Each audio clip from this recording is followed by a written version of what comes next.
If you like audiobooks or audio shows, check out a free trial of Audible. Just click the link in the description. Welcome to Mindshock True Crime, a special report of sorts coming at you today regarding the 4 Idaho students that were slayed in one of the most horrific, appalling, and just downright unacceptable in any kind of modern society. I mean, words that come to mind are, of course, tragic, terrible, horrific, but unacceptable has to be up there. I mean, in what society is this acceptable in any way?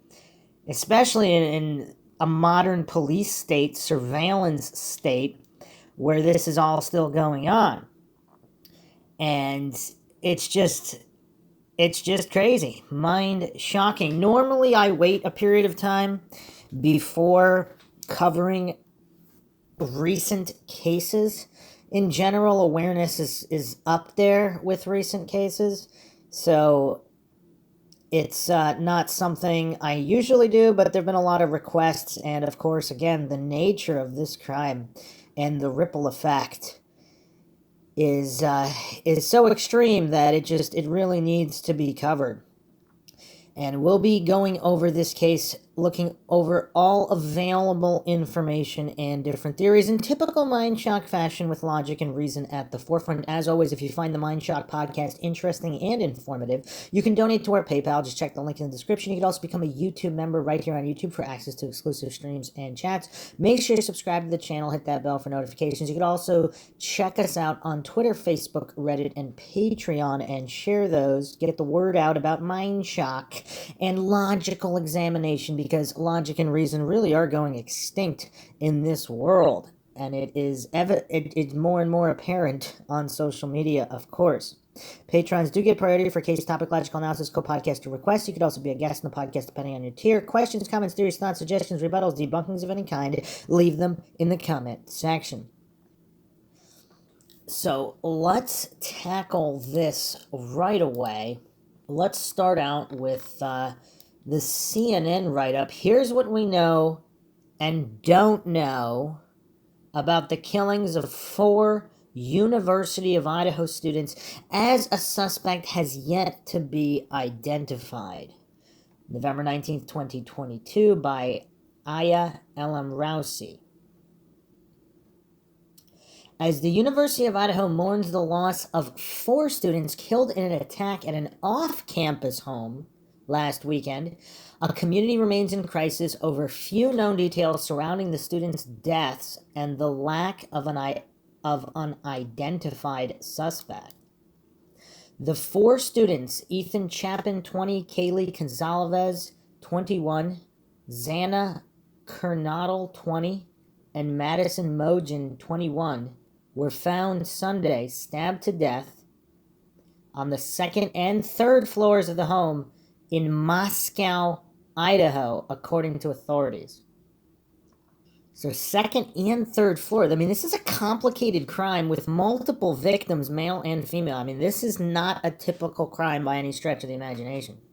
Key details on how the gruesome attacks unfolded remained unclear Friday, even after the Moscow Police Department provided an update into the extensive investigation that includes federal, state, and local law enforcement agencies. Police revealed the 4 victims were likely asleep before the attack began during the early morning hours of Sunday, and each was stabbed multiple times. The attacks were not reported to authorities until around noon that day, police have said. A week after the homicide shook the small college city of some 26,000 residents, investigators have not identified a suspect, nor did they find the murder weapon used to carry out the heinous attacks. Here's what we know and still don't know as the investigation continues. How the physical struggle unfolded remains unclear.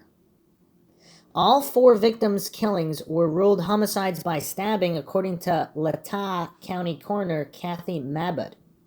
Of the victims, some had defensive wounds, Moscow police said in their most recent update Friday. But it's unclear how many of the victims or which victims precisely had defensive wounds. Earlier this week, the father of Zaina Kernadal revealed that his daughter fought off her attacker through the very end. Bruises torn by the knife. She's a tough kid, Jeffrey Kernadal told CNN affiliate KPHO KTVK in Avondale, Arizona. When Mabbitt arrived to the crime scene, she saw lots of blood on the wall, she told CNN. Each victim was stabbed multiple times, likely by the same weapon, Mabbitt said, stopping short of specifying how many wounds or where most were located. How do they know it wasn't more than one person? Moscow police also pointed out Friday that the victims were not tied and gagged during the attack. The victims' autopsies did not find signs of sexual assault, Mabbitt said. Method of entry and weapon still question marks. When police arrived at the home after they received a 911 call, the door was open and there was no damage inside, Moscow Police Chief James Fry said. There was no evidence of forced entry, he said. One of the doors used to access the home has a keypad lock that requires a code to gain entry. Why are they not specifying which door? So the other doors don't? I mean, you would think that'd be the front door.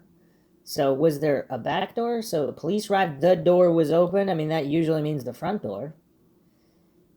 But then it says not the door. Then it says one of the doors used to access the home has a keypad lock. So how many doors were there? 2 or 3 even? I mean, most homes have at least 2.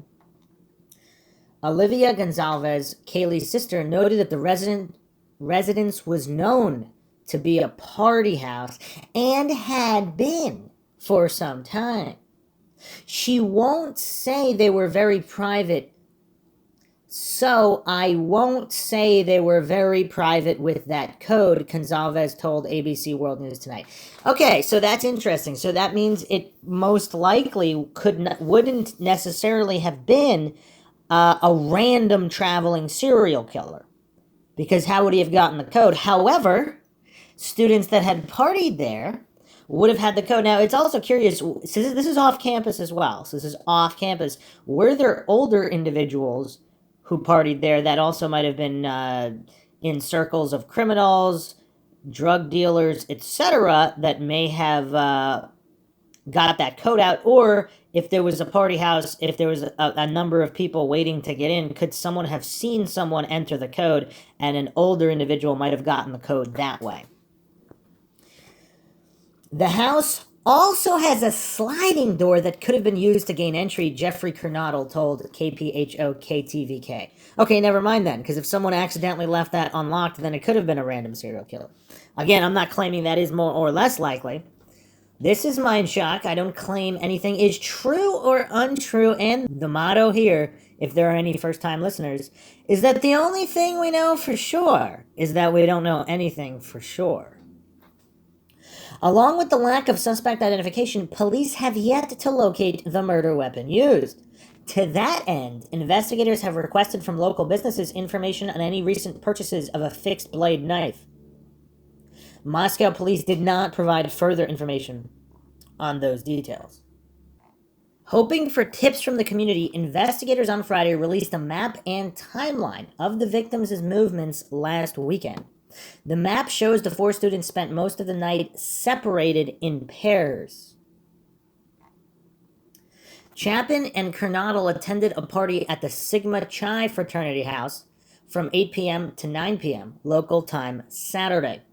Gonzalez and Mogan were at the Corner Club sports bar between 10 p.m. and 1:30 a.m. The pair was then seen ordering from a food truck, according to a live Twitch stream from the truck. As they waited for about 10 minutes for their food, they chatted with each other as well as other people standing by the truck. The man who manages the truck told CNN the pair did not seem to be in distress or in danger in any way. Gonzalez and Mogan used a private party for a ride, arriving home at 1:45 a.m., police said in their update. All 4 victims were back at the house by about 1:45 a.m. Sunday. Surviving roommates could be key to this whole thing. Two other roommates were home at the time of the attack and were found uninjured. Fry said earlier this week, Moscow police do not believe the two surviving roommates or a man seen in the food truck surveillance video were involved in the crime, the department said Friday. Aaron Snell, the communications director for Idaho State Police, told ABC that the surviving roommates could provide some significant leads in the investigation. Potentially there are witnesses, potentially there are victims, Snell said in an interview with ABC's Kana Whitworth. Potentially, they're the key to this whole thing. Authorities hope the roommates will be able to help them figure out what occurred and why, Snell said. That's their story to tell, he said. No one has been ruled included or excluded as a person of interest and or a suspect. Everyone is still being investigated, he stated. Again, these are very clear statements here because there's a lot of so-called true crime aficionados that state that the police never say whether anybody's been included or excluded. I mean, there's explicit statements here in this case. And then you have all this weirdness in other cases. Just again, a compare and contrast. 38 interviews conducted so far.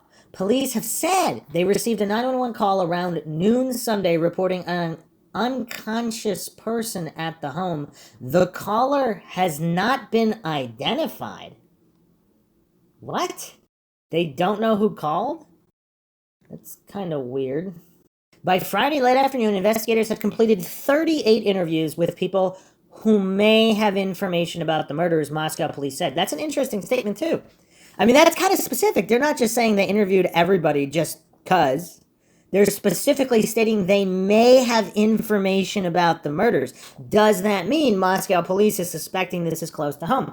Now, again, in general FBI statistics, anytime a female is met with foul play, it's at the hands of someone known to her, boyfriend, ex-boyfriend, or someone she knows, acquaintance, co-worker, random stalker on the street who she had maybe noticed several times before, or maybe not. But it's someone known to her in most cases. We can't ignore those stats. However, in this mixed crime, I mean, when there's male victims, a male victim also is more likely to be killed by someone they know, but the stats are much more skewed. It's much more likely that they could be killed by a stranger than a female. Authorities also seized items from 3 dumpsters near the house to review for potential evidence, police said Friday. No further updates of the search have been disclosed. Detectives were working on processing nearly 500 tips received as of Friday late afternoon, police added, and Moscow police is leading the investigation with help from the Idaho State Police, the Federal Bureau of Investigation, and the Latah County Sheriff's Office. Okay, so that's interesting, because if this is a random serial killer, would there be that amount of tips? I mean, there would obviously be a certain amount of tips, because some people might believe they might be suspicious of somebody for whatever reasons, and maybe they have their reasons, even if it's not them.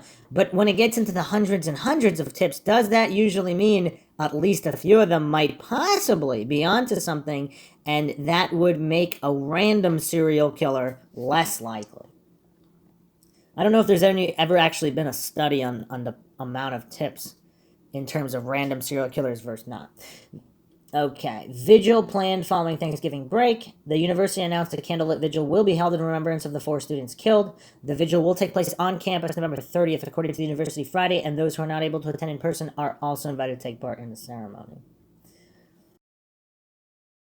So let's look at the timeline here. This is also from CNN.com by Eric Levinson, November 18th, 2022. Timeline of the killings of 4 University of Idaho students. The killings of 4 University of Idaho students Sunday, November 13th, in their off-campus home has brought in the investigative powers of the local Moscow police, state police, and the FBI. Days after the deaths, there is no suspect or murder weapon, and police have been tight-lipped on what they know. Still, they have provided some information on the killings, and a preliminary timeline reveals some of their final hours as well as the investigative response. Saturday, November 12th. Kaylee Gonzalez, Madison Mogen, Ethan Chapin, and Zaina Kernodle were students at the University of Idaho who lived at a nearby off-campus residence in Moscow, a college town of about 25,000 people. They had 2 other roommates at the residence, a 3-floor, 6-bedroom apartment. Gonzalez posted a series of photos on her Instagram at some point with the caption, "One lucky girl to be surrounded by these people every day." One of the photos shows Mogen sitting on Gonzalez's shoulders with Chapin and Kernodle standing next to them. That night, Chapin and Kernodle went to a party on campus, and Mogen and Gonzalez went to a downtown bar, police said. Sunday, November 13th, Mogen and Gonzalez ordered at a late-night food truck at about 1:41 a.m. The food truck's live Twitch stream shows. And that's another interesting point, too. Like, in all these crimes years and decades ago, you wouldn't have these live Twitch streams to kind of verify certain details and timelines. And what's crazy is even with all this extra technology, I mean, most cases are still going unsolved on average, unfortunately. But yeah, I mean, it looks like a relatively normal stream. They ordered $10 worth of carbonara from the grub truckers and wait for about 10 minutes for their food. As they waited, they could be seen chatting with each other and with other people standing by the truck. Joseph Woodall, 26, who manages the truck, said the two students did not seem to be in distress or in danger in any way. Mogen, Gonzalez, Chapin, and Kernodle returned to the home at some point in the early morning hours. At about noon Sunday, a call came in to 911 about an unconscious person at an off-campus residence.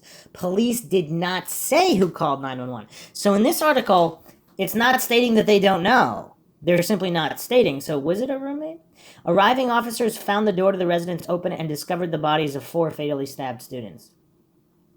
It would also be curious if the call was made from elsewhere, like a decent distance from the home. It was a pretty traumatic scene to find 4 dead college students in a residence, Latah County Coroner Kathy Mabbutt later told CNN affiliate KXLY. There was no sign of forced entry or damage, police said. Moscow police issued a statement saying 4 people were found dead in a home off campus. University of Idaho President Scott Green announced that the 4 victims were students and canceled classes Monday. Monday, November 14th, Moscow police issued a statement identifying the 4 homicide victims as Chapin, Gonzalez, Kernodle, and Mogen. Police said details were limited and no one was in custody. They added that Moscow police, quote, does not believe there's an ongoing community risk based on information gathered during the preliminary investigation, end quote. So that would seem to indicate it's not a random roving serial killer. That would seem, theoretically, to indicate that it was someone close to them with a grudge that is not necessarily planning on killing others. Or they could have just said that to prevent panic. Moscow Mayor Art Betsch released a statement calling the deaths senseless acts of violence. Betsch said only limited information can be shared without jeopardizing the integrity of the investigation. Green issued a statement offering condolences to the victims' families and the community. Quote, Moscow police do not believe there's an ongoing community risk based on information gathered during the preliminary investigation. However, we ask our employees to be empathetic, flexible, and to work with our students who desire to return home to spend time with their families, end quote, he said. Tuesday, November 15th, Moscow police issued a statement saying that an, quote, edged weapon such as a knife, end quote, was used in the killings. Police said no suspects were in custody and they had not found the murder weapon. Also, based on information from the preliminary investigation, investigators believe this was an isolated, targeted attack, and there is no imminent threat to the community at large, police said. Later in the day, police released another statement that attempted to calm fears of a killer on the loose. Quote, we hear you and we understand your fears, police said. We determined early in the investigation that we do not believe there's an ongoing threat for community members. Evidence indicates this was a targeted attack, end quote. Well, see, here's the thing. Let's say even if it was targeted, how does that mean there's no threat? Because if there's an unhinged lunatic that these people may have possibly slighted or wronged in some way, or even if they didn't, this person thought they did. So even if it was targeted and he tracked them down to their house and killed, he or she and or them, tracked these people down that they believed slighted them, either real or imaginary slight, killed them, how do they know that this unhinged loony won't do that to others, even if it is someone close to them? Even if it is someone who's never killed before, maybe they have, maybe they haven't, and they had some kind of psychotic break, how do they know there's no ongoing threat? Unless they know for a fact that this individual left the area, in which case there could be a threat for another area, in which case, why hasn't that been made public? I mean, this is kind of weird. Wednesday, November 16th, Police Chief James Fry held a press conference, the department's first in the case, and reiterated that there was no suspect. He also backtracked on the assurances that no one is at risk. Quote, "We cannot say there's no threat to the community," Fry said. "And as we have stated, please stay vigilant, report any suspicious activity, and be aware of your surroundings at all times," end quote. That's interesting because you don't really, is it common to see that kind of backtracking? Because police may or may not be lying to quell any kind of panic, but to backtrack that quickly, that's interesting. The two other roommates were home at the time of the attack and were not injured, Fry said. There was other people at home at the time, but we're not just focusing on them. We're focusing on everybody that may be coming and going from that residence, he said. Thursday, November 17th, the university's often-packed parking lots had many empty slots after scores of students decided to return home or leave the area. Everybody kind of just went back home because they're scared. It's definitely uneasy on campus right now, student Nathan Tino told CNN. Tino, who said the community is trying to approach the tragedy with sympathy, added the fact that no perpetrator has been caught in this case has elevated the sense of fear on campus. And you know what's the first thing that jumps out at me about that? If that many, like, it doesn't say what percentage of students went back home. Was it 50%? Was it 70%? And if so, doesn't that make the campus way less safe? Because there's going to be a lot of people walking around alone or more isolated than usual, as opposed to packed crowds. You would think, I mean, that could go one way or another depending on if the killer uses crowds to blend in, but I mean, it's weird either way. Friday, November 18th, hoping for tips from the community, investigators released a map and timeline of the victims' movements for the weekend. The map shows that the four students spent most of the night separated in pairs. Most definitely, someone somewhere has a tidbit of information that will help break this case open, and we believe the public around here will have that information for us, Idaho State Police Communications Director Aaron Snell said. The victims were found on the second and third floors of their homes, Snell told CNN. Mabott at the coroner told CNN she saw lots of blood on the wall. When she arrived at the scene, she confirmed there were multiple stab wounds on each body, likely from the same weapon, but would not disclose how many wounds nor where most were located. I mean, that's still a fair amount of info, though, because if it's that much of a gruesome crime scene, there's not just a little blood on the wall. She said she saw lots of blood on the wall. I mean, this is really gruesome. And multiple stab wounds on each body. So these were not surgical precision throat/kills. These were gruesome multiple stabbings, like right out of a horror movie. I mean, it's insane. Like Jack the Ripper style. I mean, this has no place in modern society, obviously. Another article with some details here, also from CNN. Food truck video of slain University of Idaho students offers timeline of their final hours by Sharif Paget, Carol Alvarado, Eric Levinson, and Amira Vera. Friday, November 18th, 2022 posted. It goes over the same details. Okay. Autopsies have been completed, and the results will be released when available, an employee at the Spokane County Medical Examiner's Office told CNN. Police on Thursday issued a release from Latah County Coroner Kathy Mabott listing the cause of death as homicide and the manner of death as stabbing. No autopsy details were included. The killings and the lack of information from authorities have rankled residents of Moscow, a city of 25,000 that hasn't recorded a murder since 2015, according to state police data. Local police are working with the FBI and state police to hunt down a suspect. So this is a relatively low crime, or at least low homicide crime area. I mean, you don't really hear that many news of brutal murders coming out of Idaho. Idaho actually has the fourth lowest murder rate in the entire country. New Hampshire actually recorded the least amount of murders, then Maine, then Vermont, then Idaho. According to worldpopulationreview.com,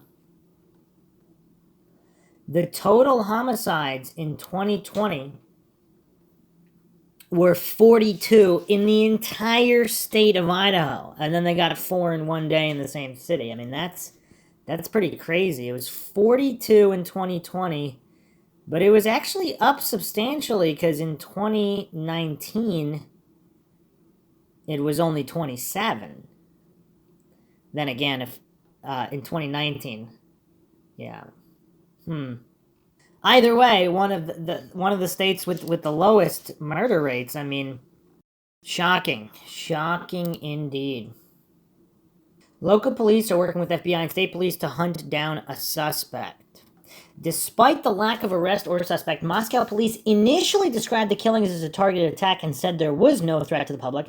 Fry backtracked some on Wednesday in his first news conference on the case. We cannot say there's no threat to the community, Fry said, and as we have stated, please stay vigilant, report any suspicious activity, and be aware of your surroundings at all times. Some students left the area days ahead of fall recess, which begins Monday. Everyone kind of went back home because they're scared with no suspect caught, student Nathan Tino, who was planning to leave Friday after attending some classes, told CNN. It's definitely uneasy. University President Scott Green said students are encouraged to do what is right for them, and they have the administration's support. Parents upset at lack of information. Latah County Prosecuting Attorney Bill Thompson told NBC's Today Show on Thursday investigators are still working to determine a suspect. We have no one in custody, and police have been unable to identify who was responsible for these homicides, he said. Jim Chapin, the father of Ethan Chapin, issued a statement Wednesday calling on police to release further information about the killings. Quote, there is a lack of information from the University of Idaho and local police, which only fuels false rumors and innuendo in the press and social media, he said. The silence further compounds our family's agony after our son's murder, for Ethan and his 3 dear friends slain in Moscow, Idaho, and all of our families. I urge officials to speak the truth, share what they know, find the assailant, and protect the greater community, end quote. Green said they have been working with police to get information out to the public. We have helped when asked and continually pushed for as much info as possible, knowing we cannot interfere with the important work of a good investigation, he said in a statement. Police stated 2 roommates were home during the killings. Police have begun to lay out a timeline of what happened in the hours leading up to the killings, though much remains unknown. Chapin and Coronado were at a party on campus Saturday night, while Mogen and Gonzalez were at a downtown bar before they all returned home early Sunday, sometime after 1:45 a.m., Fry said. All 4 were fatally stabbed at some point in the early morning hours Sunday, Fry said, but there was no 911 call until noon. The chief didn't reveal who called 911. The coroner's release says the 4 were pronounced dead at noon. And I'm gonna get into the theories in a moment, but is it just mind-boggling that the roommates didn't wake up? Now, maybe they wouldn't wake up if there was some ninja-like prowler creeping up the stairs to the 2nd and 3rd floors where they killed everybody. But to have that many stab wounds in that many people, like there wasn't a single scream heard? I mean, that's kind of weird. Or were there screams heard and the other 2 roommates were so scared they hid in their closets or something of that nature? And I mean, I'm going to get into all that later. I couldn't help but think the logistics regarding the other 2 roommates, why they didn't hear and or fight off or just be spotted by the other person. So whoever their killer was, I mean, how would they know where they all live, too? I mean, just because it's a party house, that doesn't mean everybody knows exactly which bedroom each person that lives there lives in. They might not even know who lives there. I mean, it's a party house. That's a little strange. And which exact levels were the roommates? Was one roommate on one floor, the other on the other? Or the other 2 unharmed roommates, were they all on the same floor, the first floor? I mean, the logistics and layout here, I mean, those details are all highly critical, obviously. Maybe that's why they didn't release them, but yeah, I mean, it's critical if they're definitely not involved. Now, why would they not have, even if they were hiding, I mean, why did they not, if, we don't even know that they called 911. It's not been revealed who called or from where. So if they weren't the ones who called 911, they called 911 at noon. I mean, there's no time of death here, but the way this is all laid out, it makes it seem like they were killed at some point in the early morning hours. So if the call's at noon, early morning isn't 11 a.m. and onward. That's late morning, even 10 a.m. Early morning usually refers to 3, 4, 5, 6 a.m., maybe 7 a.m., maybe 8. So what happened in the hours after nobody's calling 911? I mean, that's hard to get around, is it not? Or are we to believe that the other two roommates were so drunk from partying, they're completely passed out, not going to wake up no matter what, and they wake up super late at like 11:30, discover the bodies, they're in shock for a period of time, then they call 911, if it's one of them that call 911? Is that a plausible explanation? I mean, it kind of depends on the layout of the rooms. I mean, it kind of goes back to that. But let's continue here. 2 additional roommates were home at the time of the deaths, neither of whom were injured nor held hostage. That's Green said. That's an interesting detail Green revealed. The 2 roommates have been fully cooperative with law enforcement, Idaho State Police spokesman Aaron Snell told CNN on Wednesday. There were other people home at the time, but we're not just focusing just on them. We're focusing on everybody that may have been coming and going from that residence, Fry said. Now, again, from those statements, it kind of makes it seem like it doesn't sound like someone followed them from the bar or the party. Because if somebody followed one of the group, this is really weird. I was going to mention it later, but I'll just get into it right here, right now, because this is Mindshock. If there was some kind of part, if it's one person, now if it's, I mean, let's not get into the multiple perpetrator angle here. If it's one person, they follow one of the groups home, why do they kill all of them? Because again, this is on the 2nd and 3rd floor. If they were all, let's say these 4 people, if they were all exclusively on that last floor, okay, maybe. But if it's spread between floors, why would they not kill the other roommates then? Because if they wanted to target 2 of them and not the 4, I mean, how does that make sense if it was someone who spotted them out and about during the frat party or whatever, the on-campus party, or from the bar? So the other roommates and the layout of the bedroom, everything kind of goes back to that in terms of even beginning to draw out any kind of theories here. After the 911, and of course police are saying they're focused on other people who are constantly coming and going. So if that's a party house, how many other people were there that night at the time these 4 returned home? That actually might seem more plausible. Because if there was someone else at that party who already knew the other roommates and was not interested in killing them, was there an altercation when these 4 came home? After the 911 call about an unconscious person came in, officers found the door to the home open and a gruesome crime scene. There was no evidence of forced entry, Fry said. Quote, "We're not 100% sure the door was unlocked. There was no damage to anything and the door was still open when we got there," end quote, Fry said. There was quite a bit of blood in the apartment, Mabbitt told CNN affiliate KXLY Tuesday. It was a pretty traumatic scene to find 4 dead college students in a residence, she said. Just hours before their deaths, Gonzalez had posted a photo of the group with the caption, quote, "One lucky girl to be surrounded by these people every day," end quote, adding a heart emoji.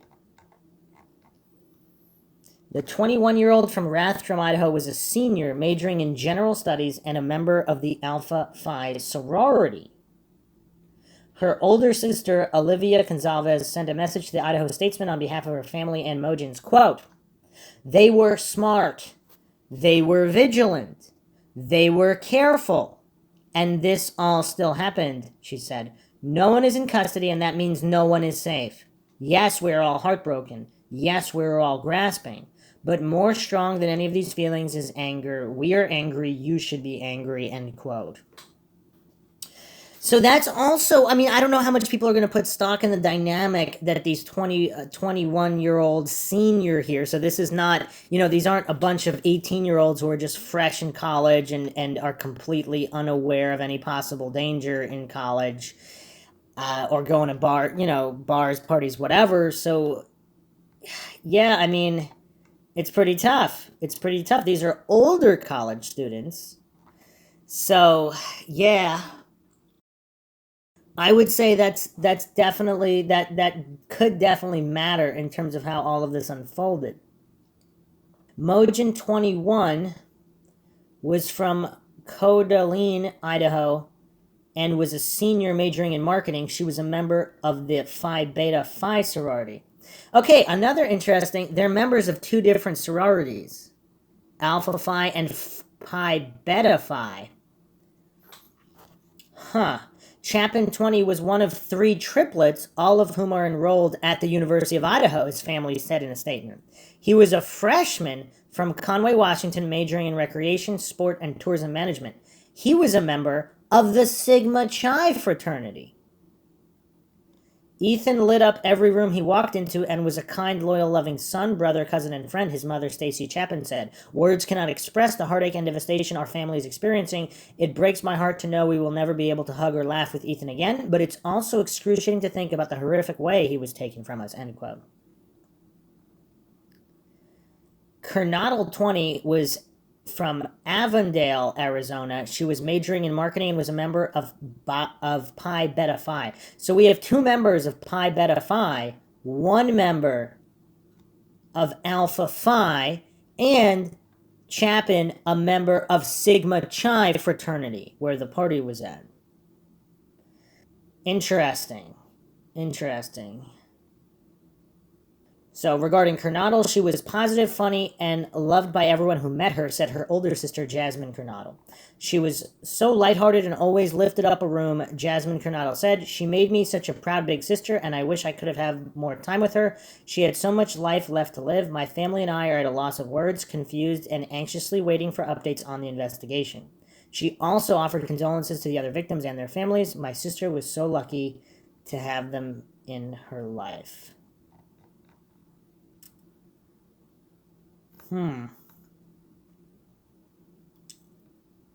So it doesn't say that she was a senior. She's 20. She might be a junior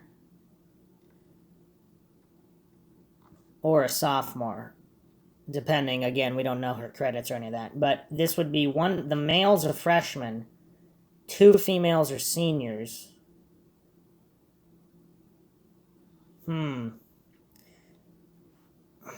2 different sororities, 1 frat. What does everybody think so far? Someone known to them, someone at the frat, someone at the bar. But again, for me, everything comes back to the other 2 roommates, the layouts of the bedrooms. And the 911 call, too. Who made it? Because the times here, it's a bit strange. Let's try to find out more information. FoxNews.com. Idaho murder victim's sister says she called man 7 times. Night of the slayings report. Idaho murder victim Kaylee Gonzalez's sister said her 6th and last phone call to a man named Jack was made at 2:52 a.m. by Audrey Conklin. One of the victims of the quadruple homicide near the University of Idaho, November 13th, called a man named Jack 7 times just before she was murdered, her sister told Inside Edition. Moscow police believe victims Kaylee Gonzalez, 21, Madison Mogen, 21, Ethan Chapin, 20, and Zaina Kernodle, 20, were stabbed to death at their home near campus between 3 a.m. and 4 a.m. on November 13th. Is that a previous error? He's 20 years old and he's a freshman? Does that mean he either finished high school late or he took a job after high school and just went to college? Because they're all 2 of them are 20, 2 of them are 21. So again, I don't know what that means exactly. So this article is stating unequivocally their death is between 3 and 4 a.m. I don't know where they got this information, but they're not just saying early morning, they're saying specifically here between 3 and 4 a.m. At 2:26 a.m., Kaylee starts to call Jack, Olivia Gonzalez told Inside Edition, which described Jack as a young man. Kaylee calls Jack 6 times between 2:26 a.m. and 2:44 a.m. From 2:44 to 2:52, Maddie calls Jack 3 times. Then Kaylee makes a final call to him at 2:52 a.m. What? So why is Maddie calling him?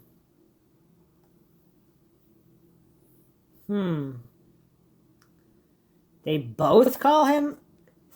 And this is minutes before the earliest possible time they could have been killed. Kaylee Gonzalez has photos of a young man named Jack posted to her Instagram account. Moscow Police Department Chief James Fry said during a Wednesday press conference there were no signs of forced entry at the house when they initially responded to reports of an unconscious person at 11:58 a.m. on November 13th. The 4 friends were all members of Greek life on campus. 2 other roommates were home the night of the attack, but police said Friday that they are not suspects in the case. Okay, that's a pretty definitive statement as well. They didn't say they weren't person of interest. They said they were not suspects. Moscow police said they were killed in an isolated targeted attack. Initially, the department said there was no immediate threat to the community, but they walked back that statement on Wednesday. As of Friday, authorities still did not have any person of interest or suspects. Okay, so they're saying there's no persons of interest at all, not even the roommates. Okay. The Latah County coroner on Thursday revealed the victim's manner of death as homicide murder and the cause of death as stabbings. Okay, so that was a bit more information there. Another article here on Fox News by Rebecca Rosenberg, November 17th, 2022. Idaho student killings, coroner releases autopsy findings. So they were, of course, attacked with an edge weapon, as previously stated. Mabot, who wrapped up the autopsies Wednesday, previously said the killings were not a murder-suicide. I'm guessing the way they know that is that all of the victims were stabbed so many times in a brutal fashion, showing that there was some kind of fight or something that couldn't have been done to oneself.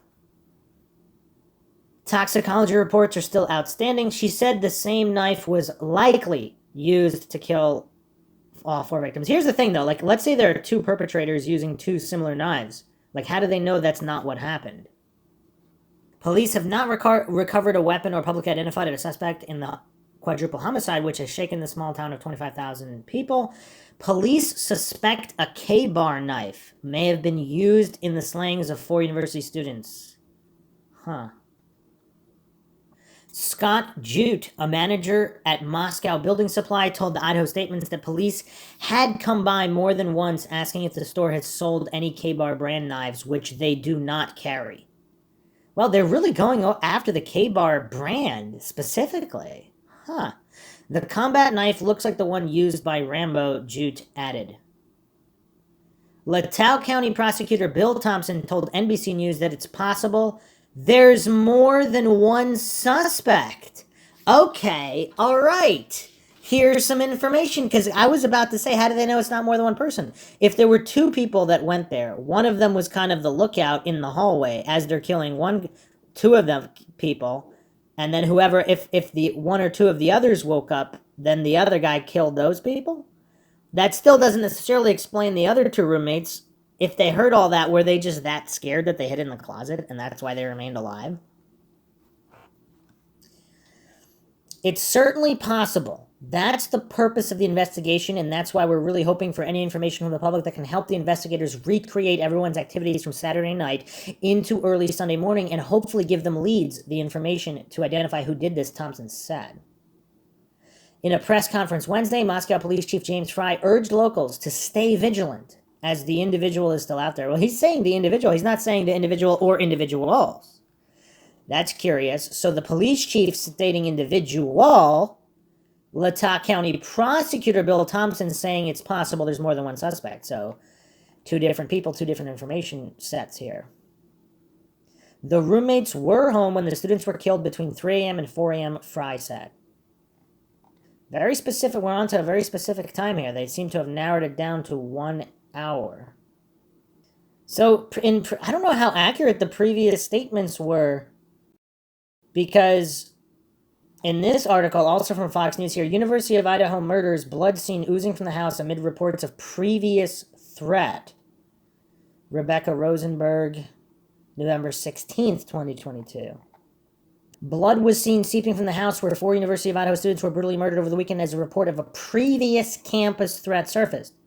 Fox News Digital obtained grisly new photos of the crime scene Wednesday that showed blood dripping from the first floor bedroom down an exterior wall at the back of the house. It was a very bloody scene inside. Wait a second. So the blood was dripping from the first floor bedroom, but earlier it was stated that the killings occurred on the 2nd and 3rd floor. So did the blood just drip from the 2nd and 3rd floor down to the 1st floor bedroom? Because it doesn't specifically say somebody was killed in the 1st floor bedroom. It just said that blood was dripping.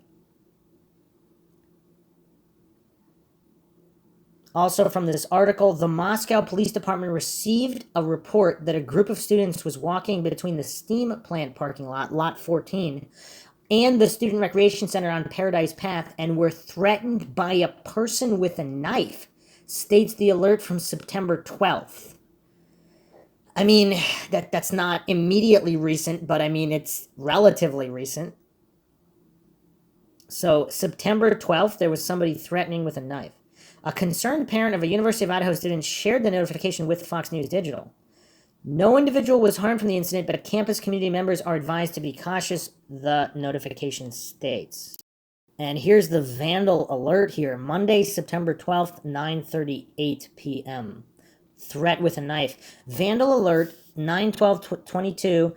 At 8:05 p.m., the Moscow Police Department received a report that a group of students were walking between the steam plant parking lot, lot 14, and the Student Recreation Center on Paradise Path and were threatened by a person with a knife. No individual was harmed in this incident, but campus community members are advised to be cautious. The suspect is described as a white male, 18 to 22 years old, so basically a college student, wearing all black clothes and a black baseball cap.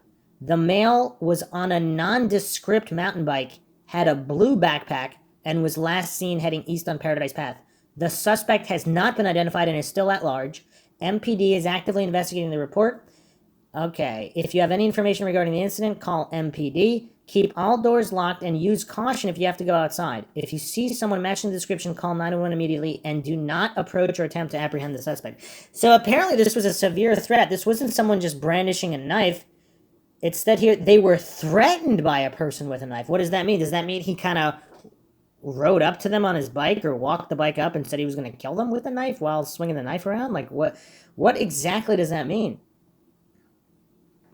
The Moscow Police Department declined to comment on the incident, whether the suspect had been apprehended or whether it could be connected to the November 13th quadruple homicides that occurred 1 mile away.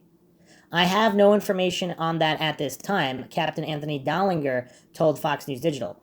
A spokesperson for the university didn't immediately return a request for comment.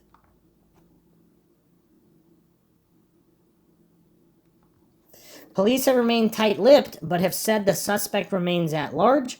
Moscow Mayor Art Betsy previously told Fox News Digital that investigators are probing as possible motives a crime of passion or a burglary gone wrong. I mean, those are two completely different types of crimes. The father of a student who asked that his name be withheld to protect his daughter's privacy said the University of Idaho needs to beef up security. Quote, telling parents there is no threat is not helpful, he said. Hiring off-duty police is a quick way to put boots and guns where they need to be, protecting students until the suspect is arrested, end quote.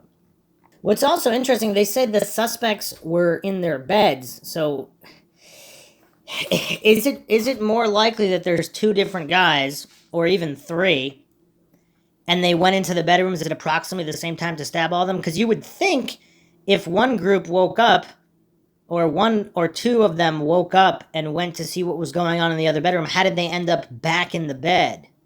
Unless the murderers put them back in the bed, but I mean, if they're trying to get out of there real fast, would they do that? So, okay, another article here from CBS News, November 18th, 2022. Some of the murdered University of Idaho students were stabbed in their beds, coroner says. So some, it doesn't say all. Of the four, some were killed in their beds. Does that mean, probably not one, because it's not some, that's not a plural. So it was either two or three. Probably not four, because unless it was all four, they don't want to say that. So 2, 3, or 4 were killed in their beds. Actually, no, not 4. Coroner Kathy Mabbitt would not provide any further details. She noted, however, that earlier media reports stating all 4 victims had been murdered in their beds were not accurate. Okay, so at least one of them was not in the bed. Okay, so that gives us a little bit more info. Also, it says here that Zaina Kernadal was a junior. So 2 seniors, a junior, and freshman Ethan Chapin, who was 20 years old. The women were roommates. So does that mean, wait a second, does that mean Madison and Kaylee shared a room? What does it mean? Because is he not a roommate? Does he not live there? Has that ever been definitively stated? Police have said evidence at the scene leads them to believe that the students were targeted, although they hadn't given details. Investigators say nothing appears to have been stolen from the victims or the home.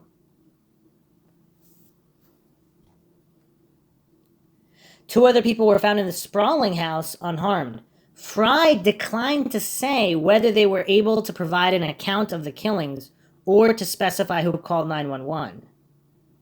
There was no sign of forced entry at the home, according to the chief, and a door was found open by the first police officers to arrive. Well, also, could it be that if one of the roommates called the police, would they leave the door open if they were scared? Unless they knew the person wasn't coming back? I mean, or if they were, I mean, it says they're not suspects, so, and unless that's wrong, and they really are. But, so they might have been able to provide an account of the killings, because it doesn't say whether they could or they couldn't hear. So maybe they do have an account of hearing things and possibly witnessing things, in which case, I mean, you would think everything would kind of rest on them into solving this thing. Okay, there's even more information here from the Daily Mail. Some people find this dubious, but I mean, again, sometimes they actually do report pretty accurately. I might even say more often than not, they report pretty accurately. From what I've been able to cross-reference on all these different true crime cases, they usually don't, I mean, from the articles that I've read, I mean, I guess they possibly could have plenty of other articles that are extremely inaccurate. I just haven't seen those. Revealed. 2 female Idaho students among the 4 who were killed phoned mystery man named Jack 10 times minutes before they were slaughtered. As detectives reveal, 1 had a stalker and 2 housemates locked themselves in rooms due to noisy party. Okay, so if there's a noisy party going on at the time they're returning home, how many people are actually in the house? So if the house has like a ton of people in it at that time, is someone waiting till most of the people leave, 3, 4 a.m., and then this attack starts? Already, like the phrasing here, Kaylee Gonzalez, 21, Madison Mogen, 21, Ethan Chapin, 20, and Zaina Kernadel, 20, were allegedly stabbed to death at their home near campus between 3 and 4 a.m. November 13th. So Daily Mail's being very careful here. They're saying allegedly. Kaylee's sister, Olivia Gonzalez, has now revealed that her sibling and Madison had started making calls to a person named Jack between the hours of 2:36 a.m. and 2:52 a.m. on the night of the massacre. Former LAPD detective Mark Furman, who has notably worked on the 94 murders of Nicole Brown Simpson and Ron Goldman in the O.J. Simpson murder case in Idaho, and says Kaylee had a stalker.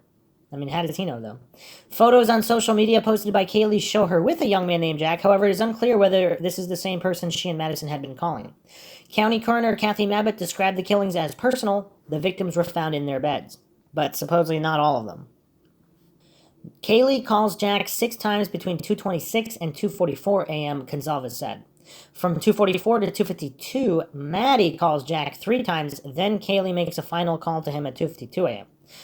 It also doesn't reveal here, are these missed calls? Or was the actual conversation going on? And obviously the police would probably check any potential boyfriend, ex-boyfriend, or guy that these girls are calling for their location and possible alibi here, so they would know whether it's related or not related here. It's been revealed that Kaylee may also have had a stalker, the 21-year-old complaining about this person just months before her death. Kaylee's sister, Olivia, said a lot of people had access to the house and the code to the front door because the girls were so sociable, and revealed that the girls collectively called Jack 10 times before the massacre. So she's stating that a lot of people had that code. So former LAPD detective Mark Furman, I talked to one student, and I agree it was twice removed from the person that said it, Kaylee, but Kaylee 2 months ago complained about a stalker, he said on Fox News. So this is twice removed. So this information is coming through the grapevine, broken telephone, possibly not. But again, the police would have to know this. The killer apparently bypassed the bedroom of the 2 young women who lived in the 6-bedroom, 3-bathroom house who were not attacked. So these are 2 young, the other woman, according to this, the other roommates were 2 young women. So they were bypassed somehow. Their story was that they heard partying, they heard noise, but they, just as usual, said there's partying going on, and they locked the door. So are they... Okay, so it's one bedroom. So here it's stating not bedrooms, it's stating here, this is like, I'm guessing this is all according to Furman or possibly other sources. So there's one bedroom bypassed. Is that the first floor bedroom, or is there a bedroom also on the second floor? But these two roommates are both in one room who apparently locked their door. No forced... So apparently there's no forced entry to enter the house. It doesn't say here whether any doors were damaged. Do we know if any doors were damaged regarding those that were killed? But so these are two young women, and there was one bed. There's 6 bedrooms, though. 6 bedrooms, 6 people. So 2 of them live in one. The other article said that 2 of the girls were roommates. Does that mean... That doesn't mean sharing the same room, though. But here it's stating bypass the bedroom. Unless it's wrong and these 2 young women do have 2 separate rooms. And they actually named the roommates here. The 2 roommates who were not harmed in the attack are not suspects and have been cooperating with the investigation, authorities confirmed. Meanwhile, a man who was filmed with 2 of the 4 murdered Idaho students in their last hours was identified and is cooperating with police, according to Gonzalez. The young man's name has not yet been made public, but he was filmed walking up to a food truck with Madison Mogen and Kaylee Gonzalez Sunday, 1:45 a.m., less than 2 hours before they were murdered in their home. Gonzalez, tired from a lack of transparency and information from police, has taken matters into her own hands, also tracking down the Uber driver that took her sister home on the night of the murder. I found neighbors' Ring camera footage so that I could verify that the Uber driver took them home, she told Inside Edition. Wow, I mean, this is some real investigation here. I mean, getting corroboration that they actually were dropped off home. I mean, obviously that's kind of important. Moscow Police Department Chief James Fry told reporters on Wednesday that there had been no signs of forced entry at the house when they responded to reports of an unconscious person 11:58 on the night. Kernodle's father, Jeffrey, has revealed his theory that the killer may have slipped into the house through a sliding door off of the kitchen. The door locks with a number code. Every time you go, you have to go around the house because of the number code. So they either knew that, or they went around, or maybe they found the slider door open, he told Arizona Family. Gonzalez's sister, Olivia, said that many of the other young people in the area had access to the house and knew the code for the door. There was a keypad on their front door, she told KHQ. I will say, due to the closeness of the community and due to the safeness of it, I think a lot of people had access to that door. But yes, that door had a keypad code on it. They lived on one of the most iconic streets of being seniors. It's kind of a well-known place. I know my sisters, and I know for a fact they locked their doors. Also, there's a photo of how close the other houses are. There's multiple homes near the property. I mean, yeah, this is not an isolated home. Autopsies on the 4 students killed found each had been stabbed multiple times. Some had defensive wounds, showing that they had fought with the attacker. There was no sexual assault. County Coroner Kathy Mabbitt described the killings as personal, and that the victims were found in their beds. Also, another interesting note, like, it was personal for all 4 of them, and obviously they haven't revealed this, but all 4 completely stabbed aggressively in this type of manner and excessively, as if it was personal for all 4 of them? I mean, that seems unusual. Like, how often are quadruple homicides carried out in this fashion with other people not killed and other people in the home not killed? It was late at night or early in the morning, so it seems likely that they were sleeping. There were multiple stab wounds on them. Most of them had one wound that was the lethal wound, Coroner Kathy Mabbitt said during an appearance on News Nation. It was to the chest or upper body. No arrests have been made so far, and investigators from the Idaho State Police, as well as other state and federal law enforcement partners, are working together on the case. The murder victims' families are now begging the police to be more transparent with their findings, telling them to speak the truth and find the student's killer. In a statement, Ethan's father, Jim, said, "The silence further compounds our family's agony after our son's murder. For Ethan and his 3 dear friends slain in Moscow, Idaho, and all of our families, I urge officials to speak the truth, share what they know, find the assailant, and protect the greater community, he said. Kaylee's sister said she was equally frustrated. Until we have someone in custody, there's no way with any amount of confidence to say this is isolated, Gonzalez told NBC affiliate KHQ. Someone did this with a purpose. Not once, not twice, not 3 times, but 4. I don't know of anything scarier than that. The families of the victims paid tribute, with Gonzalez's family saying the 21-year-old was only a few months shy of moving to Texas to begin a new job. Kaylee, a general studies major, was looking forward to her job in tech starting on January 1st, a move to Texas, road trips in her just-purchased Range Rover, and a trip she planned to Europe. She'd never stop fighting for us and demanding truth and justice, and neither will we. Ethan Chapin was one of a set of triplets who all attended the University of Idaho. His brother Hunter paid tribute via his Instagram account.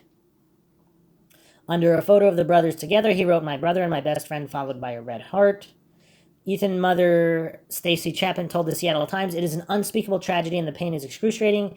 Ethan was literally the greatest kid, friend to all, and a smile that can light up any room." Mojin, a marketing major, and Kernadel, who was also studying marketing, were remembered in a post by the Mad Greek, a restaurant in Moscow where they both worked. Okay, another link here. Kernadel and Mad Greek both worked at the same restaurant. The Facebook statement said, "It is with a broken heart and deep sadness to share with you. We have lost 2 of our own here at Mad Greek." It continued, "Our deepest sympathies go out to all of their friends and families of Zaina, Maddie, Ethan, and Kaylee. You'll be greatly missed. Thank you for being part of our family team and helping me so much over the years. Until we meet again." I mean, yeah, this is tough, but there is more information revealed there in that article than anywhere else, pretty much.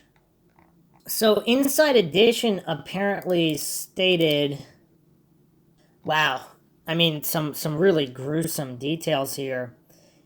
Inside Edition, November 18th, 2022. University of Idaho murders victim reportedly spoke of a stalker months ago. Killer passed survivors' room. And a lot of the same details we just went over. It states here, though, that the 911 call that led to the discovery of the 4 bodies was not made by their roommates, leaving many to ask who did make that call. So Inside Edition here, November 18th, 2022, is stating that the call was not made by the 2 roommates.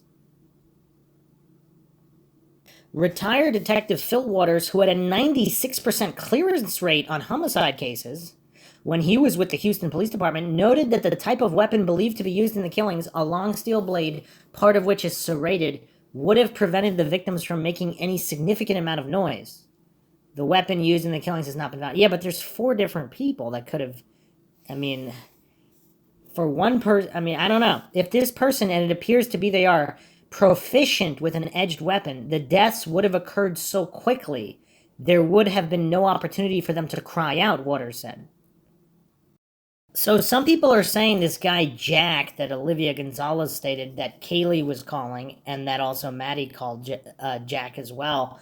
Inside Edition is reporting that Madison Mojin, who only called him 3 times, she had a boyfriend named Jake, not Jack. So this is potentially a different person, because, yeah, Kaylee's the one calling Jack 6 times, and then the final time. Maddie only calls him 3 times. Maddie's boyfriend is Jake, not Jack. So these are 2 different people, supposedly, for people that were getting those confused. So on Web Sleuths here, Alaskan Blue actually posted something interesting regarding the layout of the house. Because if the sliding door is in the back of the house, in the middle of the house, the 2nd floor, and the 3rd floor, the roommates that weren't, the 2 girls that weren't killed, if they're on the 1st floor, that's a completely different part of the house. The post, so this is a response to this post. Surviving girls had their bedroom door, according to the Daily Mail and many other newspapers, locked to prevent drunk party people wandering in. Did this save their lives? Yes, it's quite possible, but I'm thinking maybe the killer entered the house through the sliding glass door in the back of the house. This would explain why everyone in the 2nd and 3rd floors were murdered. Perhaps he didn't know about the stairs going down to the first floor, or he didn't see them being in a hurry to leave the scene. This is if the killer is a peripheral stalker type. However, thinking out loud, since the key code was common knowledge to many of their friends and social circle, anything is possible. He could have tried their locked doors and worked his way upstairs. The house has quite a different layout because the first floor had been a garage before it was remodeled. I have a strong feeling that this person was known by the girls or at least acquainted with them. There was an intense amount of rage and jealousy involved there. Using a knife is extremely personal. I'm wondering when the party began to break up and what the situation was with the lights. Some on, others not, or all off or on. Or was the party still ongoing when everyone arrived at 1:45 a.m.? And this is college, so we might not, yeah, it could have still been going, of course, the party. However, so New York Post here states that the roommates were upstairs at the time of the murder. So there's speculation here that the other roommates who locked their door, they could have also been on the third floor. Okay, so we do not have verification here on where everybody was. Another interesting post here by X-Files, maybe a rejected female friend. Someone who used to live there and was left or was evicted. Rejection was my first thought. If it's a stranger where you're looking at trouble, luckily he most likely left behind a name. I mean, that's an interesting point because we have three murdered females and a murdered male. They were split in two groups throughout the night. So if it was someone who used to live in the house, I mean, would they not still have a grudge against the other two roommates unless they were new and he didn't know them, or he or she? If this is more than one perpetrator, maybe a male and a female, or even if not, even if it's a single perpetrator, if they were they the we don't know any of the timelines here. So if the two roommates that were spared, was it simply because of the locked door and the others just didn't lock their doors and were just coming and go? I mean, again, we have none of this information. We would need all of that information, and then the speculation on theories could be a little bit more pointed and exact, because right now, without that information, it's kind of impossible to figure this out. Two more posts here. So I was looking through at the police logs from that night. Looks like there was a dog loose and picked up that morning by animal control. I wonder if it's possible that the killer came in before everyone got home, left the door open, the dog escaped, so when the girls got home, the dog was MIA and they started frantically calling Jay to come help find him. Or alternatively, the dog ran off after they let him out. I'm completely convinced the girls were awake when this all started, if that's the case. As a dog parent, I'd never be able to fall asleep if my dog was out late at night. My opinion, theory, thinking only, as always. Okay. Huh. Is there verification that that was their dog from their house, or was there just a loose dog picked up by animal control? So if we don't know specifically that their dog got loose, yeah. Another post here. As of right now, I feel that at the very least, the killer was someone known to them. Maybe not a friend, but someone who had semi-regular contact with them in their day-to-day lives. I feel like everyone in the house was a target, even though two survived, and the killer's hatred simmered over a period of time, but it wasn't obvious how deep that person's hatred for them was until that person was finally triggered. A post by Are You Kidding? I find it hard to believe a killer could get into the house while all four were supposedly sleeping. After the first two were stabbed, wouldn't someone have heard some kind of noise and wake up? What if the killer or killers were already in the house before EXK&M got home? Conveniently, all at 1:45 a.m. Yeah, that's another thing. Did they really get home at exactly the same time? Or was it not exactly the same time? This was very well planned, so they went for the biggest threat, the male, and then the girlfriend in the same bed. Is it verified that they were both in the same bed, though? The killer went for the carotid artery to cause total incapacitation fast. Then they went downstairs to K&M and did the same thing. Being one sick individual, could have gone back up to repeatedly stab the victims. They would have bled out, causing massive blood loss at the scene by the time they were discovered. The motive, who knows, but this was planned, therefore there was a reason. Let's say this person had tactical knowledge, would have made sure he was covered as well as his shoes, as so to avoid the blood splatter. When he is done, he leaves and discards a plastic coat and shoe coverings. I mean, that's so... Wow. I mean, that adds another horrific layer of just, like, medical sanitization that's just crazy. Other people are, of course, speculating the murder could have been slightly earlier than 3 a.m. The final call is 2:52 a.m. So, we also don't have the time of deaths of anyone. Is it possible there's a gap between two of them and the other two? Other people are also asking questions about the vehicle. Supposedly there could have been other vehicles captured on the Ring camera or other surveillance in the area. And now that we have the information that the 911 call, if this information is true, was not made by the other two roommates, like, what were they doing all the way until the police call? And what did the roommates know? Did they not even know that this occurred?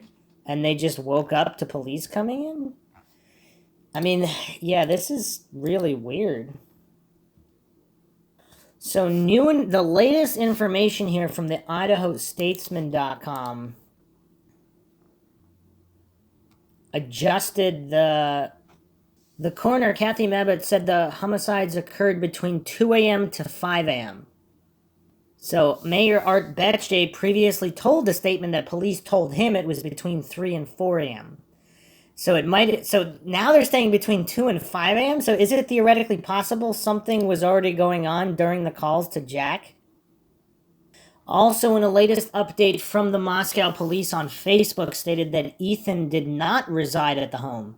It was previously reported that he did, however, he was only visiting.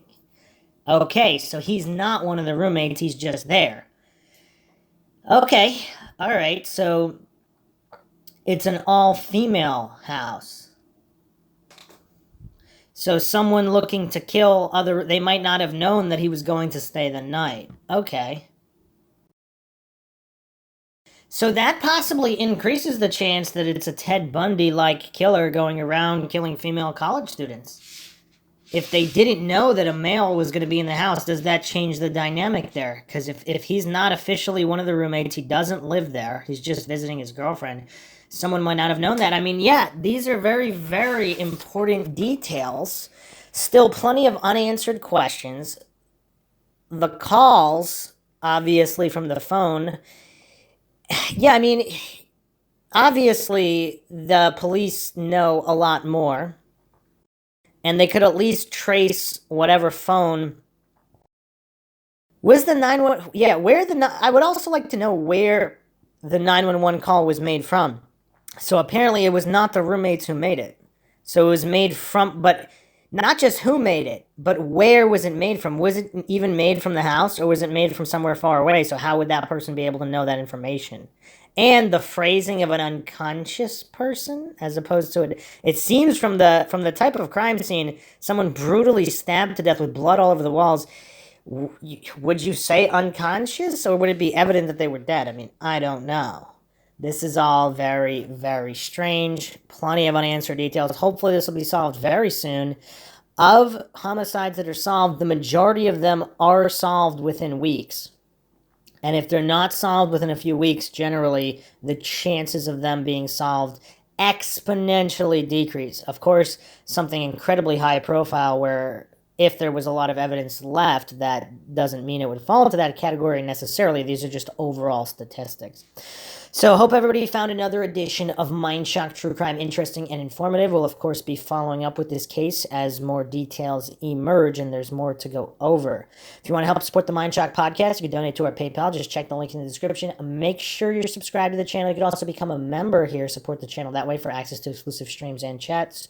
Just check the links in the description. Like and share Twitter, Facebook, Reddit, Patreon. Patrons do get priority for case topological analysis, co-podcast requests. You can also be a guest in the podcast depending on your tier. Questions, comments, theories, thoughts, suggestions, rebuttals, debunkings of any kind, leave them in the comment section. This is Bruce McGuire signing off. Catch you guys next time.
If you like audiobooks or audio shows, check out a free trial of Audible. Just click the link in the description. Welcome to Mindshock True Crime. This is your host, Bruce McGuire, and this is the Idaho Students Murders, Episode 2. We will be continuing to examine new information in this tragic, haunting, and downright shocking quadruple homicide, which may or may not be connected to other crimes in both the immediate and non-immediate area. So plenty more to go over here as this unfolds, and obviously the question on everybody's mind is, how much do law enforcement actually know, and is this thing going to get solved? Because obviously the longer it goes unsolved, the more dramatically the chances of a resolution drops and a perpetrator being charged drops. As always, if you find the Mindshock podcast interesting and informative, you can donate to our PayPal. Just check the link in the description. Help support the Mindshock podcast. Help us get more mind-shocking content out there, keeping up awareness in unsolved cases, cold cases, missing persons, wrongful convictions, and more. You could also become a YouTube member right here on YouTube for access to exclusive streams and chats. Make sure to subscribe to the channel. Like and share Twitter, Facebook, Reddit, Patreon. Patrons do get priority for case topic, logical analysis, co-podcast requests. You could also be a guest in the podcast depending on your tier.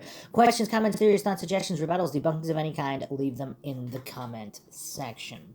All right, so the first point of clarification I would like to go over here is the information that the 911 call was not made from the by the roommate. This was reported early on, and it seems to be true. The information here is that one of the roommate's phones were used to make the call. So supposedly it was not one of the two roommates that were in the house who were not killed. They didn't make the call. Someone else made the call using their phone. So how that makes sense, I mean, again, unless you were there, you don't really know how that went down. Let's go to CBS News for this article, November 21st, 2022. Idaho college murders. Other friends were in the house when the 911 call was made, police say. There were additional people other than the two surviving roommates inside the house, where 4 University of Idaho students were found stabbed to death at the time the 911 call was made, police revealed Sunday. According to Moscow Police Chief James Fry, the 911 call was made using one of those roommates' phones, but he would not confirm the caller's identity. Police said they do not believe any of the people who were at the home when the 911 call was made are the killer. A week after the murders, police still have no suspect. And of course, just to interject here, we don't know if the police are just saying that and they actually do believe some of these people could be responsible, or if they really believe that, because obviously police make false statements all the time, both to the public and potential POIs and suspects in their investigations.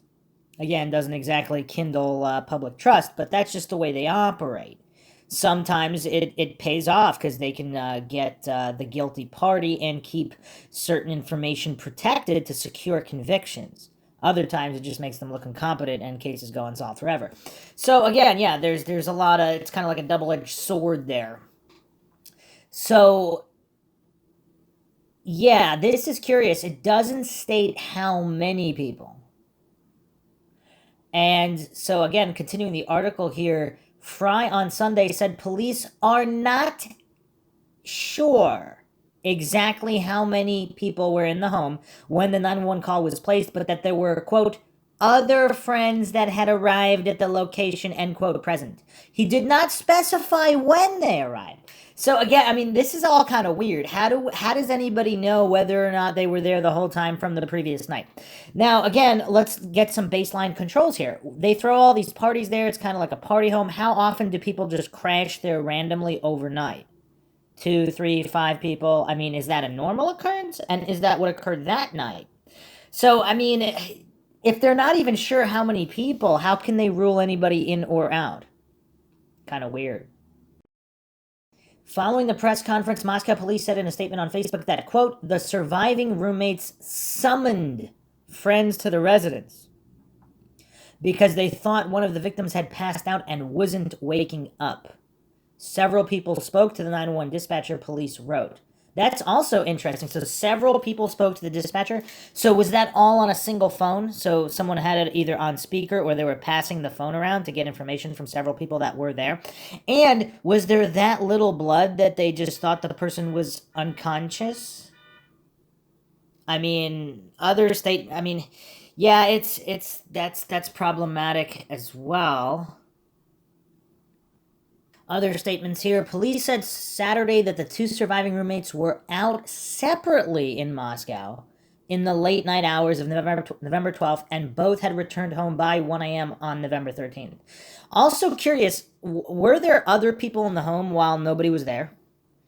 Because we have the two groups, the victims, split into two groups at two different locations. Then we have these two roommates also separate. So there's 4 different locations for these 6 people. Was there anyone else in the home while they were not there? Because is there not a party going? Like, what's the story here? Because the 2 surviving roommates, this is all very curious and confusing, because the 2 surviving roommates, did they claim to lock the door because the party was noisy and they didn't want people stumbling into their room?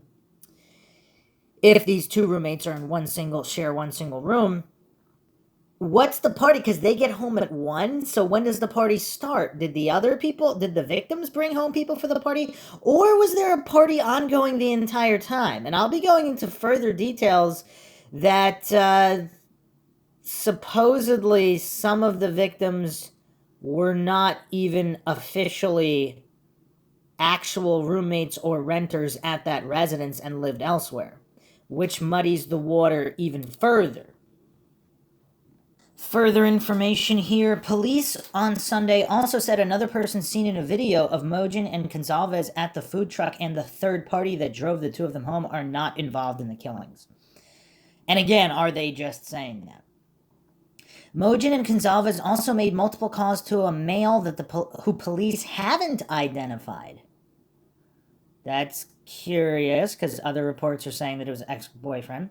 Fry on Sunday said police believe those calls have no connection with the killings. And how would they know? Okay, according to Moscow police, the coroner said all 4 victims were likely asleep. Some had defensive wounds and each was stabbed multiple times. There was no sign of sexual assault, police said. Police said the 2 surviving roommates slept through the stabbings. Okay, so there's a lot more information here, and a lot of it's conflicting because in previous reports it was stating that only 2 or 3 of the roommates were asleep while stabbed, and at least 1 was not. Or is that a semantics argument, like they were in bed and 1 was not in bed? So does that mean sleeping else? I mean, again, it's really hard to make heads or tails any of this with all of these conflicting reports. And then also, according to CBS News, they're stating that the police specifically said that the 2 surviving roommates slept through the stabbings. So they were not witnesses. They slept through it, didn't know what happened. They wake up, so who do they think is unconscious? Like, one person is unconscious, and where are they? And so the other curiosity, they call other people instead of the police immediately. So if they truly believe the person is unconscious, wouldn't you call emergency medical personnel? Or are you going to call random friends? Now, if you think the person is actually dead, would you call random friends? I mean, again, it depends what kind of traumatic state one is in. It's not necessarily that this is a guilty party trying to come up with witnesses or muddy the scene or whatever. If they're in a panicked, traumatic state, I mean, again, logic is not necessarily going to be first and foremost. Well, let's take a look at another article here with more information. Idaho student murders update, November 27th, 2022. Police say why key details are being withheld from the public. 2 weeks have passed since authorities first began investigating the brutal murders of 4 University of Idaho students in Moscow, Idaho, and no suspect or person of interest has been identified. Police have also not yet provided key details surrounding the murders of Kaylee Gonzalez, 21, Madison Mojin, 21, Zaina Kernadal, 20, and Ethan Chapin, 20, but they are doing so intentionally, according to Aaron Snell of the Idaho State Police. During an interview on Fox News, Lawrence Jones Cross Country, Snell told host Lawrence Jones that investigators don't currently have a suspect, but that keeping certain information from view is going to be critical into trying to develop that. What does that mean? Does that mean they're intentionally making false statements to lull someone close to the investigation or close to the victims or possible roommates into thinking that they're not a suspect? Because they're making all these claims they don't believe they're involved, not a suspect. Quote, obviously you've got somebody on the loose right now. There's a lot of fear with the public based on what you guys have been able to collect. And you have profilers on the team. BAU unit is here. Why not go ahead and release that profile? Jones asked. The Idaho Police Communications Director answered, quote, it will potentially put more fear, more suspicion on a wide variety of people versus if we use that to really refine where we're at in our investigation. I think that will be more pertinent. And so if we just provided information to the public, I just don't think that's going to be a wise choice, end quote. Now, does that smell of truth, or is it kind of just placating BS and spinning the wheels to make them look not as incompetent? I'm not claiming to know. This is Mindshock, where the motto is, the only thing we know for sure is that we don't know anything for sure. Jones also spoke with former NYPD Inspector Paul Morrow, who similarly confirmed that information from criminal profilers and evidence collected at the scene was being withheld. Morrow said Saturday evening that in addition to protecting the integrity of the investigation, the scarcity of key details that have been released to the public could lead investigators to swiftly find a suspect. Quote, if and when they get a suspect and are able to question them, then the police can ask them questions and see if they know details that have not been released to the public, end quote, Morrow said. I mean, that's kind of obvious with certain things, like certain specifics, but more general terms, I mean, those don't generally compromise an investigation. A murder weapon has also not been found. The 4 students were found dead at a house just yards from the U of I campus, hours after police say someone attacked them in their sleep. They seem to be really confident that they were killed in their sleep now. Because this is the most recent article here. Interesting. Snell said authorities also believe the attack was a targeted incident toward one or more of the 3 women who lived there. Chapin, the sole male victim, did not live at the home and was visiting his girlfriend, Coronado. Okay, so now the clarification here is that it's a targeted attack towards one or more of the 3 women. So they do not believe that Chapin was the target. As for who was the target, that information is not publicly known. That's a curious way of stating that. So that means they have an idea. When Snell was asked who was targeted or were there multiple people that were targeted during that incident, he said the information was pertinent to the investigation but ultimately will come out. So this sounds like they know exactly who the target was, or at least they think they do. Another concern Snell addressed is the potential contamination of the crime scene, as 2 roommates are believed to have been in the home at the time of the murders. That's also an interesting statement. Are believed to have been in the home. So do they not know for sure? They are corroborative and have been ruled out as suspects. And is that information true? Other people were invited into the home between when the bodies were initially found and when law enforcement arrived. But Snell said the investigation was not compromised. Quote, I am confident that there wasn't a compromise in the integrity of the investigation. We know the Moscow Police Department arrived at scene. Snell said they essentially saw what had occurred, end quote. They locked it down and then additional resources came in. We have a lot of the best the best technology, the latest and greatest as far as training goes. So indeed, I believe in the integrity of this investigation, end quote. Now that's a total PC answer. Damage control. I mean, come on. If they're not, they said they didn't even know how many were actually there between when the bodies were found and when the police arrived. And who knows how many were there just in general and when they were there the night before. So this sounds completely compromised. Because if they don't even know how many were there, how do they know whose DNA is where and how and all of that? I mean, this is crazy. It definitely just sounds like he's trying to spin damage control. An article from CNN.com states more than 45 investigators from the FBI, state police, and Moscow police are involved. Authorities have said that they have not ruled out that more than one person may have been involved. Police believe the attack was targeted. The murders are the first in Moscow since 2015. Okay. Detectives are also seeking additional tips and surveillance video of any unusual behavior on the night of November 12th into the early hours of November 13th, while Kaylee and Madison were in downtown Moscow and while Ethan and Xana were at the Sigma Chai house. The release said anyone who observed unusual behavior near these areas or has video surveillance is asked to submit their tips. Investigators have sent 113 pieces of physical evidence they collected to the Idaho State Police Crime Lab for analysis, Moscow police said in the Friday update. Police said earlier this week that they've combed through more than 1,000 tips and interviewed more than 150 people. Wow. Okay. So the other question is, again, how was the scene not compromised, though? Or are they stating, so where the first so-called unconscious body was found, and we don't know who that was that the only compromised area? Because if the other three were killed elsewhere in the other rooms and nobody actually went in those rooms, allegedly, let's say if they didn't, then those areas would not have been compromised.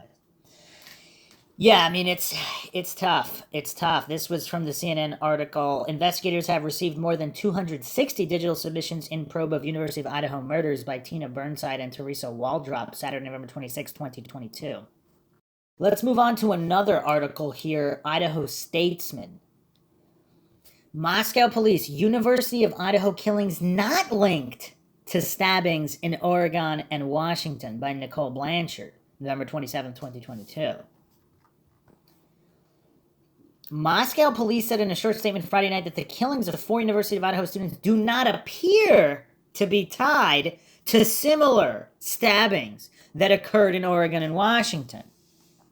In a news release, the Moscow Police Department said it has received numerous media inquiries about possible similarities between the November 13th homicides and a 1999 double stabbing in Pullman, Washington, as well as a 2021 double stabbing in Salem, Oregon, where one person died.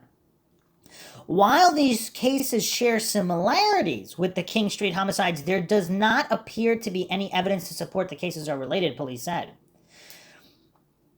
All 4 victims in the Moscow case, U of I seniors Madison Mogen, 21, of Coeur d'Alene, and Kaylee Gonzalez, 21, of Rathdrum, junior Xana Kernodle, 20, of Post Falls, and freshman Ethan Chapin, 20, of Mount Vernon, Washington, were stabbed to death. Gonzalez, Mogen, and Kernodle lived in the King Street house where the homicides occurred, and Chapin was staying overnight with Kernodle.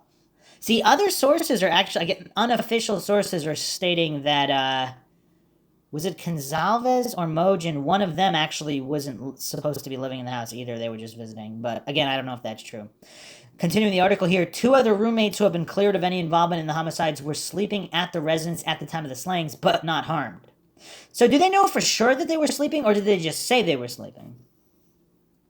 According to the Salem Statesman Journal, in the early morning hours of August 13, 2021, Travis and Jamelin Juten were attached by a masked intruder and each stabbed numerous times. Travis died in the attack and Jamelin survived with 19 stab wounds. No one has been arrested in connection with that attack. Okay, what's weird though, so that occurred also early morning hours, August 13th, and this was November 13th. All on the 13th, 13th, ominous number.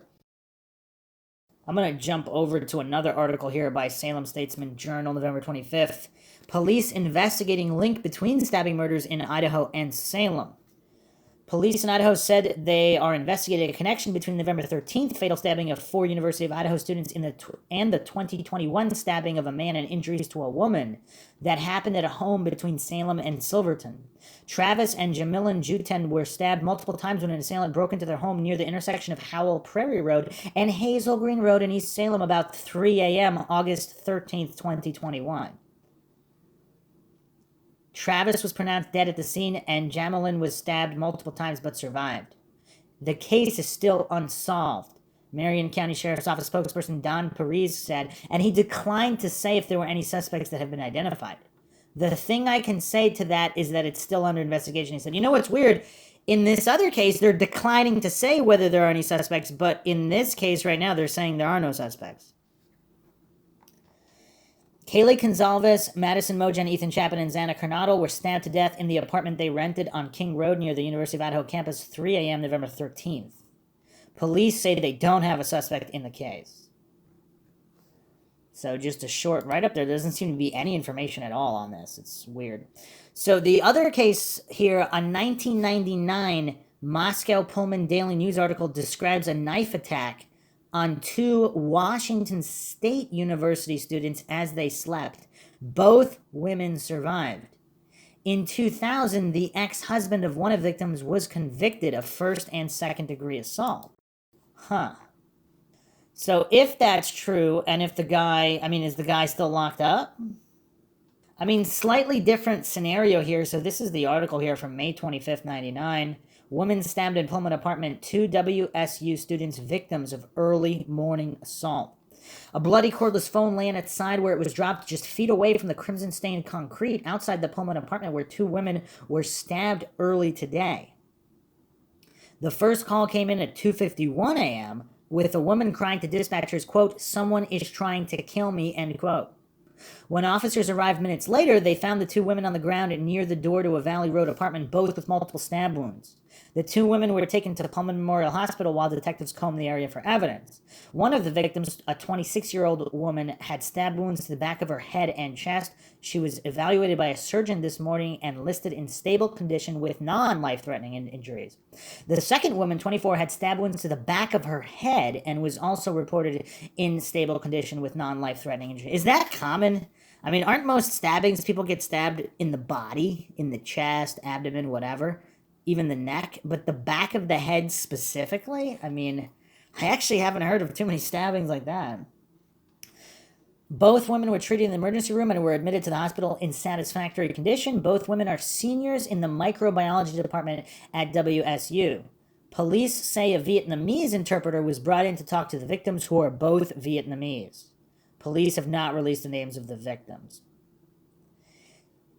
Sergeant Jim Corcoran said the 2 women were apparently sleeping when a man entered through the front door, which apparently was locked. The man then allegedly went into the bedroom and began stabbing the 2. So he broke through. He said he entered through the front door, which apparently was locked.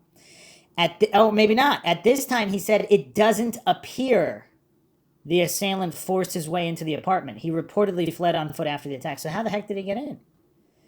Based on blood and evidence collected so far, the 2 victims apparently ran from the apartment after the attack in an attempt to get help. Dispatchers were flooded with calls from people who reported hearing screams in the parking lot of the complex. Okay, so... what? During the search of the apartment, detectives recovered 2 8-inch knives with plastic handles, which are believed to be the weapons used by the assailant.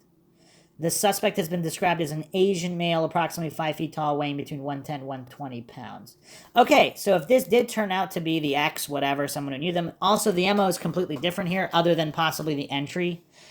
So, and stabbing in the back of the head as opposed to the abdomen, the chest, the neck, which would kill quicker, theoretically. I don't know, stabbing someone in the skull, I guess that depends on what kind of knife and how deep it goes. Was these just slashes? But...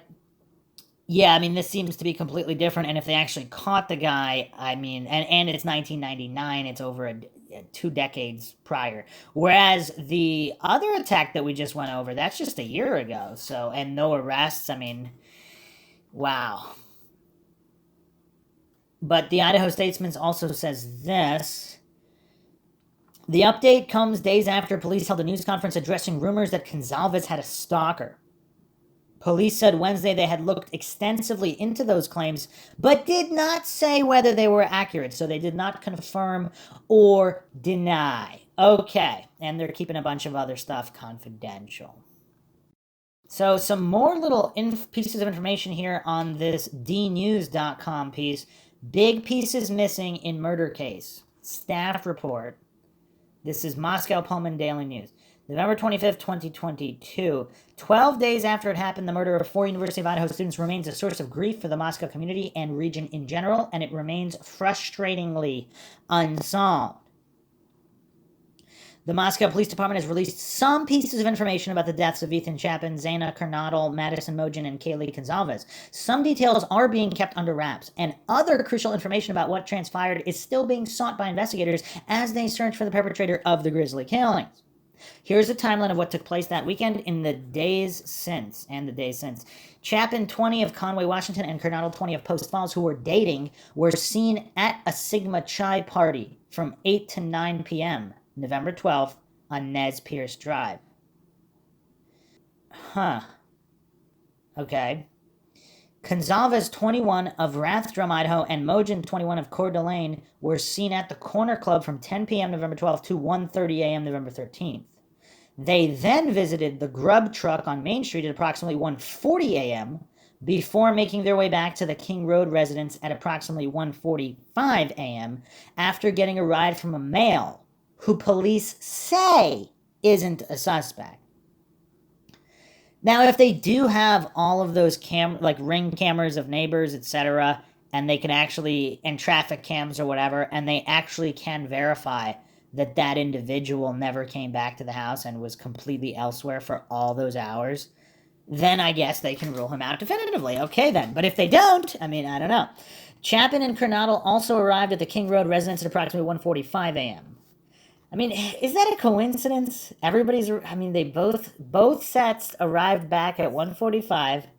Why? 1:40, approximately 1:45. So not, I guess it could have been 1:50 versus 1:40, but, I don't know. Police haven't said where the couple were between the Sigma Chi party and when they returned to the residence. Kernodle lived there, Chapin was visiting. Okay, so police haven't said, so that doesn't necessarily mean they don't know. Because if Chapin and Kernodle, they were at the Sigma Chi party from 8 to 9 p.m., and they arrived back at the house at 1:45 a.m., that's a huge block of time. It's almost 5 hours. 2 other roommates who haven't been named and who aren't suspected in the crime had been out in the Moscow community separately, but returned to the home by 1 a.m. I'm surprised it wasn't 1:45. Okay, so they both returned at 1 a.m.? Is that another coincidence?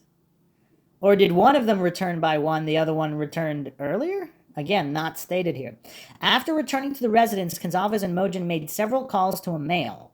One of Gonzalez's sisters later said the calls were placed between 2:30 and 2:52 a.m. Police have said the male they were calling isn't a suspect. Okay, I'm going to interject here for a few different theories. Okay, so are they calling this guy for help in the middle of an attack instead of the police for whatever reason? And again, how drunk are they? If they're extremely drunk, they're not going to necessarily be acting with rhyme or reason if they're drunk and or impaired by other drug use and or in a panicked state in the middle of some kind of an attack. So who knows who they would call or how. Other theories are speculating that the killer, if that person is the killer, they made the calls themselves to give themselves an alibi somehow. And they left their own phone somewhere else to be tracked as elsewhere. Again, I'm not claiming anything is true or untrue. Or, of course, there could be any number of other scenarios. If there's a dog on the loose, if it's their dog, are they calling this guy to help look for the dog? It's all very, very problematic. Continuing on in the article here, the 4 victims were murdered in the early hours, November 13th, at the King Road residence. For several hours, the scene of the crime remained undiscovered. So they seem adamant about that. Late in the morning, November 13th, the two surviving roommates summoned friends to the residence because they believed one of the second floor victims had passed out and was not waking up. What about all the others? They believed one of the victims. At 11:58 a.m., a 911 call was made from the inside of the residence on one of the surviving roommates' cell phones. Multiple people talked with the 911 dispatcher before a Moscow police officer arrived at the location. None of the people present for the 911 call is a suspect in the crime. Officers entered the residence and found the four victims on the second and third floors. All right, hold on a second. The police did state they were unsure of how many people were even there. Because there's no guarantee each of the people that was on the 911 call, there weren't other people there who weren't on the 911 call. So this is a problem. They admitted that they don't know, unless that's also a lie. But yeah, this is really weird, because how could they be that adamant that none of those people are responsible?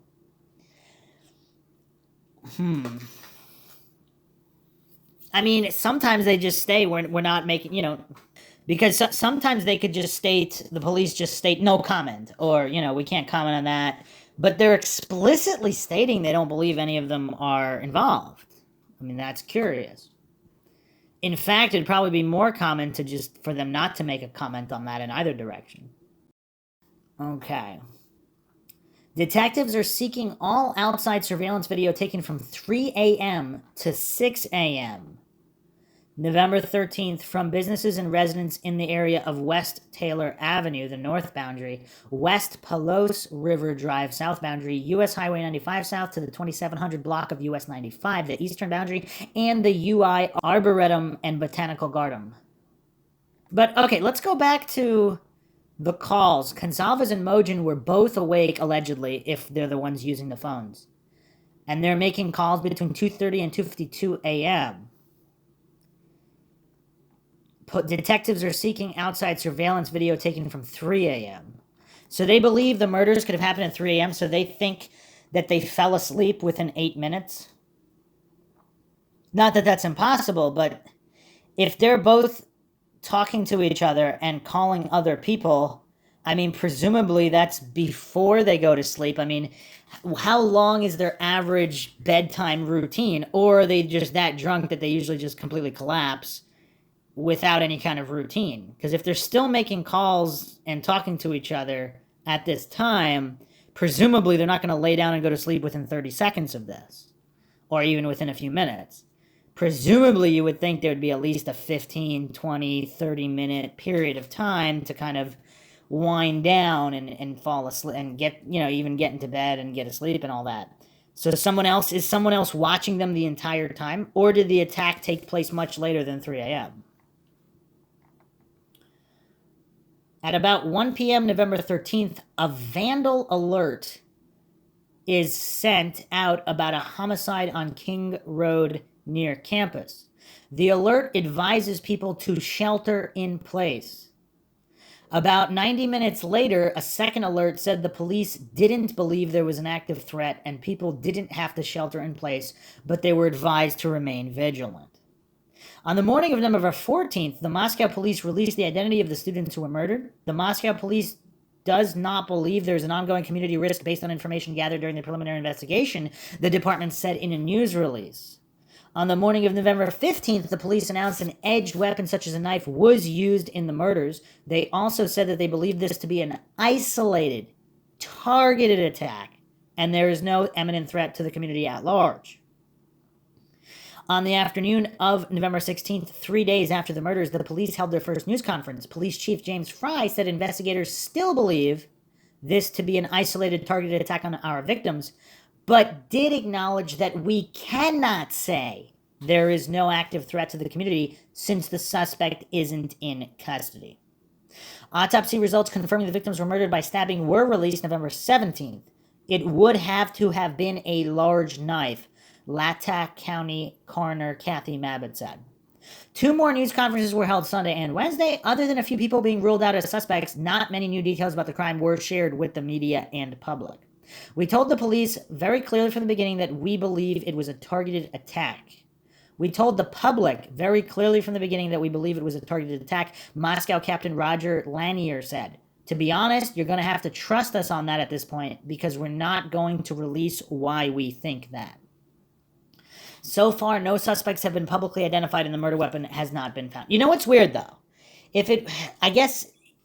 See, the thing is, if it was a targeted attack on one or two of the girls, how did everybody else die? Because they're also claiming they were all killed in their sleep. Because if they weren't killed in their sleep, and this was a targeted attack on one or two of the girls, and the other roommates, the one or two, they came to investigate and or attempt to help or whatever, then they got killed in that process, then that's something that makes logical sense. But we have here claims that it was a targeted attack, claims that the police know for whatever specific reason that it was targeted, and yet they're also claiming, according to certain sources, that all four were killed in their sleep. Does this make sense to anybody? An interesting comment here from Crystal. Whoever did it knew there was a dog on the first floor of the house. That's why they only went to the second and third floor. And it just doesn't make sense they would call 911 because they thought one of the roommates was passed out. What about the other roommates? Did they not think they were passed out too? Did none of the friends who come over think to check the other roommates who are still in their rooms? Why did it take waiting until the police showed up to find 4 dead bodies with all the other people in the house focusing on one of the dead roommates? Y'all, it just doesn't make sense. That's a good point, because if they didn't actually see an unconscious body and they just suspected one of the roommates were unconscious and they called over a bunch of friends because of that, this story doesn't quite add up. I gotta say, I don't know what to make of that. Mark Jones has an interesting comment here. I don't know what to make of this, but this is Mindshock. We go down every rabbit hole in theory, no matter how presumably outlandish. This is Mark Jones on dnews.com stating this. What likely happened? I don't know what basis he has for stating it was likely. What likely happened is that one or more of these students was involved in the occult, and somehow a malevolent being from another dimension manifested itself and slew these students. That is why there isn't any video camera evidence of anyone entering or leaving the residence. Also, coroners can always definitively establish the sort of weapon that is used to commit a crime, but not in this case. They haven't even said that it was actual knife, but referred to it as an edged weapon. This is because they've never previously seen these sorts of injuries. The killer will never be found because the killer...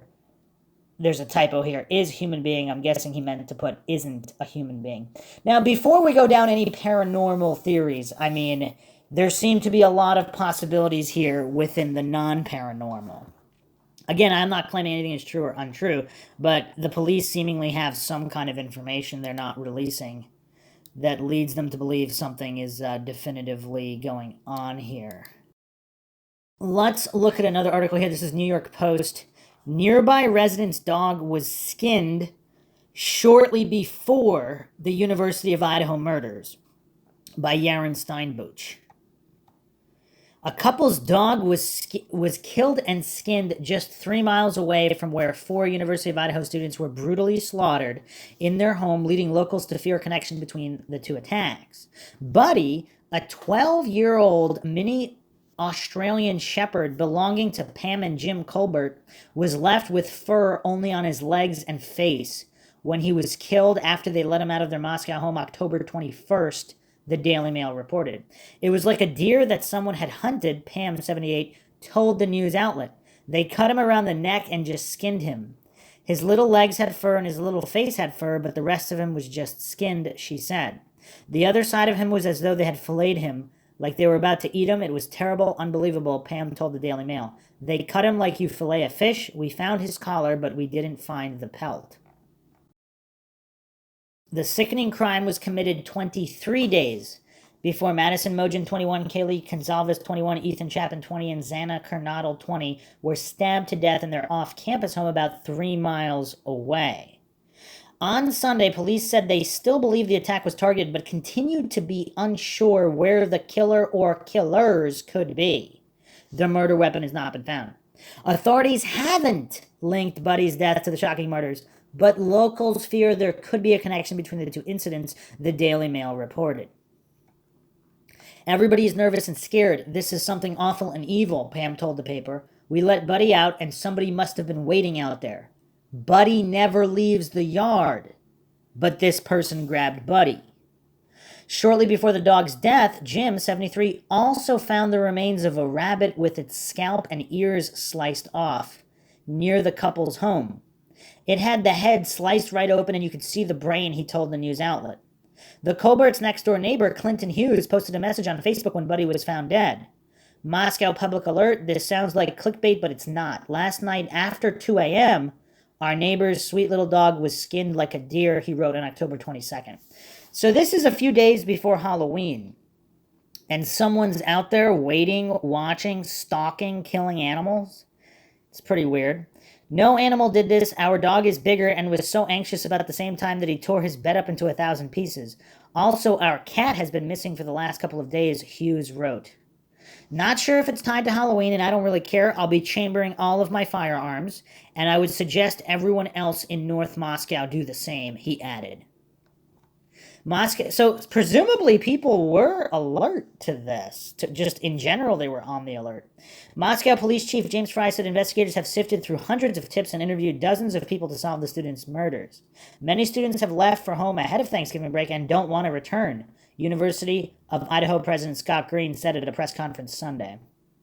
Police initially said there was no threat to the community after the crime was discovered, but later backtracked and urged people to be vigilant. The Post has reached out to Moscow police for comment about the animal killings. Okay, so there's at least 2 animals killed as well. May or may not be related. I mean, it is kind of unusual to skin like someone's pet. It's not like this was a wild animal that was just skinned randomly by sadistic scumbags. So the fact that this dog would have had to been kidnapped from the yard, unless it somehow got out itself, but they're stating it never gets out of the yard. In which case, that would mean someone kidnapped the dog. Or, I don't think they're alleging the dog was killed in the yard. It doesn't really specify here, but...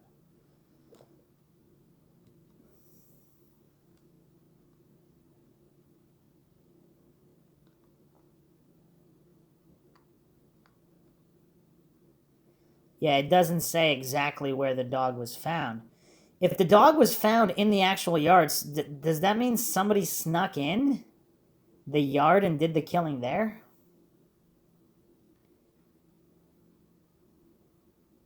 Well, so Pam said, we let Buddy out. Someone must have been waiting out there. She said, Bud never leaves the yard, but this person grabbed Buddy. Well, you would think that means they grabbed him from the yard. Huh.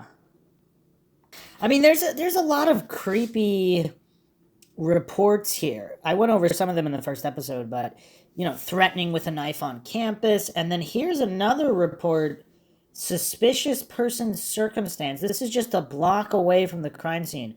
Police were called November 27th. This is very recently. A woman woke up and found her front door wide open at 3:18 a.m. Caller advises she woke up, saw her front door wide open, 3 other roommates in the house, nothing else noticed. This has happened before.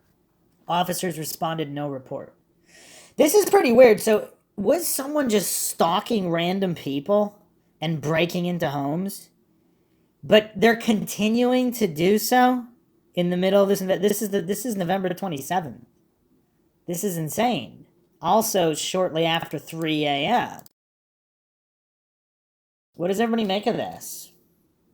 I mean, how bold would someone have to be continuing to break into people's houses and looking for more victims and for whatever reason didn't carry out the attack? Or is this kind of like a copycat, not necessarily to kill anybody, but just wanting to scare people, so they're breaking into people's houses? I mean, very poor taste, of course, but what is going on in this town of Moscow? So, on the Moscow Murders subreddit, there's a post here referring to a Facebook post, explanation of the unconscious call. Edit, I am not stating this as a fact. This is all not confirmed. For some reason, people refuse to see that, so I need to re-emphasize it. If you do not like reading not confirmed information, then do not read or listen to podcasts. I mean, otherwise you could just stick to the newspapers. Like, why bother? I mean, yeah, it's weird. There's a lot of goofs running around just getting triggered at speculation. I mean, stick to the newspapers if you don't like any speculation. Not that those are accurate either. Saw this comment on Facebook and wanted to share it because it clarifies everything and to stop people from speculating about the survivors. Supposedly, a few days after the murders, someone was asking questions on the victim's past Instagram post about the survivors. Two of the people who were at the house with the roommates when the call was made quickly came to their defense, and this is supposedly what they said. Keep in mind, this is all alleged. Quote, two people who claimed to be at the house with the roommates when the bodies were discovered quickly came to the surviving roommate's defense and wrote that the roommates woke up, went upstairs to the kitchen, and noticed the sliding glass door was open. And it was during this time that they discovered Ethan. They didn't say where he was found on that floor, but that it was so horrific that both girls went into shock and ran out of the house. One of the roommates fainted, and the other was beyond hysterical and not making any sense. Their frantic actions while coming out of the house caught the attention of people walking past. The people responding on the victim's Instagram claimed to be two of those people.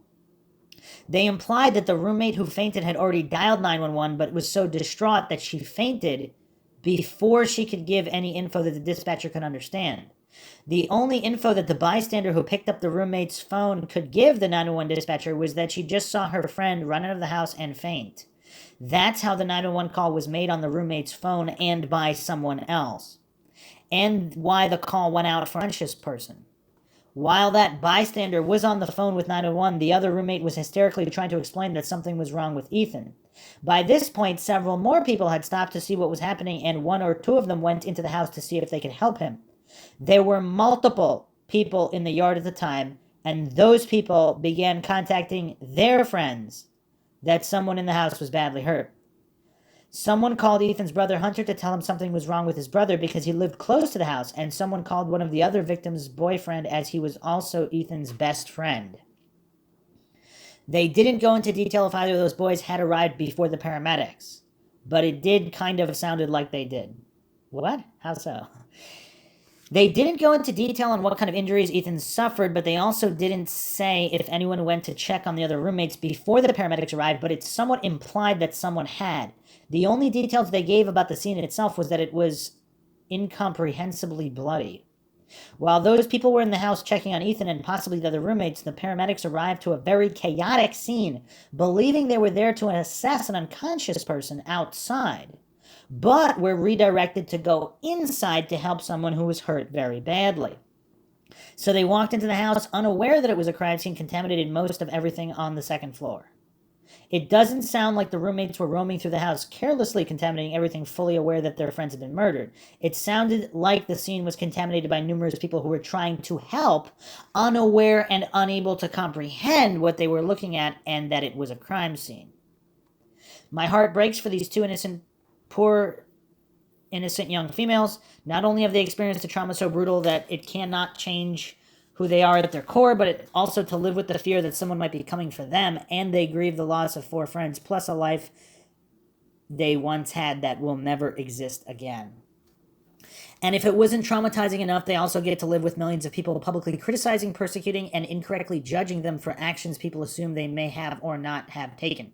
Some of the comments left on the IG pictures of the victims, especially the ones the survivors were tagged in, were beyond nasty, if not downright cruel. I don't understand how our society become so inhumane. It sounds like the two surviving roommates' behaviors were 100% appropriate for the situation they found themselves in. Okay, so that was the post here. And, okay. Okay, that actually would make sense if that is what happened. It also would mean that the scene is contaminated. That's if any of this is true. Obviously, we don't know if any of this is true. But, again, that is a relatively plausible explanation for why the phone was used and how there were so many people there. Alright, let's go to the Idaho Tribune. 7 dead coyotes left on student property in Moscow, Idaho, in 2 separate incidents. 3 sororities and 1 fraternity targeted. Animal blood on doorsteps and windows. Okay.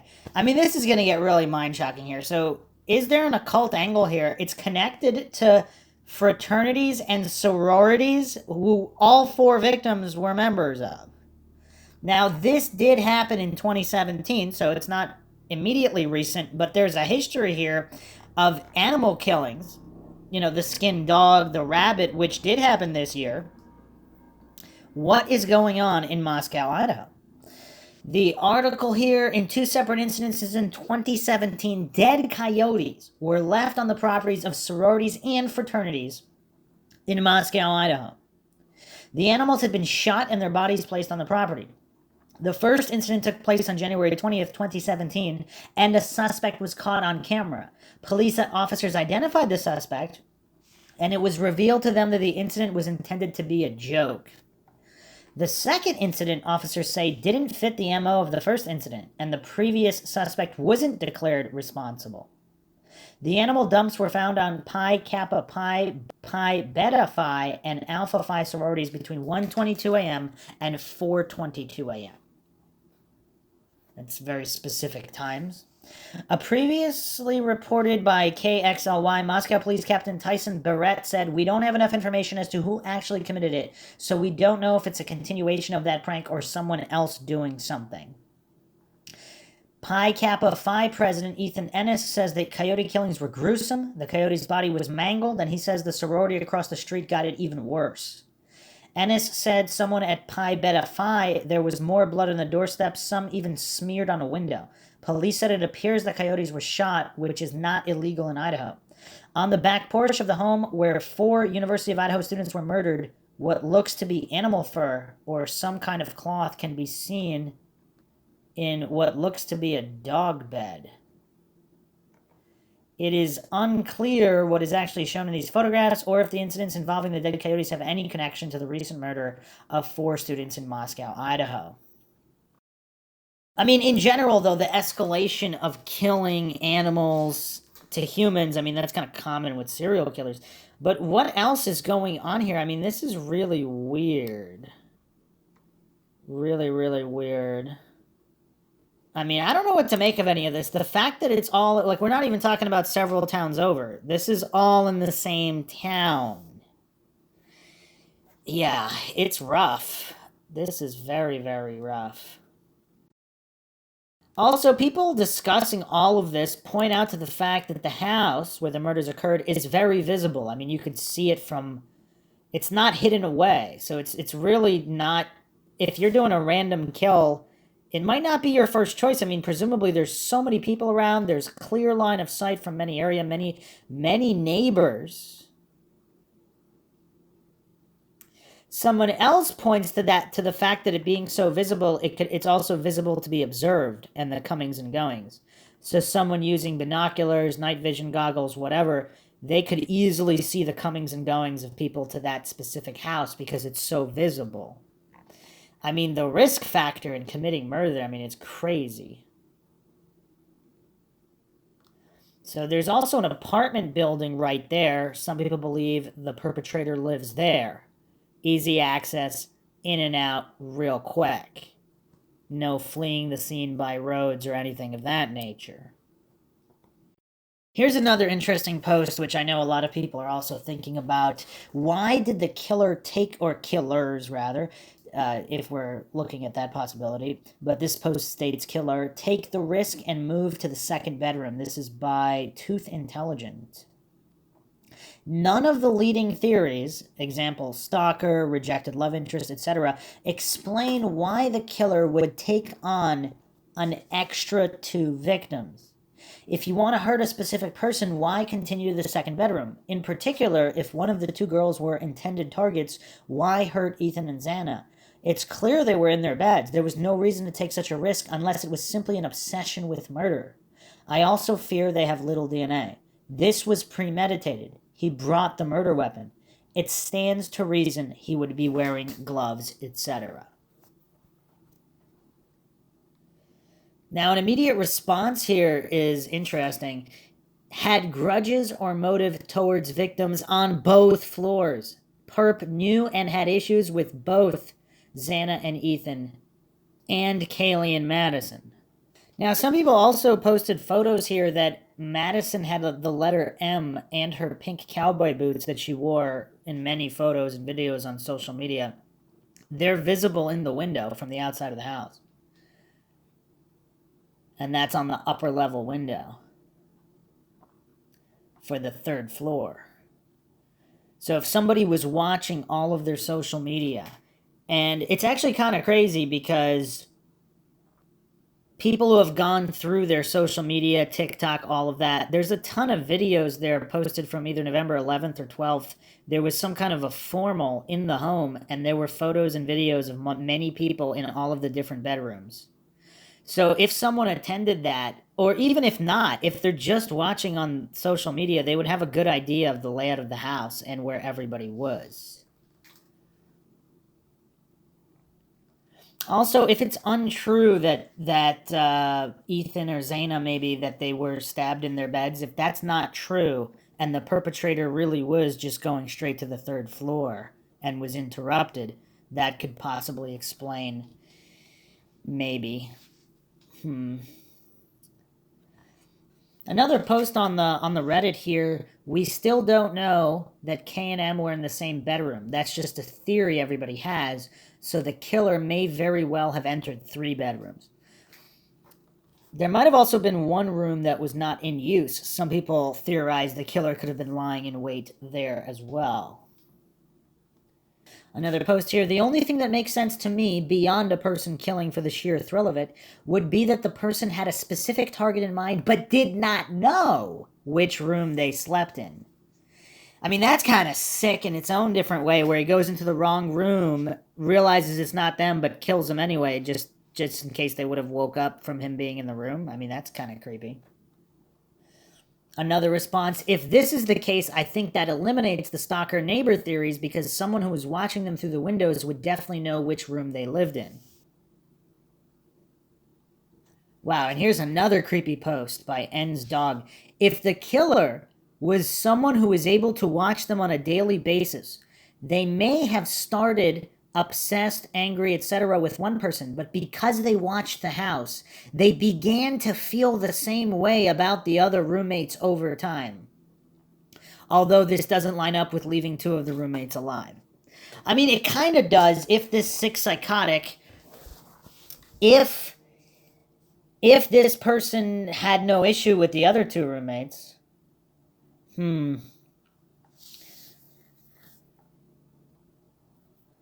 Another astute post here. I don't know, these people looked pretty close. There's a chance that they spent a great amount of time in each other's rooms. I lived in a similar house in university, and it would have been hard from someone who was watching unless they were there 24/7 to determine who was in which room. I mean, that's a good point as well. Another post, the only thing I can think of is that all 4 of them knew that person was there, arriving at the same time as the 4, and went to bed with one of the 2 upstairs. That's the only thing that makes sense to me. No forced entry, reason to kill all 4 and leave the other 2 alone.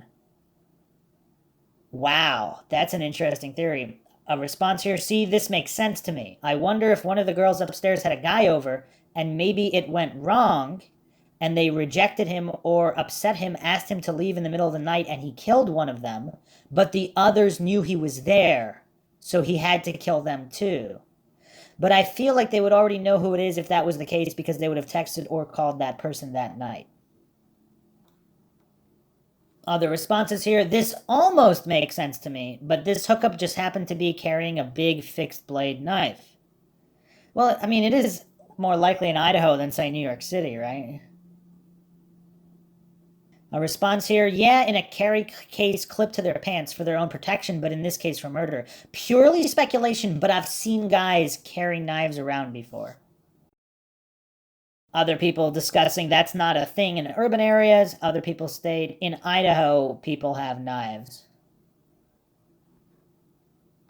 Another response here, doubtful. Kaylee was calling her ex and Maddie had a boyfriend. I mean, here's the thing though, it was her ex. So if it's her ex and not her current boyfriend, maybe she's calling her ex for help because if they're still friendly. And if this guy that they're kicking out or she changed her mind about, if he's causing a ruckus, if there's a fight, I mean, you would think people would hear that though. Would the roommates not have heard that? Or is there also a party going on though? That's the big question. So was there not a party there that night? Was there a party next door that was loud or somewhere around in the apartments? Because without knowing that information, it's really hard to understand what's going on here. Other people speculate it was premeditated, not random. I think he was waiting in the house. Significant Day posted this. This is mine and my husband's top theory. One of the girls on the third floor brought a guy home. She introduced him to X and E, assuming they were still awake, and had to walk past their room. Something happens, and K or M asks him to leave. The girls then start calling J to tell him what happened. The unsub is then waiting outside or somewhere in the house, or he won't leave, so they call for backup. Either way, the unsub kills K and M and then E and X. The girls on the first floor were untouched either because the unsub didn't know they were there, or no need to kill them because they never met him.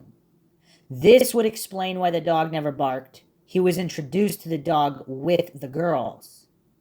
To your point with the last sentence, it was completely random meetup hookup. They wouldn't necessarily have his name or number. Huh. I mean, people would know. I mean, if they brought a guy home, so that means, like, how did he get there? From the bar or wherever they met him. A response here, the girls didn't bring any guy home. There was a person who gave them a ride home that has been cleared who vouched it was just the two girls. Interesting.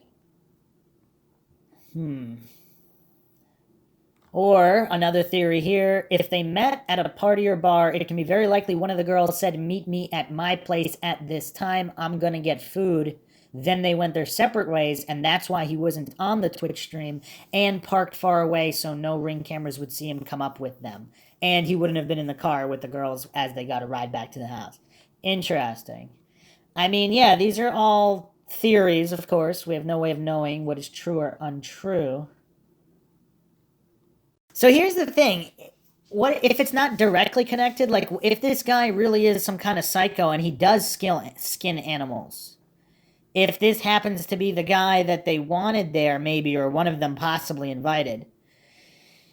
I'm going to go through one more article here from Newsweek. Idaho witnesses murdered students ditched guy at food truck that night by James Bickerton, November 25th, 2022. Two of the University of Idaho students murdered on November 13th may have ditched a super nice man who was trying to help them get home safe, according to an eyewitness. Madison Mogen, 21, Kaylee Gonzalez, 21, Xana Kernodle, 20, and Ethan Chapin, 20, were killed in a shared student house in Moscow, Idaho. All three female students lived there while Chapin was visiting Kernodle, his girlfriend. The knife attack took place in the early hours with Gonzalez and Mogen killed in their beds on the top floor and Kernodle and Chapin on the floor below. Two other housemates who were sleeping on the first floor were not harmed during the attack. Police investigating the case have yet to name a suspect or make any arrests and are appealing for anyone with information to come forward. Gonzalez and Mogen spent the night before their murder at the Corner Club. Joe Vidot, a local who was also at the club, described their time at the bar to DailyMail.com. He said, quote, a lot of guys were talking to them at the Corner Club.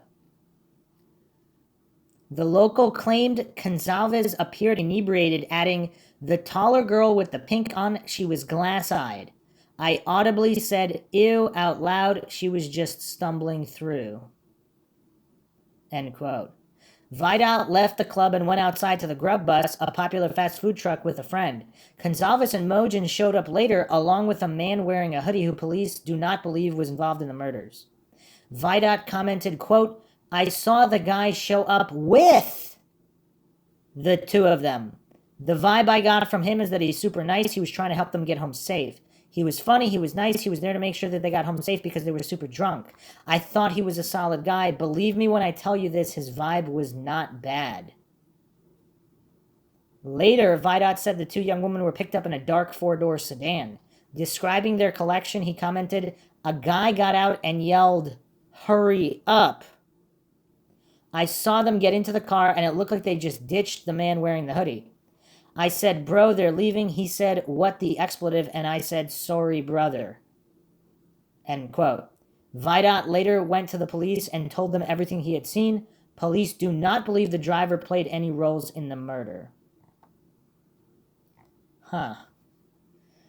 So, interesting account there.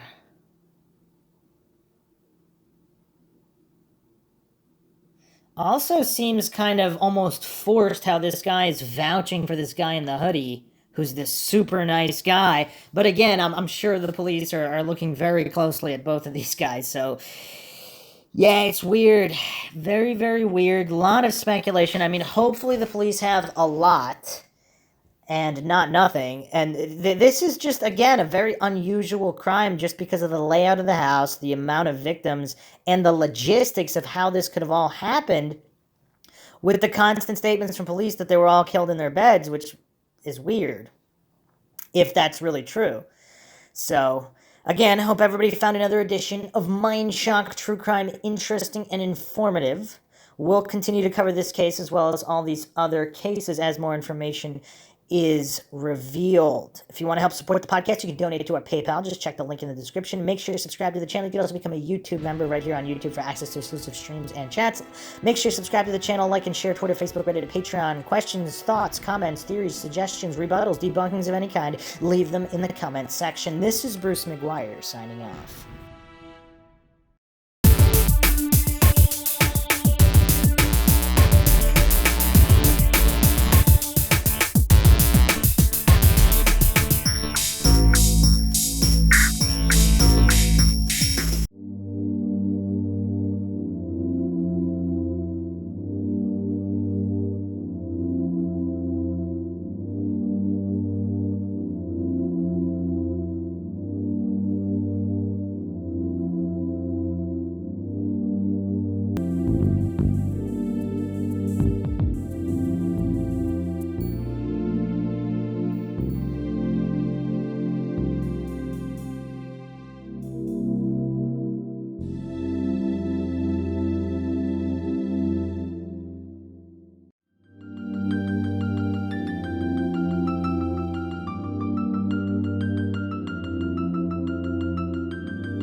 If you like audiobooks or audio shows, check out a free trial of Audible. Just click the link in the description.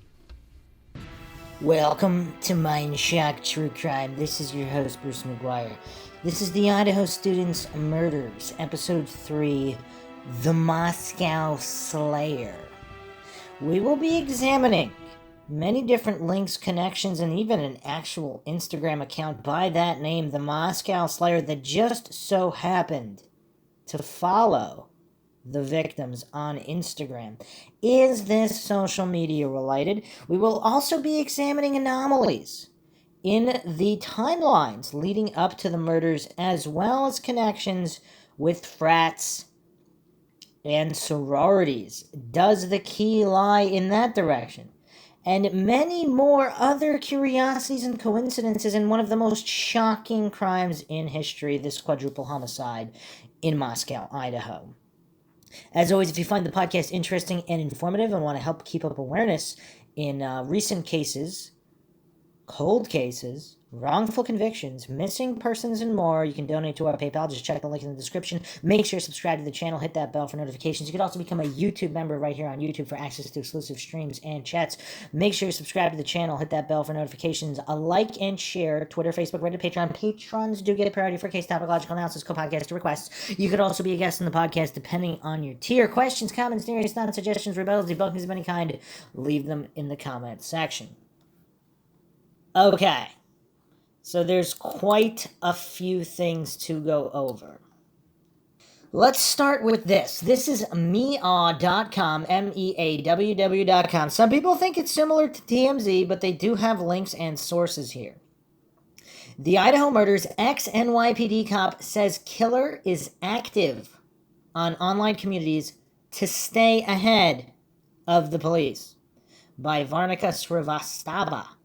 Alfred Titus, a retired NYPD homicide detective and hostage negotiator, revealed how online netizens' research keeps a killer safe and sound. Police reported that detectives have relocated 5 vehicles from the crime scene to a storage location where they will continue to examine them and process evidence in the investigation into the gruesome stabbings that claimed the lives of 4 University of Idaho students inside their home earlier this month. Police said that the tips and 911 calls are still coming in 2 weeks after the 4 University of Idaho students were fatally stabbed in their dorms, but no suspect has been named. And just to clarify, it's not the dorms of the university. This is an off-campus house, although right next to the campus. Although the perpetrator is still at large and officials appear to be no closer to solving the crime, police in Idaho are finishing their investigation at the residence where 4 University of Idaho students were brutally slain. But the alarming question is why the authorities cannot catch the killer. As per reported by CBS News, is the killer following up on the online group theories that is helping him stay ahead of the investigation? Recently, News Nation interviewed Alfred Titus, a retired NYPD homicide detective and hostage negotiator. He revealed a few ways in which online netizens' research keeps a killer safe and sound from the police. Titus said, quote, a killer would go into these chat rooms and get involved with the conversations to try to stay ahead of the investigation. A lot of times, this information comes from different sources that the killer is aware that he may miss in these chat rooms. Everything is pretty much up to date, and it's a good source of information for the killer.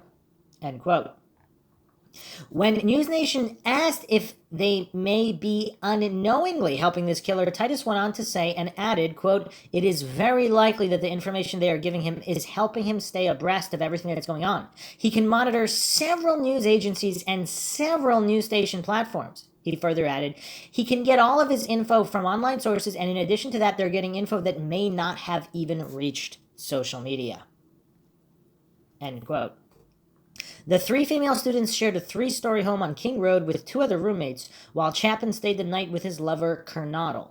2 fatalities were discovered on the house's 3rd floor, while the other 2 were found on the 2nd story. The other 2 roommates were unscathed and appeared to have survived the murders. Several officials have described the murder scene as bloody, unlike anything they had ever seen before, because each victim was stabbed multiple times with a fixed blade knife and bled dead in the house. So here's another article by Kunal Day, November 30th, 2022. Ethan Chapin and Zaina Kernodle, police unable to explain 5-hour gap in tragic pairs movements. Authorities are still clueless about a 5-hour gap in the reported whereabouts of University of Idaho students Zaina Kernodle and Ethan Chapin the night before they and 2 other students were viciously stabbed to death. Moscow police are working tirelessly to solve the murders of Chapin 20, Kernodle 20, Madison Mogen 21, and Kaylee Gonzalez 21, who were found stabbed to death on November 13th on the 2nd and 3rd floors of an off-campus residence in Moscow, Idaho. The quadruple homicide is believed to have been committed using a fixed-blade knife as the students were asleep. Their roommates, Dylan Mortensen and Bethany Funk, were reportedly in the house at the time of the slayings, but were unharmed. They are said to have woken up hours later and called 911 after discovering the bodies. Idaho police confirmed that Mortensen and Funk are not suspects, although some people do believe that they just said that. Investigators determined that Chapin and Kernodle were last seen at a party at the Sigma Chi fraternity house on the University of Idaho campus at 735 Nez Perce Drive at around 9 p.m. local time. At approximately 1:45 a.m., the couple is believed to have returned to the residence at 1122 King Road. News Nation's Brian Enton reported that the frat house where they partied is walking distance from the home and would not take more than 15 minutes to reach. Furthermore, there is no reported information from any Sigma Chi members who may have been at the party and seen Chapin and Kernodle. We do want to figure out what occurred between 9 p.m. and 1:45 a.m., who Chapin and Kernodle were with, and what was going on with them, Moscow police told Enton. Maybe any routes or passes they took to go home, these type of things potentially are critical to the investigation.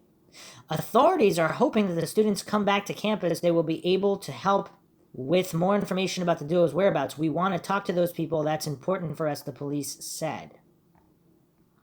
The murdered students were reportedly found on the 2nd and 3rd floor of the residence, while the 2 roommates living on the ground floor, Funk and Mortensen, were spared. Authorities are trying to determine why they were spared and whether they slept through the attacks. Investigators said that each of the victims was stabbed multiple times and that the attacker used a fixed-blade knife to carry out the bloodbath. However, police are yet to identify a suspect.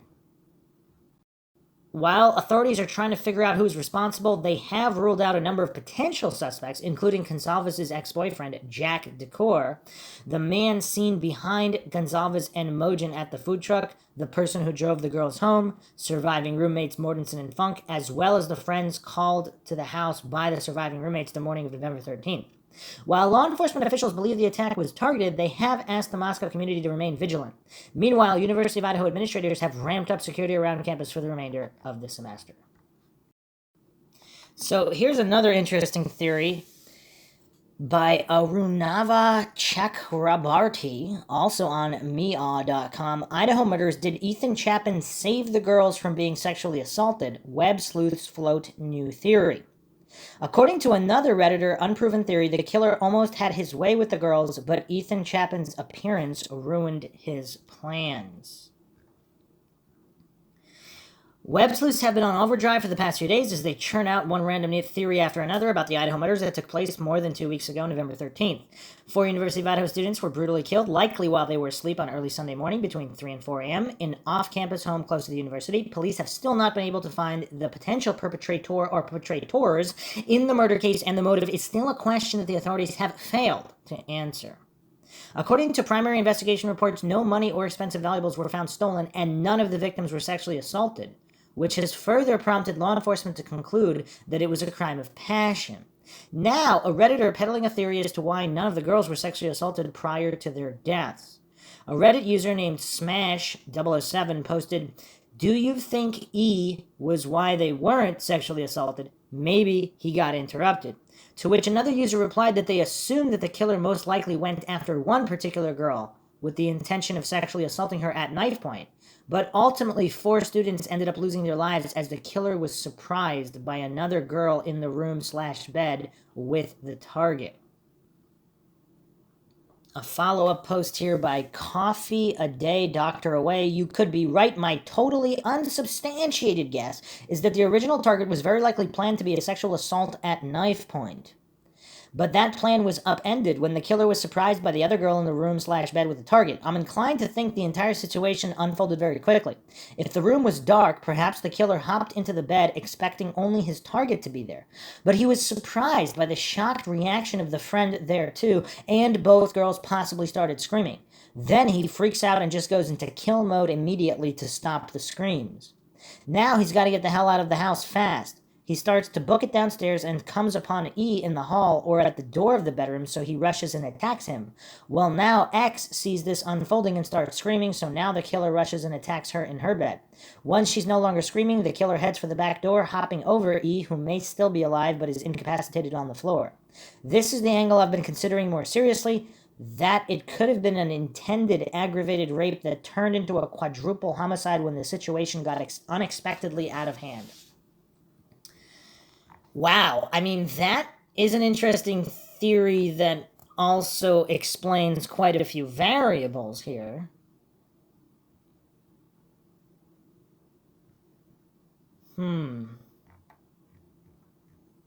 So let's get more into the anomaly and coincidence stack here. Also by Varnika Srivastava, November 29, 2022, Idaho murders. Cops were called to the party Xana Kernodle and Ethan Chapin attended hours before tragedy. And you know what's kind of crazy? Within 2-3 days, this was a rumor that was floated around. I mean, has this been 100% verified now? That's crazy how like a lot of these early rumors end up being true. It doesn't say that this is true here. So it has been claimed that the police were called into the party Xana Kernodle and Ethan Chapin attended on the night the four friends were murdered at a rental home only a few yards from the University of Idaho campus in Moscow. Police have been working around the clock for days to solve the murders, but have been unable to break the case open after 2 weeks. Kaylee Gonzalez, 21, Madison Mogen, 21, Kernodle, 20, and Chapin, 20, were fatally stabbed in the early morning hours of November 13th. They were found dead on 2 different stories of a 3-story residence. 3 women resided there, and Chapin, who was a guest, was Kernodle's boyfriend. Between 10 p.m. and 1:30 a.m. on November 13th, Kaylee Gonzalez and Madison Mogen were at the Corner Club, a neighborhood pub located at 202 North Main Street in Moscow. They were captured on camera at the Grub Truck at 318 South Main Street around 1:40 in the morning. Then they used a private party to get a ride home from downtown and arrived at their 1122 King Road residence at 1:56 in the morning. Based on digital evidence gathered by the investigators, their estimated time of arrival at the residence was revised.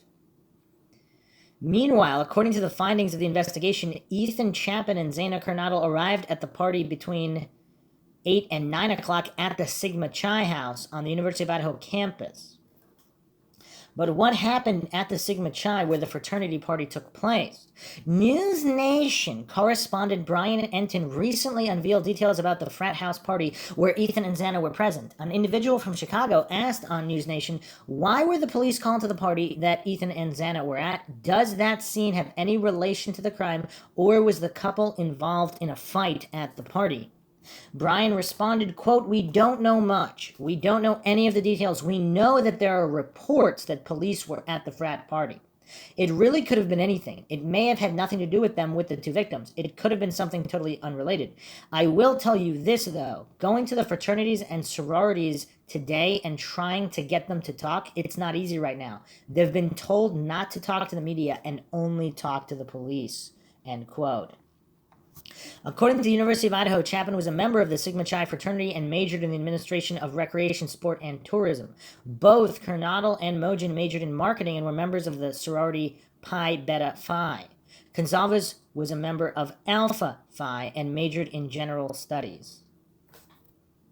The last homicide in Moscow was in 2015. Numerous federal and state law enforcement officers have been sent in to help municipal police identify the perpetrator and the motive behind the quadruple murder, as reported by Fox News. I mean, I'm going to get into more details here, but... So, Kernodle and Mogen are in the same sorority, but Mogen's best friend, Gonzalez, is in a different sorority. I mean, I don't know. From reports, they were basically inseparable, etc., etc. They're in different sororities. What does that mean? I don't know. So let's flip it to the other side now. Normal night in Moscow. Sorority sister recalls Idaho victim Madison Mogen's final hours before the murder. By Shadia Zubair, November 30th, 2022, also on meaw.com. Madison Mogen was spotted having a normal night out with her friends just hours before the tragedy struck. It's been 2 weeks since an unknown assailant brutally killed 4 University of Idaho students. The sorority sister and classmate of the 2 victims told that she saw one of the victims, Madison Mogen, having a typical night in an Idaho club hours before the horrific incident took place, reported Fox News. Mogen, 21, spent most of the evening of November 12th in Moscow's Idaho Corner Club, where she was observed, quote, just laughing with all her friends, end quote, according to Madison Moy, a classmate and neighbor. So Madison Mogen has a classmate and neighbor known as Madison Moy. So not only the same first name, not only the first letter of the last name being the same, but also the second and the fourth. While cops confirmed Kylie Gonzalez was also with Mogen on the same night. It was just a normal night in Moscow, Moy, a 21-year-old sophomore, told Fox News Digital on Monday. Moscow is a safe place. Nothing like this ever happens. I didn't think anything of it. Moy said Mogen was at the club for the majority of the night. Police stated that Mogen and Kaylee Gonzalez left the bar at 1:30 a.m. on Sunday and went to a food truck nearby before returning home at 1:56 a.m. Moy claimed she had visited the house every so often before it became a murder scene and claimed she had been there for events or times that the girls would just hang out, and she added that the girls' deaths have been extremely difficult for her. The Vandal community is really close, and it just kind of put a darkness over it, she said. She claimed that she had not seen Mogen and Kernodle as regularly because they had left the sorority the previous semester, as per Fox News.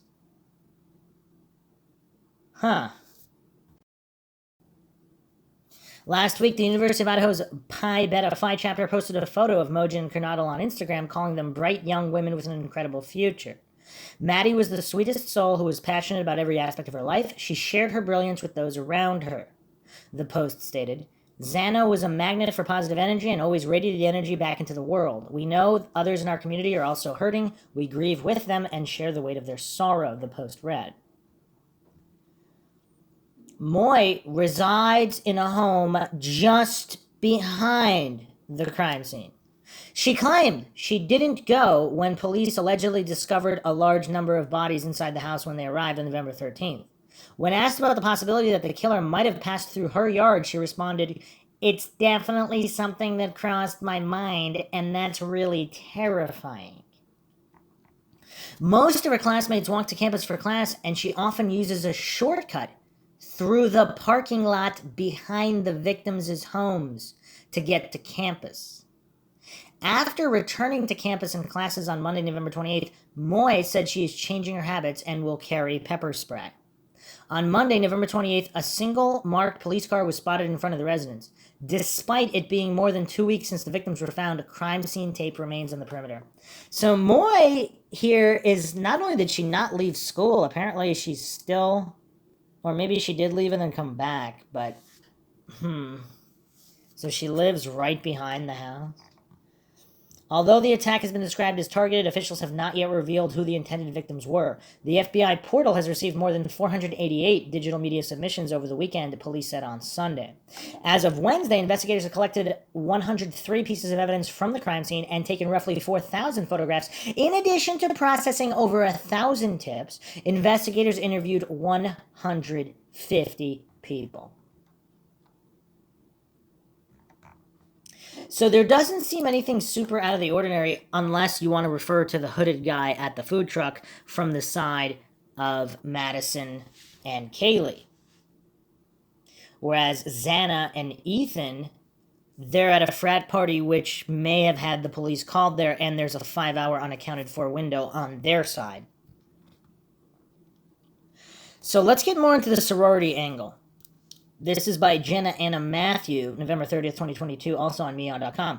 Idaho victims sororities, Alpha Phi and Pi Beta Phi, put on probation over health and safety violations. The two University of Idaho sororities are on probation for violations or concerns regarding risk management, alcohol/drugs, or hazing. Also, let's not forget the so-called pranks with the skinned coyotes in previous years. Very scary stuff here linked to the sororities. It has been nearly 3 weeks since the gruesome murders of 4 University of Idaho students. As police are desperately probing the massacre, the 2 sororities to which 3 of the slain University of Idaho students belonged are on disciplinary probation.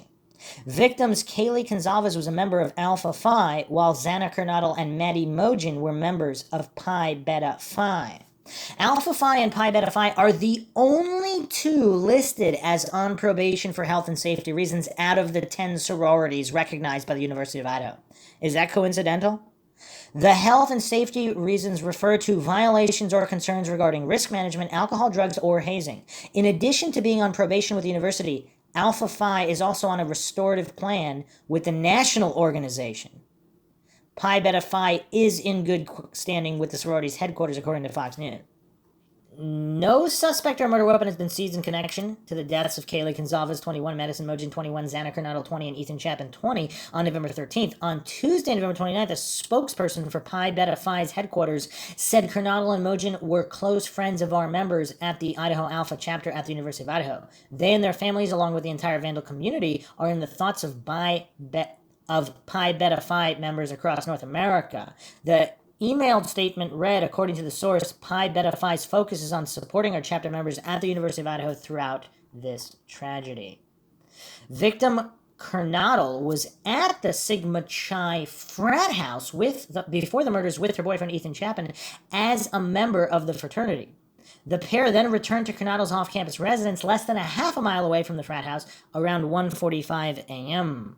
While Gonzalez and Mogen were at the Corner Club from roughly 10 p.m. on November 12th to 1:40 a.m. on November 13th. The local bar was described by a fellow University of Idaho student as the heart of Greek life on campus, with large crowds on most Fridays and Saturdays. Okay, so interesting. So there's 10 sororities. The only 2 on probation with issues are the 2 that the victims belong to. Is that curious? And again, when you factor in the coyotes and all these other pranks, is there some occult angle here? And we're going to get into more of that. So let's get to the Moscow Slayer. I mean, this is really, really dark stuff. And I will give I guess I'll give what we can call the McGuire theory here thus far, even though there's obviously not enough information for him. Who is the Moscow Slayer? Instagram user followed all University of Idaho victims and posted knife pics. As police are doing their work, web sleuths are hard at work doing their own digging to find the murderer who stabbed the 4 students, by Deepak Kumar, November 29, 2022, also on meaw.com. The investigation into the University of Idaho murders continues as police are yet to find a potential suspect or a lead. As police are doing their work, web sleuths are hard at work doing their own digging to find the murderer. Certain social media posts are claiming that there's an Instagram user who goes by the name of the Moscow Slayer who could be the person behind the massacre. As of now, there is no trace of the suspect or the murder weapon, even after officials have followed more than 600 tips and conducted almost 100 interviews. People have now discovered an Instagram account that followed all of the Idaho murder victims. Even though the account has been deleted, several screenshots have found their way to the internet. The bio of the account reads, car dealership owner and retired Tier 1 Special Mission Unit JSOC operator, SEAL Team 6. Does that seem legit to anybody? Some users who discovered the account before it was deleted saw the person operating the account was following the victims and had pictures of a knife, which hints towards the fact that all of the victims were stabbed and died due to deep wounds. The attacks have been deemed targeted by the police. There's a screenshot here with a folding knife. Never a dull moment with my Millie. This is the last knife that I carried into combat. I might have taken out a few bad dudes with it, Then there's blood droplet emoji and skull and crossbone emoji. Internet discovers cryptic posts from the Moscow Slayer. One suspicious user wrote there was an IG account linked to Kill the Icons movie mocking the victims before and after, and it was called the Moscow Slayer. Another user tweeted, what kind of a person is following the victims on Instagram and has an account called the Moscow Slayer and posts this weird expletive? One more user wrote, the Moscow Slayer ass that posted on Dead Girl's IG had photo of him holding military knife, wore gloves in the photo. I have to think if you have a knife like that, you probably bought the gloves. BOGO. One suspicious user questioned, the other disturbing item is the IG account of the Moscow Slayer or something similar. Has that been discussed? Another user who saw a post on the potential suspect's account wrote, username Moscow Slayer on Instagram had a post a day ago that said he misplaced a K-bar knife a few days ago, but deleted it is not lying here. One more user wrote, another disturbed individual is the reprobate that uses the pseudonym the Moscow Slayer on Instagram. Some people think this individual is involved, others think they are trolling. Personally, it's hard to say, but it's clear this individual should be looked into. So here's my first thought of this. So is it confirmed whether or not he followed them before their deaths, or was it after? So, I mean, that's the biggest piece there. If it was before. Now, this just jumped out to me. Again, nothing to do with murder, but just thinking back to high school days, I don't know how prominent this would be in college. I don't remember this type of activity in college, but in high school with like a smaller student body. So the numbers as of last year are 8,631 undergrad students.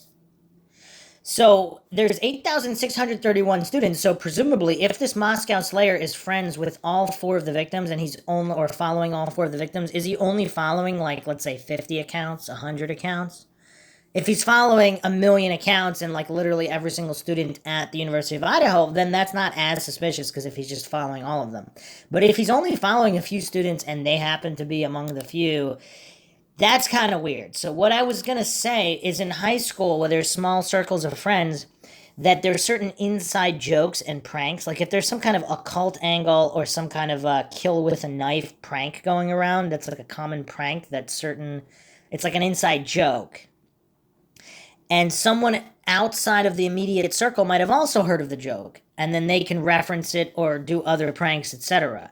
Now, obviously, this has nothing to do with actually killing people, but if the real, it seems kind of strange that the real killer would post himself doing that. Is it more likely that the real killer knew about this inside joke and wanted to point suspicion in either the direction of the Moscow Slayer, if the Moscow Slayer followed all these victims and was part of their inside circle in some way? Because the description that he's SEAL Team 6, all that could be made up nonsense, and it could actually be a student. Or if it's an older guy, I mean, that's a tougher one. But if it's a student, if it's a fellow student or possibly more than one fellow student, if they know about some kind of inside joke with skinning people, using knives to kill whatever, like as a joke, obviously in the coyote situation, I mean, that's above and beyond just an innocent joke. But if there's some kind of constant reference or inside joking regarding the occult, as rumors suggest, that there's some kind of occult angle here with these sororities and fraternities, possible hazing involving the occult. If there's some kind of inside joke where people keep joking about like slashing throats or whatever, like sick, dark jokes, not ever dreaming anybody would actually do this. If there's someone either inside the circle or outside the circle that knows about the joking, would they set something up this way so they killed them for whatever reason and they want to point suspicion at someone inside the circle who knows about some kind of an inside joke or something regarding somebody getting slashed or using knives, and if it's like been an ongoing thing? That kind of jumped out to me immediately. Then again, if really disturbed, it obviously would be super dumb to have your all of this on Instagram. If this is that disturbed an individual that, you know, when someone's that disturbed, I mean, logic kind of goes out the window, so maybe they would leave all these digital footprints. Just, I'd have to lean to not, because if they're that sloppy, I mean, why would they not have been caught already? But either way, a very creepy angle here. So just really, really creepy. And if the posts were made, if he followed them before the murders, and there's also the posts after the murders, I mean, what does that mean? I mean, just really, really creepy stuff here that doesn't really make a lot of sense. So another possible occult angle here. Eerie, eagle-eyed internet users find Anubis, the god of the dead, in Idaho murder house's pick. Anubis, the ancient Egyptian god of the afterlife, as well as the patron god of lost souls, is often symbolized as a jackal by Tuhin Chakraborty. Also on Meow.com, December 2nd, 2022. As the investigation into the University of Idaho students' killings of Kaylee Gonzalez, Madison Mogen, Xana Kernodle, and Ethan Chapin continues, social media users have ensured they are actively involved every step of the way. An eagle-eyed user posted a snapshot from a recent Daily Mail article that showed the house where the tragic killing took place. The user wrote on Twitter with the picture, "Maybe this is a random, unrelated tidbit, but did anyone else notice what appears to be an Egyptian deity in this Daily Mail UK photograph from the Moscow murder's house?" while referring to blood visible on one of the windows. Anubis, another user, replied. The user later wrote in another tweet, "Yup, Anubis, god of the dead, in the house where 4 youngsters were brutally murdered. It's an eerie coincidence." According to Daily Mail, this is the home where the homicides occurred. Look right above the tow truck driver to the window. I may be incorrect, but to me that looks like a depiction in the window of Anubis, god of death from Egyptian mythology, the user added. Okay, another issue here, I mean, this might be a really weird coincidence. Varnika Srivastava also posted this December 1st, 2022 on Meow.com. Google Trends show peak in how to get away with murder. Search a day before the tragedy. It has been more than 2 weeks since the 4 University of Idaho students were brutally stabbed to death while they were asleep, shocking Moscow, a small town in Idaho, as well as the rest of the nation. Now, web sleuths have discovered a shocking fact. How to get away with murder was the most searched topic on Google a day before the murders. Ever since news about the murders broke, web sleuths have been scouring the internet voraciously, floating one unproven and arbitrary theory after another. A Reddit user now claimed that how to get away with murder was at the peak on Google search a day before the murders took place. The post reads, "How accurate is Google Trends? Sunday 6th to Saturday 12th, there was a peak in searching how to get away with murder from Idaho. This still leaves a lot of unanswered questions, such as, was the killer trying to find an escape route using Google? None of these theories have been confirmed by authorities or anyone connected to the case so far. In fact, Gonzalez's sister, Olivier, recently slammed web sleuths for coming up with such theories." I mean, yeah, if you look at that, that is kind of crazy. Because if you look at Google Trends for Idaho, there's huge spikes on the days leading up to 13. So there's nothing. Even on Halloween, there's nothing. All the way up through the beginning of November, there's nothing. And then after the 13th, nothing. So if we're using controls here, that is unusual that in Idaho there's these huge spikes for how to get away with murder. I mean, that's kind of crazy. How many people are researching this, and why are they only researching it those days? And that's kind of a random generic thing, but... Alright, let's go over a few more things. Idaho murders. Retired cop says DNA is going to be tough as crime scene was party house with many guests. Arunava Chakrabarti, November 30th, 2022. Moscow Police Department said on its website that forensic evidence collected from the crime scene is still being processed. As law enforcement try to ascertain the main perpetrator or perpetrators behind the grisly murders of 4 University of Idaho students, experts claim that DNA evidence in the case may be arduous for investigators. Besides the victims, 2 other roommates who also lived in the same house escaped unharmed as they slept through the attacks and are not believed to be involved in the crime. The slayings have left the community tense and on alert as the police are yet to identify a murder suspect or locate a murder weapon. Moscow Police Department said on its website that forensic evidence collected from the crime scene is still being processed. According to authorities, more than 100 pieces of physical evidence were collected and taken to the Idaho State Police Crime Lab. Experts say that retrieving DNA evidence may be difficult for investigators due to the nature and location of the crime. It's 5 young women that occupy that space regularly. And when you have one who has a boyfriend that was there, obviously, and is one of the victims, Joseph Scott Morgan, a distinguished scholar of applied forensics at Jacksonville State University in Alabama, told Newsweek, you're going to have their common DNA in that house just as a result of occupancy. Neighbors have told reporters that parties and gatherings were frequently held at the house, while police have said the surviving roommates summoned friends to the residence before the 911 call, requesting aid was made at 11:58 a.m. Responding officers located the victims on the second and third floors of the house. Morgan says those people likely left crucial evidence of their presence, such as skin cells and hair, too. All of that is to be taken into the account, he said. If any of these occupants had other romantic partners, perhaps they would be with more frequency than others, then there might be a robust DNA signature left behind by those individuals. It's a big obstacle for the investigators to overcome. Online sleuths have latched onto Jeremy Regan, a neighbor of the Idaho murder victims, and deemed him a suspect. Regan tells that these people have been ruthless about digging into his entire personal life. And apparently he also supplied DNA as well, so he can be ruled out. I mean, was he never in the house? Another article here, I found a glove at the scene. Retired detective's discovery fuels more speculation about Idaho murders. Recently, Chris McDonough, a seasoned homicide detective, unveiled some chilling information from the crime scene in the Interview Room show.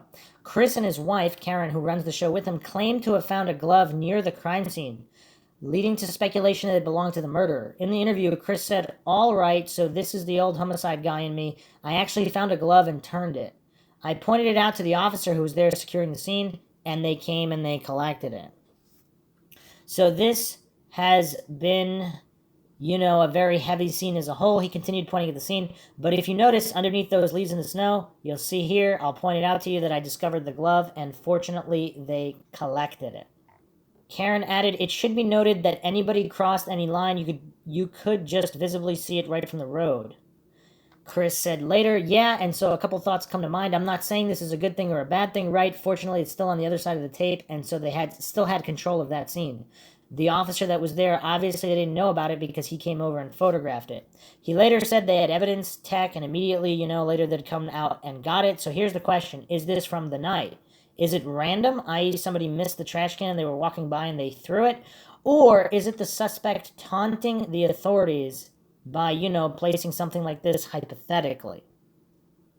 Either way, there's a glove, and it was collected after I brought it to their attention, he added. It's definitely worth pointing out that we don't know how long it's been there, don't know who it belongs to, and police made a note of it and collected it. So, another issue with the DNA by Piyush Arora, November 30th, 2022. Web sleuths believe DNA of suspect found as Nancy Grace says it's not coming up on CODIS. Investigators have reportedly sent 113 pieces of physical evidence they collected to the Idaho State Police Crime Lab for analysis. Many spurious and wild conspiracy theories started doing the rounds on the internet after renowned journalist Nancy Grace appeared on Fox and Friends and stated the perp is most likely not a convicted felon because he is not popping up on AFIS or CODIS. That's telling me a lot about who this is. She also revealed that investigators are going to use genealogical DNA to get their hands on the suspect or suspects. Citing Grace's revelation, a Reddit user who goes by the username of BlueRoses90 noted, did we miss something? Seems like she has inside knowledge that they do have the perp's DNA. ETA, CODIS is for DNA, while AFIS is for fingerprints. If Nancy's correct, it could mean that they have the perp's DNA and prints as well. A second user backed the claim and wrote, maybe that's what Xana's dad meant when he said she had fought back. He seemed to say it proudly, which is understandable, but maybe he was proud because she got DNA that could help find the killer. Of course, they have the DNA. I don't find it weird that it's not in their system. This guy's probably college age or a little older, and that's still pretty young in terms of becoming a felon, said the third user, while the fourth asserted, I feel like they have to, but unclear if the same DNA would already be in the house. Also, it's probably rare for college kids to have a felony record versus an older individual. Yeah, I mean, those are all good points there as well. I don't know many people at college that would be in CODIS, so seems accurate. I can't stand Nancy Grace, but I don't think it's too big of a leap to believe that the killer isn't in the database, another user said. Okay, here's the thing though, like which DNA are they referencing? Is it DNA from just people randomly in the house? Like how do they know that would be the DNA of the perp? So, I mean, that's a curiosity. If it's under her fingernails, I mean, that is interesting. But there's also 5 hours unaccounted for. Did they get into a fight with somebody? Is it possible that fight is not related to what ultimately happened? I mean, there's just this 5 hour gap in Ethan Chapman and Xana Kernodle's movements. That's kind of hard to overcome. I mean, if you don't have a timeline, how can you determine anybody they potentially could have interacted with? And then also, is it someone Ethan and Xana interacted with, or Kaylee and Maddie? Or is there crossover? Is it both? Because there's some kind of overlap in their Greek life. They're all members or former members of the same sororities. Ethan's a member of the frat. Like, what is going on at this campus? Another post here, internet baffled by how Idaho quadruple murder suspect left 0 prints in the house after senseless slaughter. So supposedly this is a blood-soaked crime scene, but there were no prints. Does that mean there was no footprints, even any kind of footprints? So I think they're referring to not even like blood prints. So if the killer's in the middle of this bloodbath, you would think there'd be some sprayed blood. Other users are now speculating that there's some kind of this guy used a hazmat suit. And also, if this was somebody who was known to them and had been in that house many times for parties, etc., how could they prove it was... I mean, yeah, it's tough. Unless it's under the fingernails of any of the victims. Another article here, more than one killer involved in massacre, famed pathologist says. Dr. Cyril Wecht reportedly wanted to know how long the suspect or suspects remained inside the property and the number of stab wounds sustained by each victim. A well-known forensic pathologist has claimed that the 4 University of Idaho students murdered on November 13th could have been slaughtered by more than one killer. Dr. Cyril Wecht, known for conducting several high-profile forensic investigations over the decades, said he found it difficult to believe that one person could methodically and stealthily butcher 4 individuals in one house while 2 other roommates slept in other rooms. 4 young people get stabbed without fighting back. I mean, how does that happen? Dr. Wecht told Radar Online. I kind of think there may have been more than one assailant to have killed 4 people like that and not have an audible altercation or cries for help, he added. You have to wonder if there was more than one assailant. There was no noise, no altercation, question mark. The veteran pathologist, 91, has investigated the deaths of several popular figures, including Marilyn Monroe, JFK, and even the 1969 Charles Manson murders. He reportedly also wondered how long the suspect or suspects remained inside the property and the number of stab wounds sustained by each victim. Here's the thing, though. So, again, people are actually speculating that the original house was much smaller, and that was the downstairs area where the unharmed roommates were. And then they built and added onto the house, which is why the downstairs area where the roommates were on the first level, that the walls are much thicker, so that's why you wouldn't necessarily hear the other screams. But between the second and third levels, they could theoretically hear each other. So that's the explanation given there. Okay, so let's go to Fox News here. Police shed light on 6th person listed on lease at Moscow home. Idaho police say they do not believe the 6th roommate of the University of Idaho student slain earlier this month was involved in the quadruple homicide, which remains unsolved after 19 days. The Moscow Police Department revealed Thursday that a 6th person was listed on the lease at 1122 King Road, which had been considered a crime scene since the November 13th bloodshed. Officials revealed hours later that the person had moved out before the school year began, and was not present at the address at the time the 4 students were killed. The Friday afternoon press release further stated that detectives do not believe this person has any involvement in the murders. Also, supposedly, another post here on meow.com that might be relevant. The tragic reason Kaylee Gonzalez was in the murder house on that fateful night. November 20th, 2022 by Kunal Dang. The devastated parents of University of Idaho victim Kaylee Gonzalez have revealed how their daughter was supposed to be with them for the holidays, but went back to college to show off her new car to her friends.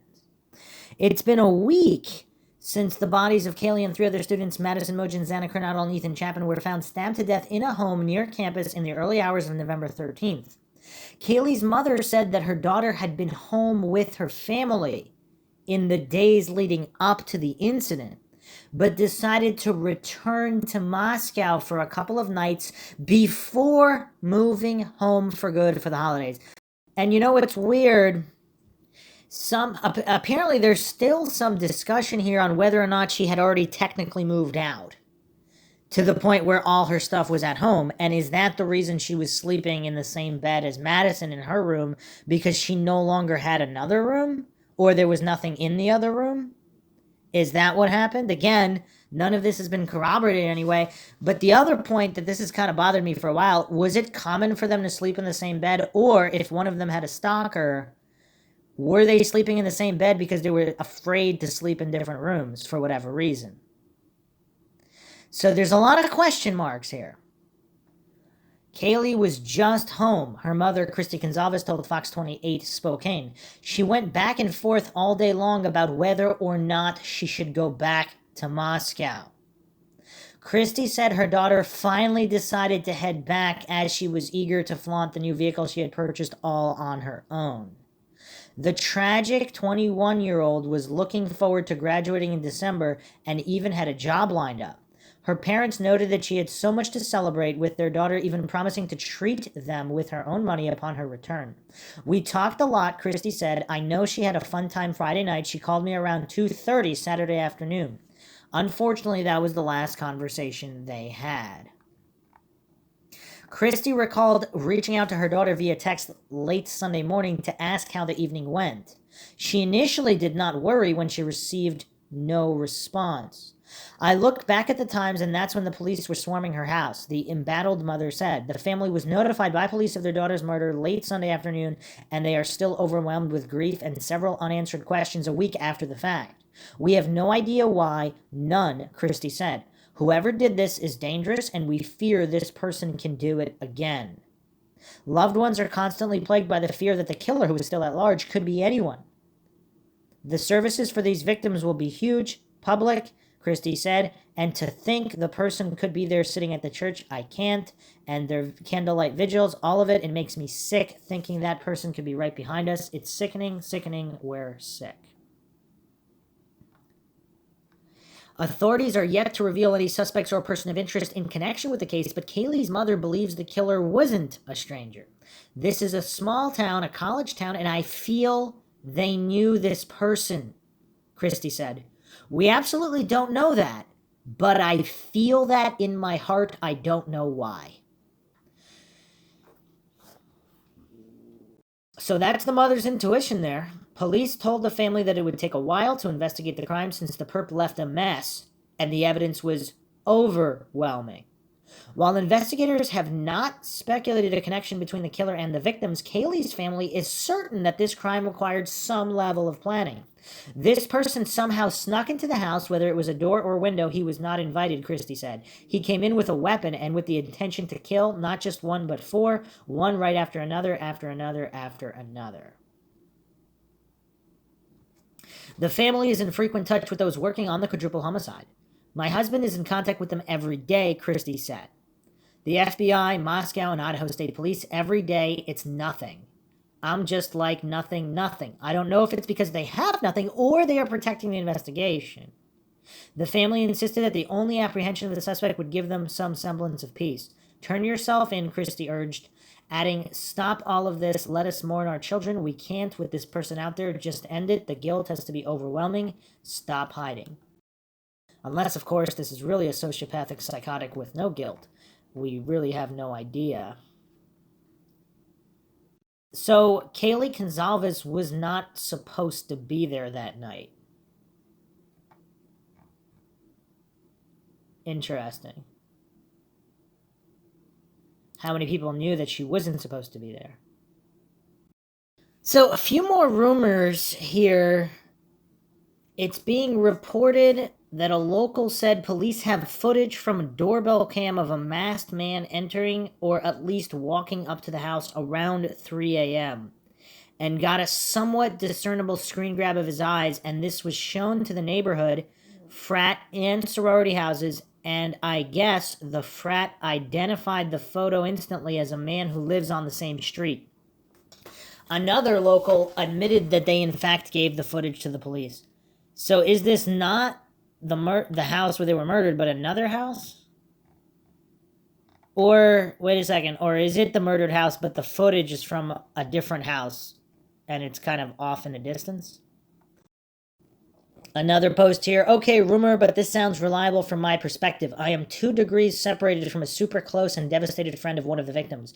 Apparently, law enforcement have a ring clip of a certain person of interest, mostly his eyes, on someone's cam.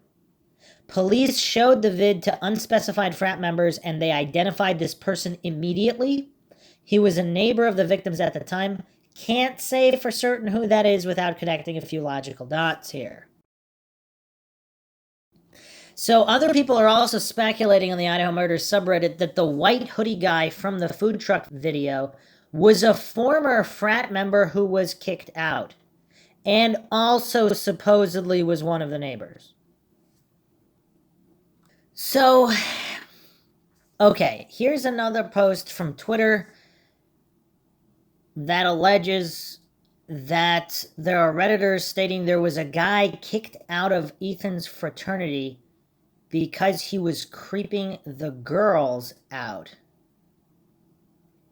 Ethan reported him. It is also said that this guy showed up at the frat party, a fight broke out, and Xana and Ethan left. Okay, so if this is true, then the police, if the police were called and it is related to Ethan and Xana, so supposedly the rumor here is there's a guy that got kicked out of the fraternity for creeping on the girls. Is this Madison and Kaylee? Ethan reported the guy that was creeping on Madison and Kaylee, possibly a stalker, whatever. This guy shows up to the frat where Madison and Kaylee are not, but Xana and Ethan are? And Ethan was the one who reported him? So theoretically, are all 4 targeted, even though technically Xana in this theory didn't really do anything, but I don't know. This is really weird. This is really weird.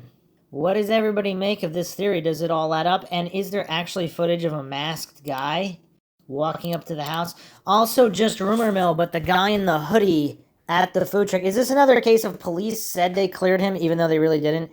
So from what I'm reading here just randomly on Reddit is that his alibi is that he left that night and drove hours to his parents' cabin or something. And then they cleared him. Like, where is this guy now? And what to make of that ring camera footage if it's legit? And how obvious could this guy be? Because, I mean, if he's on drugs or whatever, he's not thinking logically, okay. But he must know, did he not know that there was a Twitch stream at the food truck? Some people are alleging he did know because he looks uncomfortable, shifts, looks away from the camera, puts the hoodie on in the first place once he's in a certain view of the camera, and also points at the girls while he's actually not interacting with them in any way, while talking to a different guy about the girls and pointing to the girls. And then they leave without him. Yeah, I mean, it's all really weird. So what is it? So what is the theory here? He gets a mask and a knife and does all that? I mean, it's really weird. Is this the particular guy that got kicked out of the frat? If that's all true, and then he showed up at the frat and the police were called, then he goes to the corner club after he leaves. I mean, is this the same guy? This might not even be the same guy. Again, this is Mindshock. I'm not alleging anything is true or untrue. This is just a very, very perplexing case, but if they do have the ring camera footage and they do have DNA from under fingernails, I mean, that would be a lot more damning than just random DNA in the house. In which case, this seems to have a possibility of being solved. Obviously, the longer no arrest is made, the more the probability drops that arrest will be made.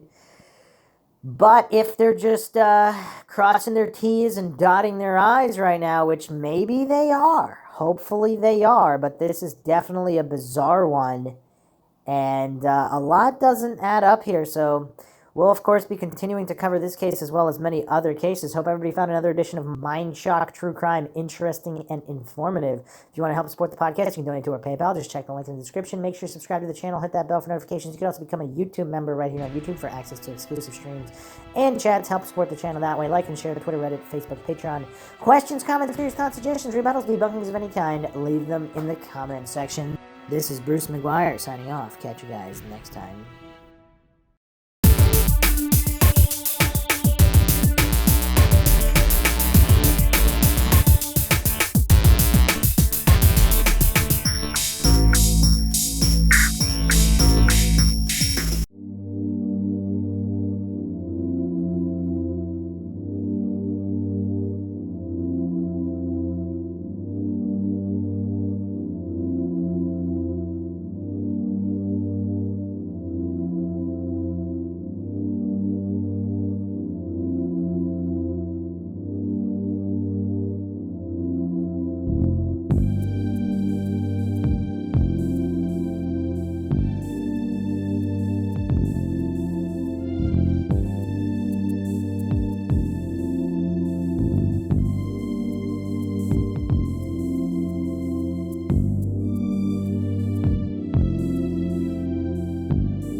If you like audiobooks or audio shows, check out a free trial of Audible. Just click the link in the description. Welcome to Mindshock True Crime. You are listening to the Idaho Students Murders podcast series. This is episode 4, Rabbit Holes. This case is quickly shaping up to be not only one of the most mysterious, but a case and tragic and just downright shocking, not just in modern history, but in all of history, because this is just absolutely brutal and tragic. And there's, again, all of this attention online. People just can't believe how not only can something like this happen, but how the perpetrator or perpetrators cannot be found immediately in an era of not just widespread surveillance, but particularly this specific area right next to a university, right next to an apartment building, right next to many other buildings. And now, as we've found, with police nearby as the murders were occurring. And there is body cam footage that has been released of police hassling some people walking after drinking, some students, right near the area, literally a block or so away, within visual sight of the house. I mean, it's just the amount of rabbit holes this case is developing is just, it's nothing short of mind-shocking. We'll go over all of them, and of course, the pursuit for justice. I don't think awareness is necessarily needed at this point, just because it's all the awareness is already through the roof. Obviously, on Mindshock, we cover a lot of cold cases as well. So awareness is at an all-time high, which is obviously a good thing. So the pressure is on. And hopefully the police can solve this very, very quickly, because obviously the longer it goes on, the probability of closing this case drops substantially. As always, if you find the podcast interesting and informative, you can donate to our PayPal. Just check the link in the description. Help support Mindshock. Help us get more mind-shocking content out there with logic and reason at the forefront in a world where it is quickly becoming extinct. You could also become a YouTube member right here on YouTube. Support the channel that way. Make sure to subscribe, like, and share to Twitter, Reddit, Facebook, Patreon. Patrons do get priority for a case topic, logical analysis, co-podcast requests. You could also be a guest in the podcast depending on your tier. Questions, comments, theories, thoughts, suggestions, rebuttals, debunkings of any kind, leave them in the comment section. So just looking through this body cam footage, on the surface, it appears that these individuals are all unrelated. I believe the police have officially stated that this is unrelated. If you listen to the audio here, it's fairly innocuous. It is obviously very difficult to believe that any of these students would be involved. And the time frame here is pretty much the exact time in question, from before 3 a.m. to after 3 a.m. So while the murders are going on, theoretically, unless the murders happen later, again, I don't know if there's been a confirmed time of death, but from the girls' calls to allegedly if they went to sleep and were killed shortly after, around 3, whatever the timeline being thrown around is, the police are and that's another thing too. The police have nothing better to do than have undercover plainclothes officer hassling kids walking with that may have been drinking alcohol, that they're underage or whatever.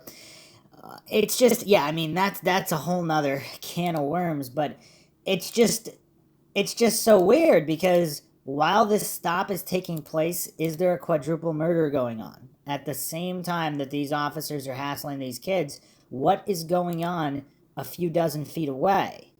Now, there's a lot of blurs on the video and everything too, which is kind of weird, because not only blurring the identity of these people, but blurring most of the screen as well. But you can make out a few vehicles parked here, and supposedly none of these particular vehicles are the vehicles in question.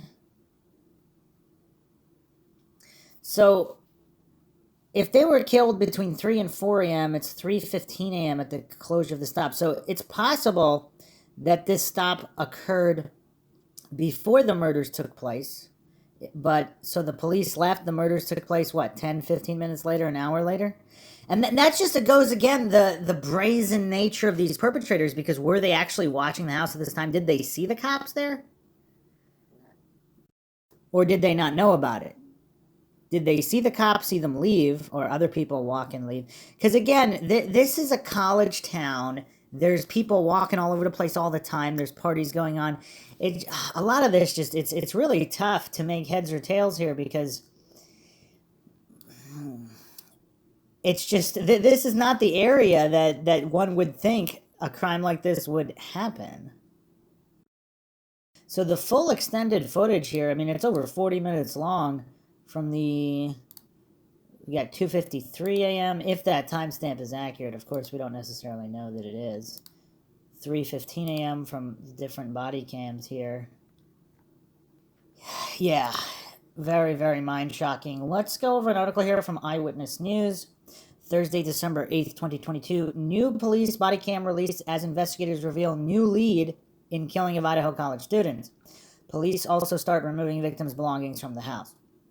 Authorities are trying to track down a car they say was in the area the night 4 University of Idaho students were killed.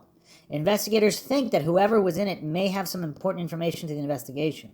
A new clue has been released Thursday in the Idaho murder mystery. Detectives are now asking the public for help locating a white 2011 to 2013 Hyundai Elantra with an unknown license plate, saying they're interested in speaking with its occupants who may have critical information to share regarding this case.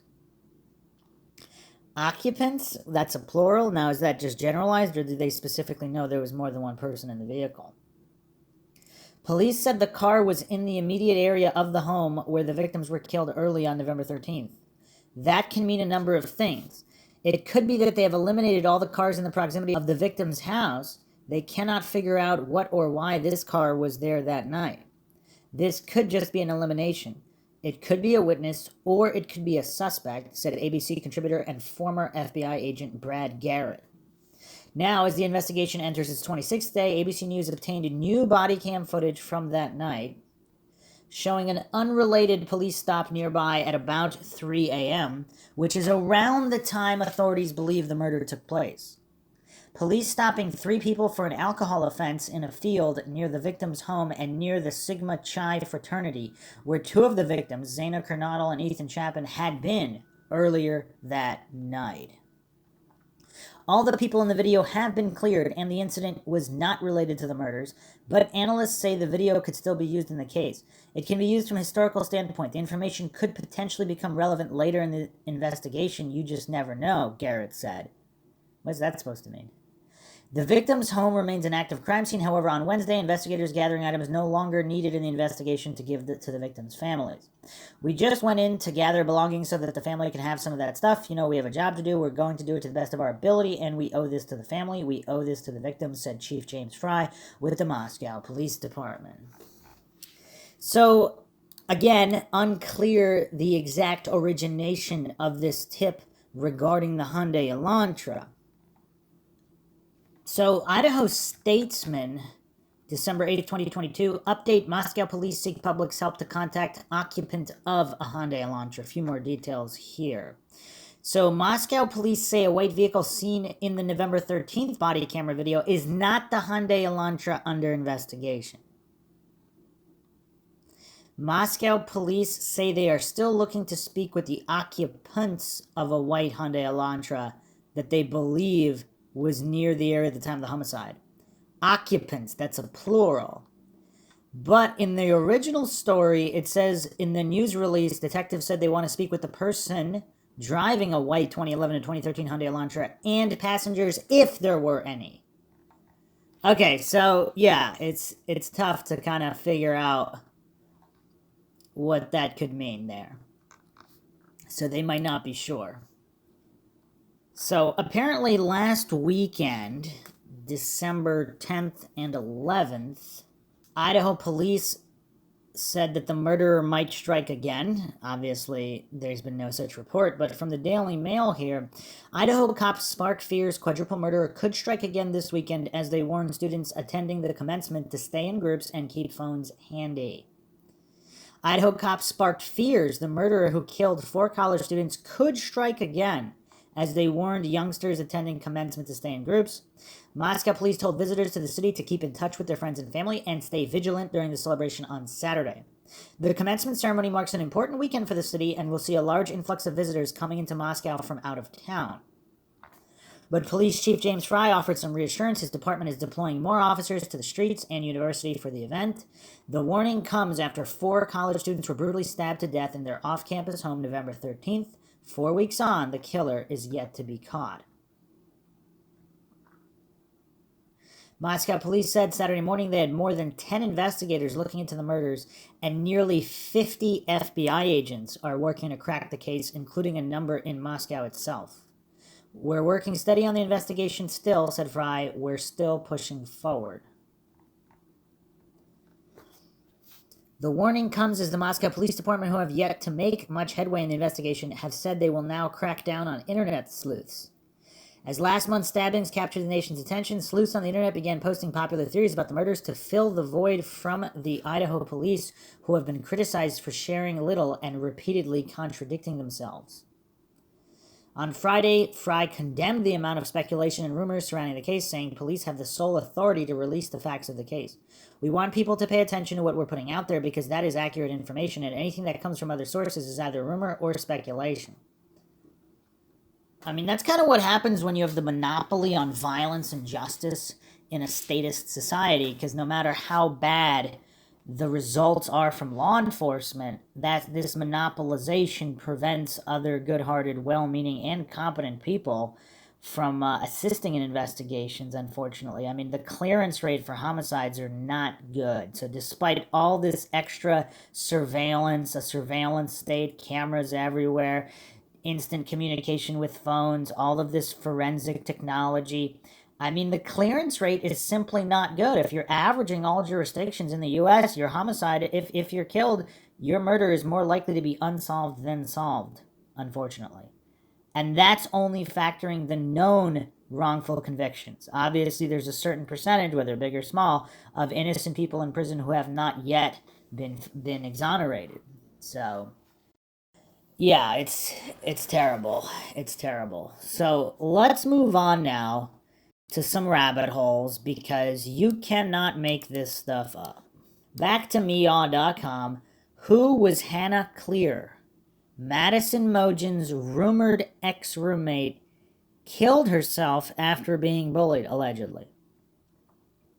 Online sleuths have independently investigated the Idaho murder case and have devised several theories about why someone was out to kill the 4 victims by Varnica Srivastava, December 9th, 2022. A new hypothesis recently circulated on Twitter that one of the victims in an Idaho murder case was a bully, and their actions had led to the suicide of Madison Mogen's former roommate. This article is based on sources, and I cannot verify this information independently. And of course, this is Mindshock. I do not claim anything is true or untrue here. The entire motto of the podcast is, of course, the only thing we know for sure is that we don't know anything for sure. But I really don't understand why all these triggered goofs are going around and just getting instantly triggered at anybody theorizing. Now, obviously, anybody calling for any kind of harassment, I mean, that's inexcusable. But simply objectively discussing theories without claiming they are true or untrue, I mean, anything to keep the awareness up and keep pressure on law enforcement and keep this in the public consciousness to make sure that true justice is obtained. I mean, how is that a bad thing? Not to mention, obviously, in certain cases, online sleuthing does lead to solving cases. So the article here, the deaths of 4 University of Idaho students have rocked the small and usually peaceful college town. All 4 victims, Kaylee Gonzalez, Madison Mogen, Xana Coronado, and Ethan Chapin, were killed in a 3-story rented home off campus in the early hours of November 13th. They were all 20 to 21 years old. Police have not yet identified the suspect or suspects in the case. Online sleuths have independently investigated the Idaho murder case and have devised several theories about why someone would want to kill the 4 victims. A new hypothesis recently circulated on Twitter that one of the victims in an Idaho murder case was a bully and their actions had caused a former roommate to take her own life. Who was Hannah Clear? A Twitter user claimed the quadruple homicide is connected to Hannah Clear, who was supposedly an ex-roommate and shared her dorm room with one of the Idaho victims. As per claims made in the tweet, they bullied and harassed Clear, who eventually took her own life February 24th, 2022. The user wrote, Hannah Clear took her life in February. She shared a dorm with one of the victims and got bullied. Her birthday, November 15th. With the post, the user has even shared 2 images. One of the images supposedly of Hannah Clear, which is captioned, Hannah was born on November 15, 2000, and passed away February 24th, 2022 at the age of 21.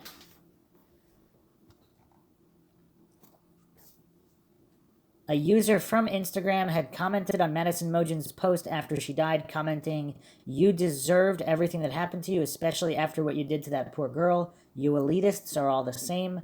I'll be reserving my spit once they properly bury you." I mean, that is an insane post, of course. That's pretty crazy. These hostile comments were made by Instagram users on Madison's profile as these bullying theories were pushed by internet conspiracy theorists, but there is absolutely no proof about if these theories hold any water or if they have even a shred of truth to them. Despite the fact that they are still unaware of whether the attacker specifically targeted the students or their apartment, police highlighted their concerns about the incidents once more on December 1st. Although no suspects have been identified or a murder weapon has been located, the public has been urged to come forward with any information that might help solve the case. So, a couple of points here. First of all, to those, there's people claiming, again, I have no knowledge of this case and this ex-roommate, but people committing murder often stage it as a suicide, and people who actually are legitimately suicidal and have even voiced these suicidal tendencies or thoughts of any kind or even plans, there's no magic Dungeons and Dragons spell in the universe where if you want to commit suicide, somehow that means no predators, no murderers, nobody looking to harm you will do it. There's no magic protection spell. So I don't know why all these people discussing true crime, especially so-called true crime aficionados, they're that utterly clueless that they think that just because someone might be planning to commit suicide or is suicidal, that means there's zero chance any kind of murder would ever target them for any reason. Really weird. Or particularly target them and then stage it as a suicide if they thought there was a greater chance of them getting away with it, particularly if an individual was really suicidal. So again, just keeping that in mind, I'm not saying that's the case here, obviously. There's no way to know that. I'm not claiming this is the case here. But if this was only one rabbit hole, I mean, there seem to be quite a few here. Because there's also, and if these really are murders, so this average of 0 murders in Moscow, it might not be true. Because we have yet another death here, Hudson Lindau. Another University of Idaho student's death this year sparks speculation. So also on Mia here by Varnika Srivastava, December 7th, 2022. Does anyone care to explain this? University of Idaho student Hudson Lindau was found dead in Paradise Creek. This case has shaken the whole town as the investigation continues. Still, with no suspects and arrests in hand, the growing pressure from the victim's family and speculation from internet sleuths have made this case more complex and fragile. Recently, a Twitter user revealed other chilling details from Idaho that were previously shared on Facebook, but about someone else who wasn't a victim of the aforementioned incident. How did Hudson Lindau die? The user has unveiled an individual named Hudson Lindau who was found dead in Paradise Creek January 5th, 2022. His death was due to accidental drowning, but this user has alarmed some speculating questions about his death. The post has even scrutinized the police of Moscow and its working authorities in Lindau's case. The post read, "I have questions." Moscow law enforcement has been running with this whole "nothing like this has ever happened here" narrative. So does anyone care to explain this? University of Idaho student Hudson Lindau was found dead in Paradise Creek.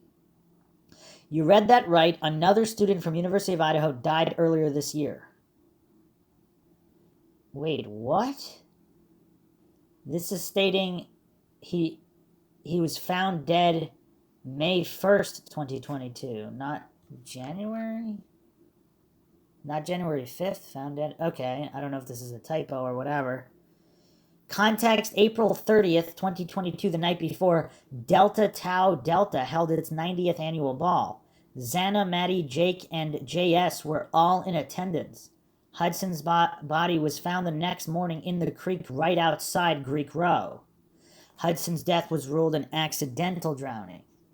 The post further read, could mean literally nothing, but also here's a picture of Hudson outside of the girl's house and a map to see where his body was found in relation to the frat sororities. One of Hudson's friends, blurred out in the photo, is Delta Tau Delta's president, the same frat JS was supposedly kicked out of. And riddle me this, where are all the stories on this investigation? Police immediately said there was no foul play upon finding the body. How? What led to him ending up in the creek that night? Everyone was just like he drowned and moved on. The last post read, not trying to create conspiracy theories here, but for a small town, there are sure some crazy coincidences. Make it make sense. And that's the other thing, too. Like, if this is, like, a big party house, I mean, a lot of people would have connections to this house. And if some of these people end up dead, that doesn't necessarily mean there's a link to the people in the house. The information provided above by the user has no confirmation. It's just a theory and speculation shared by the user. We are not sure whether these cases have any kind of tie with the recent Idaho student's murder case. Current status on Idaho murder case. Their housemates, Dylan Mortensen and Bethany Funk, reportedly witnessed the executions, but managed to flee uninjured. They allegedly found the bodies and woke up hours later to call 911. Police in Idaho said that Mortensen and Funk are not suspects, despite the fact that they are still unsure of whether the attacker specifically targeted the students or their apartment. Police expressed concerns about the incident once more on December 1st. Even though no suspects have been identified or a murder weapon has been located, the public is urged to come forward with any information. So, is that new? Woke up and called on... I mean, I don't know. The phrasing here is kind of weird. So, did they... Bethany is a member of the sorority Phi Beta Phi.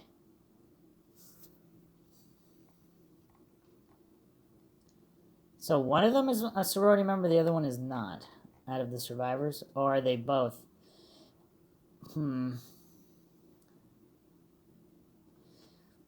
Also in this Daily Mail article, a neighbor who lives in an apartment block next door and asked not to be named said the property was notable for comings and goings, often late at night. He said there's always parties at that house and people going in and out, and there's usually some noise from there. But I didn't hear any on Sunday morning. No screaming, no gunshots, nothing. That's kind of weird. Huh. So in any case, though, if this is that popular of a party house where people come and go at all hours of the night, who would be brazen enough to do this? I mean, it's...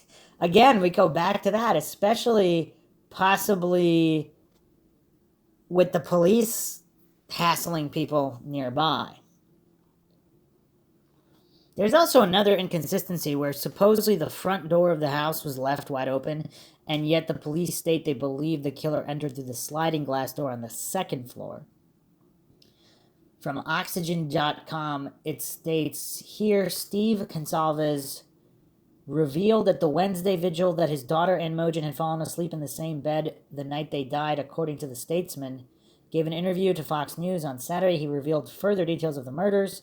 He claimed that he was told that his daughter's injuries were significantly more brutal than Imogen's, even though they were killed in the same bed. He also stated that Kernodle and Chapin were asleep on the second floor of the house when they were killed, and that police are speculating the killer entered the home through a sliding glass door on that floor rather than the front door on the first floor where Funk and Mortensen were asleep. Gonzalez and Imogen were asleep on the third floor. Also, he states here even though they were killed, had fallen asleep in the same bed. So does that mean they weren't planning to go to sleep? Had fallen. Again, unknown here, really. And again, I've mentioned this before. Was that a common occurrence, or were they afraid to be in different rooms for some reason? Some people also are questioning that one or both of the roommates had online activity after 3 a.m., supposedly when they were sleeping the whole time. So again, that is not verified, but just another one of these weird rabbit holes. And it's about to get even weirder. I was able to verify here through KHQ.com, nonstop local news and NBC affiliate here, that Lindau was pulled from Paradise Creek Sunday, May 1st. So the dates were correct in that Twitter post. Moscow police say a body in Paradise Creek was found Sunday, May 1st, 11 a.m. So if, I'm assuming they verified that this, the party or gala or whatever on Greek Row was the night before. So how many other mysterious deaths or possible suicides were ruled as such instead of murder that may have been murder in Moscow, Idaho? Actually found another one here too. The Lewiston Tribune. UI student's death raises questions. January 23rd, 2013. Associated Press. In this undated photo provided by Moscow, Idaho Police Department, University of Idaho student Joseph Weiderich is shown. The body of Weiderich, 18, was found by trackers with Latah County Search and Rescue under the Paradise Creek Bridge, police said. At this point, we don't believe any foul play is suspected, according to Moscow Police Chief David Duke. The Moscow Police Chief's name was David Duke. Okay.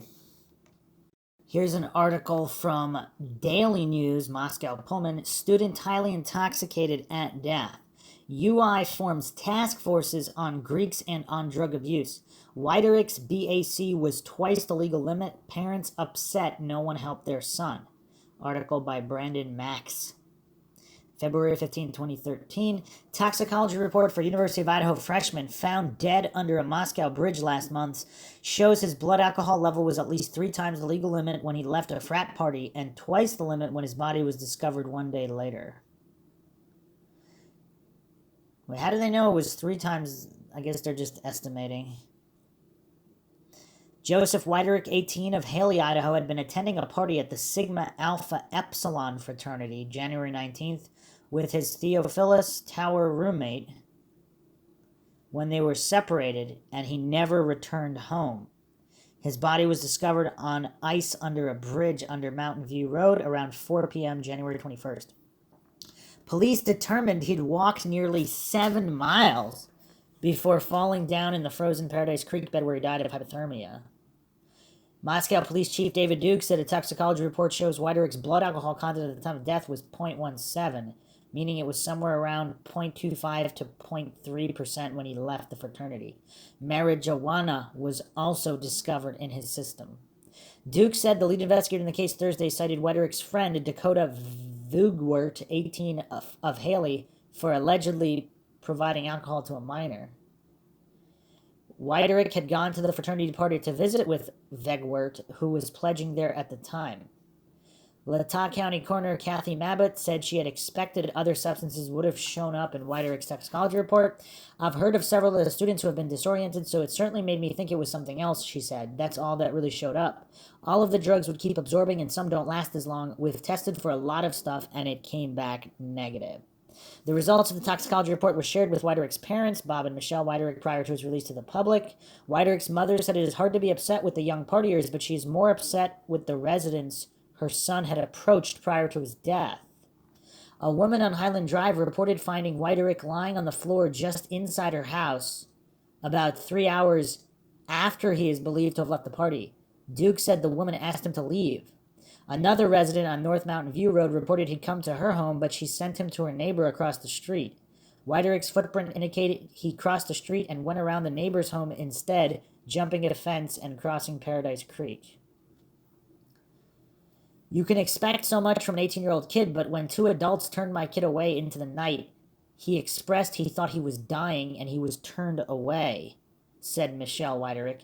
If there is a lesson from this, it's just to learn to help each other.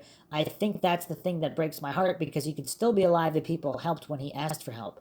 Joe was not a party kid. He was not trouble in high school, she said, adding he was studying to become an architect. He definitely had the talent for it. I'm sure he would have done well. Duke confirmed Weiderich's roommate was also highly intoxicated at the SAE party and traveled south near East Palouse River Drive before correcting himself and finding his way home.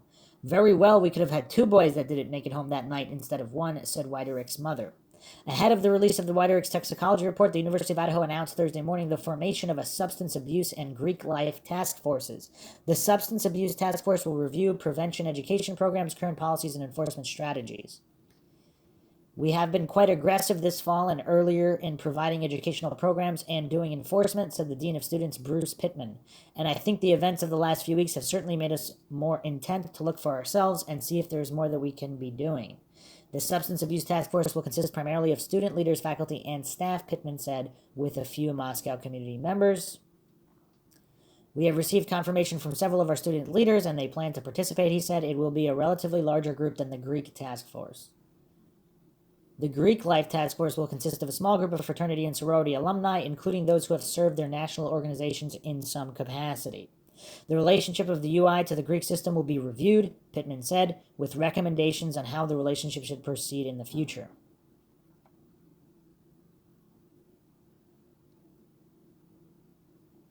There are many models about how universities are related to Greek systems that they find on their campuses, he said. Some campuses, particularly in private schools, have very intrusive models where fraternities and sororities are required to be in university residences and strictly monitored.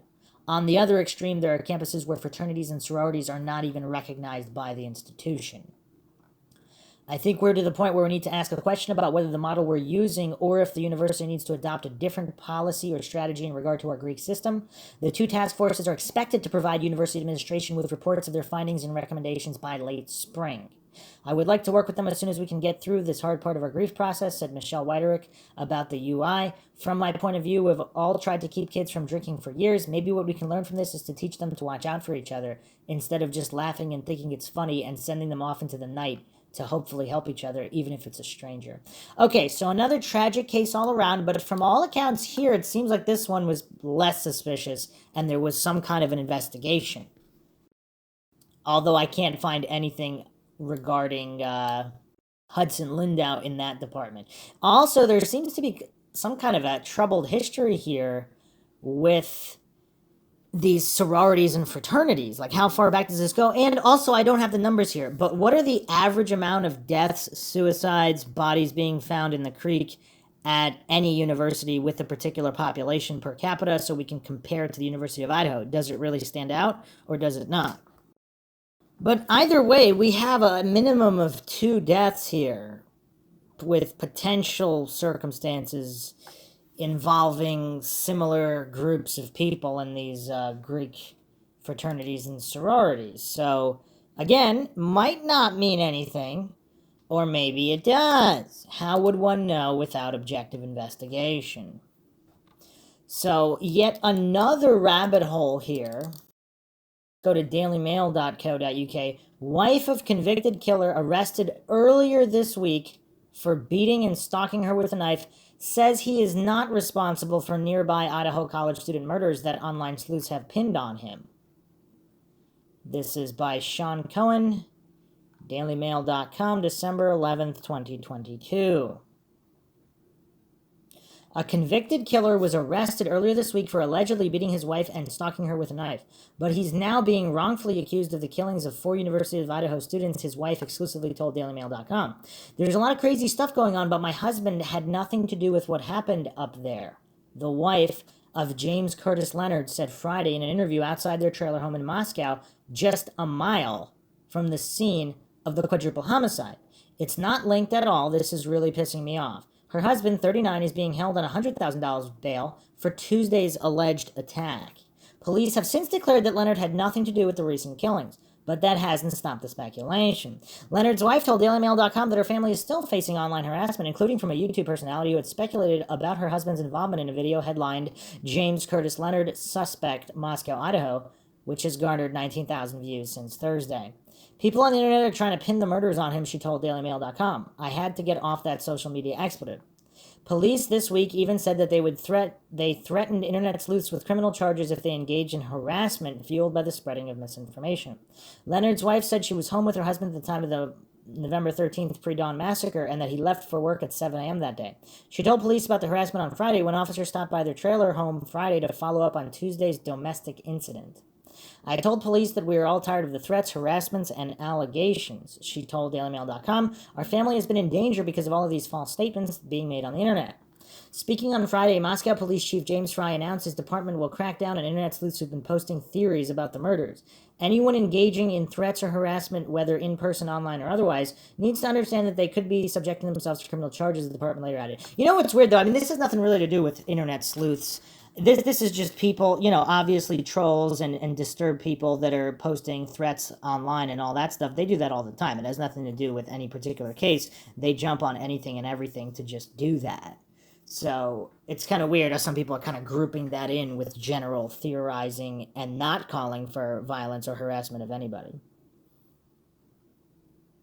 The wife said it's also unfair that her husband is facing fresh scrutiny for his manslaughter case from 2007, where he shot and killed Tyler Lee outside his house in Genesee. He reportedly claimed it was self-defense and told police that Lee had previously threatened him with bats, machetes, and other things. In February 2009, Leonard took a plea deal admitting to involuntary manslaughter in exchange for a 5 to 15 sentence, according to court documents. The court suspended his sentence May 2009, and he was placed on 15 years probation. Police arrived at the home on Palouse River Drive to find Leonard's wife with blood on her nose and mouth. When Leonard was ordered to come out of a back room, he had blood on his hands and a large cut on his forearm. Dispatch advised an intoxicated husband punched his wife in the head and struck his daughter, according to a criminal complaint. His wife told police that he had drank half a bottle of gin and become heavily intoxicated, accused her of cheating on him, and yelled at her in front of her two kids, 20 and 15, her daughter's 21-year-old boyfriend, and a 1-year-old grandchild.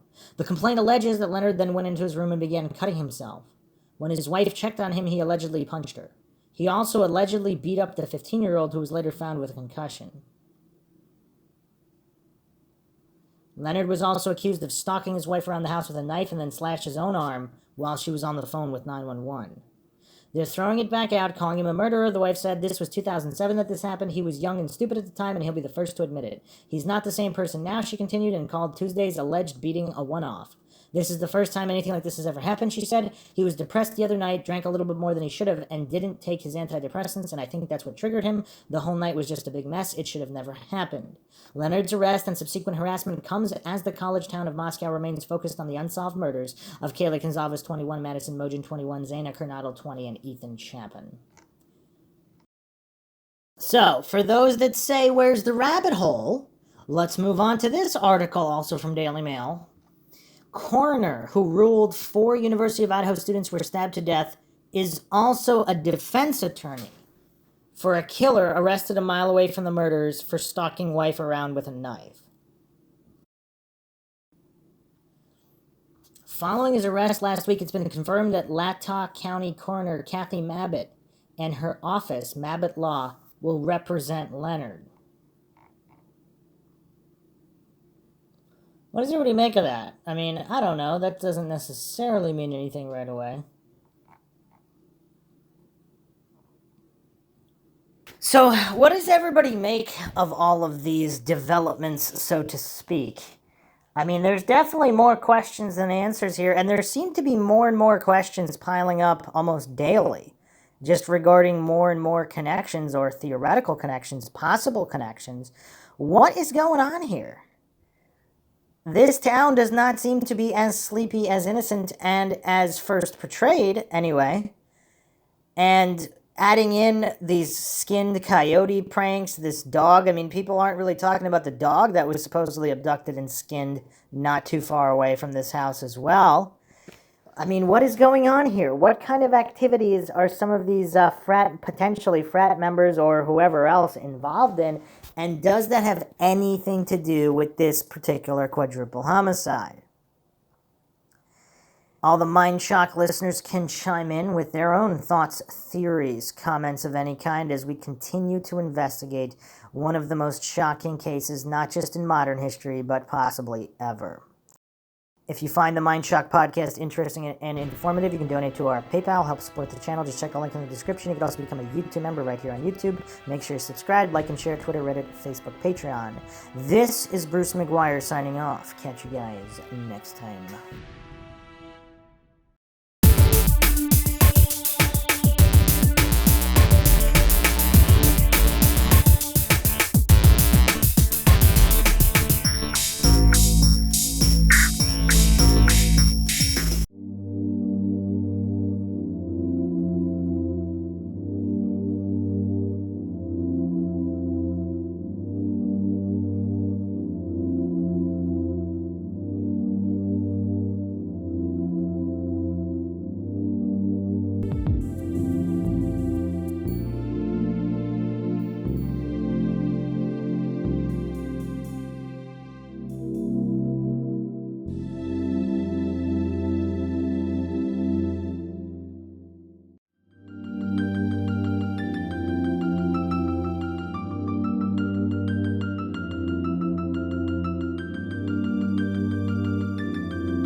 you like audiobooks or audio shows, check out a free trial of Audible. Just click the link in the description.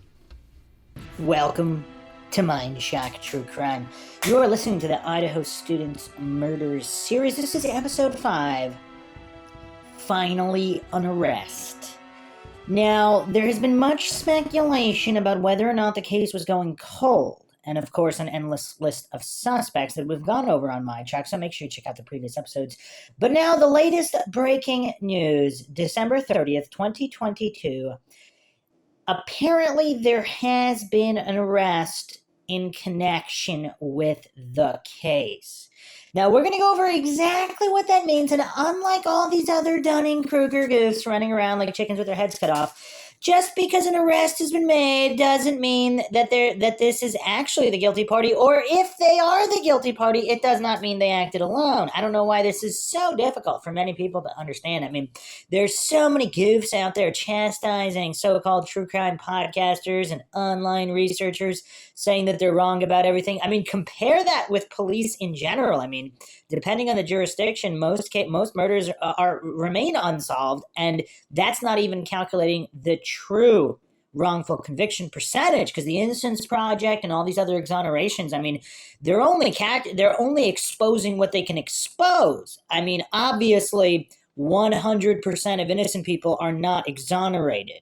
I mean, I don't know what kind of goofs would believe that, but there could be a much higher percentage of innocent people in prison, or criminals in prison convicted of crimes they did not commit. So they committed other crimes, but true justice wasn't served, because the true perpetrator of certain murders has not been tried and prosecuted and imprisoned for those offenses. So we keep all this in mind on Mindshock, because logic and reason is the name of the game here. We don't fall for any of these silly logical fallacies or hallucinate that the police are infallible or that criminals always act alone, like a lot of these other goofs. So, as always, if you find the Mindshock podcast interesting and informative, want to help support logic and reason when it comes to true crime or any other subject, you can donate to our PayPal. Just check the link in the description. Make sure to subscribe to the channel, hit that bell for notifications. You can also become a YouTube member right here on YouTube for access to exclusive streams and chats. Like and share, Twitter, Facebook, Reddit, Patreon. Patrons do get priority for case topic logical analysis, co-podcast requests. You could also be a guest in the podcast depending on your tier. Questions, comments, theories, thoughts, suggestions, rebuttals, debunkings of any kind, leave them in the comment section. All right, so we do have a lot to go over before I address whether or not this individual acted alone and whether or not there is some damning evidence as to know definitively whether he acted alone. I mean, I've speculated in the previous episodes, there's something weird going on with the fraternities. I mean, even if they're not involved directly with this particular quadruple homicide, I mean, it just seems really sketchy, a lot of the stuff that's gone on there in the past. I went over other so-called mysterious deaths in and around Idaho, University of Idaho, whatever it's called. And so there's some shady business there. I mean, statistically, there's 10 sororities. Only 2 of them are on probation. But those 2 are the only ones that the female victims belong to. I mean, wow. I mean, there's 3 female victims here. I mean, it's just so shocking. Out of all the 10, they only belong to the 2 on probation. Now, a lot of goofs who seem to be deficient in the English language, in the previous episode, they said it wasn't strange at all that sororities are on probation. Nobody's saying that was strange. I'm only addressing statistically. I mean, it wouldn't be strange if it was 5 of them on probation and they belonged to 2 of the 5. That would not be strange. It really wouldn't. But the only 2 out of the 10 are the ones that the 3 female victims belong to. That's what I find interesting. Call it coincidental, what you will.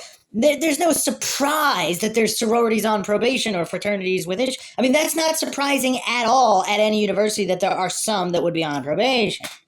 I mean, just come on, man. I mean, we really have to up the English comprehension game here, because it's just there's such an endless supply of Dunning-Kruger goofs who aren't even on a first-grade English level, just flooding the comment section. I mean, And then again, without them, this podcast might not even exist. So I guess we should be thankful as well. All right, so I'm going to jump right in here with the Telegraph. PhD student who researched criminals arrested over killing of 4 Idaho students. Brian Christopher Koberger, 28, was arrested in a dramatic early morning raid on Friday by a SWAT team in Pennsylvania. I don't know if anybody saw that coming. By Rosina Sabur. Okay. A PhD student who researched how emotions influence criminals has been arrested over the brutal killing of 4 Idaho University students in their home last month. Kaylee Gonzalez, Madison Mogen, Xana Kernodle, and Ethan Chapin, all aged between 20 and 21, were murdered as they slept. And we're actually going to get into that because some people dispute that, and there's other intricacies here, but let's focus on the arrest here. In a student house in Moscow, Idaho, Brian Christopher Koberger, 28, was arrested in a dramatic 3 a.m. raid on Friday by a SWAT team around 2,500 miles away in Scranton, Pennsylvania. A PhD student by the name is listed in the Department of Criminal Justice and Criminology at Washington State University, a short drive from the University of Idaho. Mr. Koberger graduated from Pennsylvania's DeSales University this May with a master's degree in criminal justice. His study included examining how emotions and psychological traits influence decision-making when committing a crime, according to the Daily Mail. As part of his research, he posted an appeal on social media for participants to take a study to help understand the story behind your most criminal offense. Mr. Koberger was being held for extradition to Idaho on a warrant for first-degree murder, according to a filing in Monroe County Court, Eastern Pennsylvania. The filing showed that Mr. Koberger was detained without bail and was due to return to court on Tuesday for an extradition hearing. The records did not state the charges for which he was arrested. His arrest is the first major breakthrough in a case which has shocked the country and appeared to mystify investigators for weeks. The 4 students were found in a student house near the University of Idaho campus sometime in the early morning hours of November 13th. Their multiple stab wounds suggested the students were ambushed in their sleep. 2 other students were in the house at the time and appeared to sleep through the attack. Fearful students flee city. Fears of a repeat attack prompted nearly half of the University of Idaho's over 11,000 students to leave the city and switch to online classes. The first break in the case came in early December after detectives asked the public for help finding a white sedan seen near the student house around the time of the killings. By the next day, the Moscow Police Department had to direct tips to a special FBI call center because so many were coming in. A white Hyundai Elantra, the same make and model of car sought by detectives, was towed from outside Koberger's home, U.S. broadcaster NBC News reported. Gonzalez, 21, of Rathdrum, Idaho, Mogen, 21, of Coeur d'Alene, Idaho, Kernodle, 20, of Post Falls, Idaho, and Chapin, 20, of Conway, Washington, were members of the university's Greek fraternity and sorority system and were close friends. Mogen, Gonzalez, and Kernodle rented the 3-story student house with 2 other roommates. Kernodle and Chapin were dating, and he was visiting the house that night. Autopsy showed all 4 were likely asleep when they were attacked, allegedly. Some had defensive wounds and each was stabbed multiple times. There was no sign of sexual assault, police said. And there have been, I'll address it later, but there have been a few sources, supposed leaks, which dispute that they were all asleep, actually. Okay, the murders shook the small town of Moscow, Idaho, a farming community of about 25,000 people, including roughly 11,000 students, tucked in the rolling hills of northern Idaho's Palouse region. The case also enticed online sleuths who speculated about potential suspects and motives. In the early days of the investigation, police released relatively few details publicly. Fears of a repeat attack prompted nearly half of the University of Idaho students to switch to online classes for the remainder of the semester, abandoning dorms and apartments on the once bucolic town for the perceived safety of their hometowns. I like the phrasing here, perceived safety. as if their hometowns are safer when they might not be. I mean, yeah, weird. Such was the level of concern that the university hired an additional security firm to escort students across campus. The Idaho State Police sent troopers to help patrol the city's streets.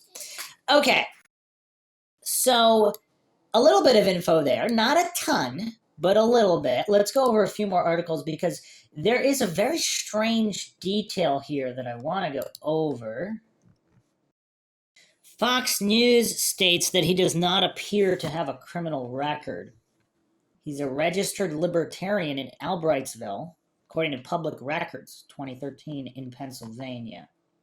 Investigators sifted through more than 22,000 registered cars that matched their search criteria, according to police. Now, this is weird, too, because we really don't know what evidence they have, but I mean, I'll get into this here. Because if he's a PhD, I don't think anybody did suspect some kind of PhD seeking student who had studied serial killers. Now, obviously, it would be unlikely that a random roving serial killer would just pick that house. I mean, in that public area, it doesn't make a lot of sense. Now, it still doesn't really make a lot of sense for a PhD student to do it. I mean, again, I would not be surprised if there was some kind of tie. I'm not saying anybody in the frats or sororities are actually responsible, but some kind of tie, something, anything, some kind of a connection that facilitated his choosing that house, because randomly choosing that house, that seems strange. Now, also, what we don't know, all the other break-ins and people walking around in the house, or alleged break-ins, no sign of a break-in, but someone inside the house with the door open, that was reported, and the skinning of these animals, is that related to this guy, or is it not? If it's not, are there other people out there just randomly going into people's houses just to scare them before, during, and after these murders? I mean, what is going on in Moscow? I went over that in previous episodes. It's really strange. So again, we don't know any of these details. So whether it is or isn't him, again, I would not be surprised if there was a tie. But in terms of just theories, again, a lot of these goofs online chastising people, theorizing. I'm not talking about those calling for harassment of actual people that are potentially innocent. Obviously, there's no excuse for that. And I can't believe I even have to add that because that's so obvious. But there's so many triggered goofs out there. They're just going to be triggered over anything. So it's difficult to address them in a certain capacity because they're just going to find anything to be triggered about. So it's not necessarily specific with this group of goofs. But there's other goofs out there who are just saying, oh, look how dumb all the online sleuths are. Again, compare the track record with police. I mean, almost every single case that was eventually solved, there were online sleuths who, or at least amateur sleuths, whatever you want to call them, that had that theory and they were correct about it. As opposed to, roughly half of homicides still unsolved by law enforcement. And a lot of these bootlicking goofs, they just don't care. They just continue to bootlick despite the competency level. And a lot of these bootlickers, they will not answer what percentage of incompetence would waver their blind faith in law enforcement to solve cases. They won't answer that question. They're too goofy for that. The Dunning-Kruger is too extreme. The cognitive dissonance is too extreme. But anyway, I really don't think anybody pegged some kind of PhD student that was researching crime and serial killers and possibly was highly researched in forensic. I mean, we don't know this, but if he has this level of interest in serial killers and crime or whatever, is it possible that he really didn't leave any DNA and this arrest is just an end of the year Hail Mary because the car matched and his proximity and his Reddit post asking about this? I mean, do law enforcement have, let's say, a list of 5 good suspects? They might arrest all 5. There's some kind of circumstantial evidence or otherwise. Or did this guy really leave DNA? Now, obviously, I'm not claiming anything is true or untrue. This is Mindshock. I mean, there's so many English breath goofs out there that actually think that I propagate any kind of theory as definitively true, or I'm saying any potential suspect or person of interest is guilty or innocent in any way. This is Mindshock. The entire motto here is the only thing we know for sure is that we don't know anything for sure. So again, I'm not claiming any of this is true or untrue, because if he didn't leave DNA and this is a Hail Mary arrest, some think that the Delphi murder's recent arrest was also some kind of a Hail Mary, or there's a ring of individuals and they want to arrest to pressure other individuals. So it is interesting. Did they simply look through these 22,000 cars in the US or whatever range they were looking at, or possibly in the Idaho, Washington state area, and it just happened to currently be in PA? I mean, again, we really don't know how many out of state cars they were looking at, whatever the case may be. I mean, this is kind of weird. He really drove up near the house, got out of the house, killed everybody, went back in his car and drove off mere minutes after police were hassling students for drinking. I mean, this it's really weird. I mean, it's weird. Now, obviously, the truth is stranger than fiction. I'm not claiming that that didn't happen. There's all sorts of crazies out there.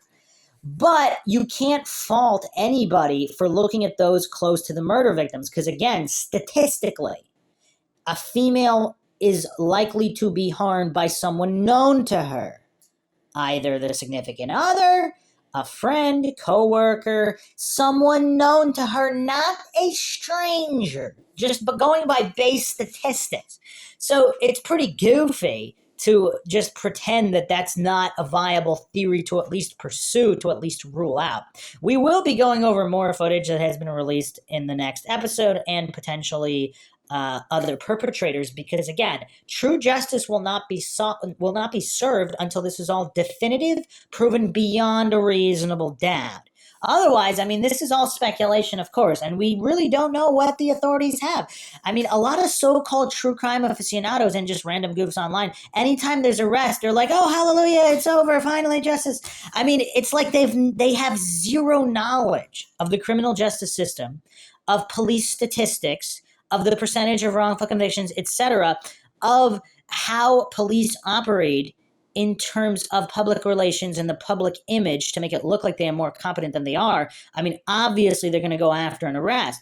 Now, again, we don't know their plan. If they are competent in this case, and this isn't the guy, or he is the guy, but he didn't act alone, this could be part of their strategy.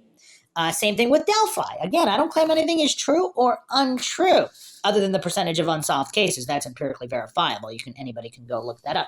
So, yeah, in terms of what the actual truth is regarding this case, we don't know that. But Pullman, Washington is where Koberger was going for his PhD in criminal justice and criminology, 8 miles from the home of this quadruple homicide. So he's 8 miles away, roughly. So he's arrested in connection to the murders. Other sources state first-degree murder. Okay, so what is really damning here? And you know what else is curious? I'm going to read from the Daily Beast article on this. Idaho murders person of interest reportedly arrested in student slayings. Nick McLaughlin, 26, who was friends with Koberger in a high school and vocational school and had been following the Moscow murders, told the Daily Beast he was floored to see Koberger had been arrested. He described Koberger as a down-to-earth member of his friend group who was overweight when they graduated junior year. But at the start of senior year, Koberger was thinner than a rail and turned aggressive, he said. He'd also picked up a new hobby, taking boxing classes. He always wanted to fight somebody. He was bullying people. We started cutting him off from our friend group because he was 100% a different person, McLaughlin said. Asked to what have contributed to the change that summer, McLaughlin said, "We have no idea." McLaughlin went on to say that he and Koberger would spend half the school day at Pleasant Valley High before heading to Monroe County's vocational school, where they took classes related to heating and air conditioning work. He said Koberger also took criminal justice courses to potentially become a cop. McLaughlin said the friendship ended when Koberger began putting moves on his girlfriend. He was like reaching out to her saying, "I can get us a bottle and we can hang out tonight." The arrest signifies a long-awaited breakthrough after Kayla Gonzalez and Madison Mogen, 21, and Xana Coronado and her boyfriend, Ethan Chapin, both 20, were stabbed to death as they slept in their off-campus home. So again, it keeps repeating as they slept, but is that really true? Police had initially called the killings targeted, but later walked that back, conceding for weeks that they had no murder weapon, no motive, no suspect, and no clear reason why the group were killed so brutally. Now, was that a strategy as well? Did they really have this guy on the radar and possibly other people closer to the victims, and they're still on the radar, and they simply put out the incompetent act, possibly in order for the true perpetrator to slip up or relax? And if so, is that what enabled this? I mean, I don't know. And then, of course, there's been speculation that the other two roommates actually didn't sleep through the attack, and they actually did hear it. So again, different information from different sources. Okay, so here's really the smoking gun of this episode. The biggest mind shock here. Yahoo News, Idaho murder suspect Brian Koberger allegedly asked police if anyone else had been arrested by Bevan Hurley, December 30th, 2022. I mean, that's quite an interesting question, is it not? How many murders ask if anybody else was arrested for their crime, innocent or guilty? I mean, I don't have those statistics. I just haven't really, I haven't heard that been widespread in any way. If someone else knows all these cases where the arrestee is asking if anybody else has been arrested, I mean, feel free to chime in the comment section here. A suspect arrested for the murders of 4 University of Idaho students allegedly asked police if anyone else had been taken into custody. Brian Enton reported this on News Nation. Mr. Enton said officers noticed the suspect's quiet, blank stare. Koberger is yet to be arraigned or have the chance to enter a plea to the charges. Social media sleuths who have poured over every detail of the November 13th murders of 4 University of Idaho students speculated about what the alleged admission could mean.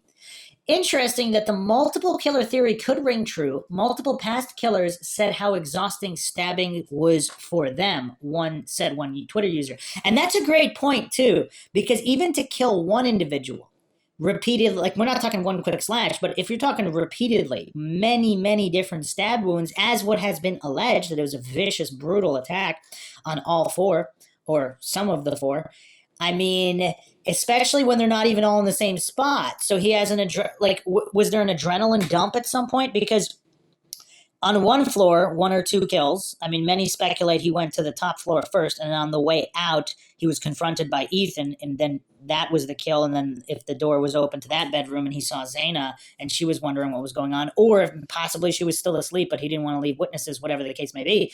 I mean, that could be exhausting. I mean, one of the things I stated before, too, is that one of the exes, Jack, I mean, this is a scrawny looking kid. I mean, again, I don't want to judge a book by its cover, hasty generalization, logical fallacy, and all. Yes, I do commit logical fallacies as well. It just seems like he's too scrawny to pull this off, or at least pull it off alone. So, some kind of boxing aficionado or some kind of boxing obsessed lunatic. Higher chances, yeah, especially someone a little older. He's 28. He has a little bit more strength than possibly some 20-year-old scrawny kid.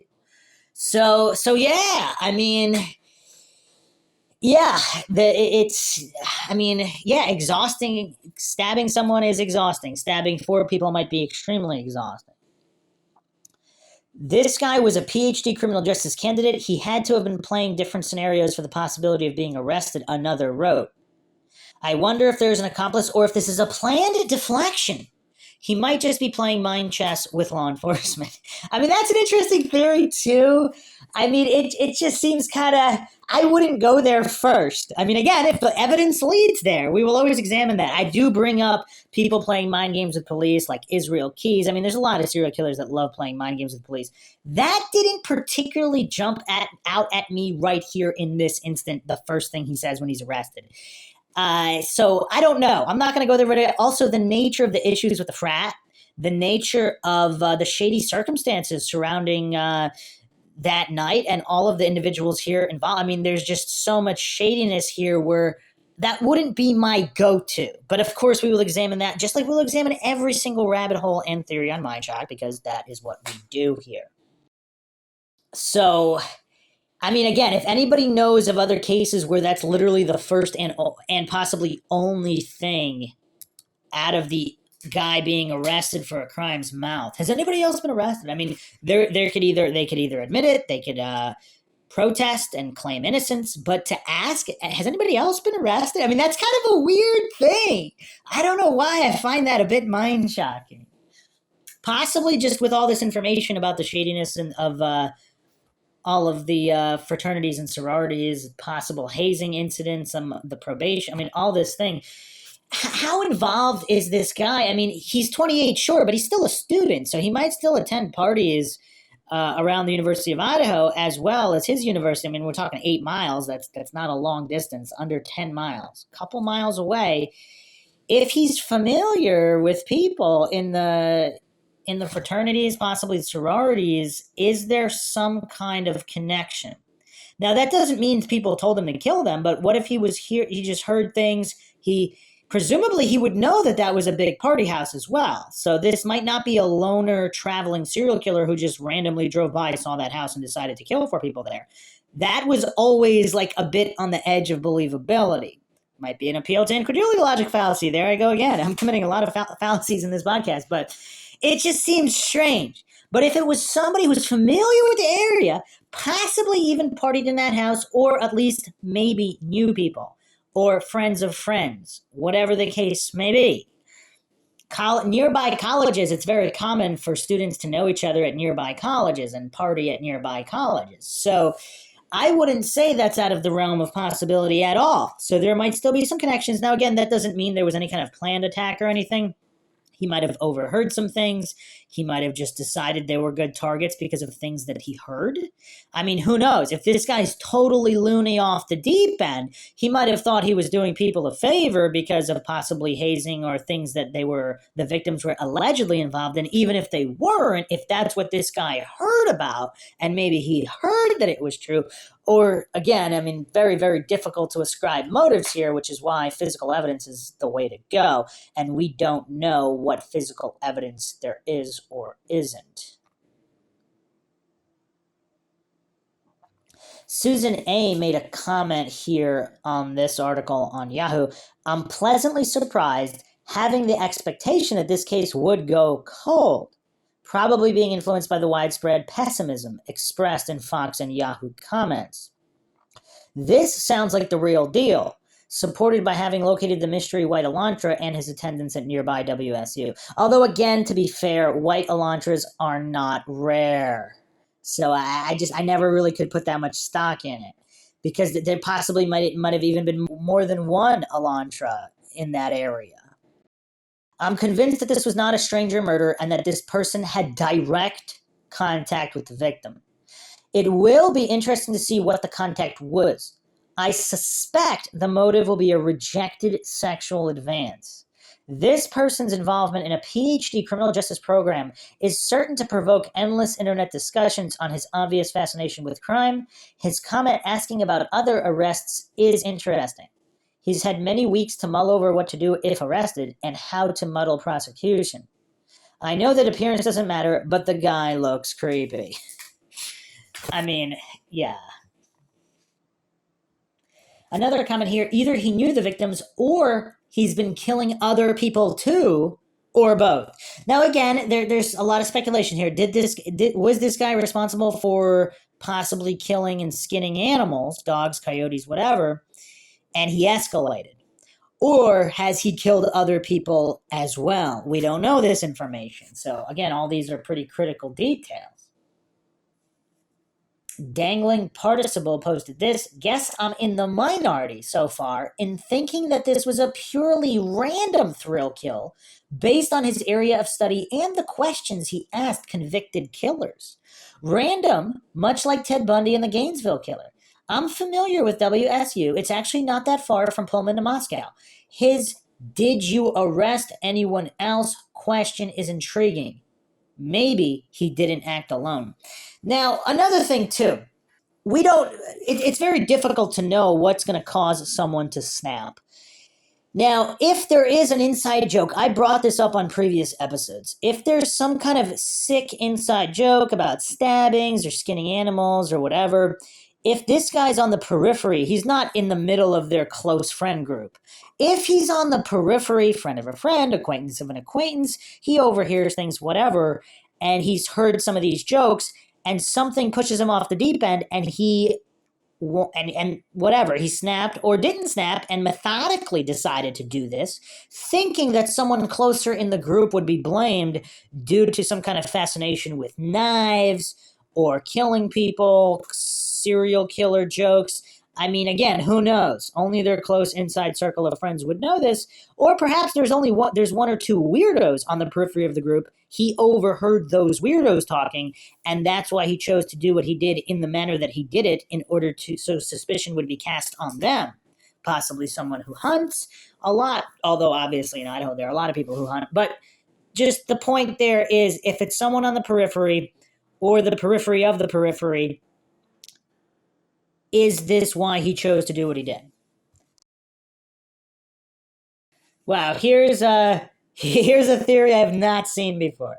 Contented One posted this. I've had a theory for some time. This all stems from an argument at a football game that the killer never forgot. The Idaho Vandals played Washington State and lost in a close game back on September 3rd, 2022. That would have given Koberger time to scout the scene of the crime. Just a nutty theory I've had, not necessarily involving Washington State. I mean, here's the thing. Is it really that crazy? I mean, people get killed at fights and riots at sports games.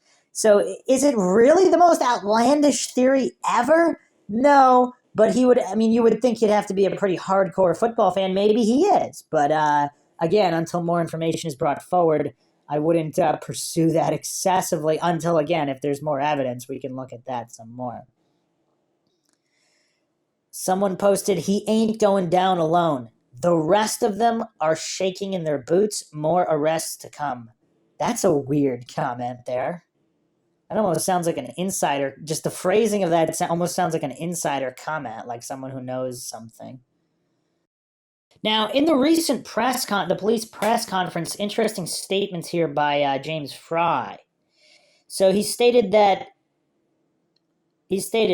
we are still looking for all pieces of evidence. We are still looking for the weapon, and I can say that we have found an Elantra.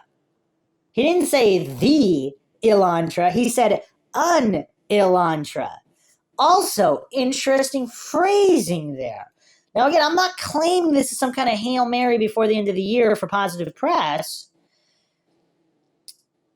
It could possibly be, if they know that it's multiple people involved, this could be some kind of calculated ploy to get them one at a time or whatever, get one guy to talk. If he's separated from the others, if there are multiple people involved, and the other people involved are in frats and they're more local in Idaho, if this guy's all the way in Pennsylvania and he's alone and separated, that's actually a pretty good strategy by law enforcement to arrest this guy first, separated from all the others, to get him to talk or reveal more information. Or do they simply believe that he knows? I mean, yeah, it's really hard to say without more information. Really hard to say. A few Reddit posters also had some interesting comments here on the Idaho Murders subreddit. My initial reaction is this: he acted alone, thinks he's smarter than everyone else, and is trying to muddy the waters regarding the question about has anybody else been arrested. However, Pissy Puns and Sarcasm responded, I'm not sure he's that smart. He was still driving or had possession of the white Elantra at the time of his arrest. He doesn't seem too slick. That's actually a great point there. Because if he truly were a mastermind genius, wouldn't he have at least, I don't know, not necessarily dumped the car, because that could be suspicious, especially if it's registered in his name, but had it elsewhere from where he was, left it in long-term parking at an airport or train station or, some kind of campground in the wilderness, and then been a million miles away.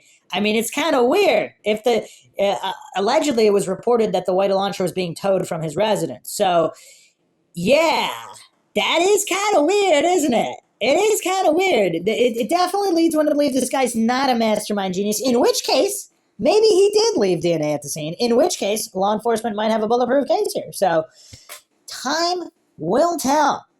Time will tell. We will see. In the next episode, I will go over all of the other things I did not go over. The additional footage released from the bar, footage from the street, certain comments, and then, of course, I know I teased the alleged leaks regarding how some of the killings took place and the actual logistics of where all the victims were. I will be going over that in the next episode, so stay tuned for that. As always, we are comprehensive and exhaustive on Mindshock. But definitely at least a development here. So we can't say the case is going cold because there's a development. Doesn't mean this guy's guilty. And if he is guilty, it doesn't mean he acted alone. This is Mindshock. We're not going to fall for silly logical fallacies here and hallucinating that as soon as someone is arrested, that's the end of that. And law enforcement never make mistakes ever. Really weird attitude. But a lot of goofs online have that attitude. It's really weird. But hope you guys found another edition of Mindshock True Crime interesting and informative. If you want to help support the podcast, you can donate to our PayPal. Just check the description. You can also become a YouTube member right here on YouTube. Help support the channel that way. Make sure to subscribe, like, and share Twitter, Facebook, Reddit, Patreon. Questions, comments, theories, thoughts, suggestions, rebuttals, debunkings of any kind, leave them in the comment section. This is Bruce McGuire signing off. Catch you guys next time.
If you like audiobooks or audio shows, check out a free trial of Audible. Just click the link in the description. Welcome to Mindshock True Crime. This is your host, Bruce McGuire. You're listening to the Idaho Students' Murders. This is episode 6. Brian Kohberger. In the previous episode, we went over the arrest of this so-called individual. I mean, some would probably not want to call him human. And this is, of course, if he is guilty. I do not allege anything is true or untrue. This is the Mindshock podcast, where we approach everything with logic and reason and not presuppositions and hallucinations and logical fallacies like most of the mainstream and most other podcasts. So we will be continuing to look at Brian Kohberger, the exact methodology of which they happened to nail him or hone in on him. And what else is going on? Did he call into a podcast? We'll be examining that call. Did he post on 4chan? We'll be examining those posts as well. And plenty more in typical Mindshock fashion. If you want to help support the podcast, you can donate to our PayPal. Just check the link in the description. Make sure to subscribe to the channel. Hit that bell for notifications. You can also become a YouTube member right here on YouTube for access to exclusive streams and chats. And again, for the people who are not getting notifications, even when they have notifications turned on, make sure your device allows the notifications to come through. And even more importantly, YouTube algorithm will only push out notifications to people who are active. So make sure you like the podcast and make sure you drop a comment or 2 or 10, and then you'll get further notifications. Also, like and share Twitter, Facebook, Reddit, Patreon. Patrons do get priority for case topic, logical analysis, co-podcast requests. Questions, comments, theories, thoughts, suggestions, rebuttals, debunkings of any kind, leave them in the comments section. So let's jump right in here. Let's go to CNN.com. Very, very reliable source. I couldn't get that out with a straight face. But anyway, a grad student at a nearby school is arrested in the killings of 4 University of Idaho students by Josh Campbell, Jim Scioto, Lauren Dilval, Mark Morales, and John Miller, CNN. Friday, November 30th, 2022. A graduate student at Washington State University was arrested Friday in his home state of Pennsylvania in last month's killing of 4 University of Idaho students in their off-campus home, a brutal attack that rattled a small college town, authorities said. A criminal complaint charging Brian Kohberger, 28, with 4 counts of murder in the first degree as well as felony burglary. That's an interesting charge. He took souvenirs? Was filed Thursday. Latah County Prosecutor Bill Thompson said in a news conference Friday afternoon in Idaho. Authorities narrowed their focus to Kohberger after tracing his ownership of a white Hyundai Elantra seen in the area of the killings. According to 2 law enforcement sources briefed on the investigation, Kohberger's DNA has also been matched to genetic material recovered at the off-campus house where the students were stabbed to death, according to the sources. Genetic genealogy helped investigators identify the suspect, a source with knowledge of the case said. DNA found in Idaho was taken through a public database to find potential matches for family members, the source said. Once potential family matches were found, subsequent investigative work by law enforcement led to the identification of Kohberger, according to the source. Authorities were trying to find him, learned the suspect had left the area and went to Pennsylvania, the 2 law enforcement sources said. Okay, so this is a little bit unclear here. So was the white Hyundai completely irrelevant? And they simply got the DNA? Now, if he's a student and he had been in that house many times for parties or whatever the case may be, what does that DNA prove? Or was this DNA exclusive to the crime scene area? But if it was in the crime scene area, would it also be in, let's say, the living room or other areas? And some speculate this is why he chose that party house. Because the killer, or if it's not him, whoever the real killer is, or if it's a group of killers, whatever the case may be, the reasoning behind choosing the house was it that the DNA could be ruled circumstantial. Then again, why would he be in the bedrooms? So, again, open to speculation there. But was it all a case of DNA and the car was irrelevant? I mean, again, we don't have those details yet. An FBI surveillance team from the Philadelphia field office had been tracking him for 4 days in the area where he was arrested, according to the sources. While he was being watched, Investigators from Moscow Police Department and the Idaho State Police Homicide Bureau and the FBI worked with prosecutors to develop sufficient probable cause to obtain the warrant. Interesting. So the FBI was tracking him for 4 days. So they didn't arrest him immediately. They had their eyes on him. Interesting. Once the arrest warrant was issued, the Pennsylvania State Police and the FBI made the arrest. Moscow Police Department Chief James Fry said at the news conference an Elantra has been located, but investigators are still looking for the knife used in the killings. It's all, not the Elantra, an Elantra. He didn't reveal any details about the case, including so is the Elantra, that's kind of weird, including when the suspect became the focus of the investigation or whether he knew the 4 students who were killed. These murders have shaken our community and no arrest will ever bring back these young students, Fry said. However, we do believe justice will be found through the criminal process. Fry said it was a very complex, extensive case. We developed a clear picture over time, he said, but be assured that the work is not done. This has just started. So again, would he say that if it was only a sole perpetrator? Maybe. Maybe he would. But if there are multiple perpetrators, then that's definitely something he would say. Authorities at the news conference asked the public to keep calling the tip line with information. Again, is it that they're just trying to build a bulletproof case, or do they know that others are involved? After the suspect returns to Idaho, a probable cause affidavit used to obtain the arrest warrant will be unsealed. Records show Kohberger was arraigned Friday morning in Pennsylvania, and he has a court hearing on extradition January 3rd. Thompson said the suspect is being held without bail, and he's being represented while in Pennsylvania by a public defender. Because the suspect was arrested in Pennsylvania, he has the opportunity to waive extradition and return to Idaho voluntarily. If he chooses not to return voluntarily, Moscow police will initiate extradition proceedings through the governor's office, Fry said. If we do that, it can take a while for him to get here, he said. Fellow student says suspect studies criminal justice. According to a news release from Washington State University, Kohberger completed his first semester as a PhD student in the school's criminal justice program earlier this month. I mean, that's kind of chilling, though, because he if it's him, he committed these murders, then he just goes back to class, business as usual. I mean, if this is really the guy, I mean, that's insane. That is definitely sociopathic and insane. Elizabeth Chilton, chancellor of the university's Pullman campus, said the school's police department assisted Idaho law enforcement officials in the execution of search warrants at Kohberger's office and his apartment. A CNN team in Pullman, which is only about 9 miles from the site of the killings, saw law enforcement activity in an apartment complex where graduate students live.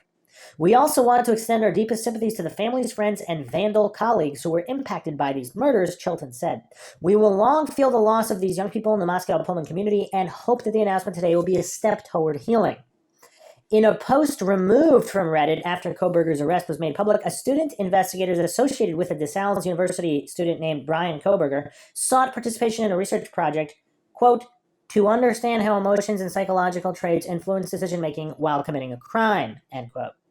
In particular, this study seeks to understand the story behind your most recent criminal offense with an emphasis on your thoughts and feelings throughout your experience. End quote there. The post said, it is unclear who wrote the questions for the survey. One of the principal investigators of the study, a professor at DeSales University in Pennsylvania, declined to comment on the matter. Kohberger graduated in 2020 with a bachelor's degree, according to a school spokesperson. In June 2022, Kohberger completed his graduate studies for the Master of Arts in Criminal Justice program, the spokesperson said. The suspect also graduated from Northampton Community College with an associate degree in arts and psychology in 2018, a spokesman for the school in Pennsylvania said. Case shocked small college town. The November 13th killings riveted the nation and shocked the small college town of Moscow, its first murder in 7 years, but not first unusual death or strange death. We went over that in previous episodes. Something weird going on with the fraternities there.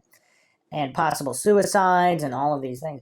The case prompted fear and anxiety in the community and student body and questions mounted about the pace of the police investigation. Moscow resident Erin Staheli became emotional while expressing herself at the news of the arrest. Quote, it's been very scary not knowing who's out there, Staheli said, noting the fear which had permeated the town of almost 26,000 residents for weeks. I had doubts that the killer would be caught because it's been so long, you know. Staheli praised the work of the police agencies and the FBI for arrest.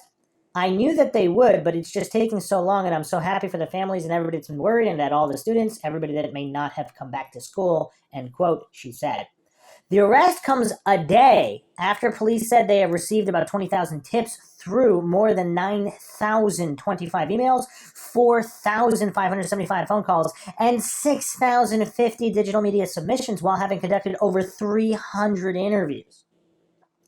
The slain students, Kaylee Gonzalez, 21, Madison Mogen, 21, Xana Coronado, 20, and Coronado's boyfriend, Ethan Chapin, 20, were likely asleep when they were each stabbed multiple times in the early morning hours, authorities have said. Some of the victims had defensive wounds, a coroner has said. Today's news of arrest is a welcome one. It's a relief to our university, our community, and our extended Vandal family, University of Idaho President Scott Green said at the news conference. The outpouring of support over the past 6 weeks helped sustain us during the most trying time.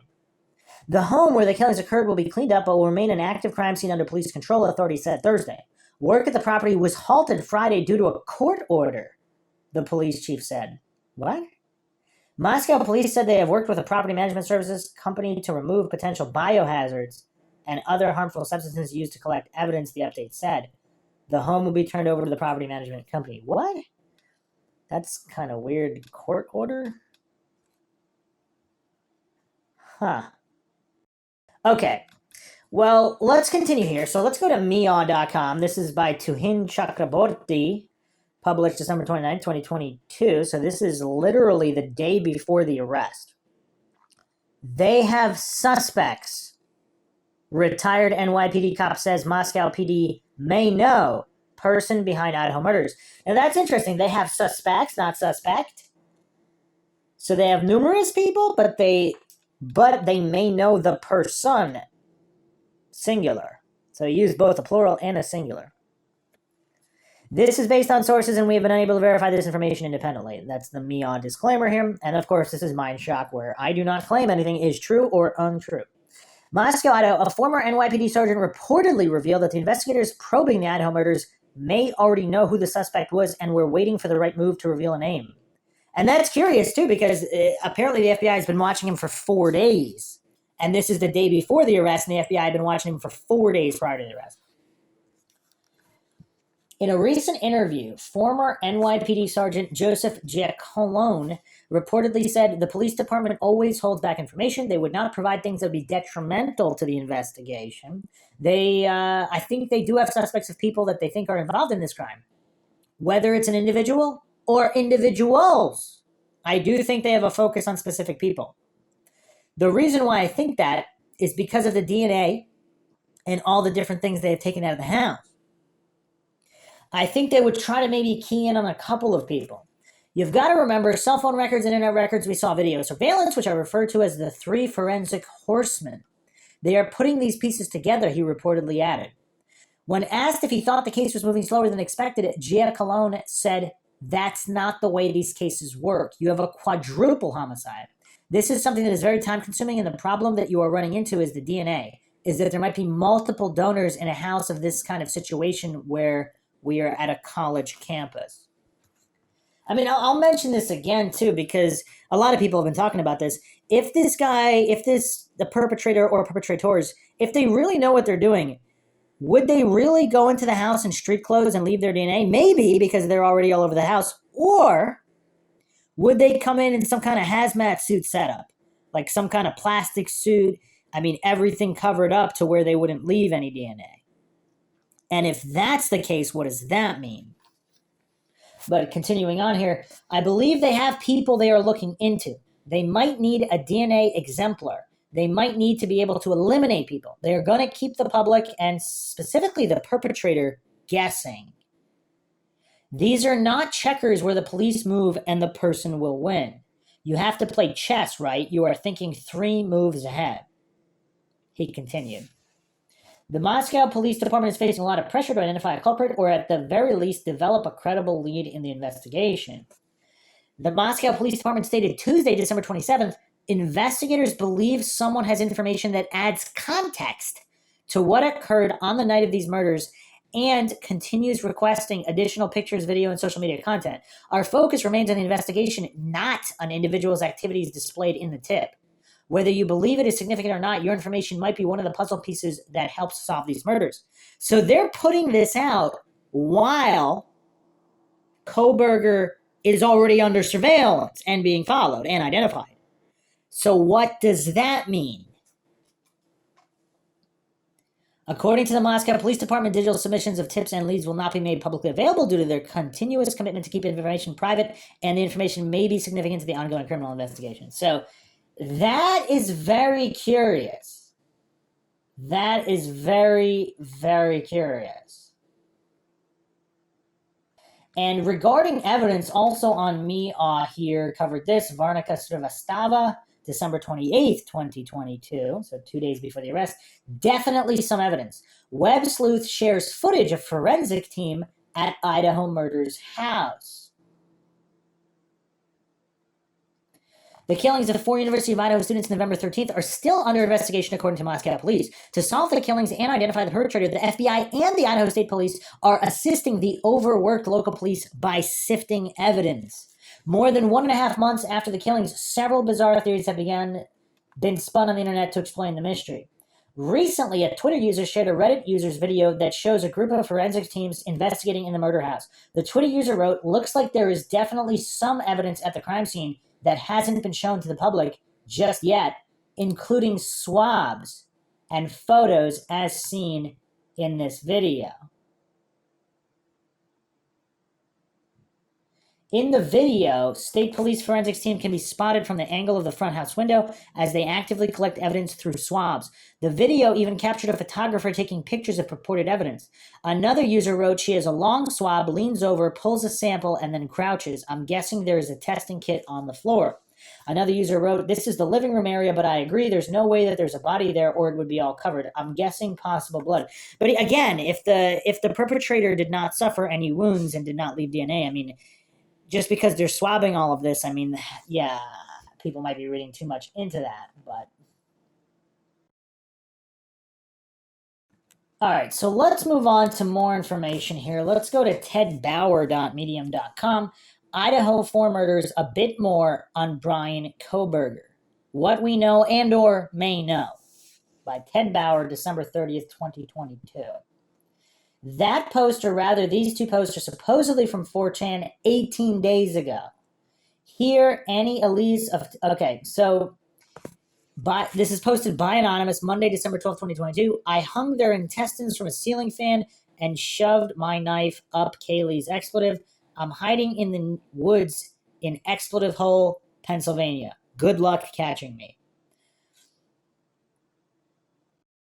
Now, he also mentions here David is the killer. So David is supposedly there are 2 Davids, somehow connected to fraternities and possible beefs or fights that they might have had with Ethan Chapin. So is this the killer? Is this actually Kohberger making these posts to try and frame certain fraternity members because he's aware that there's some kind of beef or fights going on within the fraternity? Is he also aware of some kind of hazing incidents, et cetera, and he wants to frame it as someone in the frat is responsible for all this? If so, maybe he did a good job, because there's a lot of speculation about that. But let's continue here. Annie Elise of 10 to Life claims it's tied to his sister, who maybe used to live near the house in Moscow. So here's more unverified information. Again, this is from tedbauer.medium.com. So again, I'm not claiming any of this is true or untrue before all the triggered goofs descend on this as all speculation and rumor. Yes, it is rumor. I am not claiming it is true or untrue. Obviously, a certain percentage of rumors are true, a certain are not true. I'm not going to hallucinate and pretend I know which is which. So there's a post here which is supposedly from his mother. "As I sat this morning reeling from yet another school shooting, I found myself wrestling with which actions need to be taken to stop all the madness. What is the answer? Gun control measures, ? Mental health intervention, ? Then I received a message from my daughter, who works as a mental health therapist in New Jersey. She shared a poem she had written while in the greatest depths of despair. It shook me to my core, and I felt the need to share it." May 24th, 2022, Uvalde, Texas, written by Melissa Kohberger. "Bereft of their laughter, there is now not a sound. As we lower our children into the ground, small hands and feet, buried 6 feet deep, into the earth of the world that failed them. As I read the poem, I thought, whatever the solution, I pray we consider the children before the gun, by Marianne Koberger, Albrightsville. So, continuing on with the post here on Ted Bauer, his sister's name is apparently Amanda. She doesn't appear to have any ties to Idaho. The other rumor you hear is that he sold someone tied to the house a car. That might make sense because I've heard he has 2 Instagram. Yeah, there's a rumor that he sold Kaylee her car. One has 0 posts, the other has 1 post, which is just a Joker video. Odd, on the other 0 post account, which could be fake, he seems to follow Kaylee and Maddie. I don't know if he sold her the Rover, but I doubt it. If he sold one of them a car, maybe he drove, so he also has a job selling cars, or was it like a private sale?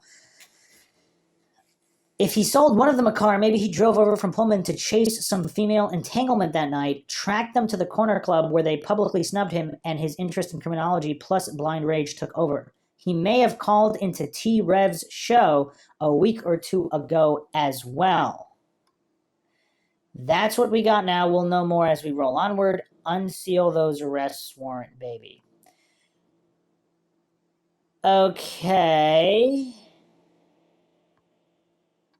So let's go to this show and see what we have here. So this is T-Rev 757. Call from Dave. Hey, what's up, Dave? You live? Hey, what's up, man? Is this T-Rev? Yes, sir. What's going on? Not much, man. I found you today. I watched your live earlier this afternoon and been watching this one. And the thing that strikes me kind of weird about all this is that I live in a college town, and I've worked with probably at least 10 Sigma Chi members. And, you know, the one thing that every single one of them I feel like has asked me is, if you were going to kill somebody, how would you get away with it? Now, this is actually really, really haunting for a few different reasons. First of all, again, purely opinion. That voice kind of matches the guy's mugshot, doesn't he? Doesn't it? Like somebody of that stature, possibly the face. Again, just my opinion. The voice seems to match. Now, again, this is not confirmed that this is the guy. This is all allegedly. For all the Trigger Dunning-Kruger goofs out there. This is all allegedly. If you don't want to discuss any allegations, you're on the wrong podcast. You just wait for the New York Times article and stick to that. Don't go on YouTube. Don't go on any of these social media platforms. It's weird how these triggered goofs get triggered when they know this is speculation in the first place. A lot of Dunning-Kruger going around in the true crime community. But anyway, it seems to match. The other thing is, he's saying that all these is he framing the frat guys? On the other hand, is he saying something that's true? That there's all this conversation about killing and stabbing and all this. I went over this on the previous episodes. The search terms in Idaho, how to get away with murder, spiked in only the days preceding the murders and not the rest of the month. Now, again, I don't have the stats for the rest of the year, but only those few days before the murders, there's all this online activity searching how to get away with murder. And now we have some individual calling in who is mentioning that they're talking about how to get away with murder. This is weird stuff. Let's continue. And I just wonder if maybe this is nothing more than some kid in a fraternity trying to prove himself. The other thing that I noticed here, his cadence in his speaking. I mean, again, all this is just pure speculation based on hearing other serial killers talk. He talks very measured, very methodical, with a certain pace and inflection of, like, again, just my opinion, almost sociopathically. This does not seem like a regular average college kid speaking. His tone and delivery and pacing, cadence is all very, very measured and methodical. And that was it. So you said you worked with 5 or 6 Sigma Chi kids, and they asked you if you can kill somebody, they can get away with it. Yeah. Did I hear that right? Yeah. And I know that's a thing that just like maybe people say, trying to like have interesting conversation, but like just in my head, it's like it's always been these dudes that were in the fraternity. And so it makes me wonder if it's a thing that's in their like culture, that they ask to see how smart you are and whatever, and what kind of answer you come up with, and someone took it too far. Oh, wow. What kind of dudes would ask you that? Well, that's crazy as shit, man. That's an outrageous statement, man. I mean, I'd write their names down. Yeah, man. Like you know, I like horror movies and all that kind of stuff, and I'll watch those kind of things. But like when someone like in person says some stuff like that, it's kind of like jarring. It's like, what? Why are you saying something like that? Yeah, that's man. Who said that to you? Like literally, like I before I even called, I counted on my hands, like how many of these guys I can remember that I worked with at this bar, and there's like 10 of them. Okay, this is really weird. Okay, so first of all, he does say like a lot. So for a 28-year-old PhD student, I mean, yeah, not unusual in the year 2022, but definitely slightly less measured than the opening. Then again, if he's getting more relaxed and comfortable with speaking, he might be slightly less measured going into the conversation versus at the very, very beginning. Who knows, though? Now, he's saying about 10 of these guys, these Sigma Chi frat guys. Can anybody else corroborate this? I've actually been talking about this in the previous episodes. Is there either an inside joke or I guess just ongoing talk about killing people, stabbing people? Is this what these guys primarily talk about? And can anybody else verify this? Because if what this caller is saying is true and he really did work with these guys, whether Koberger or not, whether the killer or not, simply somebody close to these guys, what does this all mean? Because this call rings like there's some kind of insider knowledge. Whether it's the killer or not, maybe this caller really did hang out with some of these frat guys. And if they're all kind of obsessed with murder, death, and stabbing, I mean, that's very, very dark. I mean, I'm sure there's circles of people all over that are kind of obsessed with it and horror movies and all that stuff, and they never actually act on it, so nobody ever thinks anything of these conversations. But is there anybody specifically who can verify that these Sigma Chi fraternity guys are actually talking about all this stuff a lot? And it seems to match the internet searches from Google Trends. I swear that question has always come up, and it could just be nothing. Like maybe people say that, but it makes me wonder if that's a part of that thing, and like someone just took that question and that idea and like took it too far. Like, oh, I'm going to prove to these guys that I'm in the club or whatever. So let me hear this right.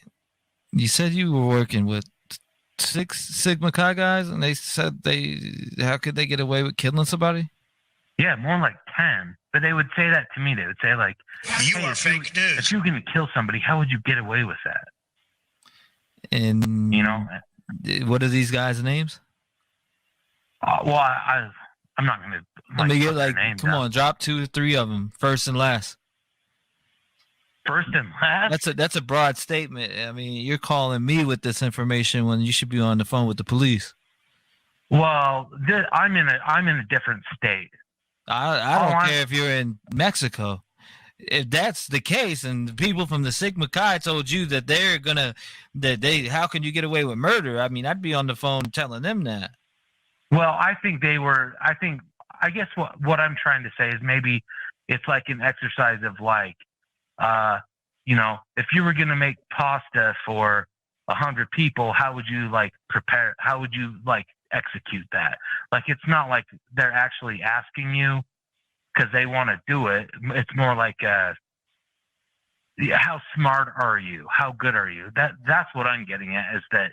I mean, that's a really interesting dodge of why he's not on the phone with the police. He didn't say, oh, yeah, I already called them and tipped that in. He just completely dodged why he's not, almost downplaying this story. But then why is he even calling it in the first place? I mean, this is all very, very strange.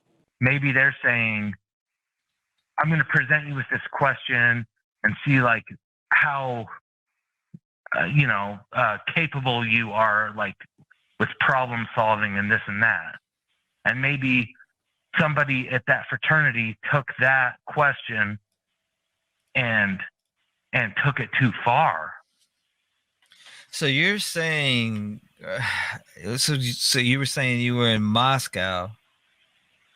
No, I wasn't in Moscow. No, I'm in a different state. So, but you're saying you're in a different state, but you just said Sigma Chi House people. That's how they would get away with murder. So how would somebody ask you that if you're in a different state? Where did that come from? I guess what you I'm went from 5 to 10. So I mean, honestly, it doesn't even say, it sounds inconsistent. No, I worked with at least 10 Sigma Chi members, but it was in a different state, not in Moscow, in a different state. I'm just saying. Okay, hold on a second. So he definitely implied that he talked, I mean, the way that he phrased it was as if he were in Moscow with specific Sigma Chi guys. Now is he backtracking, or did he just poorly explain in the first place? Or, as some of his high school classmates allege, that he turned into a meth head and he started using meth, and that's how he lost all the weight. Supposedly he was quite large in high school, then all of a sudden he was rail thin. Now, meth use, of course, everybody knows that affects your brain quite severely.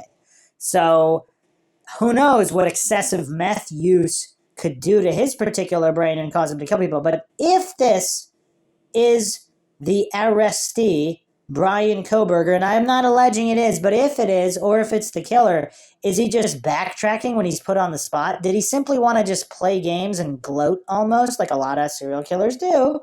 They do want to talk about it and revel in it, and maybe he just didn't expect to be put on the spot like this. Now he's backtracking, but on the other hand, he doesn't want to hang up. Is he getting a high from talking about this, and he just wants to keep talking about it, so he's got to spin his wheels a little bit? Is this what we're hearing? Maybe the culture of that fraternity, like, they have questions that they ask, and maybe somebody took that question too literally and too seriously as a way to prove themselves. And what state are you in? I'm in Utah. Well, what's interesting, he actually admitted that super quick. He didn't even think about it. I'm in Utah.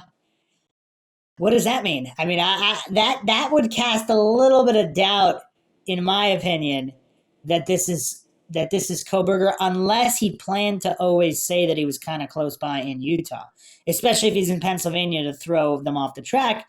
And then again, this 4chan user is claiming he is in the woods in PA.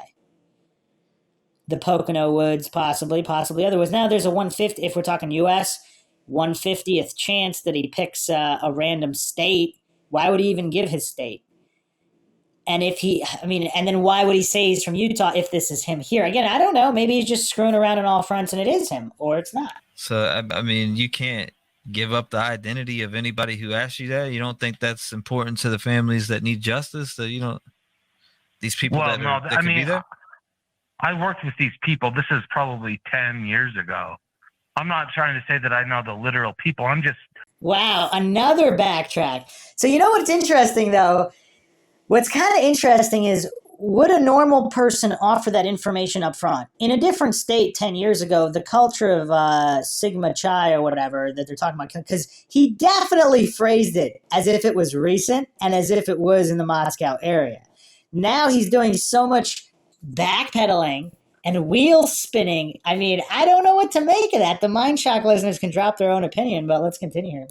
This is more of a me kind of scrutinizing the culture of, like, And if it was 10 years ago, I mean, if he's 28, he worked there when he was 18. I mean, he said, I don't know. I really don't know what to make of that. But when asked him why he's not on the phone with police, wouldn't he have offered that immediately? Different state, different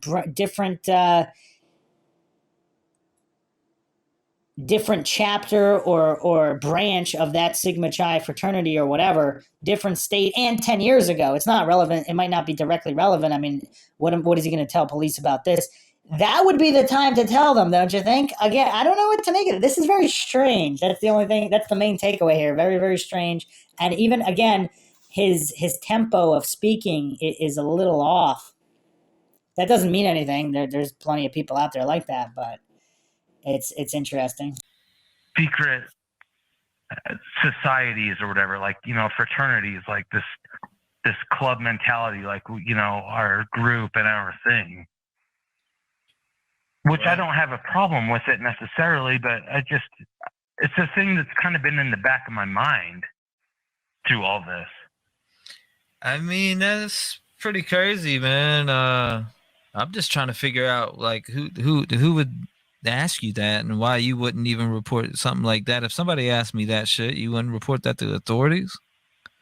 I just kind of thought they were kind of trying to be edgy or something, like, if you ran over your neighbor's dog, how would you get away with it? Kind of that kind of attitude. Yeah, but why would that conversation even come about?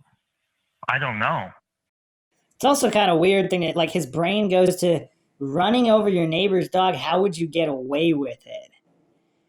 That just the fact that he brought up that comparison is kind of interesting. How many sane people have legitimately thought about that and would bring that up offhand? Like, not just to do it. I mean, people might think, oh, accidentally kill something, that would be horrible. But specifically on how to get away with it after you do it, that's a little weird too. This guy's definitely suspect. That's my thing. That's why it's. And you're saying you're a teacher? Stuck with me. I'm not a teacher, no.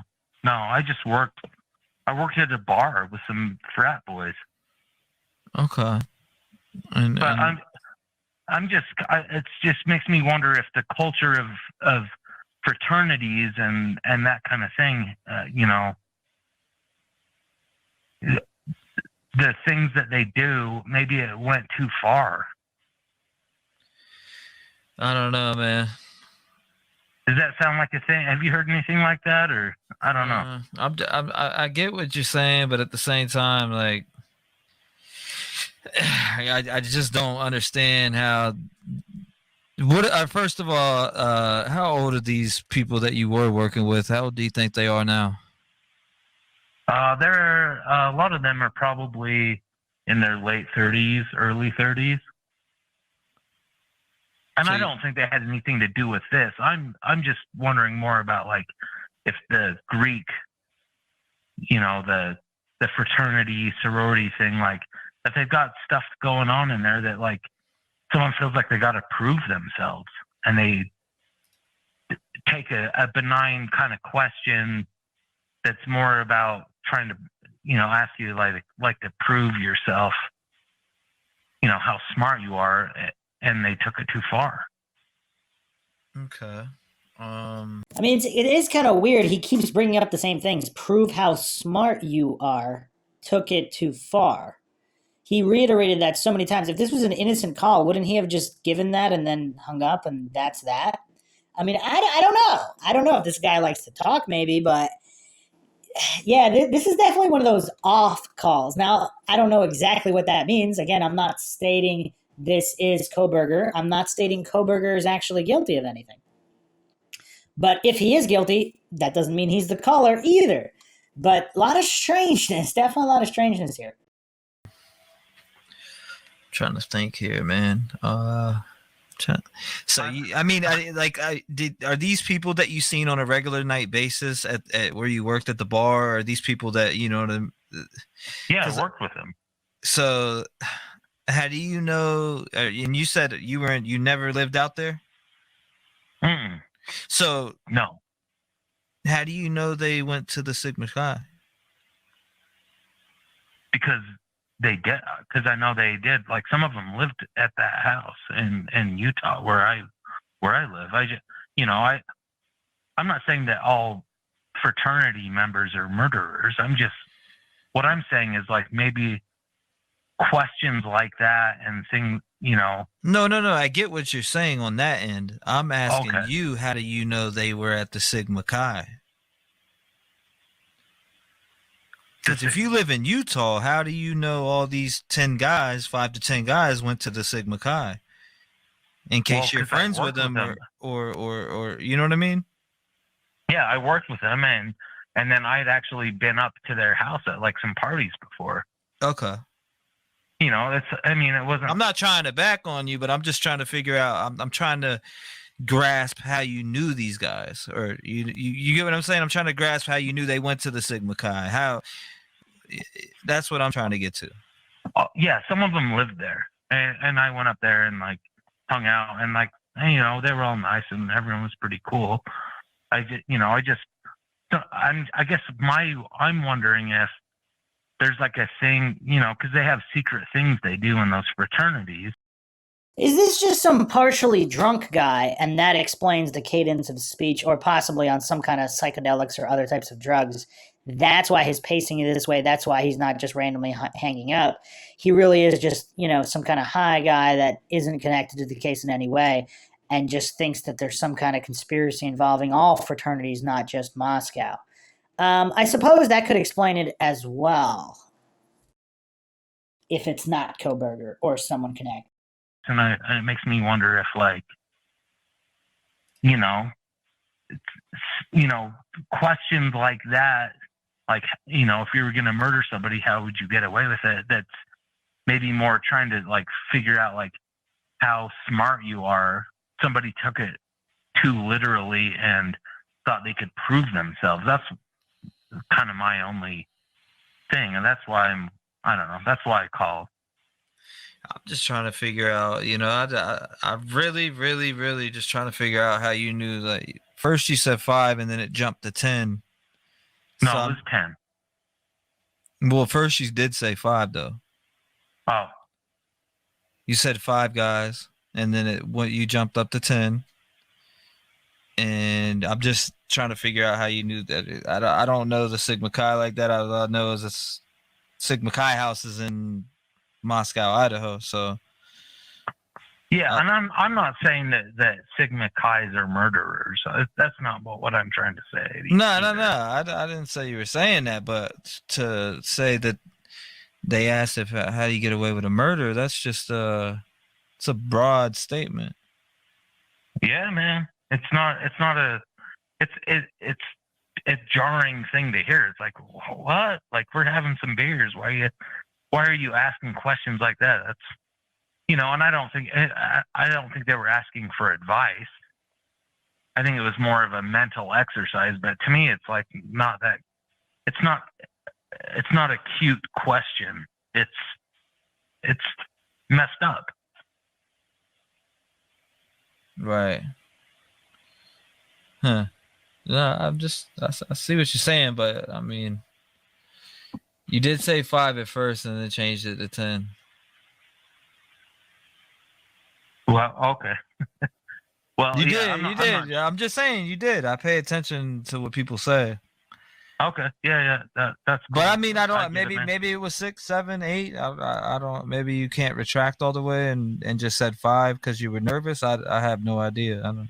I am nervous. I don't normally like call into things and do this kind of thing, but like this has been a thing in the back of my head after like hearing about this stuff for the last few weeks, and I don't know. I just wonder if if this was even more senseless than a jealous boyfriend or whatever. Like if it was just someone trying to prove themselves and that's it. Right.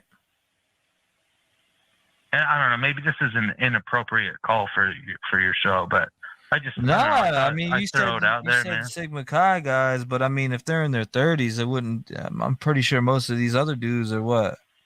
Are they any of them that go to the college now? Oh no. I'm saying they're probably in their 30s now, at the time that, I worked with these guys like 10 years ago. I'm not trying to say it's any of these guys. I'm more just going, I'm just trying to say, like, maybe that, they have the culture of fraternity life has weird questions and weird stuff that comes up, and maybe that's what motivated someone to do something like this. Right. Now, just when I hear something like that, you're like 5 to 10 dudes. You did say 5, and then you changed it to 10, but I'll give you the benefit of the doubt on that you're just nervous. But I put it like you were like, they asked you how they can get away with murder or killing somebody or whatever. That just strikes me as super odd that somebody would even ask you that, Yeah, they asked me, like, how would I do that? Yeah, how would you do that? That's just I'm like, I don't know. I don't think about stuff like that. Like, I don't know. He doesn't think about stuff like that, yet he immediately made an example of you run over your neighbor's pet. How would you get away with it? I mean, I don't know. That just ran right off his tongue without a pause. I mean, I don't know. Kind of weird. Or is he saying he doesn't think about stuff like that because he actually does? Again, a lot of psychological possibilities here. Yeah, that is pretty weird. Yeah, I don't know. It's just something I thought I'd throw out there. Anyways, I subscribed, and I've enjoyed, like, listening to your live stream and everything. So thank you. I'll let you get to the next caller, man. Yeah, no doubt, man.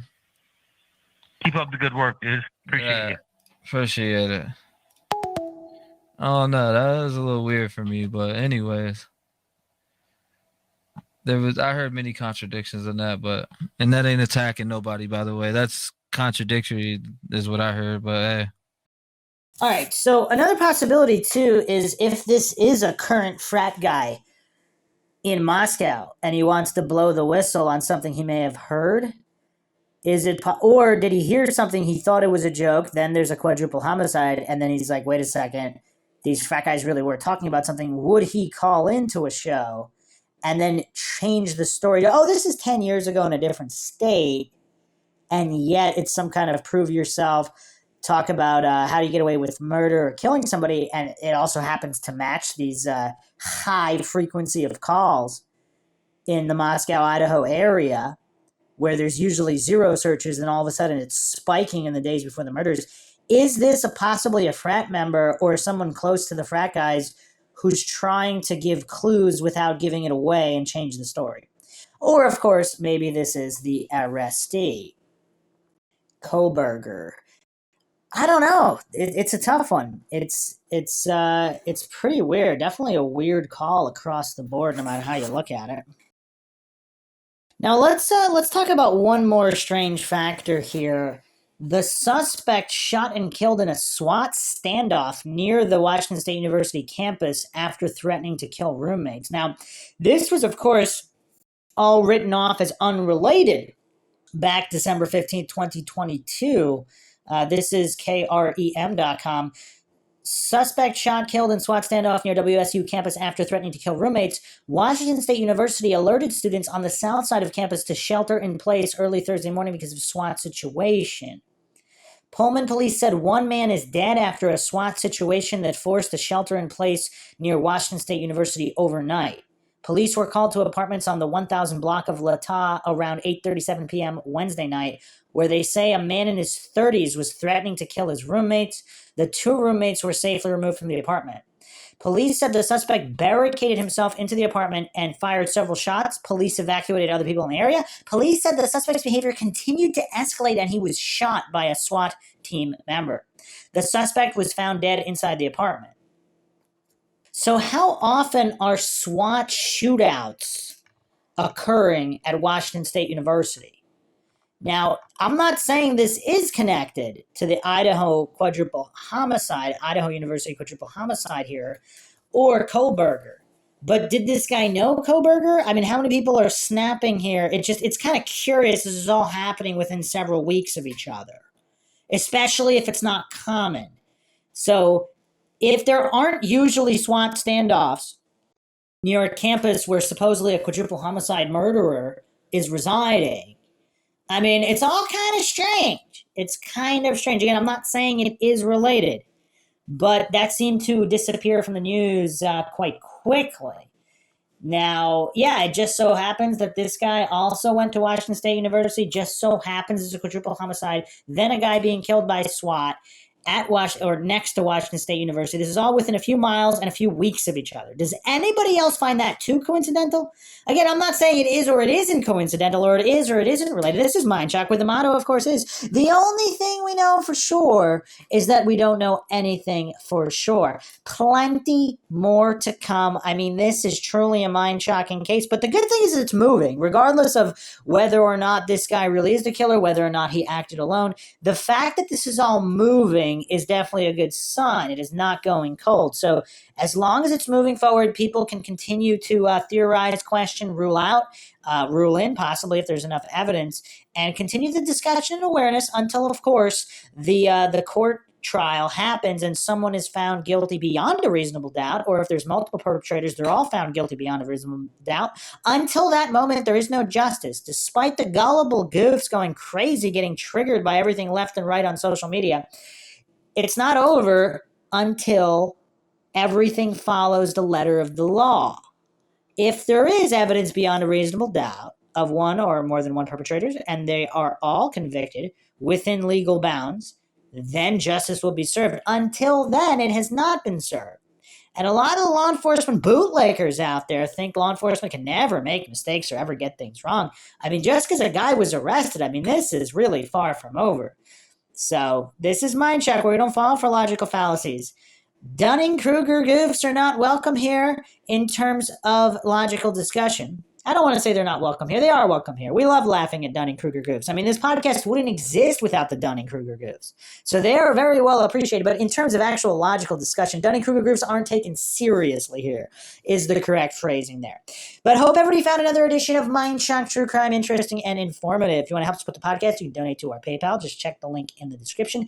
Make sure you like and subscribe and have your notifications turned on. And make sure you leave plenty of comments so those notifications will actually go through. You can also become a YouTube member right here on YouTube. You can also check us out Twitter, Facebook, Reddit, Patreon. Patrons do get priority for case topic, logical analysis, co-podcast, and requests. You can also be a guest on the podcast depending on your tier. Questions, comments, theories, thoughts, suggestions, rebuttals, debunkings of any kind, leave them in the comment section. This is Bruce McGuire signing off. Catch you guys next time.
If you like audiobooks or audio shows, check out a free trial of Audible. Just click the link in the description.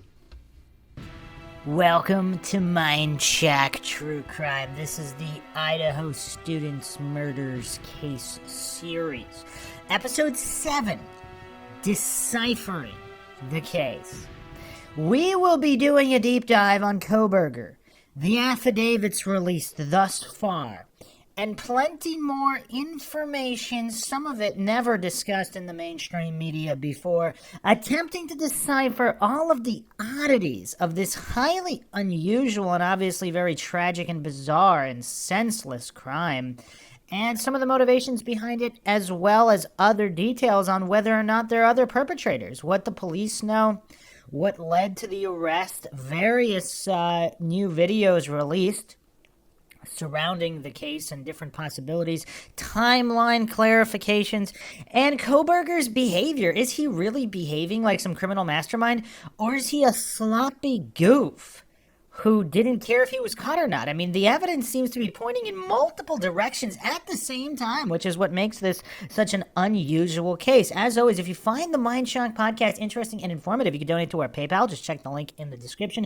Help support the channel. Help us get more mind-shocking content out there with logic and reason at the forefront, which is quickly becoming extinct in our modern world. You can also become a YouTube member right here on YouTube. Help support the channel that way with access to exclusive streams and chats.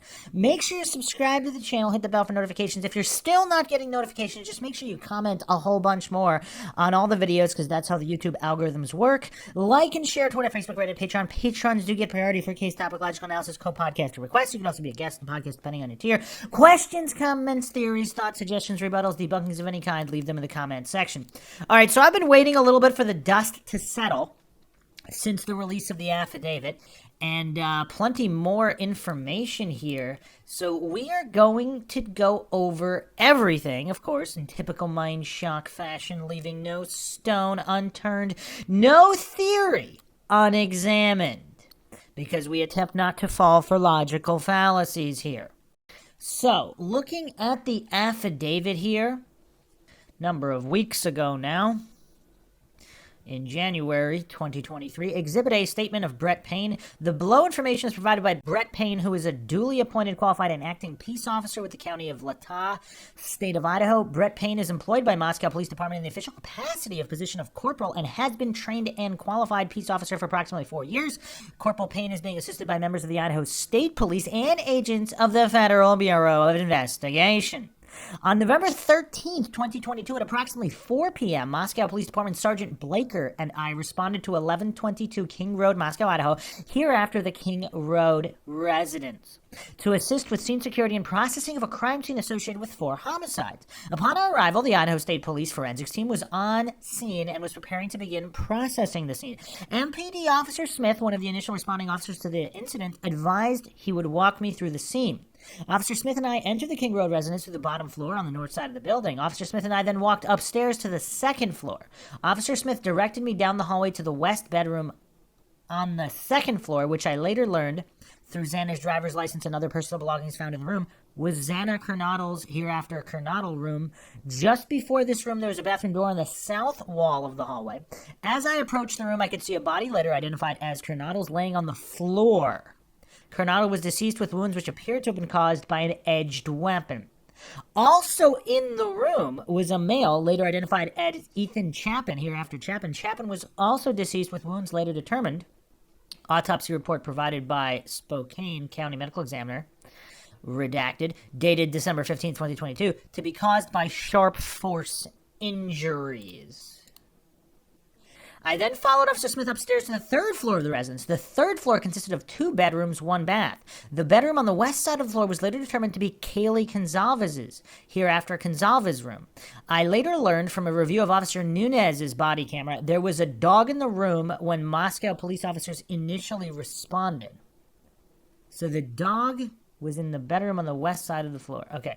The dog belonged to Gonzalez and her ex-boyfriend, Jack Duzcore. I found out from my interview with Jack on November 13, 2022, that he and Gonzalez shared the dog. Officer Smith then pointed out a small bathroom on the east side of the third floor. This bathroom shared a wall with Madison Mogen's, hereafter Mogen bedroom, which was situated on the southeast corner of the third floor. As I entered this bedroom, I could see two females in a single bed in the room. Both Gonzalez and Mojin were deceased with visible stab wounds. I also later noticed what appeared to be a tan leather knife sheath laying on the bed next to Mojin's right side when viewed from the door. The sheath was later processed and had a K-bar, USMC, and the United States Marine Corps Eagle Globe and anchor insignia stamped on the outside of it. The Idaho State Lab later located a single source of male DNA left on the button snap of the knife sheath. As part of the investigation, numerous interviews were conducted by Moscow Police Department officers, Idaho State Police detectives, and FBI agents. Two of the interviews included BF and DM. Both BF and DM were inside the King Road residence at the time of the homicides and were roommates to the victim's BF's bedroom located on the east side of the first floor of the King Road residence. Based on numerous interviews conducted by MPD officers, ISP detectives, and FBI agents, as well as my review of evidence, I have learned the following. On the evening of November 12, 2022, Chapin and Kernodle are seen by BF at the Sigma Chi House on the University of Idaho campus at 735 Nez Pierce Drive from approximately 9 p.m. November 12th to 1:45 a.m. on November 13th. BF also estimated that at approximately 1:45 a.m., Chapin and Kernodle returned to the King Road residence. BF also stated that Chapin did not live in the King Road residence, but was a guest of Kernodle. Gonzalez and Mojin were at a local bar, the Corner Club, at 202 North Main Street in Moscow. Gonzalez and Mojin can be seen on video footage provided by the Corner Club between 10 p.m. on November 12th and 1:30 a.m. on November 13th. At approximately 1:30 a.m., Gonzalez and Mojin can be seen on video at a local food vendor called The Grub Truck at 318 South Main Street in downtown Moscow. The Grub Truck live streams video from their food truck on the streaming platform Twitch, which is available for public viewing on their website. This video was captured by law enforcement. A private party, redacted, reported that he provided a ride to Gonzalez and Mojin at approximately 1:56 a.m. from downtown Moscow in front of the Grub Truck to the King Road residence. DM and BF both made statements during interviews that indicated the occupants of the King Road residence were home by 2 a.m. and asleep or at least in their rooms by approximately 4 a.m. Very important distinction there. This is with the exception of Kernodle, who received a DoorDash order at the residence at approximately 4 a.m. Law enforcement identified the DoorDash delivery driver who reported this information. Now, just when you think there's not enough bizarreness in this case, especially the timeline, so there's a DoorDash delivery at 4 a.m. So this is a curiosity. So then the murders could not have occurred before 4 a.m., theoretically. Again, let's verify some of this information. DM stated that she originally went to sleep in her bedroom on the southeast side of the second floor. Now, again, going back to the early stages, the rumors were that one of the roommates was on the second floor. And of course, the coincidence there is the authority-worshipping cultists, they immediately jumped on anybody who didn't believe that both other roommates happened to be on the bottom floor, the converted garage, and that's why they didn't hear anything.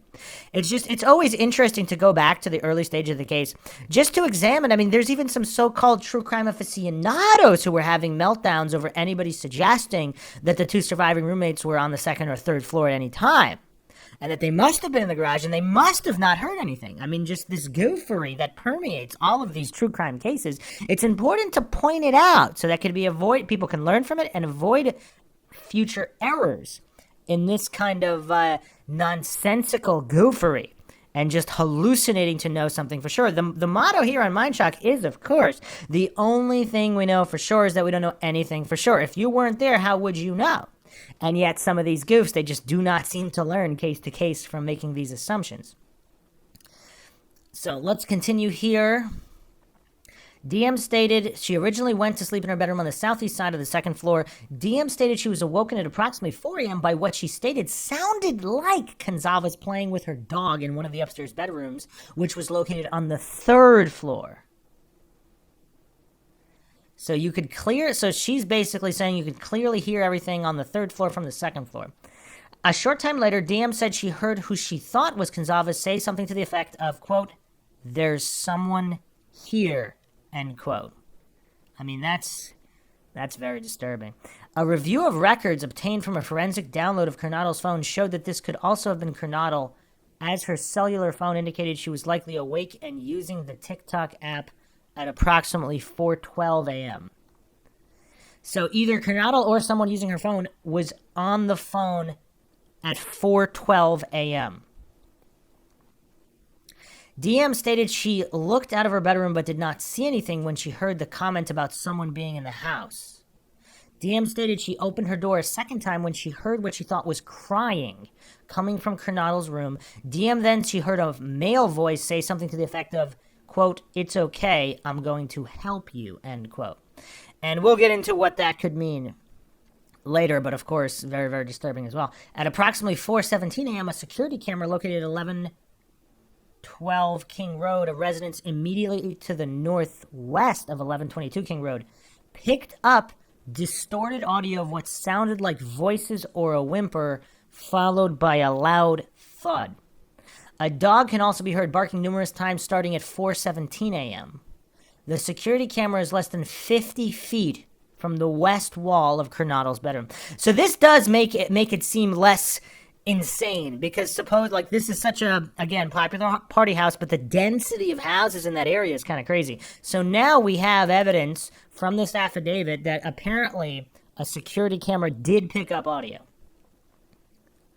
DM stated she opened her door for the third time after she heard the crying and saw a figure clad in black clothing and a mask that covered the person's mouth and nose walking towards her.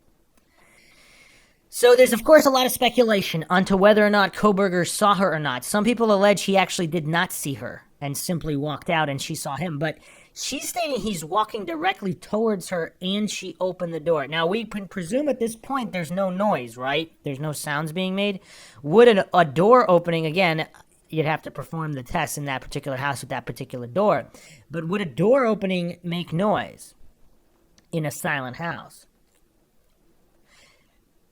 DM described the figure as 5'10" or taller. Male, not very muscular, but athletically built with bushy eyebrows.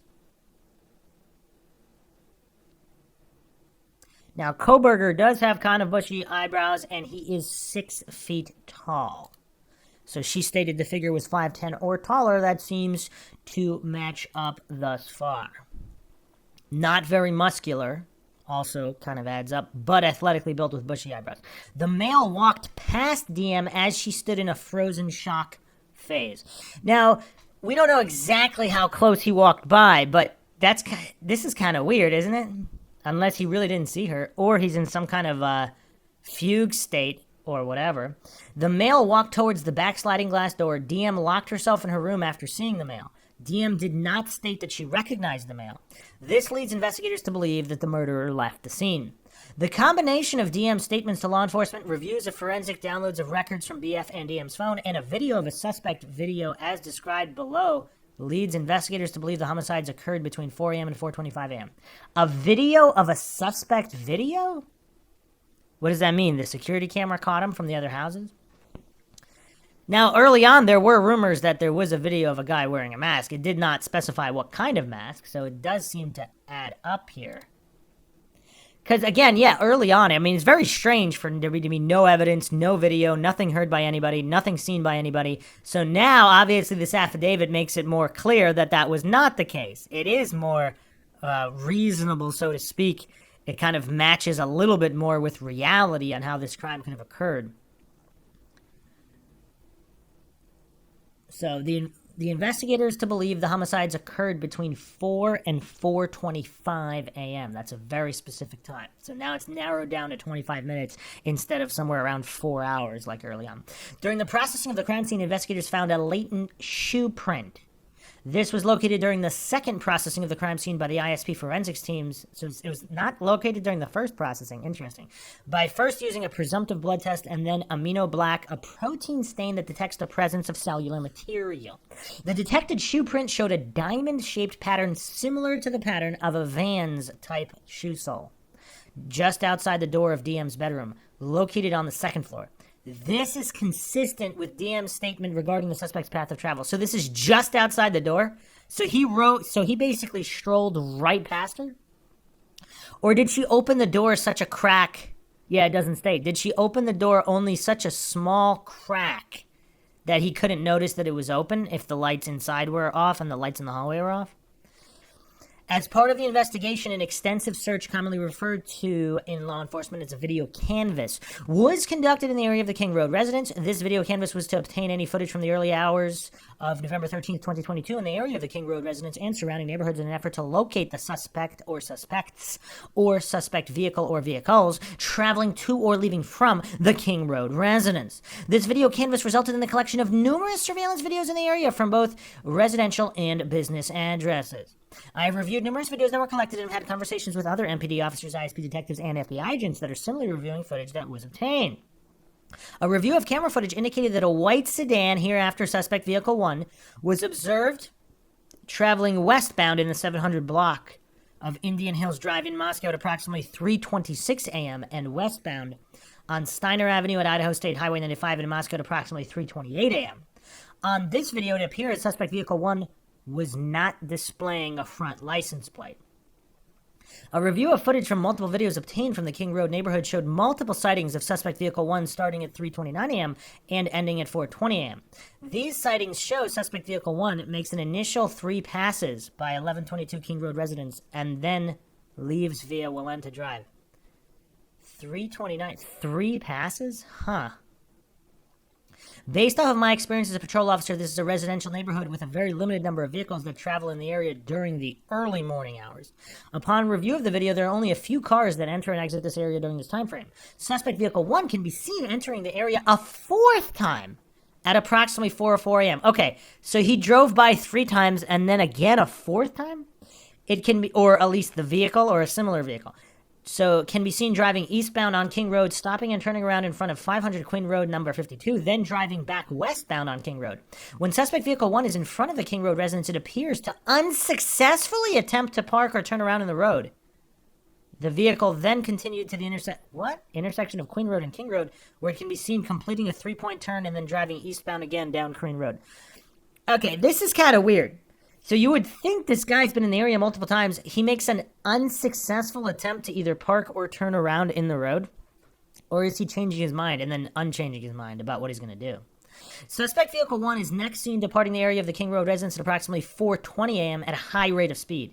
Suspect vehicle 1 is next observed traveling southbound on Walenta Drive. Based on my knowledge of the area and review of camera footage in the neighborhood that does not show suspect vehicle 1 during that time frame, I believe that suspect vehicle 1 likely exited the neighborhood at Palouse River Drive and Conestoga Drive. Palouse River Drive is at the southern edge of Moscow and proceeds into Whitman County, Washington. Eventually, the road leads to Pullman, Washington. Pullman, Washington is approximately 10 miles from Moscow, Idaho. Both Pullman and Moscow are small college towns, and people commonly travel back and forth between them.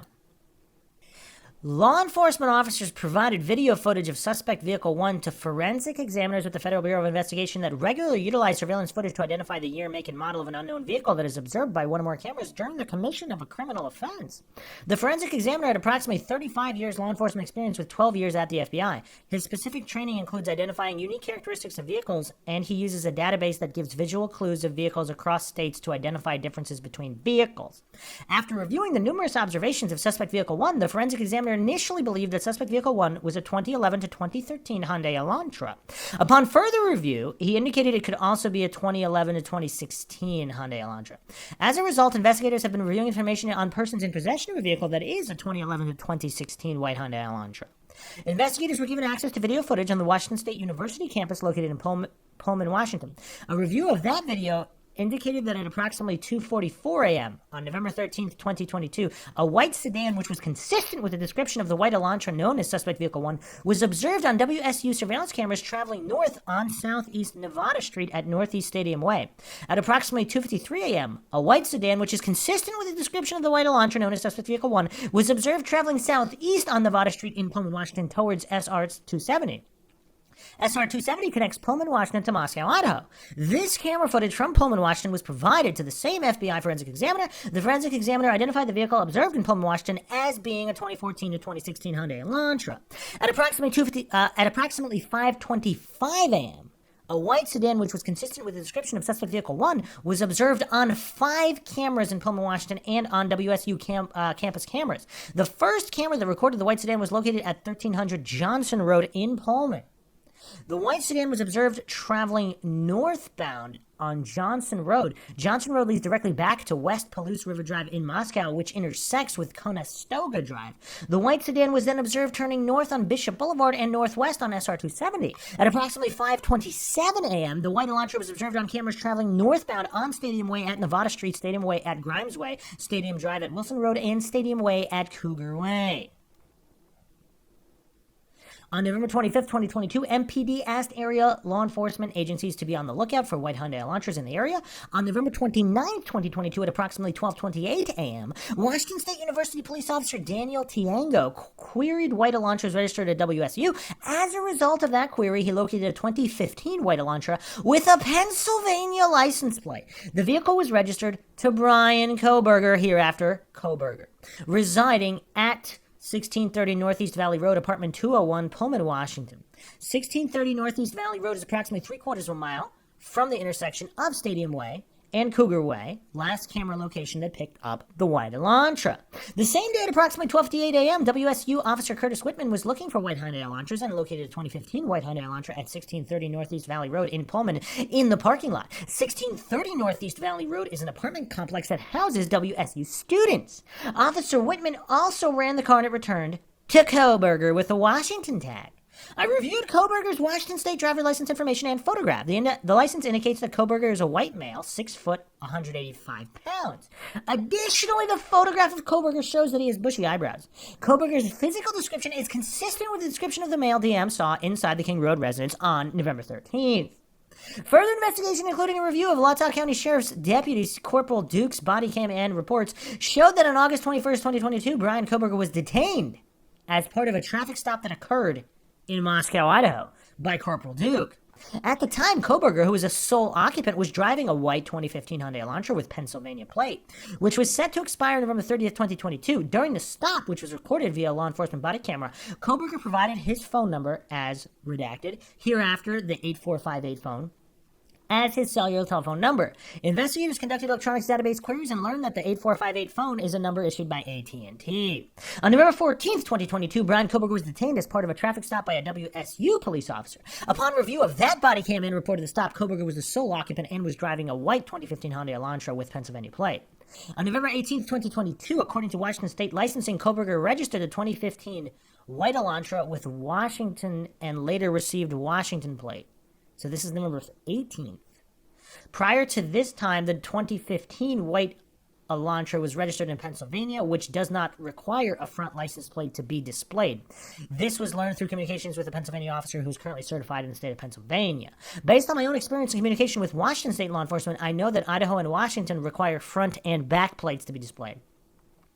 Investigators believe that Koberger is still driving the 2015 white Elantra because this vehicle was captured on December 13th, 2022 by a license plate reader in Loma, Colorado.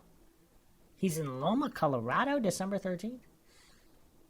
Koberger's Elantra was then queried on December 15th in Hancock County, Indiana. On December 16th at approximately 2:26 p.m., surveillance video showed Koberger's Elantra in Albrightsville, Pennsylvania. Okay, so he's driving back. The sole occupant of the vehicle was a white male whose description was consistent with Koberger. Koberger has his family in Albrightsville, Pennsylvania, learned through a TLO search and locate tool database query. Based on information provided on the WSU website, Koberger is currently a PhD student in criminology at Washington State University. Pursuant to records provided by a member of the interview panel for Pullman Police Department, we learned that Koberger's past education included undergraduate degrees in psychology and cloud-based forensics. These records also showed Koberger wrote an essay when he applied for the internship with the Pullman Police Department in the fall of 2022. Koberger wrote in his essay he had interest in assisting rural law enforcement agencies with how to better collect and analyze technological data in public safety operations. Koberger also posted a Reddit survey which can be found by an open source internet search. The survey asked for participants to provide information to understand how emotions and psychological traits influence decision making when committing a crime. Okay. So it doesn't give a date here on when he applied for an internship, but it was in the fall of 2022. So was he still planning to commit the murder, and was he planning to be a police officer investigating the murder he committed to make sure it didn't get solved? And another curiosity here that doesn't really make a lot of sense. So cloud-based forensics and collect and analyze technological data.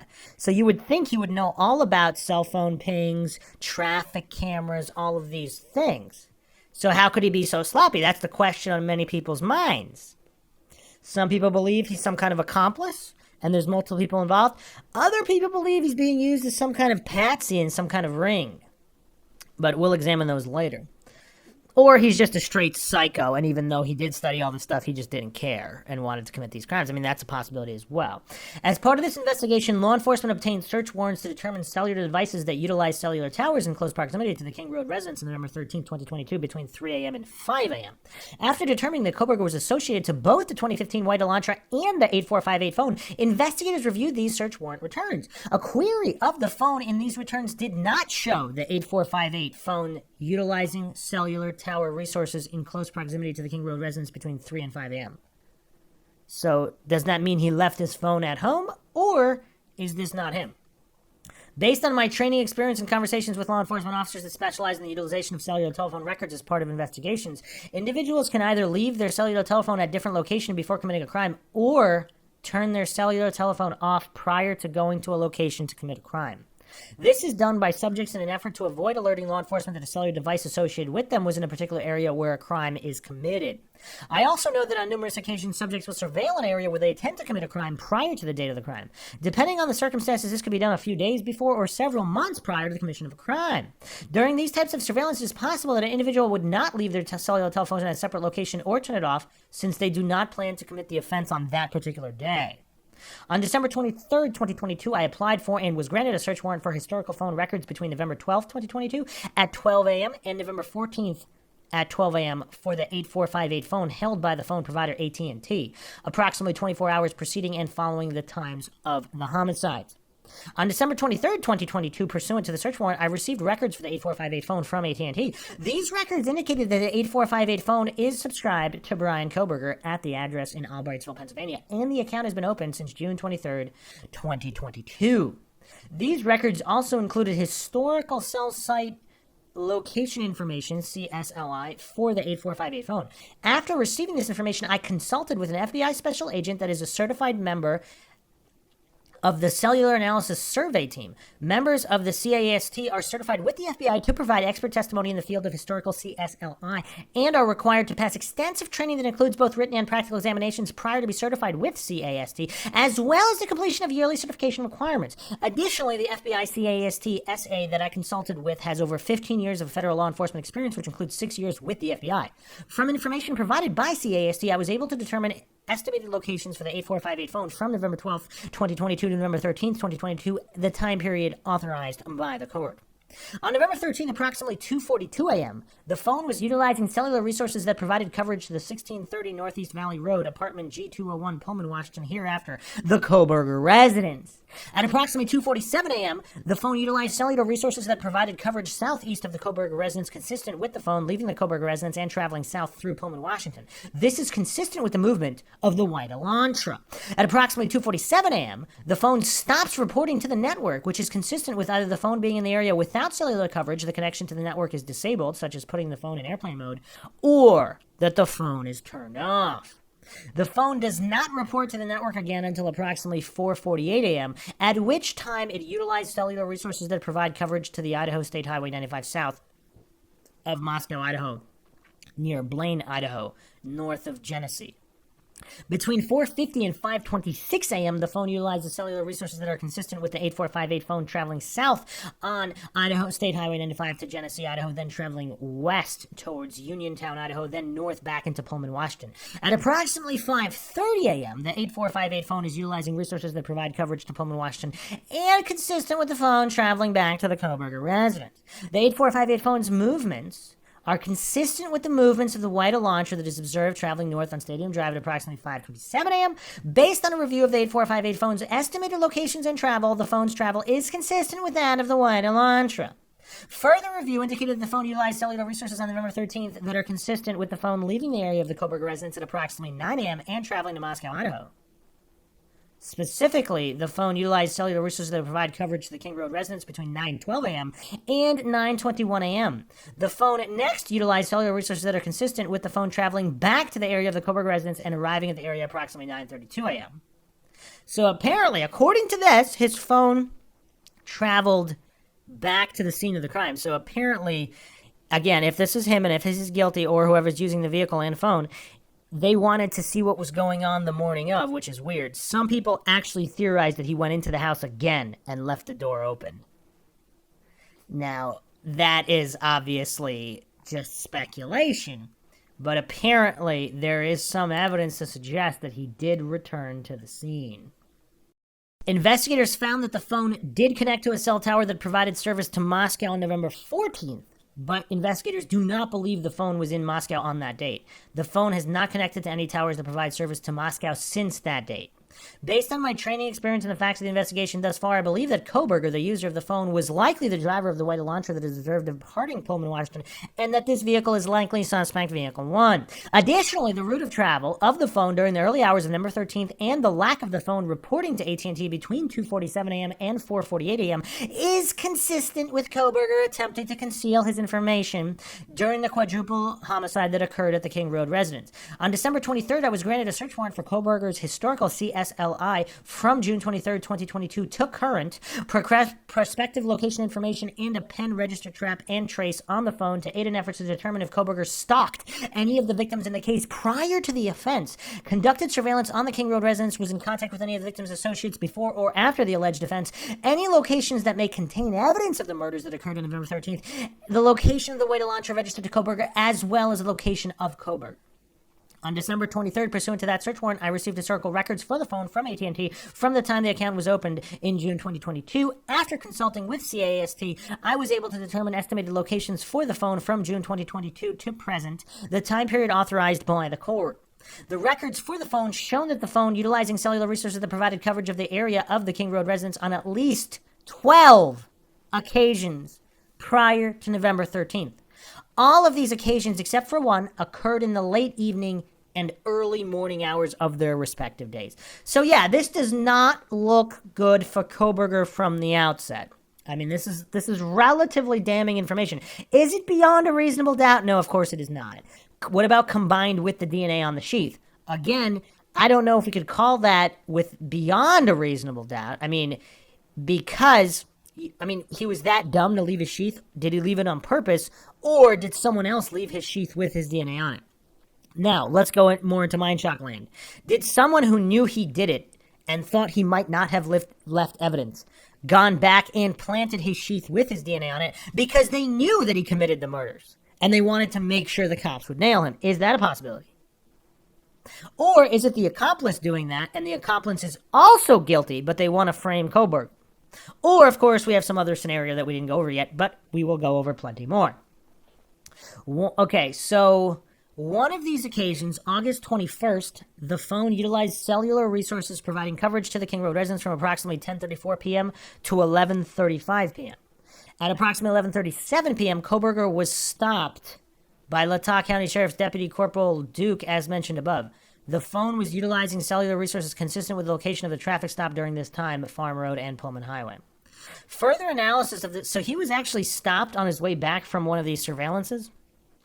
Further analysis of the cellular data provided showed that the phone utilized cellular resources November 13th, consistent with the phone traveling from Pullman, Washington, to Lewiston, Idaho via U.S. Highway 195. At approximately 12:36 p.m., the phone utilized cellular resources that provide coverage to Kate's Cup of Joe coffee stand located 810 Port Drive, Clarkston, Washington. Surveillance footage from the U.S. Chef's store located at 820 Port Drive, Clarkston, Washington, and adjacent to Kate's Cup of Joe showed a white Elantra consistent with suspect vehicle 1 drive past Kate's Cup of Joe at a time consistent with the cellular data from the phone.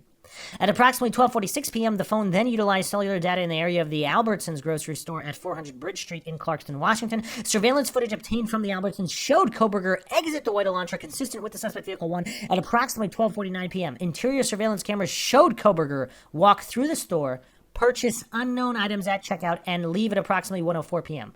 Koberger's possible path of travel is depicted below. Okay.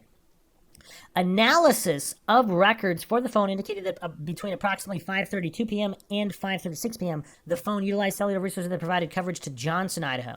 The phone then stops reporting to the network from approximately 5:36 p.m. to 8:30 p.m. That is consistent with the phone being in the area and that the phone traveled in the hours immediately following the suspected time the homicides occurred. On December 27, 2022, Pennsylvania agents recovered the trash from Koberger family residence located in Albertsville.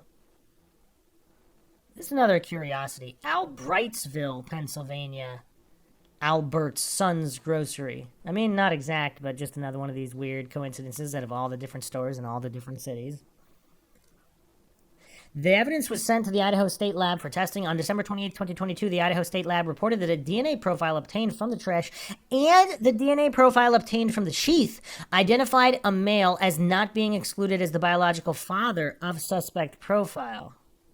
At least 99.9998% of the male population would be expected to be excluded from the possibility of being the suspect's biological father. Now, again, there is problem with a lot of this DNA evidence. If you haven't checked out the DNA for Dummies podcast in the Stephen Avery series, this is based on an extrapolation, which may or may not be accurate. That's why a lot of these wrongful convictions and people getting exonerated, with the previous DNA tech, they were also a 99.9999% match or whatever. And then the new generation DNA testing revealed that that was actually bunk. Now, are we to expect that the current testing is also accurate and that this 99.9998% percentage is actually accurate? See, it's extrapolated data, so they take X amount, thousands of people, whatever it was. I go over to the DNA Dummies for podcast. It's actually alarming. They take hundreds or a few thousand people, and then they extrapolate that data to hundreds of millions. So that's dangerous to do. Not that that's not accurate. It could be accurate, but we don't know for sure. But that's still damning either way, because that means it could also be him.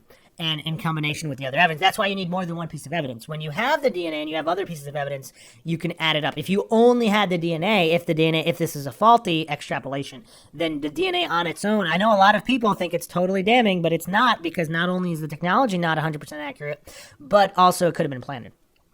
Based on the above information, I am requesting an arrest warrant to be issued for Brian C. Koberger for burglary at 1122 King Street in Moscow, Idaho, and 4 counts of murder in the first degree for the murders of Madison Mogen, Kaylee Gonzalez, Anna Coronado, and Ethan Chapin. I declare under penalty of perjury pursuant to the law of the state of Idaho that the following is correct and true. Okay, so that is the affidavit that has been released. Quite a lot of information gleaned there. I mean, obviously way more questions, but certain things have been answered, including the location of one of the roommates also being on the second floor and actually seeing an individual. And then also the reported security camera footage from a neighbor also being verified in this affidavit. So a lot of these early rumors, so to speak, were accurate.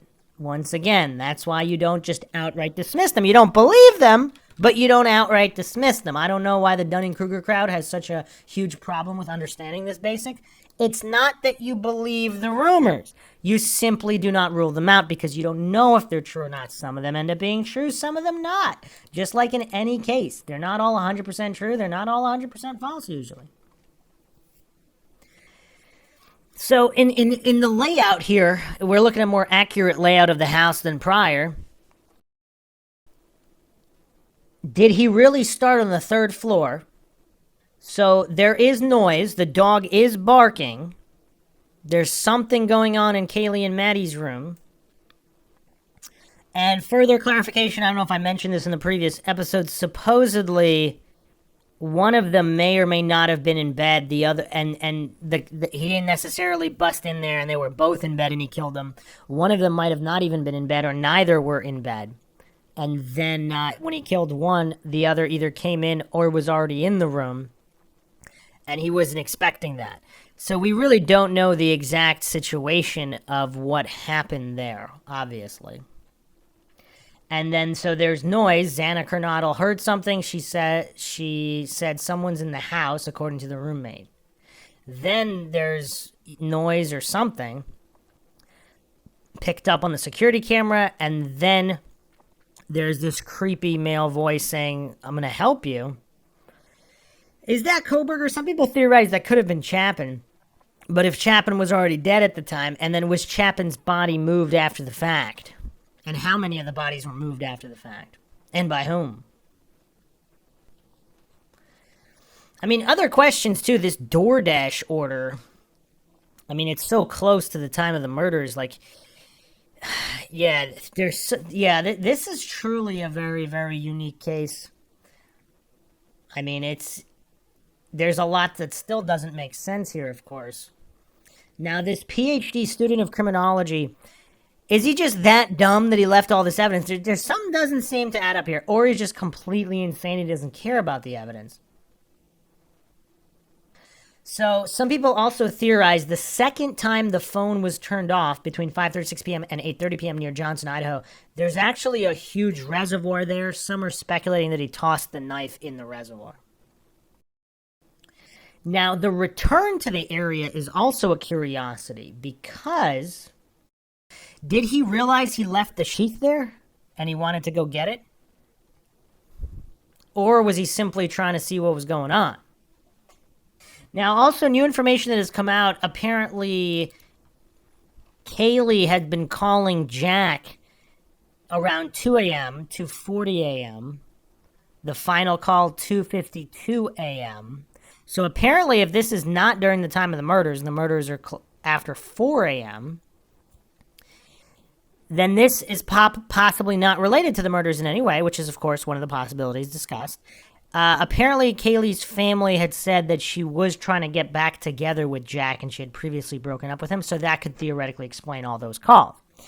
Again, this is why you do not claim anything is true or untrue, because you don't know. I mean, obviously, that's a curiosity. Now that there's more information about a closer time of death, it seems that it's very possible that it had nothing to do with it. Now, again, we really don't know for sure, but yeah, thus far, more information has been revealed regarding that.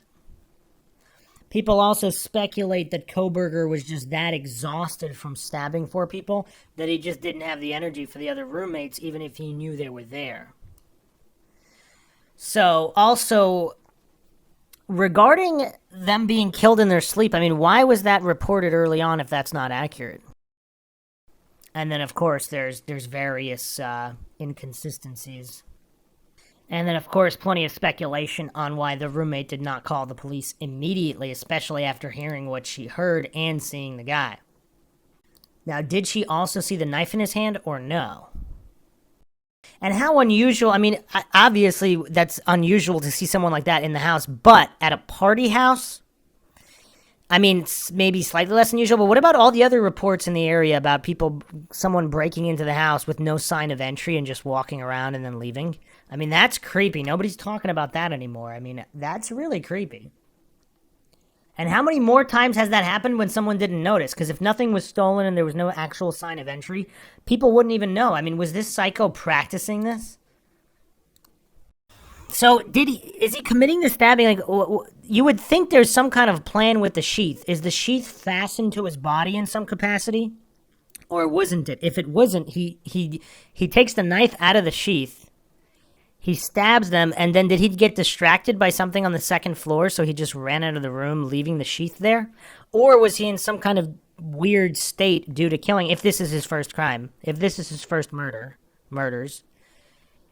Is he kind of zoned out and not thinking clearly, which is why he leaves the sheath there, and then he doesn't realize that until the next day?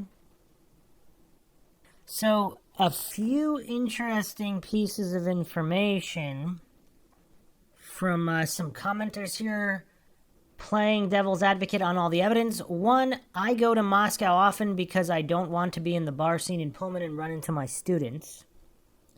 I guess this is what Koberger's lawyers would say. Two, I have no idea how he'll explain being around the house at 9 a.m., but afternoon he just says he's a criminology student and wanted a front row seat to the crime scene. 3, DNA is damning. Only thing I can think of would be he sold a knife recently. 4, eyewitness, multiple guys have bushy eyebrows and slender frames. Another poster posted this. He could claim to have a connection to someone in one of the apartments near the house. A drug dealer, friend, hookup, etc. I guess it depends on how accurately they can triangulate the cell phone pings.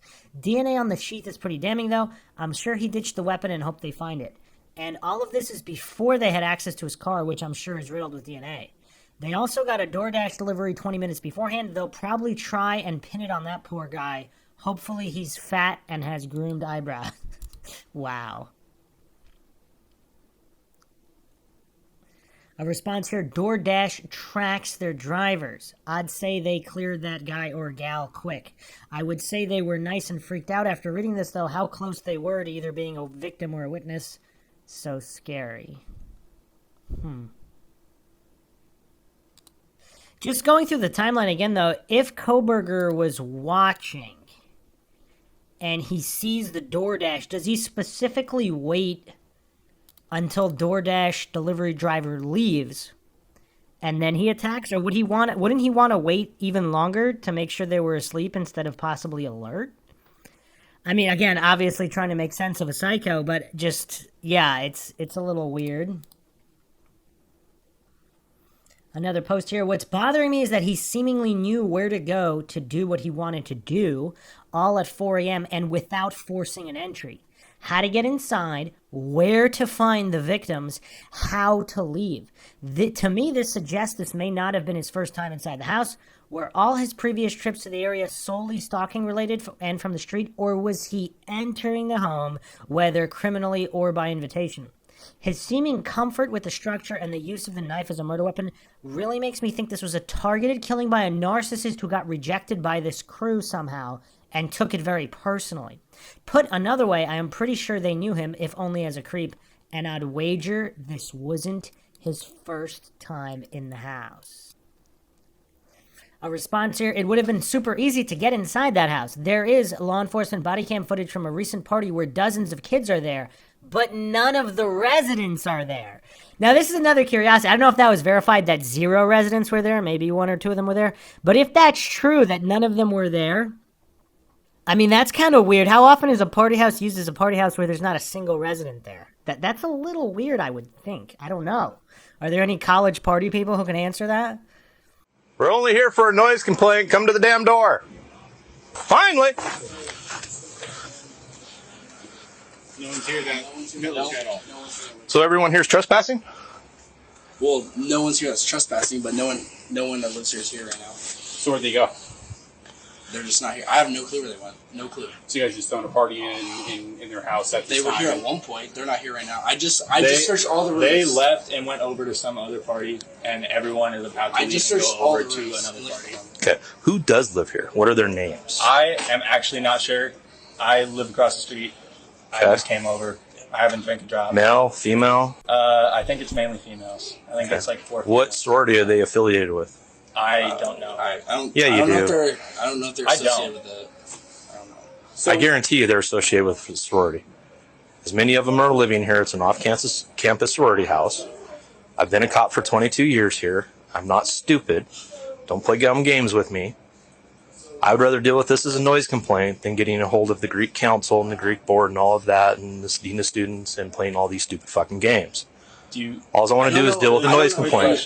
Because I guarantee you there's a lot of underage drinking because they left their alcohol behind. Do you want us to try and get a name or a phone number? Please, and if you can could. call someone?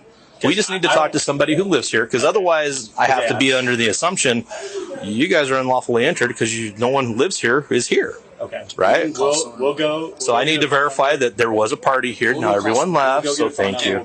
Thanks, We're not guys. trying to make your life. I understand. I just letting you know this is how it's going to play out. I'm not going anywhere until I talk to somebody who actually lives Just there. no You one guys that want to Sweet. for us? That way we can get some sort of communication between us no and them. one that Come in. lives here is here right now. So No. Yeah. Okay. Thank you. Yeah. Thank you. I do. Thank you. this is one of the owners that lives here. She's on the phone right now. Hi, this is Officer Welsh from Moscow Police Department. Who am I speaking with? Maddie, 1 second. Let me turn the volume up on this phone here. People want to be dumb. All right, can you hear me, Maddie? Yes, I can hear you. Okay. Do you live at 1122 Queen Street? Yes, I do. Okay. So, hey, the reason that we're here is that we received a noise complaint of loud music, partying. Okay. Once we approached the house, people started running away. They left a bunch of alcohol behind. We're not even coming for alcohol. We're coming for the noise complaint. And then we sat here for approximately 10 minutes trying to knock on the door. No one would come to the door until these two gentlemen came down and actually answered the door. So any rando could have probably walked into the house perhaps several times without rousing any suspicion, and perhaps even without the knowledge of the residents. Moreover, it would have been hard for anyone to ID him, since who knows who else was even there at the time. That would also make a good alibi as to why his DNA was in the residence. It is kind of weird, though, specifically the sheath. Like, if it was his DNA on, random counters and stuff, along with hundreds of other people, that's not suspicious. But on a sheath found right next to the body, some would also say, does that smell like planting? The sheath, right? It's not like the sheath was dropped in the hallway on his way escaping or something. Like, right on the bed next to the victim? That's kind of weird. It's almost is it too convenient? Maybe. Or was he just that much of a state he didn't notice? I don't know. That's weird. That's almost as weird as in the Delphi cases. There's an unspent round right next to the bodies. There's a lot of weirdness in a lot of these cases. Yeah. Wow, here's a really creepy comment by Improvement Silly 2895. My opinion is that he had been in there before while everyone was asleep, seeing how much noise there is. Now, that is one of the creepiest things I've ever read, specifically because there's reports of intruders in homes in the area, in other homes. Nobody was killed, apparently nothing was stolen, but it's like he's testing to see how he can get in and out of homes without making noise. That's so creepy. That is just beyond creepy. So yeah, if he had done that numerous times prior, that could theoretically explain his comfort with the layout and everything. And we'll get back to this theory, but did he plan to kill absolutely everybody and he just got tired? Because there are accounts of stabbing serial killers who said that they're just absolutely exhausted even after only one or two victims. Even if they're in pretty decent shape.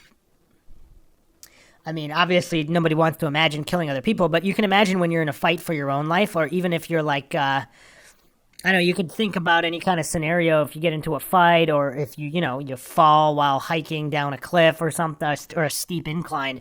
Even just a few seconds of super exertive activity where it's kind of life or death.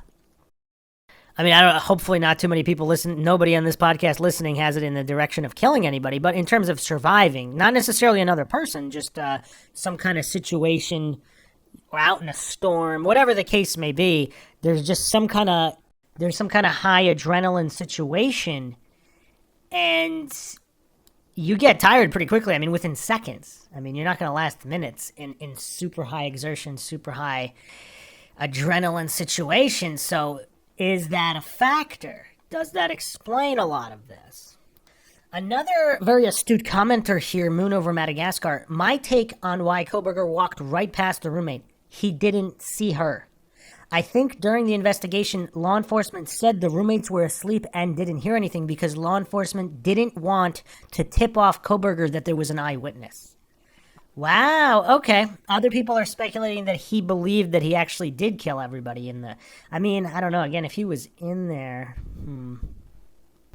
Another post here. He really went out of the way for Xana and Ethan. It really makes me wonder if the Mad Greek restaurant is the link between the suspect and the victims, and we'll get into that in a moment.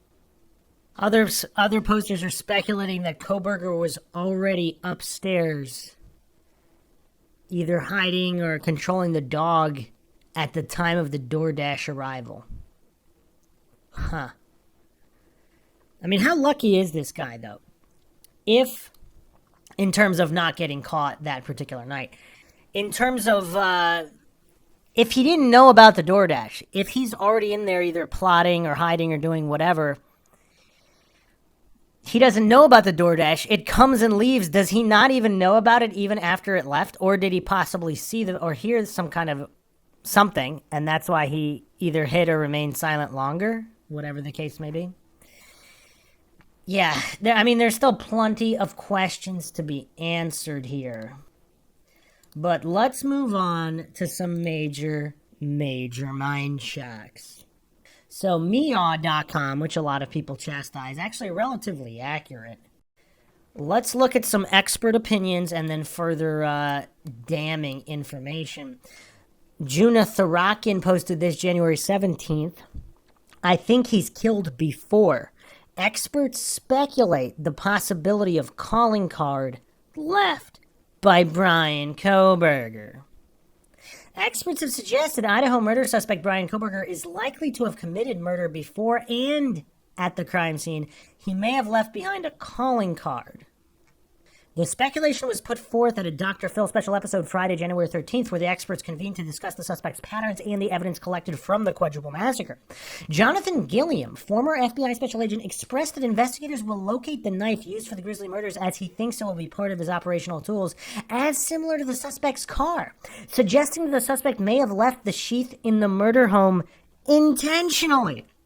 Now, theoretically, that would make more sense based on who Kohberger is, unless we're talking split personality or psychotic break situation. Mercedes Colwyn, the trial attorney, further stated that they will find the weapon eventually. It could be, it's almost as if, and we've seen this with other killers, it's their calling card. I got this, she said during the special. Especially if you think you're smarter than everybody else, and he certainly does. He had gloves, at least that's what's presumed, that he had gloves. He tried to cover himself and did something to dispose of the clothing. If he, in fact, is the killer, then of course this is something that could have just been a calling card and left there. Now, would he be dumb enough not to wipe his DNA from the sheath? If he was going to do that? Another article on this by Sumanti Sen on Meow here. Why did Bryan Kohberger leave the knife sheath at the crime scene? Experts say it was a remarkably clever move. A criminologist has suggested that Bryan Kohberger may have left the knife sheath at the crime scene in a remarkably clever move. The weapon used to stab 4 University of Idaho students to death is believed to be a fixed-blade K-bar style knife, which has still not been found. However, DNA found on a knife sheath recovered from the crime scene linked Kohberger 28 to the murders. David Wilson, a professor at Birmingham City University in the UK, Kohberger may have left sheath behind as part of an elaborate plan to make sure he was not convicted. However, Wilson did not elaborate on why he believed this may be the case. Would a highly skilled, intelligent student who is teaching criminology, a PhD student, have made such a basic error? Wilson told ITV's This Morning. Wilson was speaking in response to Philip Schofield, saying leaving the knife sheath was a remarkably clumsy move on Kohberger's part. One of the things that's really struck me about the person that's been arrested and accused of this is he is intelligent and high-functioning, Wilson said. Well, let me speculate on a Bruce McGuire theory. This is one of the McGuire theories I've come up with here. Again, I am not alleging it is true or untrue. This is Mindshock, where the only thing we know for sure is that we don't know anything for sure. So, again, a lot of these theories are mutually exclusive. A lot of people don't know what that means. On Mindshock, we go over all the theories. Obviously, a lot of theories are at odds with each other. Mutually exclusive means they can't all be true because some of them necessitate aspects that would have to be untrue in other theories. This is all very, very basic, but for whatever reason, a lot of goofs in the comment section. So, here's the McGuire theory. If he knew he couldn't get away with it, the evidence with the car, all that, was his strategy to make it look like someone framed him? And are there things that haven't yet been found out where he maybe, let's say he's really guilty. Is it possible he planted some seeds of alibis or just some major problems for the prosecution?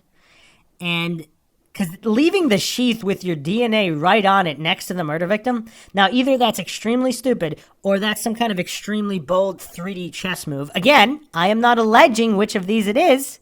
Or, of course, stupid in the sense if he was exhausted or in some kind of mental state and he just forgot it, whatever. Okay, again, wouldn't it be... It just seems kind of weird if it was found right next to the body. That seems like either he left it on purpose or it was planted. That's weird. You would think if he left it, it would be, in the middle of some kind of scramble. Unless there was a scramble on the bed and it just happened to be next. It was in the scramble that he lost it, which just happened to be there. Was it out in the open or was it like partially underneath covers or something else? They didn't really specify. So, yes, maybe it wasn't just right out in the open right next to the body because that would seem like a plant. But if it was right next to the body, but in the middle of some kind of scuffle or sheets messed up, I mean, something where it wasn't necessarily super obvious as he was leaving, so where he could have forgotten it. But if it was obviously planted with his own blood, I mean, this is kind of weird. Would he leave? Has any serial killer employed this as their strategy? I mean, I've seen it on some TV show once. I don't remember which one. But in the mainstream, are there any known cases where a serial killer is basically framing himself and leaving evidence for himself while very cunningly and craftily establishing some kind of a semi-bulletproof alibi, even if he's guilty? Because if there's some kind of breadcrumb trail to somebody who he wants to set up as framing him, and he planted some kind of evidence against whoever's framing him, or whoever in the narrative that he's establishing, somebody's framing him, and he planted evidence for the framer. And that way, it would explain away any of these little mistakes.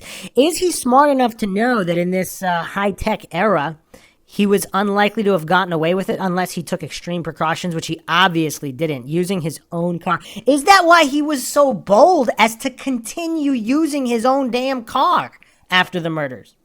Because he already had some kind of 3D chess game in play. Again, I'm not saying this is the case, but if it's the case, does that explain a lot of this? Obviously, if he's just psycho, then it doesn't matter how smart he is, because he's not actually going to be utilizing the intelligence for a lot of this. So, a lot of different possibilities on the table. But let's go over another article here. The evidence is overwhelming. Ex-FBI agent calls Brian Koberger a controlling individual, by Arunave Banerjee, January 16th. At the University of Idaho's murder suspects, Brian Koberger awaits his next court hearing, scheduled for June 26th. A former FBI agent has claimed that the evidence is overwhelming to convict him. Koberger, 28, was arrested December 30th, 2022, from his parents' home in Pennsylvania and has been charged with the brutal murders of 4 University of Idaho students. Key information about the case, including phone data that showed Koberger visited his murder scene at least 12 times before the killings, and the suspect left a knife sheath with his DNA on it, was revealed in the probable cause affidavit, which was made public January 5th. The 4 victims, Kayla Gonzalez, 21, Madison Mogen, 21, Xana Coronado, 20, and Ethan Chapin, 20, were stabbed to death on November 13th, 2022. As we learn more about the Idaho killing suspect, Brian Koberger, more questions about his past are being raised. Former FBI agent Stuart Kaplan believes Koberger is a controlling individual and that there was overwhelming evidence to convict. I mean, he doesn't really specify further on the exact overwhelming evidence. DNA on knife sheath, most critical evidence against Brian Koberger, says ex-FBI Deputy Director Andrew McCabe, by Jasveen Kaur. Brian Christopher Koberger, 28, who has been charged with the brutal murders of 4 University of Idaho students, was arrested December 30th at his parents' home, Eastern Pennsylvania, more than 2,500 miles away from the town of Moscow. The probable cause affidavit, released January 5th, revealed some key details of the case, such as the phone data, pointing out that Koberger was in the area of the murders at least 12 times before the killings, and the suspect had left behind a knife sheath at the crime scene with his DNA on it. Also, the quadruple murder accused was seen by one of the survivors, Dylan Mortensen. Andrew McCabe, an ex-FBI official, in a recent interview mentioned that the DNA found in the knife sheath is the most critical evidence. Koberger, a PhD student in the Department of Criminal Justice and Criminology at the neighboring Washington State University, has been arrested for the murders and is now facing 4 counts of first-degree murder and felony burglary charges. Koberger waived his right to a speedy preliminary hearing as he appeared in court Thursday, January 12th. The probable cause affidavit points out several important pieces of evidence that link Koberger to the murders. While speaking to CNN about this, McCabe discussed the most critical piece of evidence in the case against the suspect. So, clearly the DNA here is number one for most people. Some people actually think the car and phone data is even more damning, as, again, if he had been in the house before during a party, he could have just said he left the sheath there, although why would it be in the bedroom right next to it? Unless, You know what's kind of crazy? Let's say it was somebody else. Would they just grab a knife sheath and toss it right next to the bed if they were framing somebody? Or was the sheath at the house? Did Koberger show off the knife and sheath at a party, let's say days or weeks prior? And who was ever there in the house, they took the sheath. They didn't know it was his. There's just a bunch of stuff in the house. A knife sheath looks pretty damning. They committed the murder with a knife. Would they just toss the sheath right next to the bodies and leave, not even knowing who the sheath belonged to? Obviously, that's... Unless... It would really have to be a frame job, because if they knew Kohberger was stalking them, what does that mean? If Kohberger is not the murderer, and if he's just a stalker, some kind of creepy stalker, did someone else know that?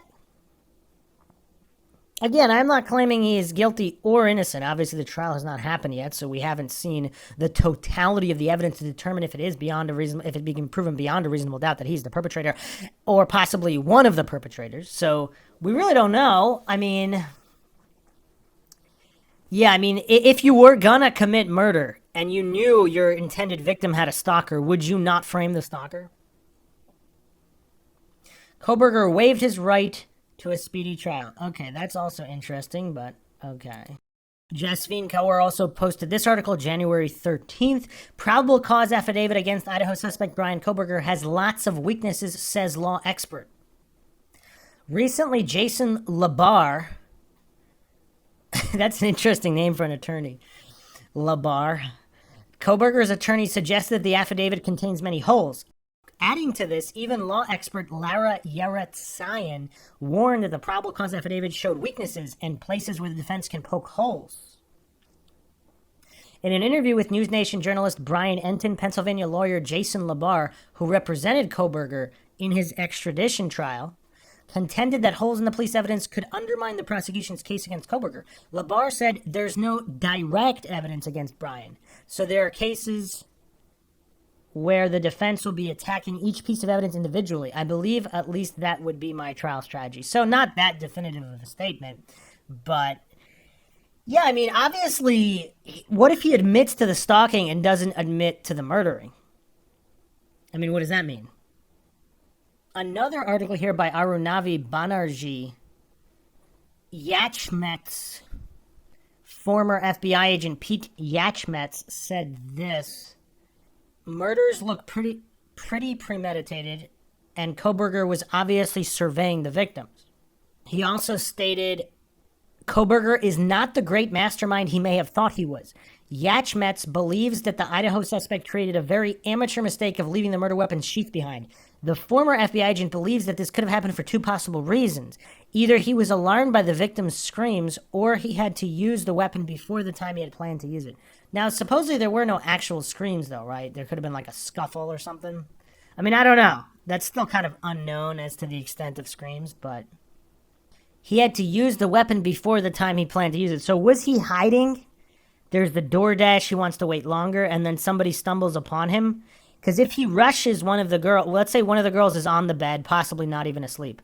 The other girl's moving out and about and maybe runs into him. Does he just put his hand over her mouth and push her onto the bed, killing her, then killing the other one? Is that how that played out? So did he think that they were getting ready for bed when one of them was up and about? I mean, again, there's a lot of different ways this could have happened. And did he hear something on the second floor which made him run and leave the sheath, where he just stopped thinking about the sheath? I mean, yeah, I mean, obviously we don't know. Another interesting statement here, former federal prosecutor Duncan Levin said this: evidence, a lot of smoke, no definitive fire. Evidence against Brian Kohberger not irrefutable. He said the evidence laid out in the affidavit does not place Kohberger in that house on the night of the murders. That's an interesting point. So does this mean they have a good case against for stalking, but not murder? Supposedly, there's a lot of videos there. I mean, FoxNews.com, Michael Ruiz article, Idaho murders, mystery white cars on video near the crime scene day after student stabbings. So there are videos of white cars in the area while police were there. How many times did he come back? This is weird. Obviously, it doesn't mean it's him. What? A white car was seen on Nez Pierce Drive near the Sigma Chi Fraternity House November 14th, the day after 4 University of Idaho students were murdered just 200 yards away by a masked man who police said was driving a white Hyundai Elantra. Huh. Obviously, white Elantras aren't exactly the most rare vehicle of all time, so I mean, I wonder how many there are in the area. Was there, I forget, was it like around 50 or something? But if it was creeping around and then speeding off, I mean, that's kind of weird. So this white vehicle was also there 2:08 p.m. So how many times did he go and come back? Because supposedly, again, in the affidavit, it mentioned that he went there around 9 a.m. before the police were even there. Now he's coming back again. I mean, it's not that far from WSU, so yeah, I mean, pretty creepy either way. So here's an article by Jenna Anna Matthew. Brian Koberger allegedly drove by Idaho murder house at least 4 times the morning of the killings. Newly surfaced footage appears to show the suspect's car driving past the student's rented apartment building on the day of and after the gruesome massacre.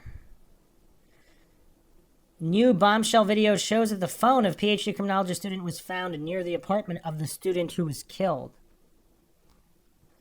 Koberger's phone repeatedly rang near the crime scene at 9 a.m., just 5 hours after he stabbed the students. Wait, he dropped his phone there? Wait, what? Phone of PhD criminology student was found near the apartment of the student who was killed. Koberger's phone rang near the crime scene at 9 a.m., just 5 hours. In addition, his car was driving past the scene at least 4 times between 3:29 a.m. and 4:04 a.m. on the morning of the murders, according to footage recovered by the police. Around 4:20 a.m., the same car was captured on video driving away from the scene at a high rate of speed. Yeah, this article doesn't mention any ringing. Maybe this article just is misstating that his phone was pinging, not ringing. You know what else is creepy? Some people... So in this article by Srinija Grandi, also on Mia, Idaho murder victim Zana Kernodle got DoorDash delivery, played online videos minutes before murder. It states here... According to the report, she first awoke around 4 a.m. to what she believed to be Gonzalez playing with her dogs in one of the bedrooms above. A short while later, she claimed she overheard what she believed to be Gonzalez stating, "There's someone here." However, a forensic examination of Kernodle's phone revealed that she was awake and using the TikTok app at the time, indicating that the sound may have originated from the video. Huh. So that was roughly around 4:12 a.m. Minutes later, they're dead. And then, of course, it wasn't until 7 hours later until the call to the police. All right, another article here. High school yearbook reveals Brian Koberger wanted to be an Army Ranger and attended law enforcement class. By Anjana, January 4th. Idaho murder suspect Brian Koberger, 28, aspired to be an Army Ranger and is featured in his 2011 Pleasant Valley High School yearbook. In the image obtained by Fox News Digital, Brian can be seen exercising in the uniform with other students. According to Fox News Digital, the picture is captioned, "Sophomore Brian Koberger performs his daily push-ups as part of his law enforcement class. Koberger used the skills he learned to help him reach his goal to one day serve in the Army Rangers." Meanwhile, Sarah Healy, a former high school schoolmate of Brian, opined, "Brian was bullied a lot and I never got a chance to say something to defend him because he would always run away." She also claimed that he was picked on by a group of girls who would throw things at him and tell him to go away, creep. The 28-year-old was a PhD student at the Department of Criminal Justice and Criminology at Washington State University. Brian has been taken into custody in connection to the murder of Kaylee Gonzalez, Madison Mogen, Ethan Chapin, and Zana Kernodle. He was charged with 4 counts and felony burglary. Okay, so interesting background there. Another interesting anecdote here by Divya Kishore, January 9th. Normally chatty Brian Koberger went silent when Idaho murders were discussed in class, says friend. A classmate of the Idaho quadruple murder accused has spoken about him after his arrest. Ben Roberts had reportedly studied with Brian Koberger and claimed that though the 28-year-old was the outgoing type, he did not use to open his mouth whenever a discussion around the killings of Kaylee, Madison Mogen, Ethan, and Zaina took place in class. Roberts told the Idaho Statements he seemed gregarious and outgoing. That was really the only impression that I got. He was making the rounds. He definitely seemed a little more eager than some of the others that were present to go around and introduce himself. The criminal justice graduate student went on to explain, Brian only talked about his interest in forensic psychology. He was an incredibly strong student and talked during class every time. He sat front and center and was not hiding or tucking away in the back. He was right there in the middle of it. But then he mentioned that he had noticed something unusual in Koberger whenever the murders of the 4 students were brought up. Roberts said he was completely silent before expressing his feelings about the arrest of the 20-year-old man who has been pressed with a felony burglary charge in addition to the murder charges. Roberts said, I'm shocked. I can't believe this person was around me after they allegedly committed such a horrible crime. It's a story that affected people, so I don't know if I kind of want to satiate curiosity, but do that by offering something so people don't speculate as much. Besides, Roberts reportedly pointed out that Koberger had a negative approach whenever a female was talking. He shared, it's hard to see a pattern emerging while you're in the classroom, but he would tend to push back when a female was talking more than a male talking. He was more keen on asking probing questions and things like that.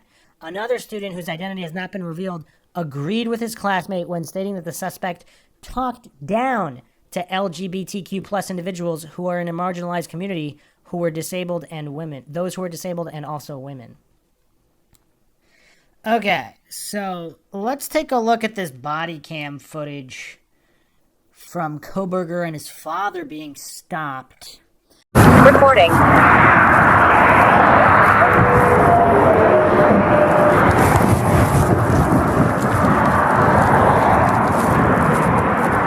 Hello. How you doing? How y'all doing today?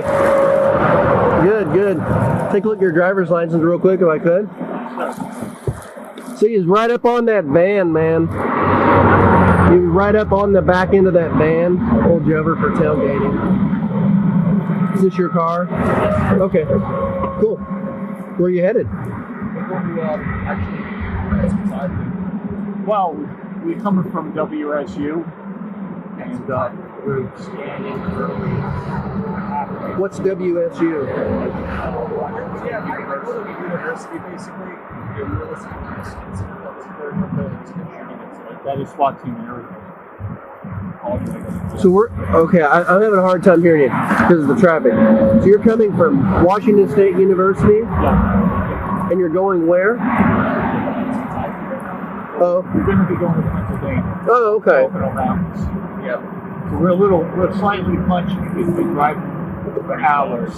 Hours, days. Hours to drive. Well, yeah. Almost a day. Okay. And what did you say about some SWAT team thing? Or yeah, there was a mass shooting and everything. Where? This was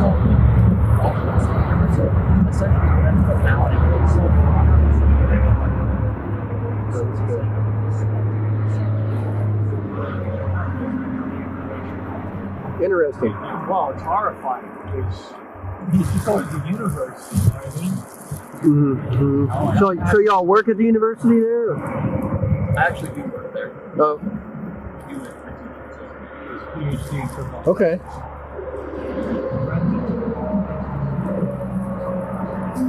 Okay. Yeah, I hadn't heard about that incident. Just yesterday, or? This happened about an hour and a half ago. We're still wrapping it up for investigating. I'm not sure there's 2 shooters, but they did shoot somebody. I see. And then you don't know about that actually. They were there for shooting out of the window or something. Interesting. Wow. Okay. So do me a favor, don't follow too close, okay? Oh. All right. Thank you. Appreciate you.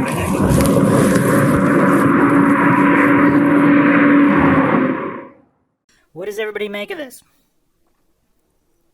And some allege that is a cut on his hand. Of course, that could theoretically be from anything. On Jana PV posted this article. Video shows Brian Koberger calmly telling cops about mass shooting on WSU campus when pulled over the first time. Police have released footage of Idaho murder suspect Brian Koberger getting pulled over along with his father, Michael Koberger, for driving too close to a van on December 15th on I-70 outside Indianapolis. According to the Daily Mail, the Hancock County Sheriff's Department captured the moment an officer approached the suspect outside Indiana.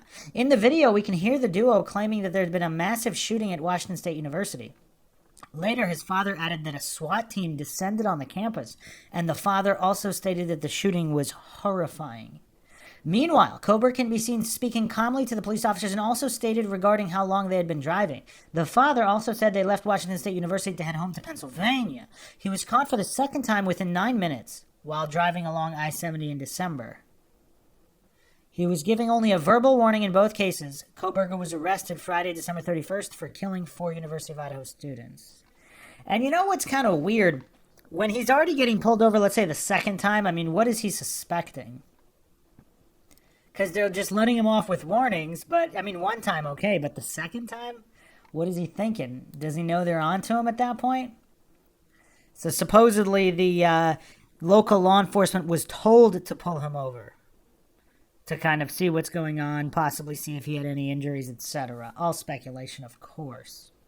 Some more posts here, possibly scrutinizing Dylan Mortensen. Some people, of course, believe she's possibly involved. Obviously, on Mindshock, I would never make a claim that anything is true or untrue. Were victims alive when Dylan Mortensen froze? Internet wonders if immediate 911 call would have helped, by Deepak Kumar, January 7th. The affidavit related to the 4 homicides in Idaho, allegedly carried out by Brian Koberger, has provided some serious insight into the preliminary investigation.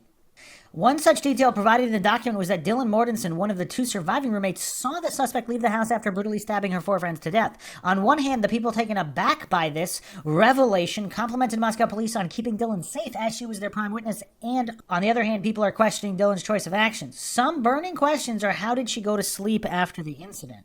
Why didn't she call 911 sooner? Now people are asking if the victims were alive when she saw Koberger. The confusion here is why Dylan Mortensen, the surviving roommate, delayed informing police about the murders, and why Brian Koberger chose the 4 slain Idaho students as his victims. She lived through the attack with Bethany Funk. According to her, the suspect was dressed in all black with a mask covering his face and heard one of her housemates say, "There's someone here." The suspect said, "It's okay, I'm here to help you." The situation could have gone differently, but Dylan froze, which is an understandable human behavior as per many people online. Now people are asking if the victims were alive when Dylan saw Koberger. One user asked on Reddit, were the victims still alive when the surviving witness froze? Could their deaths have been avoidable if she called the police prior to 8 hours after the stabbings took place? Well, aside from that, though, like, why wasn't, whether they were dead or alive, I mean, they might have died within minutes anyway after that, depending on, their injuries supposedly pretty severe. So, why did it take 8 hours to call the police? I mean, that's the question there, because if she saw the guy, okay, she froze, that's understandable. He runs away, she locks herself in her room, also understandable completely. Why not call the police then and there? Or, if she's not that scared and not that sure what happened, I mean, she could call out, possibly. I mean, that might not be smart if the killer's still in the house, but then again, why not call the police? If she was dead sure that the killer left the house, if she was completely sure that the killer left the house, I mean, she could also investigate at that point. Why wait 6 to 8 hours? I mean, yeah, that's a tough one. That's a tough one. Unless she lost consciousness, she passed out then and there, but another article here by Juna Tharakin, January 7th. Idaho murders. Cops still baffled why surviving roommates waited 8 hours before calling 911. Investigators are still puzzled why it took surviving roommate in the Idaho quadruple murders, Dylan Mortensen, 8 hours to call 911 after the brutal slayings took place in their rented home in Moscow, according to a law enforcement source. So, if this source is legitimate, that means there was no adequate explanation given, because the law enforcement source is still puzzled. On November 13th, when the 4 students were stabbed to death by suspect Brian Koberger, Mortensen, 21, opened her bedroom door around 4 a.m. and saw an unknown figure dressed in black and wearing a mask leaving. The unknown figure fled the scene, taking the home's back exit, as per her statement to the police. However, around 8 hours later, surviving roommate Bethany Funk dialed 911 to inform the deaths of the University of Idaho students. The 8-hour delay has been something that we are puzzled over. We don't know if it was an issue of intoxication or of fear, an investigator said, according to the New York Post. So, yeah, Mortensen wasn't alleged. If this is accurate, Mortensen was not even the one who called 911. It was the other roommate. So, yeah. What does everybody make of this? I mean, I don't know if an adequate theory explaining this has been presented thus far. So let's go into who he possibly could be targeting. Another article here by Meenakshi Sengupta. Did Brian Koberger accidentally kill 4 at Idaho home? Internet wonders if he planned to attack only 1. The mystery of the killer behind the murders of the 4 Idaho University students seems to be resolving after the arrest of 28-year-old criminology student Brian Koberger December 30th, 2022. But people are still wondering if there's a possibility the killings accidentally turned into mass murder. Taking the conversation to Reddit, one user wrote, quote, I wonder if he only had one person in mind, i.e. Maddie, and everyone else was very unlucky in being in the wrong place at the wrong time. One theory from initial evidence is that he was stalking someone, having been near the house multiple times in the months leading up to the crime.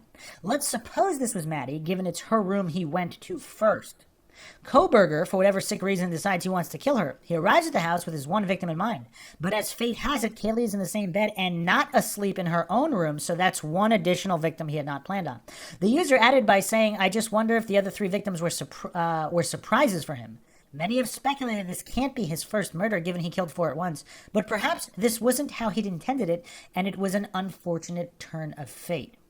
It spiraled out of control. Another user said, quote, I also think he went there intending to commit 1 murder, and it spiraled out of control. The individual also pointed out the shocking revelation that the alleged killer returned to the scene hours after the massacre and wrote, given he returns to the crime scene roughly 5 hours later and then continues to go about his day with little sleep, suggests he was still pumped up on adrenaline. One more wrote, I've been thinking that he may not have even gone in there with the intention to kill. Some stalkers just like to be in the homes of the people they are obsessed with.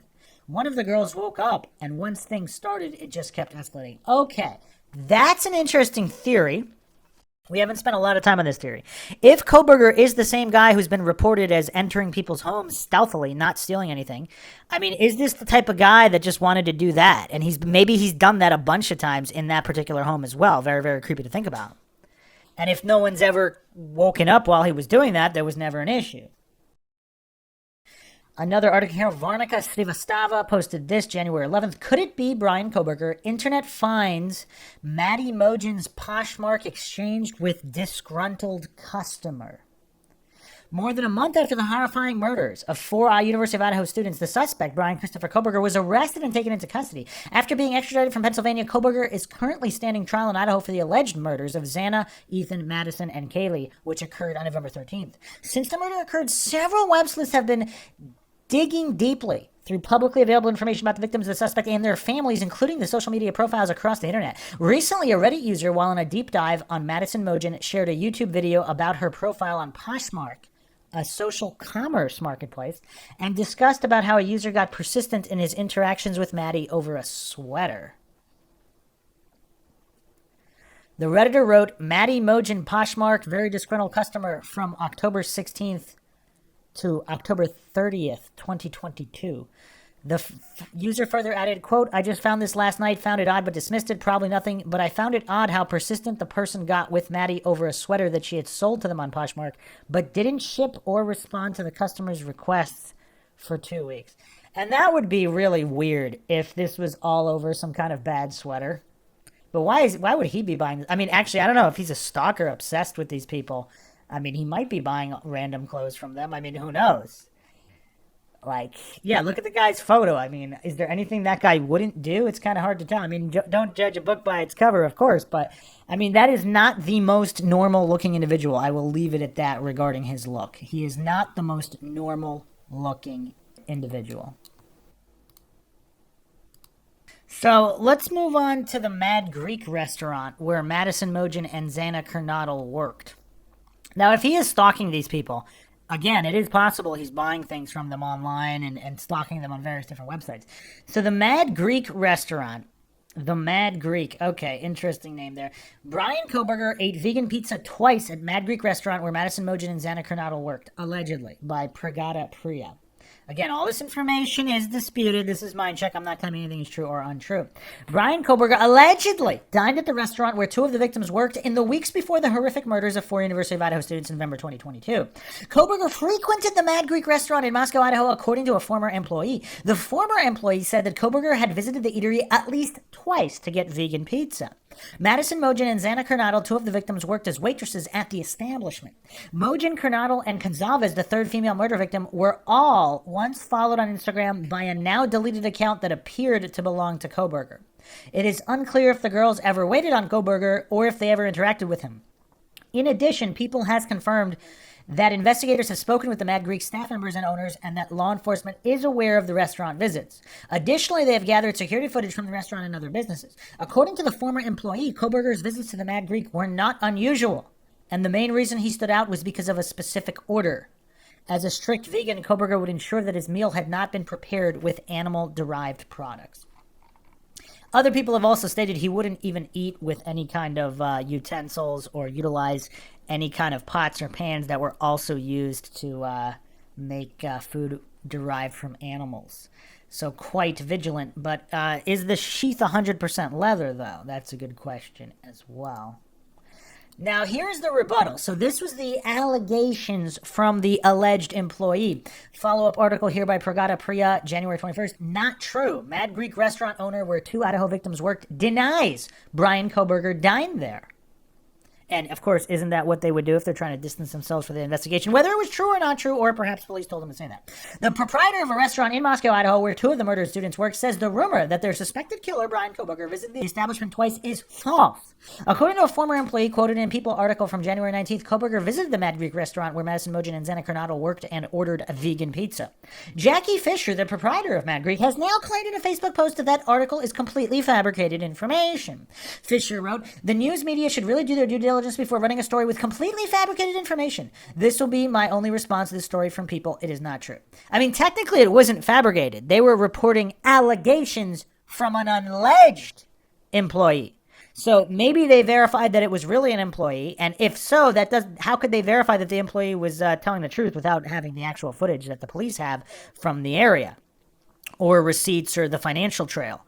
So they technically, the story was true in terms of the story was reporting allegations. I mean, this isn't rocket science. A lot of people have trouble with this. I also have not forbidden any employees from speaking to reporters. We all decided collectively to support the families and not share anything that could potentially harm the investigation or cause the families more distress, she added. Fisher was devastated to learn that 2 of her employees had died, she told Fox News. "All I can say right now is that we're all just deeply saddened by the loss of both Maddie and Xana. All of the workers are just shook right now." So make of that what you will. Now let's move on to alleged theories that Koberger either is innocent or did not act alone. Actually, let's go over one more issue with Kaylee Gonzalez that we actually went over on the previous episodes. Internet convinced Kaylee Gonzalez was not the target in Idaho murders as she had moved out of the house. And we went over all of this before as well. By Deepak Kumar, January 15th. Many people have argued that the prime target in the Idaho quadruple murders was Kaylee Gonzalez and that Maddie Mogen, Ethan Chapin, and Xana Kernadel were collateral damage. However, there's a good amount of people who believe otherwise. The internet is convinced that Kaylee was not the target simply because she didn't live in the 3-story Idaho home the night she was brutally killed along with the 3 others. She had moved out. The 21-year-old Idaho victim had moved out of the off-campus house and only returned to show her new Range Rover to her friends, hence finding herself in the house at the worst time possible. Her parents previously told Dateline that she was set to graduate early and move to Texas for an IT job opportunity. Kaylee mainly had plans to meet her best friend Maddie and attend a party nearby. The 2 were found slain in the same bed November 13th. The man behind the crime is suspected to be Brian Koberger. Now, one Redditor is arguing that Kaylee was in fact never a target. The post reads, Brian had been stalking the home 12 times prior to the tragic event. I'm not sure about when Kaylee officially left, but we know she was only back for that night, and the killer probably did not know she was specifically coming back in town that night. I don't believe Kaylee was the target at all. The Redditor continues writing, why would he even been stalking the home and whatnot without her being there anymore? Even if he had just seen her out that night and something happened, it would not explain all the other previous cell ping trackings to that home prior. BK was not there for Kaylee. Many people agree with this point, especially after Kaylee's parents also clarified that she had gone there to only meet with her friends. Unless, of course, if he's stalking all the social media, he might have known that she was coming back for that night, and it would be the last chance to act. So maybe he was planning to kill Maddie anyway, but he also wanted to kill Kaylee. Again, let's not fall for these black and white logical fallacies. We have no idea what any of this means. None of this has been definitively proven in either direction yet. A post here by Owais Faruqi. He was innocent of the crimes. Brian Koberger's ex-lawyer, Jason Labar, finds flaws in evidence. When it's viewed individually, you can attack that evidence as a defense attorney, Labar told the host of Law and Crime on Sidebar podcast. The strongest piece of evidence so far has been the DNA found on the button sheath of the knife, which is the only evidence connecting him with the murders. Labar even shrugged that off, saying it was touch DNA or transfer DNA. Labar continued, which DNA would mean that it could remain on the sheath for an infinite period of time if undisturbed, he explained. That's one way of attacking that type of evidence that doesn't put him at the scene of the crime the night out, just that he merely touched that sheath at some point in time. I mean, that's a good point, but like, what opportunity would he have to touch a sheath that ended up next to a murder victim? So, let's get crazy here. Brian Koberger requests information on mystery co-defendant. Internet sleuths share wild theories by Sumanti Sen, January 13th. Idaho murder suspect Brian Koberger waived his right to a speedy preliminary hearing as he appeared in court Thursday, January 12th. He will not be appearing in court again until June 26th. This week, the suspect and his defense team reportedly filed a request for discovery asking for information about a co-defendant in the case. According to Inside Edition, the probable cause affidavit does not identify a co-defendant. Authorities have also not suggested that Koberger may have had an accomplice when he committed the crime. After being taken into custody last month, he had reportedly asked law enforcement whether another individual was arrested. Koberger, 28, has been accused of fatally stabbing Gonzalez, Mogen, Kernodle, and Chapin in their off-campus three-story rented home November 13th. He was arrested December 30th. So there seems to be some kind of an issue here. There was a filing for information about a co-defendant. Now, again, police are obviously not going to reveal all they have in these affidavits for warrants and etc. So they probably do have a lot more. Whether or not that includes a co-defendant, we don't know. What if he was framed? Internet wonders if Idaho suspect Brian Koberger has a plausible defense by Veronica Srivastava, January 12th. After his arrest in Pennsylvania and subsequent extradition, Koberger is now on trial for allegedly stabbing University of Idaho students Kernodle, Chapin, Mogen, and Gonzalez to death November 13th. Since his arrest, crime enthusiasts on the internet have floated various theories about the 28-year-old PhD student's personality traits and what drove him to the heinous crime. Recently, a Reddit user raised the possibility that Koberger might have a plausible defense and wondered if he was framed for the murders after all. The Redditor wrote, what if BK does have a plausible defense? Before the claws come at me, hear me out, and yes, I'm 99% sure he's guilty, but we haven't heard his side of anything. True, it ain't looking good, but we all know that as followers of this case, it's been a roller coaster ride of twists and turns. I mean, yeah, it would be curious to see what he alleges his alibi even is.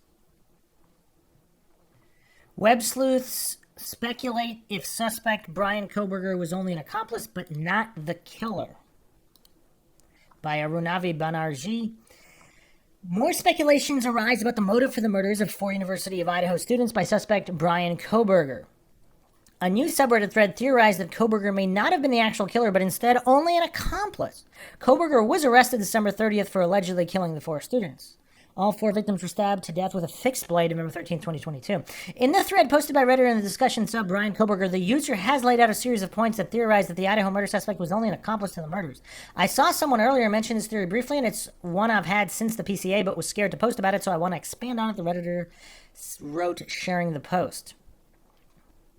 In the subreddit thread, the user expressed that several reported developments suggest that another person may have been involved in the crime that sent shockwaves across the country last year. Among the user's observations was that Koberger reportedly asked police if someone else had been apprehended when he was being arrested. The user goes on to say, I bet it was someone who knew them. Statistically, way more people are murdered by an acquaintance than by a stranger, and the lawyer today said that there was no connection to the girls. Now, why are they saying no connection? There may have been a connection. Again, we don't really know. Let's look at some more evidence, though, regarding animal hair, disposable gloves, and items with blood stains from Brian Koberger's apartment. This is posted January 18th by Owais Faruqi. Even though a murder weapon remains to be discovered, the cops have found items covered in blood from Koberger's apartment. Cops searched his Washington apartment shortly after his arrest, December 30th, 2022, for allegedly killing 4 University of Idaho students at the King Road residence. The new report reveals that cops have found possible animal hair strands, disposable gloves, and items with red and brown stains. An item, which is the collection of dark red, has been recovered from the apartment, the New York Times reported, apart from a pillow with reddish-brown stain. Investigators also collected receipts, mattress covers, and the dust container of a vacuum cleaner. Koberger, 28, is charged with killing 4 University of Idaho students. The 28-year-old was doing PhD in criminology 10 miles away from the murder scene. According to the application for a search warrant, the rental home close to campus where the 4 victims were discovered dead in November had a substantial chunk of the victims' blood on it, including spatter and cast-off blood, which results when blood scatters from a moving object. Okay, if this is all true, he was either framed with all these items in his apartment, but why would this criminology student have all these items in his own apartment? I mean, how dumb is this guy? It's kind of weird. I mean, I gotta say, it's kind of weird. Another article here, Internet wonders if possible animal hair found at Brian Koberger home is of Kaylee Gonzalez's dog, Murphy.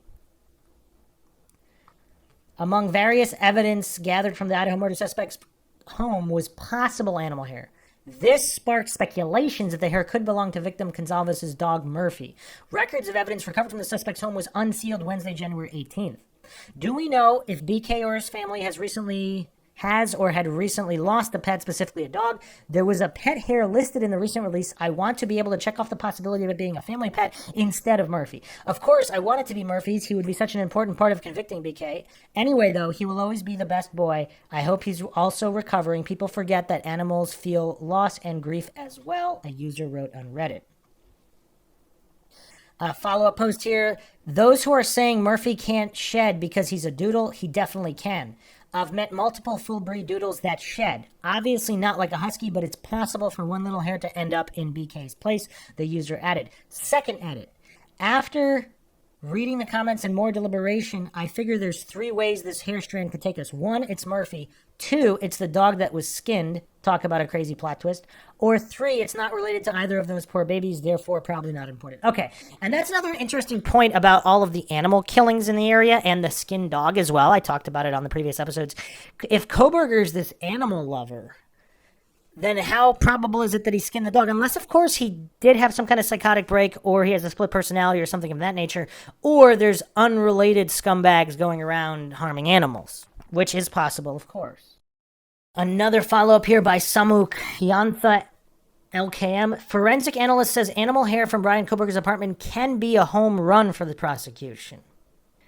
Forensic expert Dr. Michael Baden had weighed in on what could be a game changer for the prosecution. Fox News reported that Dr. Baden hoped that the animal hair found in the apartment matches the dog that was at the scene. He has further gone on to deem that if found, the animal hair may be a home run for the prosecution to convict him. When police had responded to the 911 call, they found Gonzalez's dog in her bedroom.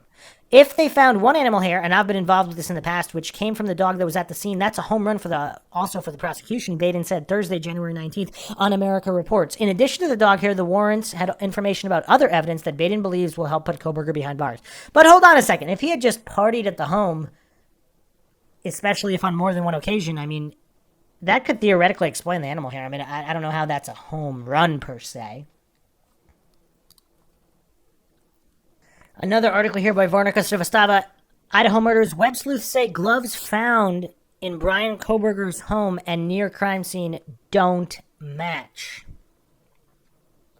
Recently, a few internet users have differentiated between the gloves recovered from Koberger's apartment and the gloves that were found earlier by the detectives outside the victim's house.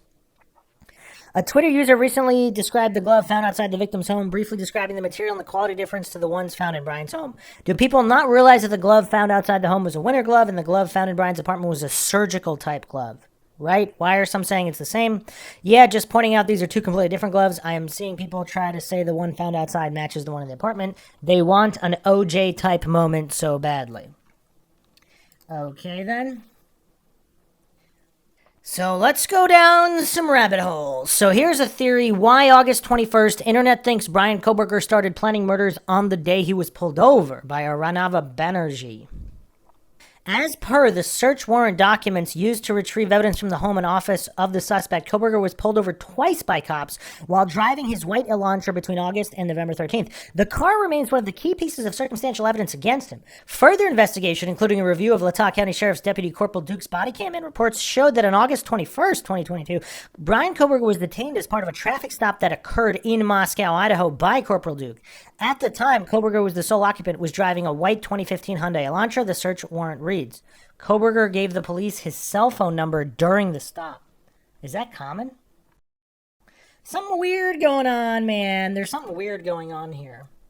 Let's look at another theory. Don't think he did it. Cops using Brian Koberger as a pawn to catch the Idaho killer, claims bizarre theory by our Nava Banerjee. And some think that's the same going on with Richard Allen in Delphi. But let me go over this article here. The evidence against Koberger includes a knife sheath with his DNA on it that was recovered from the crime scene. The probable cause affidavit made public January 5th also revealed that Koberger visited the murder scene at least 12 times before the killings. However, no concrete motive has been established yet. Numerous bizarre theories about the suspect are being discussed online. A recent outlandish theory that's been floating online recently, a Redditor has speculated that cops might be using Koberger as a pawn to nab the real killer. Maybe police is trying to catch the real killer through BK, like maybe, question mark. Redditor Puzzlehead Milk 221 wrote on a thread that posed the question, anyone else believe he didn't do it? I mean, there's really not much more to this theory than that from this particular thread. However, let's go a little deeper here. Idaho murders. Internet wonders if Brian Koberger was a police informant as he had no social media, by Varnica Srivastava. Recently, a Twitter user pushed a claim that Koberger was a police informant, suggesting this could explain why the college student had no social media presence at all. While some acquaintances have revealed that Koberger went out of his way to make friends, others have claimed he struggled to fit in. The Twitter user noted that Koberger kept a low profile across social media. Brian Koberger was a police informant is why he had no social media. So supposedly he did have a lot of social media, but not necessarily connected to his real name. So here's another interesting article. Suspect Brian Koberger had access to police body cam footage database as a WSU doctoral student, by Samu Katha LKM. Hearings for Brian Koberger are in full swing. What adds to the fact that is the fact that reports indicate Koberger may have had access to a crime lab and live stream from security cameras to aid him. It was reported that the doctoral program that Koberger had been enrolled in at Washington State University has access to a crime lab database of police body cam videos and live streams from security cameras on and off campus. According to WSU's website, they are used to study complex social interactions between patrol officers and civilians and for other appropriate functions as well. It is said that these tools may be used to allow a suspected killer to view crime scene images and potential videos of death. It would also allow suspects to zoom in on faces if it needed to be. However, WSU denied that Koberger had access to this lab and further stated that he was not part of this program at all. I don't think that any amount of positive research that's come out of this department is worth the risks of letting a wolf in the henhouse, a source told Fox News. They're all obsessed with crime and criminals. You'd have to be in a PhD in criminology, but sometimes that obsession goes to other levels and attracts this kind of madness, the source added. It was also reported that WSU's CSI lab and the Division of Government Studies and Services are located on campus. So even if he wasn't part of the program, could he still have access to this lab? And isn't it purported that he was part of the program? Now, another curiosity here regarding accomplices and otherwise, and we'll get back to the security issue in a moment. University of Idaho will not scale down security and foot patrols despite Koberger's arrest by Deepak Kumar January 4th. Now, is that all just for public image, or did the police let them know, is there something that does point to an accomplice or accomplices? University of Idaho now says that it does not plan to scale back security. They do not plan on being lenient with patrols and that the personnel increase will remain in place. The outlet reports that Moscow has a sense of relief, with some students starting to feel safe again. The increase in security came as a measure after the murders of Gonzalez, Mojin, Coronado, and Chapin to make the students feel safe. A new campus police outfit was also introduced with more guards to cover more grounds and that too frequently. It is said that the campus is still getting tips about Koberger after the arrest, and they're sending him over to Moscow PD and the FBI. The news of the campus security being intact comes right after Koberger waived extradition and will be returning to Moscow, Idaho to face the 4 charges of murder and 1 count of felony burglary.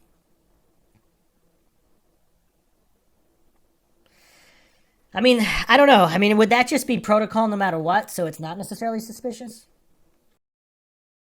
So let's go into more curiosities and mind shocks here. 3 people were there. WSU student's mom alleges Koberger was not alone for Idaho murders by Jasveen Kawar, January 21st. Koberger, the sole suspect for the murders of 4 University of Idaho students, was arrested December 30th at his parents' home in eastern Pennsylvania, more than 2,500 miles away from the town of Moscow. Since then, a lot of details have emerged linking Koberger to the killings, mostly from a probable cause affidavit that was released January 5th. The affidavit revealed that Koberger was in the area of the murders at least 12 times before the killings, and that the suspect left behind a knife sheath at the crime scene with his DNA on it. The accused was also seen by one of the survivors, Dylan Mortensen. But in a recent interview, Kim, the mother of 2 WSU students, has come forward with some serious allegations, stating that Koberger was not alone on the night of the murders, and further alleged that there were 3 people there. That's a very specific number. Not 2, not 4, but 3. In the very early hours of November 13th, Chapin, Kernodle, Mogen, and Gonzalez were stabbed to death in their off-campus rental home on King Road in Moscow, Idaho.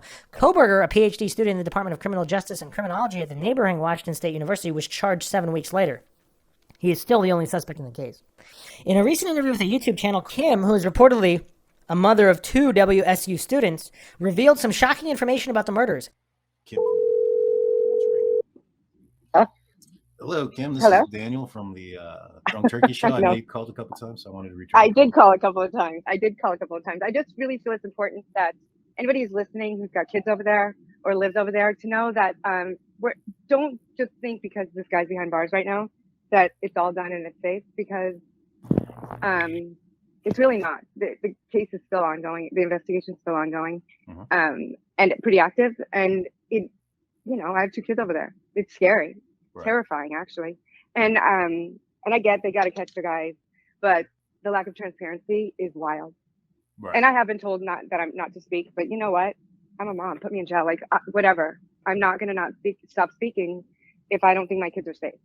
And I honestly do not believe they're safe. And this guy, he's a monster, no doubt. I have no doubt. But there's so many other areas in this case that are just not being told, nor should they have to be. But you have to guarantee, if I call a police officer and ask if my kid is safe and they can't guarantee me that, that's a problem. And that's what's happening. Right. And they're over their heads. 100% Moscow is over their heads. And I'll say that to them. But this guy could get off. This attorney is better than good. If you want an attorney to get you out, she will. And so will their forensic investigator. And I'm not saying he's brilliant. I don't think he is. I think he's a monster. He's an animal. But, and he did know those girls.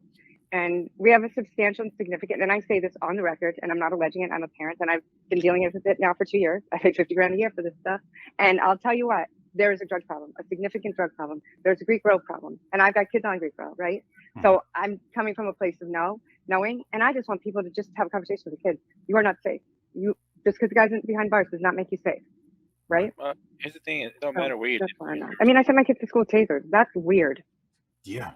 No, I noticed your what state you were calling from, and I know that it was. Mm-hmm. It looks like it was fairly close to where this could have taken place. You having kids that are currently going near there, that would be scary. I would be scared, and I understand where your fear comes from, and this probable cause. And I've heard this as well about the lawyer that is defending Brian, and her team that has come in already, and I'm assuming based on the fact that, because of the nature of the crime, the degree and the penalty that is involved, that the courts only had a few options as far as who can defend him, and that she was well aware of that early on, and that's why she got to work right away. I mean, she stopped the cleaning, she stopped a lot of things, and she stopped quite a few things. She's already asked for all of their evidence. She wants that. She asked for that today, and then to have seal the. I don't know. I kind of do know what is. So this is over a state line. So there's no reason the feds can't get involved now. Right. Because it's crossed state lines. And right. And I don't think, and I'll honestly be honest, because I don't think it was his knife. I think it was the guy who SWAT killed December 15th night. Right. There was a incident at WSU involving a guy who was threatening to cause harm, unalive, when we use that term, his roommates. and he had to have been taken out by lethal means by the SWAT team. And I'll be honest with you, I went and looking for information on that case, and I found out his name and who he was. And this guy was an older guy. He was in his above, I think it was 38. Like 30s, like in the upper 30s. PTSD, right? Military PTSD. Right. He also is in UI Tech. He works for the University of Idaho Tech Department. Wow. And Tech was down that night. So when they're saying they're getting pings or whatever, first of all, he'd been in the house before a plethora of times. He was an invited guest into that home before. And I do know this because, well, obviously I'm here now, and what are they going to do? My daughter, because we knew it. My daughter knew at 10 a.m. It was Parents' Weekend the weekend it occurred. Right. And so we went to get my daughter for breakfast, and then and my son to go to breakfast and go to whatever grocery shopping or whatever before we left. And on the way home, we get this alert. It was like 5 o'clock. We come over to the other side of the mountains. Our kids are about 6 hours away, and so we came home and we get this alert. And I called my daughter and I'm like, "Hey, what's going on?" And she's like, "Oh, I already know, Mom. I knew that this morning, like around 10." I'm like, "How did you know?" And so anyway, as it all comes out, as I immediately called the FBI and told them every bit of information I had been given from my daughter and her roommate for them. They weren't there, but then we found out somebody was not telling the truth. So we had to call back and other information has come out because, I spend Christmas, I pressed my kids to the wall for every bit of information they possibly could have because people didn't have children at Christmas. Like, it's beyond words. It's beyond, I can't. But at any rate, so the kids, but they think the guy's behind bars now and they're good. And the fact is, this is just the tip of the iceberg. There's a huge problem. It's a problem on Greek Row, and it's a problem with Sigma Chi, and there are 10 student deaths at U of I since May. Oh, wow. That's an extraordinary amount. I don't know the count, but I will tell you this. Every time when we go to campus, quite a bit, we watch the games or whatever and participate in our kids' lives there. And every time we've been there, there's been a violent event or a gun event or something. There's never been a time we have been on that campus when there hasn't been something that went down. That's unacceptable in my opinion. Yeah. And it's just because they don't listen and they're ignoring it. And, my son's an athlete. He chose not to go Greek, and he's actually chosen to transfer to ASU to finish out his education, which we're thrilled. My daughter's a senior, though, right? She's about to graduate with Xana's sister. I mean, these kids are connected. They're friends. And I don't know them other than I wish I never knew their names, actually, to be quite honest. Right. Right? I mean, but it could have been my kids. Yeah. It could have been all of our children. And nobody's paying. People are satisfied with it's okay because we said it was okay. But guess what? How can you tell me my kid is safe and that it's a targeted event, but you don't know who is the target or why? It's not. One has to make two. When it makes all these other numbers, something's not right. And I'm not Mom. That's just going to be a pain in the rear. Right. It's just, and I don't apologize for that. God gave me these children, and I plan to do my job. It's numbers. It's a numbers game. So these are two small towns that are connected, right? They're not competitive they don't compete against each other. They're not rivals, I guess is the word I'm looking for. They're not rival state schools, but they're friendly schools. They get along with each other. A lot of the kids that went there went, so, but they're numbers games. Those towns rely on our students' tuition. They do. And it came all the way. And I do think the bottom line was these kids are going to pour out of here if we don't get control over the narrative. Controlling the narrative would have been to be honest, to say, we don't know what's going on. We don't know what happened. We're going to send you guys all home globally. We know how to do this. We just did COVID. We can do this. We can rally. That would have kept your numbers up. Now kids are fleeing, like they're dropping like flies. If I get my daughter out of there, I would have. And I think they should, if they release him, my daughter doesn't have an argument with me anymore. She can pay her own tuition if she wants to stay, but she's coming home. I mean, honestly. So I think, yes, it's a numbers game. It's about money. And I actually think it's really worth a deep dive into Christ Church. Mm-hmm. It's a very interesting and disturbing church. Or Moscow's beautiful. Honestly, we prefer when we go there to stay in Moscow because it's got great restaurants. It's just got a great vibe. And the hotel's so much nicer than in Pullman. Pullman's just kind of like, I don't know, agricultural corn. You know what I mean? Right. But Moscow's got a lot of great stuff. It's a really cool place to stay, and it's only 5 minutes away. So we prefer that. But it's a weird. There is a.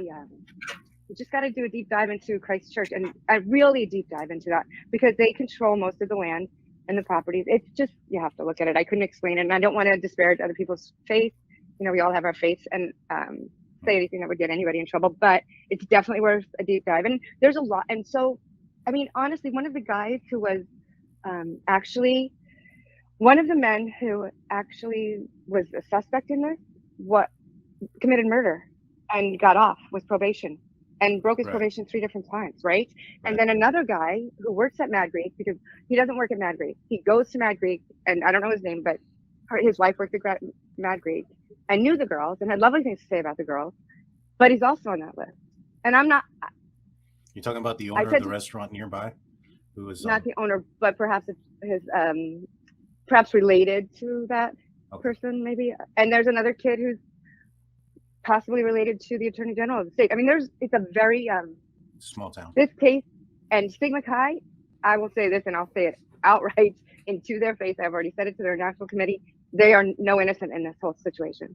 There are things that have gone down. If these kids don't speak up, kids are going to get hurt, and they're afraid. I understand they're afraid. They got themselves in a little jam. That was bigger than they thought. And I said to my daughter, why in the world would these derelicts? Because basically that's what I think all of these guys who have been named are. Not just, it's because they're creeping on young girls. That's the creepers. That's what they were referred to. That's what they knew. That guy had been in that house a plethora of times. For his Wi-Fi to connect to there is not a big deal because your phone will automatically reconnect if you've been there before. Right. Well, he would have to be there and have the password prior, right? Now. Well, smartphones will just, like, if it's a new enough smartphone, like mine will just reconnect wherever I've been. Right. I don't even have to hit a button. They would have had to have connected initially. Like, for instance, if if it was a private password protected, then he would have never connected to it. I have a question. Do your children that attended the schools nearby, I'm not sure if they attended that school or his school. Well, I do. My son was in classroom 13. He was a TA in classroom 12. Oh, wow. So it was really close. Yeah. Did he know, or did he know of Brian?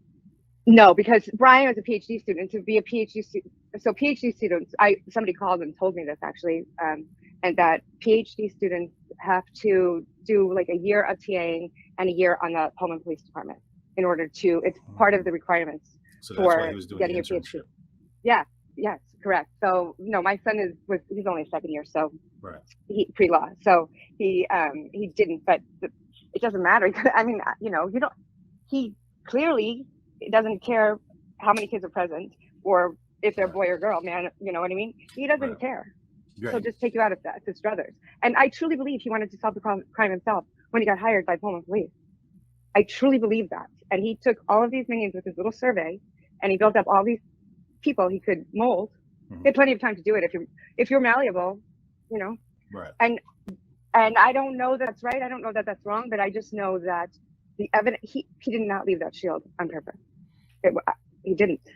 Yeah, it is. It is a little bit suspicious, especially the location in which it was found. The fact that there was a single piece of DNA. And that bloodbath. How in that bloodbath do you only have a tiny little fingerprint? The kids don't even believe it.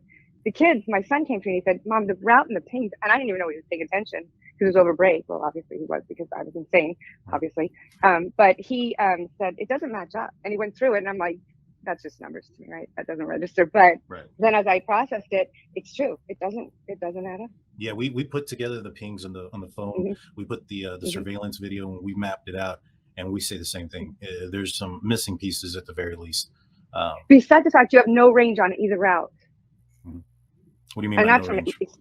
Like your phone, like there's parts when you're coming from Moscow to Pullman, either way, that you can't get any service. Really? So you wouldn't ping. Yeah, all the time. Yeah. Services get you. That's why the schools have. My son was really excited because in his dorm room freshman year, he had the box was in his room. He goes, "Oh, I get service," and he knew from his sister who lives on Greek Row that was a thing. So I mean, it's like it's out there in the wilderness. It's the agricultural land, right? And it's their own rules, and they follow their own rules, and it's insane. And my daughter, I was shocked that she knew. And they're moving to Troy. This church is now going towards Troy, but you just take a deep dive because they are worth a look. Because I don't know, it's not a church I join personally. I mean, but to each his own. I don't know, but they have a lot of control over the town. Mad Greek has a lot of control that way. A lot of people have a lot of control, and it's a really scary thing because it's going to happen again if they don't get all the way to the bottom of it and solve the problem from the bottom or the top down, whatever. Then it's going to happen again because the killing I don't think was what was supposed to happen. I think more what was supposed to happen was what was happening by the food truck and with what Maddie told Adam. Gotcha. So you think that there's still something there with what Adam knows? Oh yeah, it was a trap house. Really? And I just learned that verbiage. Yeah, I just learned that verbiage. Yep, this Christmas. For Christmas, I got new verbiage. Plug and trap house, right? Right. Not a clue what that stuff means. I mean, I'm 57 years old, right? And no, this guy's not wearing Vans. Frat guys are wearing Vans. Yeah. And my daughter knew at 10 a.m. Yeah. Dang. And the police were called at noon. That's insane. And I'm not. And here's the thing: until somebody tells me otherwise, I got someone's back. I do. And she's a kid, and even kids get the opportunity to misstep and make mistakes and detour and do stupid things, and then they have their life is their legacy, right? These kids' legacies have been cut short. I don't blame their parents for not wanting things out there, and I don't want things out there. They were good kids. They did a good job at school. They did everything they were supposed to do, and people just need to treat them like their own. They are now our country. They are now our children. So treat them like our children. Don't disparage any of them, especially not because we could be wrong. I mean, there could be I don't know, and I'm not going to judge until I know. I don't know. Right. I don't know it. Right. And she gets great, in my opinion. They both do. I'm glad they're alive. I hope they're glad they're alive. So. And I hope people are kind to them. From the students that attended the school and that are nearby, Mm-hmm. Do they think that it's Brian, or that maybe the police got it wrong? No. Oh, they think it's him, and they're good to go. They're like feral kittens, right? Have you ever tried to corral them? Right? I've never. They're out there playing and having a good. Yeah. Well, don't, because that's what college kids are. I'd rather have 10 2-year-olds than 2 college kids. Right. They just think, it's their world, and and there's a lot of haves and plenties, and it's can't happen to me, even though it just happened to somebody Right. But yeah, they have this. They can distance themselves so easily, and I don't know if that changes when you have children or what, but no, these kids think they're fine, they're safe, they're good to go. A lot of them went back to school with handguns, with concealed weapon licenses. Oh wow. Mine just went back with tasers. Yeah, I'm not surprised though. People would go back to protect themselves after a situation like this. A couple more questions. So he apparently was peeing going south of Moscow towards Blaine, and then Genesee, and then crossed back over into Washington, and then went up north. In those areas, how is the reception for cell phone service? There is none. Zero. You have zero reception. For him to be out of range, because I don't know where the gun is. My guess would have been in one of the water towers, because you could see it from anywhere. Right. Both campuses have a water tower. But I'm guessing it's probably down more towards Johnson, in the cabins down there. And I think probably one of his little minions has a cabin down there. Mm-hmm. Got you. And I have reported that, and they have looked. I don't know if they found the weapon or not. But I don't even think it's his anyway. Yeah. Honestly. Yeah. I think it's the guy who was killed by SWAT. So. Right. But there's no range. Range there is terrible. Yeah, because I mean they try to utilize these pings going south, and I'm wondering if is it possible that he headed south of Pullman, and he was last seen in Pullman around 247. Once you head south of Pullman, how far do you go before you lose service? Oh, maybe 5 minutes. I'm honestly, because it's all maybe 5 minutes. There's no cell phone towers. So when you get to when you come off of I-90, so for me, coming from the Seattle area, coming off I-90, right? I'll have range from Seattle to Snoqualmie Pass, and then I won't have it again until I hit Ellensburg, and I'll have it from Ellensburg until I turn right towards Othello, and then you don't have it all. Basically, you can't get the radio at all. And I went to college in Ellensburg, so you could never get the radio in Ellensburg. So that's kind of if you're basing it on that. So if you go to so you have but they use their iPhone, whatever, music stuff. But then we drive down, and you don't get it back until after you leave Colfax, which then is another, you probably have range. It's a 6-hour drive. You have range for maybe 2 hours max. Wow. So then if you're going to go south, and I think that Johnson, so from what I can tell, they went from Pullman towards Lewiston. You don't have range at all. Towards Spokane, you don't have range at all. I mean, a little bit, but not much. But if you're going deep towards Johnson, there's no range. There's no towers even to even get range. And so you go into data, which most people, so the kids go into data. So my phone will work on data and my kids will. But if you don't think to turn it on to data, right? How can you and I don't even know that there weren't 2 cars, because why did they change the year of the car? Because the year of the car that this guy was driving was in 2015. Yeah. There's 2 guys sitting in jail right now who stole a car in the Nampa area, Garden City area, which is a great part of Idaho. But I don't know what jail it would be or what county it is. And the only reason I know about the area is because my son plays basketball, and during COVID, Idaho is its own country. Let me just share that with you.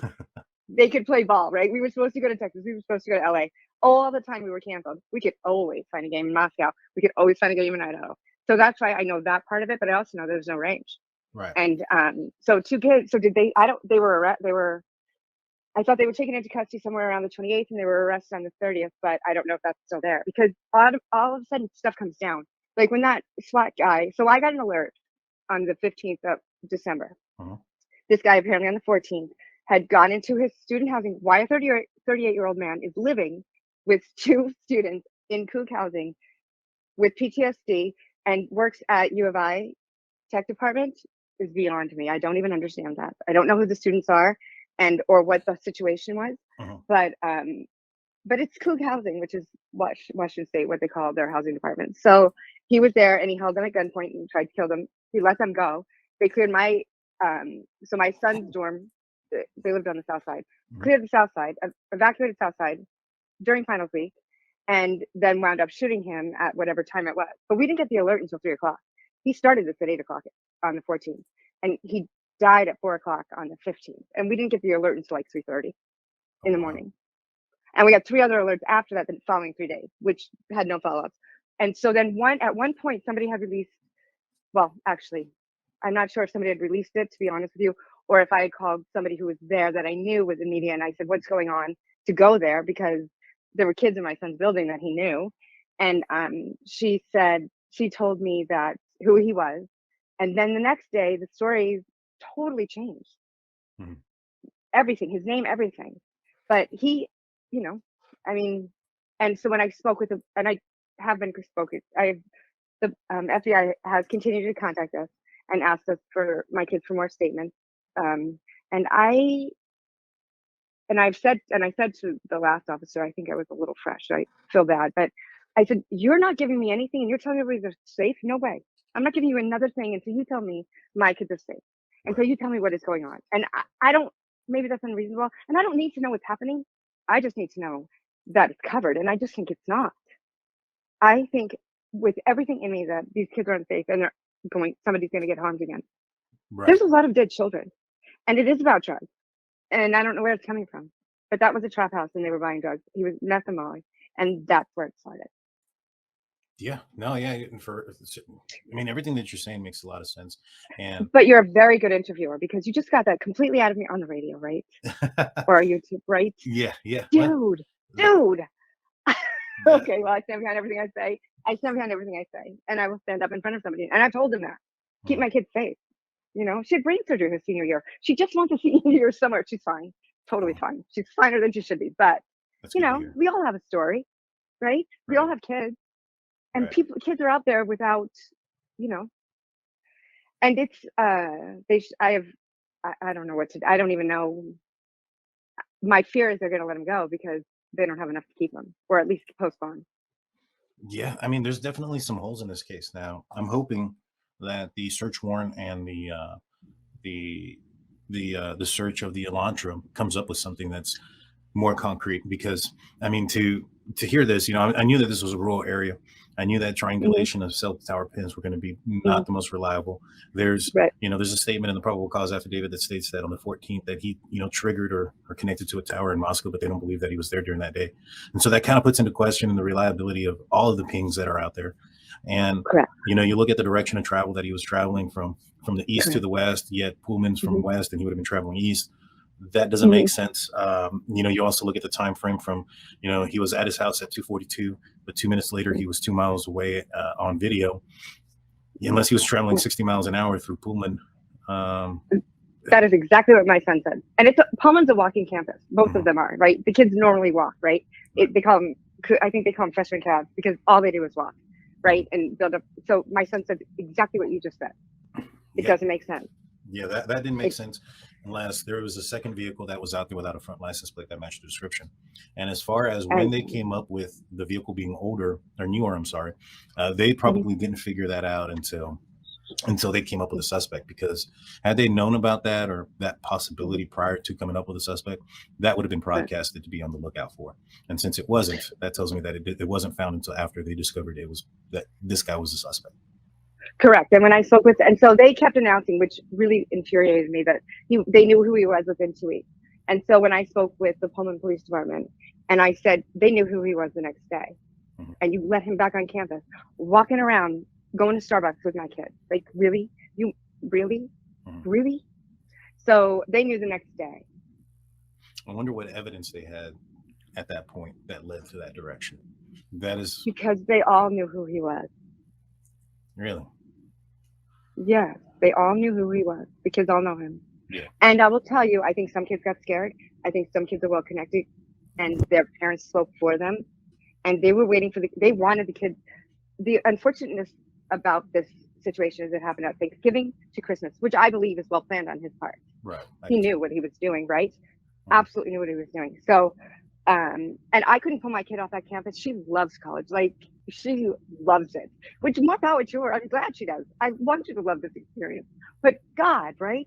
You are in harm's way. But he knew what he was doing with his timing. This was planned. He should have started on Monday at the Pullman Police Department, and he was going to solve this crime and be the hero. He knew that guy. I truly believe, because his car was right outside of the coffee apartment house, that he was going to, he knew it was his knife. He touched the knife. He will say, I don't know anything for certain, but I believe that he will say, of course I did. He was my friend. He showed me the knife. It was cool. Right. I looked at it. I touched it. There you go. There's that alibi. So, right. Right. Yeah. The touch DNA thing, all he has to do is, handle that sheath at one point. The fact that he was in criminology may have been a reason to handle a weapon of that kind, maybe demonstrate something. I'm not sure. But yeah, those are all plausible explanations. But if they knew who he was the next day, it leads me to believe that there's something that pointed in that direction very quickly. Now, so, and I'm going to just say this quiet. So, I feel like I should tell you this privately, not publicly. Okay. I don't know if that's possible, because I just don't want to announce it, because you know what? These parents have lost children, and I don't care what my kid does in life. If they don't get to change the trajectory of their life through their journey and their path, then it's a terrible, I don't know. You know what I'm saying? Does that make sense at all? No, I completely understand what you're saying. And yeah, we're actually probably only going to be on here for another few minutes, and then afterwards I can probably give you a can ring tap back. Yeah, perfect. And I'll tell you what I know. Yeah.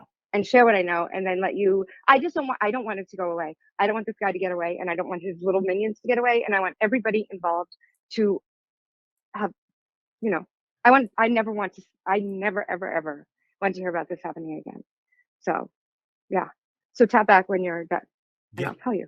Yeah, no, we appreciate it. Cool. Thank you so much, and I'll be giving you a call here in a little bit. So, we had a call come in the other day. We released that call.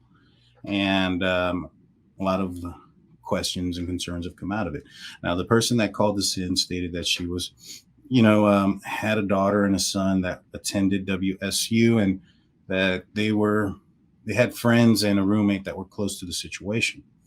Now, all we released yesterday was the phone call that came in. There was certain validation that needed to be done in order for us to, one, to even put that video out, and two, to make a second video out. And we were able to do so.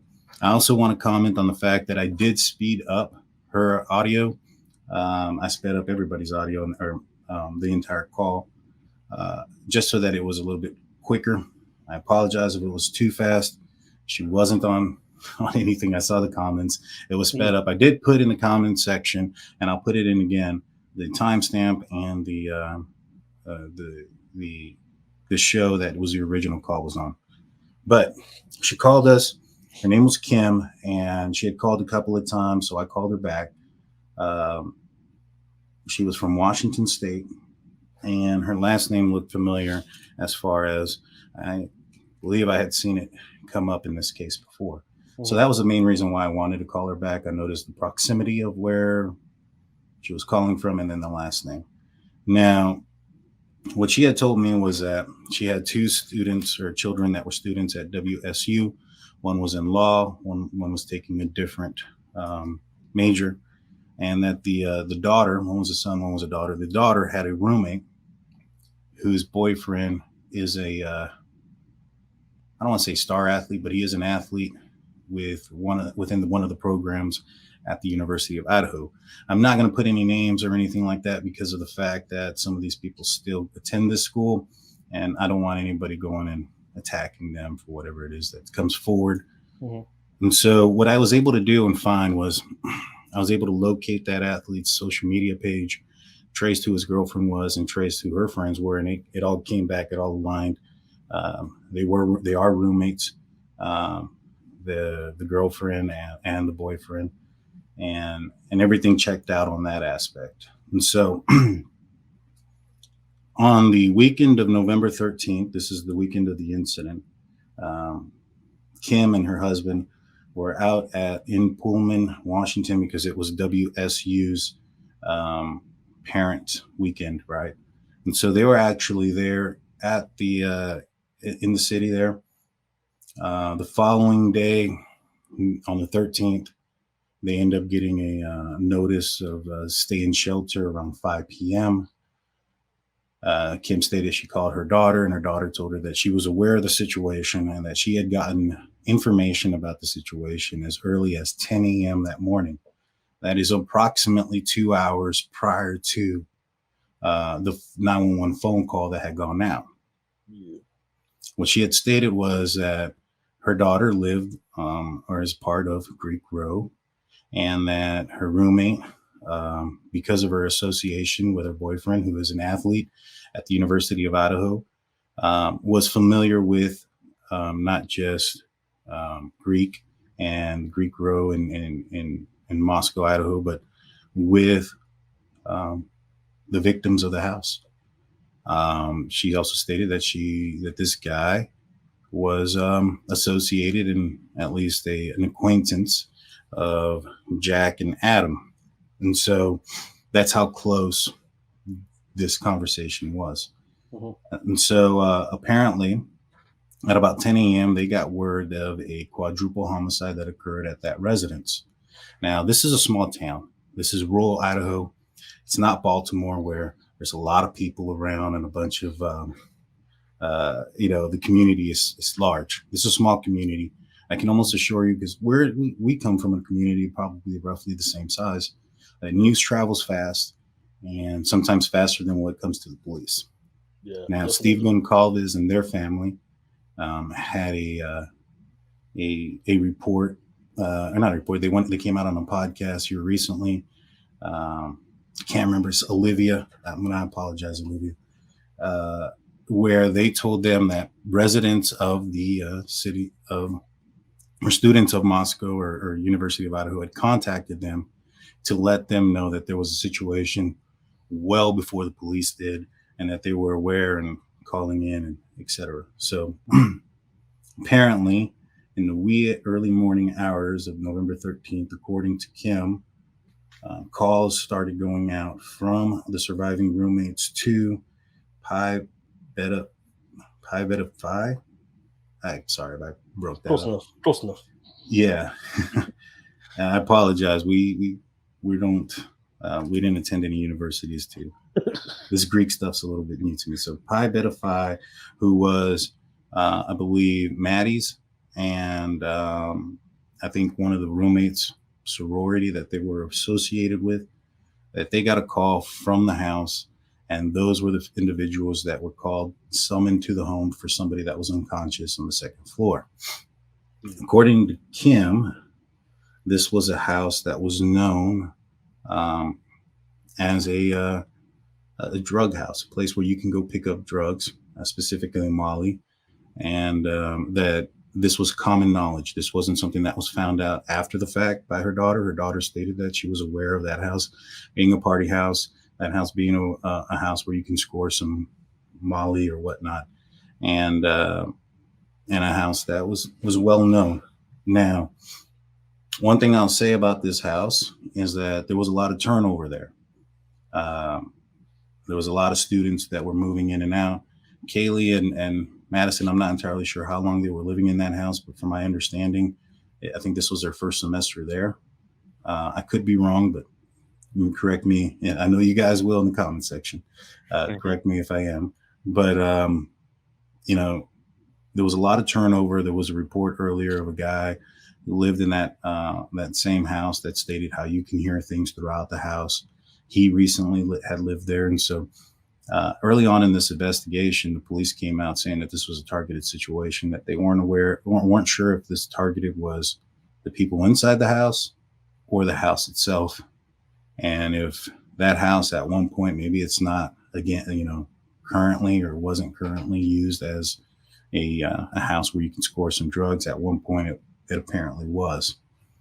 According to Kim and her daughter, the sorority girls got a phone call early in the morning, and that's kind of when the rumors started, because they showed up that there was an incident and that there was a situation there, and that's how it kind of spread out throughout town.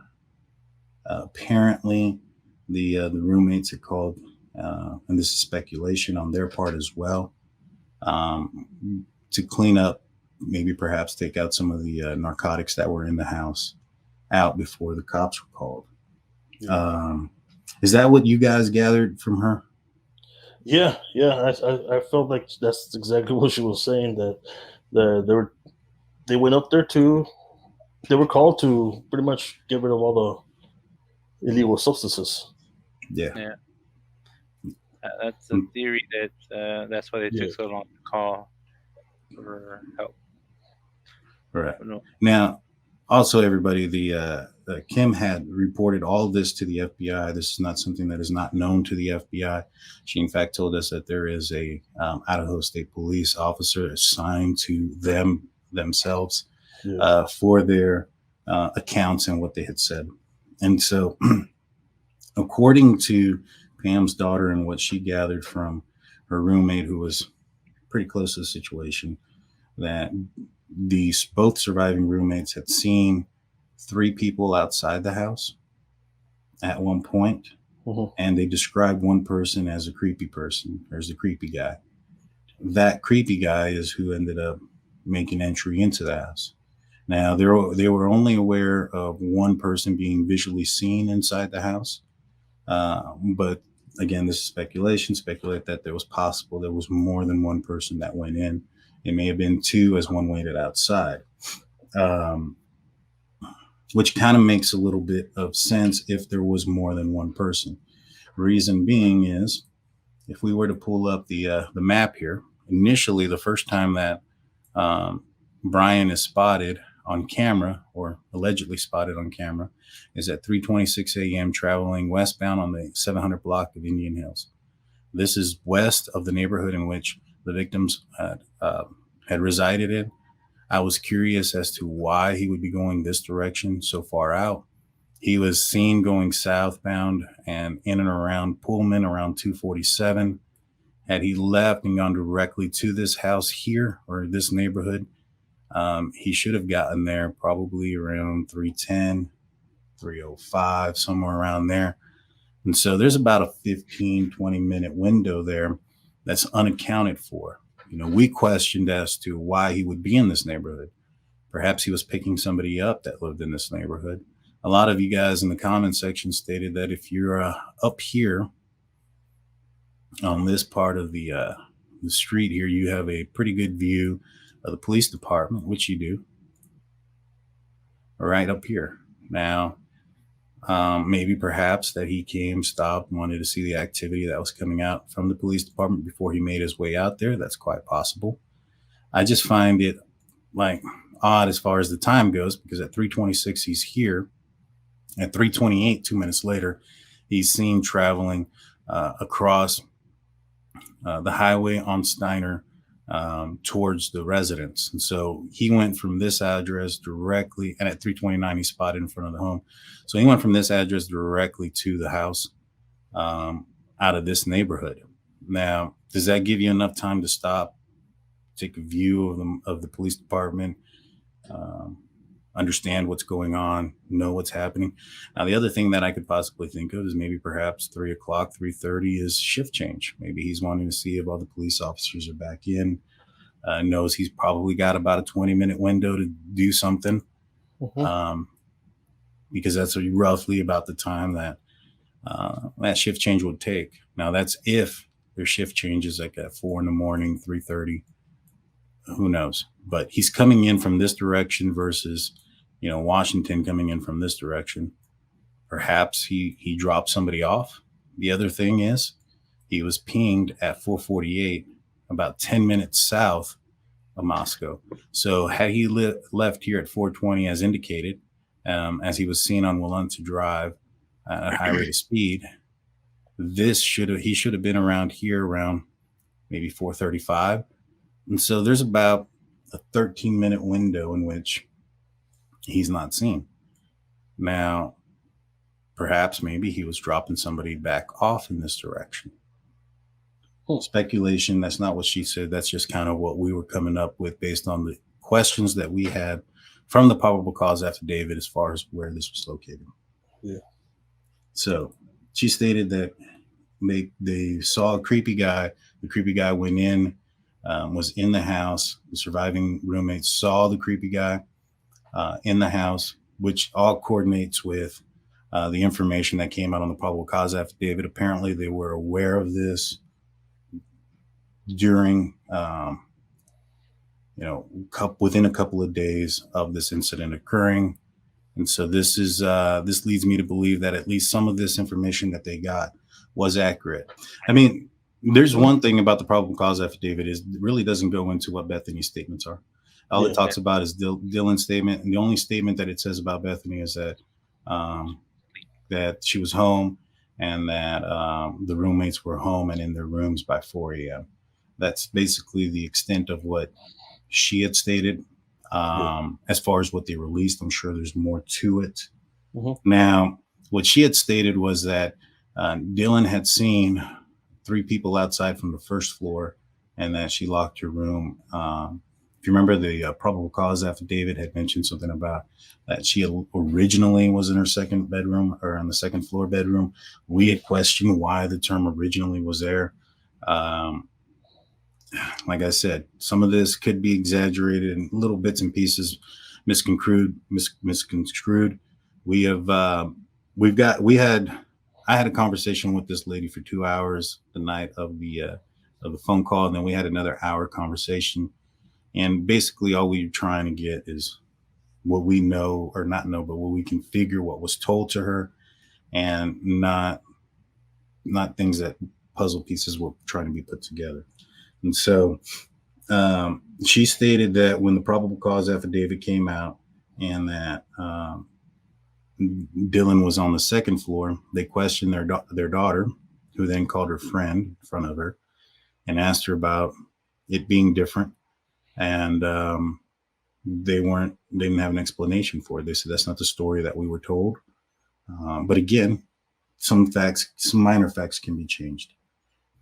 She didn't say whether or not anybody was awake during the time, but we can, one thing that she did mention, and we'll kind of go into it right now, is that she has a son, WSU, who was, pre-law and was taking law classes. And his classroom is actually right next to the classroom that Brian was a TA at, a teacher's assistant. And so they have a family friend who is in Brian's class. Now, we asked her, it's like, hey, did your son see him, make any contact with him? And she said, no, not really. He had seen him, but really never made contact with him, didn't talk to him or any of those things, but then stated that her friend, their family friend, who's also a friend of her son's, is somebody that does attend his class. And, she said a lot of the same stuff that she told them, that he, was difficult when it came to grading, kind of a hard ass, so to speak.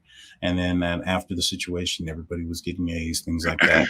So it wasn't anything too far different. However, we asked her, is like, hey, did he have any marks on him? Did he have any bruising, scratches, anything that would indicate him that he was possibly involved in an altercation? And she said, no, that they basically, that this student stated that there was no sign of anything as far as scratches, marks, bruising, any of those things on him from what they could tell. He also had a physical done a few days after the incident, right? Where he went to a doctor, had his routine physical. if he was a second person in there. And Dylan did not describe him full of, she said she saw a dark figure with a mask. She didn't say that she saw somebody full of blood or any of those type of things.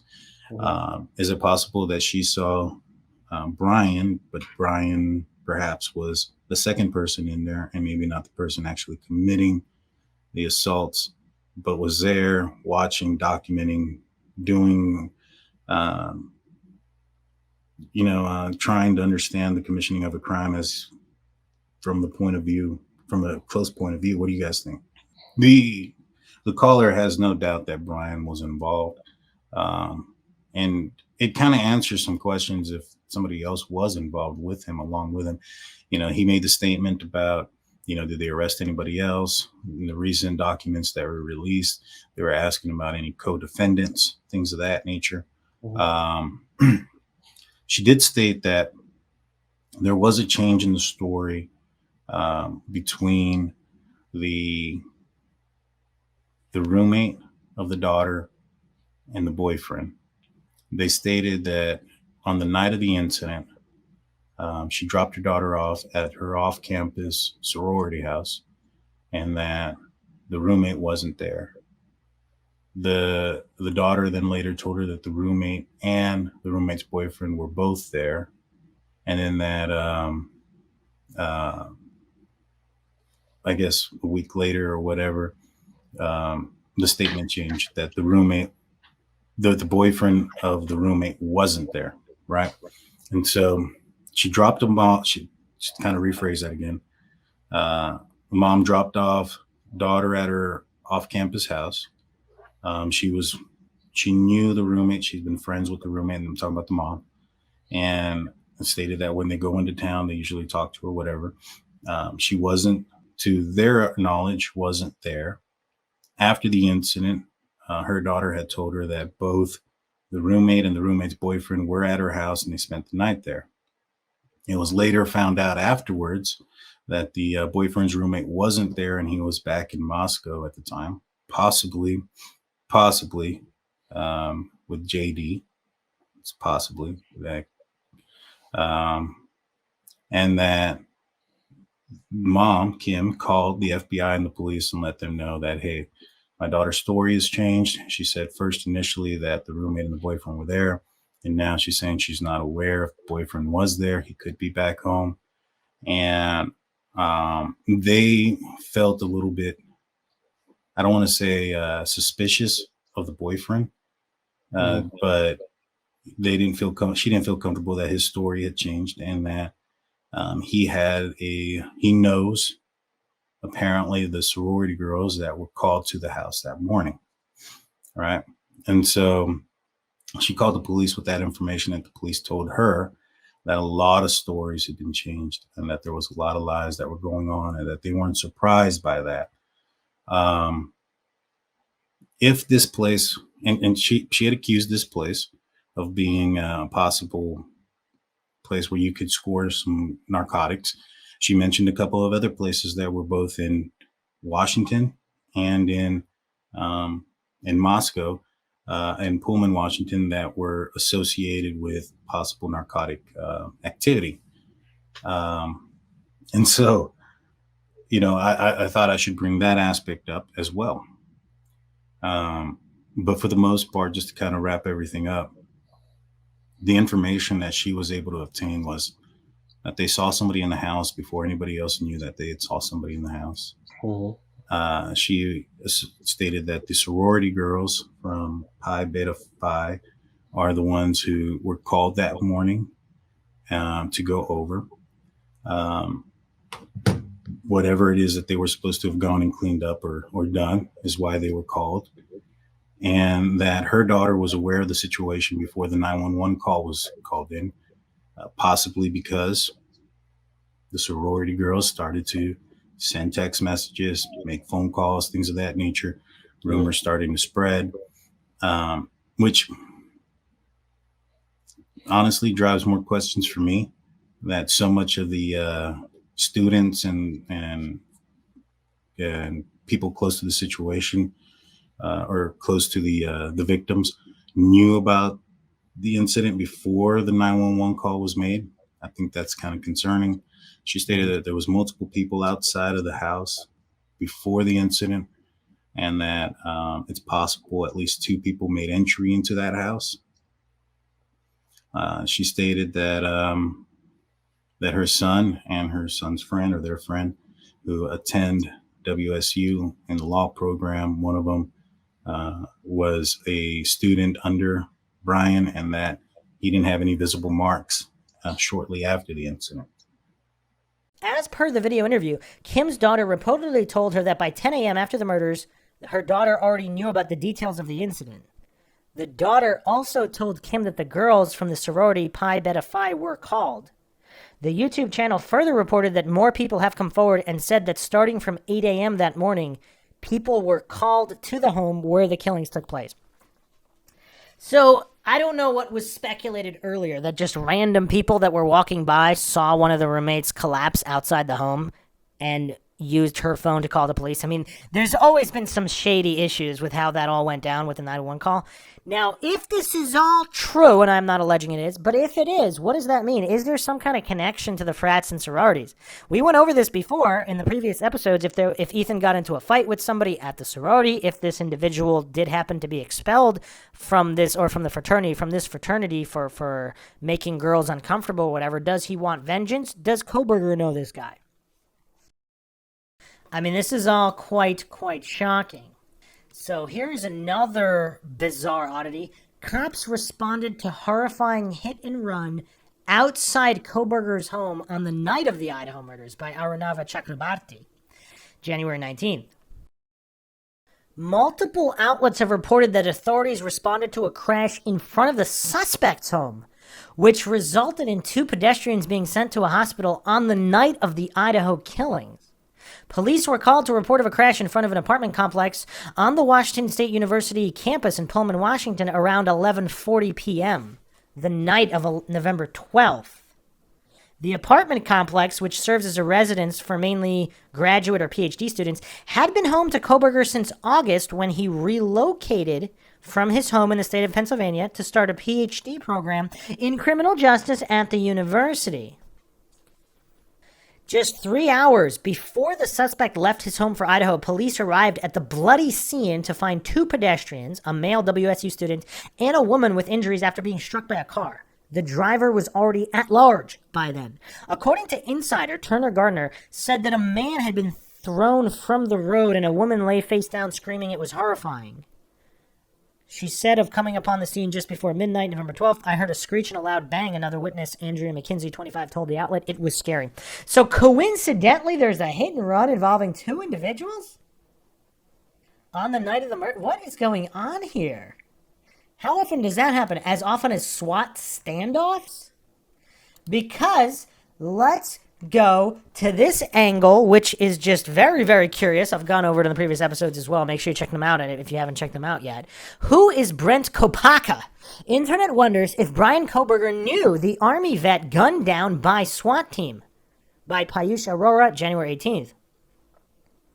The latest point of contention among these online sleuths seemed to be the possible connection between Kohberger and Brent Kopaka, a U.S. Army vet who was fatally shot by a SWAT officer during a standoff near the Washington University campus.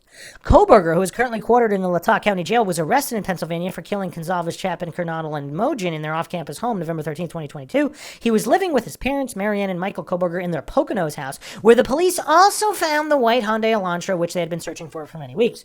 The same vehicle was pulled over by Indiana police December 15th, just 2 weeks before his arrest. Authorities earlier revealed that Kohberger and his father were pulled over twice within a 9-minute time span on I-70 while making a 2,500-mile cross-country trip. The Indiana Police Department also released body cam footage of the said incident. In one of the videos, Kohberger was seen discussing an incident near Washington State University where a SWAT team killed an armed man amid a standoff. Now, that is very, very curious, because how often are these SWAT shootouts occurring at WSU? Or is this really the only time? Yet another theory here. Brian Kohberger, framed by security guard from University for Idaho murders, claims family member in Facebook post by Varnica Srivastava, January 14th. Since the murder, several online sleuths have combed through the victims, suspects, and their families' publicly accessible information, including social media profiles on various websites. Recently, a Twitter user unveiled a chilling post from a Facebook group where a Facebook user claiming to be Kohberger's relative has allegedly tried to prove his innocence and claimed the Idaho murder suspect was framed by his university security guard friend. The Twitter user shared these claims and wrote, "Say what Kreinberger family member posting on social." Say what? Brian Kohberger family member posting on socials. Along with the tweet, the user shared a screenshot of the text that reportedly Kohberger's family member wrote anonymously on Facebook. The screenshot reads, "I'm posting anonymously because Brian is my family and you people in this group act like vultures and rabid raccoons. Brian is innocent and you will see he has been framed by his drug partner friend, the security guard from the university." Wow. It's a pretty bizarre theory here. They were doing drugs together in the parking lot as they had done numerous times, but when security guard started acting like a peeping Tom outside the girl's window, Brian left the security guard and drove back to his apartment. The reason the phone was off is that because the battery was flat and the security guard was using the car charger. Brian put his phone on charge when he left the parking lot, and he switched it back on when he was near his apartment because that's how long it took to get the charge going. It's a very specific theory here. Brian's knife was in the car and security guard was holding it because he used it to chop the cocaine lines. Yes, I said cocaine because Brian stopped heroin years back and substituted the drug with cocaine. He has tried so hard to stop everything, but he's an addict and he has had bad migraines, so the cocaine actually helps him. He had no idea security guard was going to do what he did, and he just wanted to teach the security guard a lesson by leaving him behind. Brian actually feels terrible that he left this maniac behind, but it's not his fault. You people need to stop with these singing videos and funny pictures of Brian and my dad, or we will sue you for everything you have. All of you just get a life and stop playing Facebook detectives because you are just a bunch of bored losers that have no morals. Okay, very curious post here. So let's get to the most mind-shocking information here, again, regarding this security guard. So on the previous Mindshock episode, a poster posted this: the guy killed by SWAT worked at Idaho University as an IT tech. Note the computerized camera system on campus went down the night of the murders. So has that been verified that the security system at University of Idaho actually went down during that particular night? In obviously the house not that far from the university. If so, is it also true that this guy, this security guard who happened to be killed in a SWAT shootout, actually worked at the University of Idaho? Is it possible he was the one that shut those cameras down? I mean, this is like a never-ending rabbit hole here with this guy shot by SWAT. Something just feels off about the whole thing. Again, unless it's a common occurrence at Washington State University. If it is, then okay. But if it's not common, it's never happened before. The timing sure is curious, is it not? Does this security guard know something at the least, whether or not he was directly involved? I mean, was he an accomplice of some kind? Now, if it was a friend, security guard, whatever, who he did drugs with, I mean, obviously they would have Kohberger's DNA. They could frame him. Again, we don't necessarily have motives, means, and opportunities. Also, if they had his phone, or some people allege that whenever a phone is cloned, it could still show up as pings because the cloned phone has a cloned SIM card or whatever, so it would bounce and show the same positions as if it were his real phone. Like, I don't know if anybody's answered that. Like, what happens when a phone is cloned? Are there two sets of pings for where the phone really is? Or if the original phone happens to be off and dead, and then it's just the information from the cloned phone, how would that work? I mean, we have a lot of problems here. We have multiple pieces of evidence that point to at least more than one perpetrator. May or may not have included Kohberger. I mean, there's a lot that does not add up here. The final point here, just another weird oddity and coincidence for the stack, is that Brian Kohberger's sister, Amanda Kohberger, actually starred in a horror movie where a group of students get stabbed. How often, again, for the people that just write this all off as mere coincidence, which it might be, again, this is Mindshock, I'm not claiming anything is true or untrue. How often has a serial killer's sibling actually been in a movie where the mimicked the exact crimes? I mean, it's not like she was in a movie with shootouts and people got killed by guns or by other means. I mean, she was specifically in a horror movie, people were stabbed. I mean, Yeah, I mean, although supposedly there were knives and hatchets used in the movie, so not just not just knives, but also hatchets. So, I mean, I don't know, not necessarily exactly. So, Amanda Koberger appeared as Lori in the movie 2 days back in 2011. The story surrounds a group of young students who end up with a maniacal killer they trust during their hike to a remote forest area. I mean, the movie, so it's not exactly the same. Director stated this: I remember her well. I directed the movie, wrote the movie, I cast her. She is a lovely woman who was very nice. I liked her a lot, he said. The movie set its premise around a group of environmentally conscious students who are on a 6-day mission to catch forestry students suspected of illegal foresting in the woods, as per the movie's promotional materials, report the New York Post. So it's not exact, but yeah. Just another weird oddity for the pile. There's actually one more oddity here, which may or may not link to the security guard, if he was also some kind of computer guy, or if there's other people involved here, but this is another article I didn't go over yet. All the way back December 30th, 2022. Also on Mia by Tuhin Chakraborty. Idaho murders Kaylee Gonzalez's LinkedIn account was active 12 hours after the 911 call, says sister. New video circulating on social media platforms appears to show Kaylee Gonzalez's sister Olivia showing a screenshot of Kaylee's LinkedIn profile. The video was posted on several social media platforms, including Reddit, where the voiceover on the video reportedly said that the screenshot revealed that Kaylee's account was online 11:33 a.m. November 13th, which was 12 hours after the initial 911 call was made. The video also revealed that the account was shortly deactivated after this. Kaylee's LinkedIn account now supposedly shows a message: the content is unwanted or harmful, as the reason for deactivation. The voiceover on the video also claimed that Olivier showed one email where she messaged the Moscow PD to ask why they deleted Kaylee's LinkedIn, to which the police department reportedly replied it was illegal for them to do that and it was not them. The video then ends with a question asking who logged into Kaylee's LinkedIn and why only her LinkedIn profile was deactivated while all her other social media accounts are still active. Several netizens pitched in and expressed their thoughts on the new information. As one person wrote on Reddit, probably LinkedIn. Social media companies often deactivate accounts of high-profile suspects or victims in cases. Another argued, saying this happened 12 hours after the murder. The names had not been released at that point. LinkedIn wouldn't have deactivated this account, certainly not at that point. Someone noted a hollowed out green circle indicates that someone is not actively using LinkedIn but has push notifications enabled on mobile. The same day, though, there wouldn't have been an obituary or anything to verify a death. Yet another user remarked, yeah, that's kind of weird. Regarding Madison Mojin, another Redditor said, I just checked, hers is still active. Super depressing, though. She's so well-spoken, seems pretty driven. No doubt she had a bright future ahead of her. Rest in peace, angels. I don't know exactly what triggers LinkedIn specifically to deactivate an account, but maybe, just an example, there were some very disturbing troll comments on Kaylee's account, but not on Maddie's, or some friend of Kaylee or the police contacted LinkedIn and requested it was deactivated. I'm open to other ideas, including someone else accessing Kaylee's account. A lot of things seem possible at this point. Another user added, I wish I had other theories, but yeah, I mean, of what you said sounds a million times more legit than killer deactivated it, yet another user remarked. Yeah, this is really weird.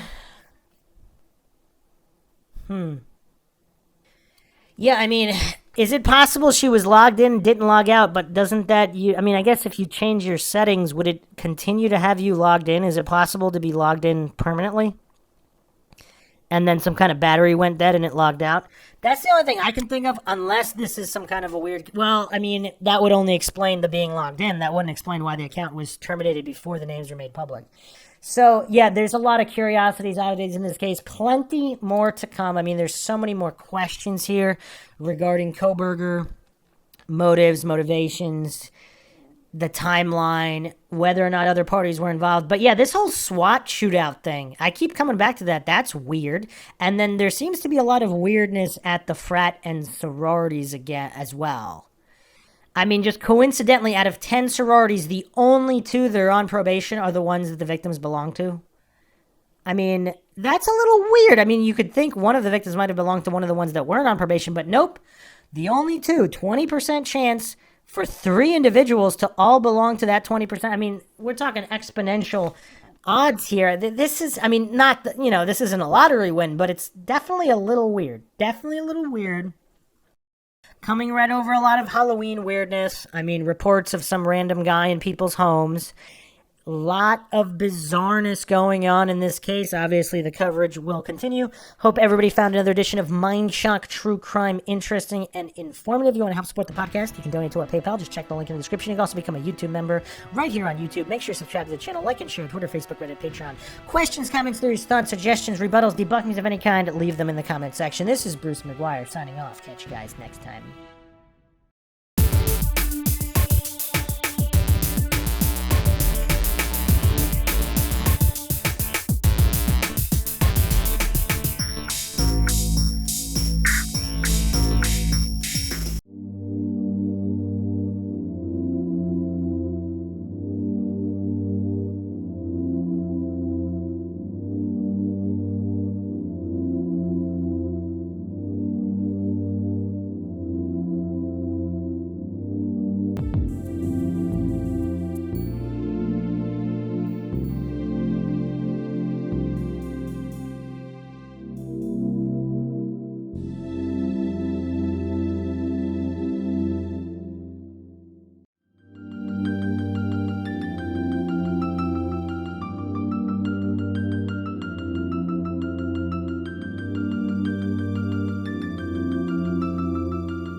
If you like audiobooks or audio shows, check out a free trial of Audible. Just click the link in the description.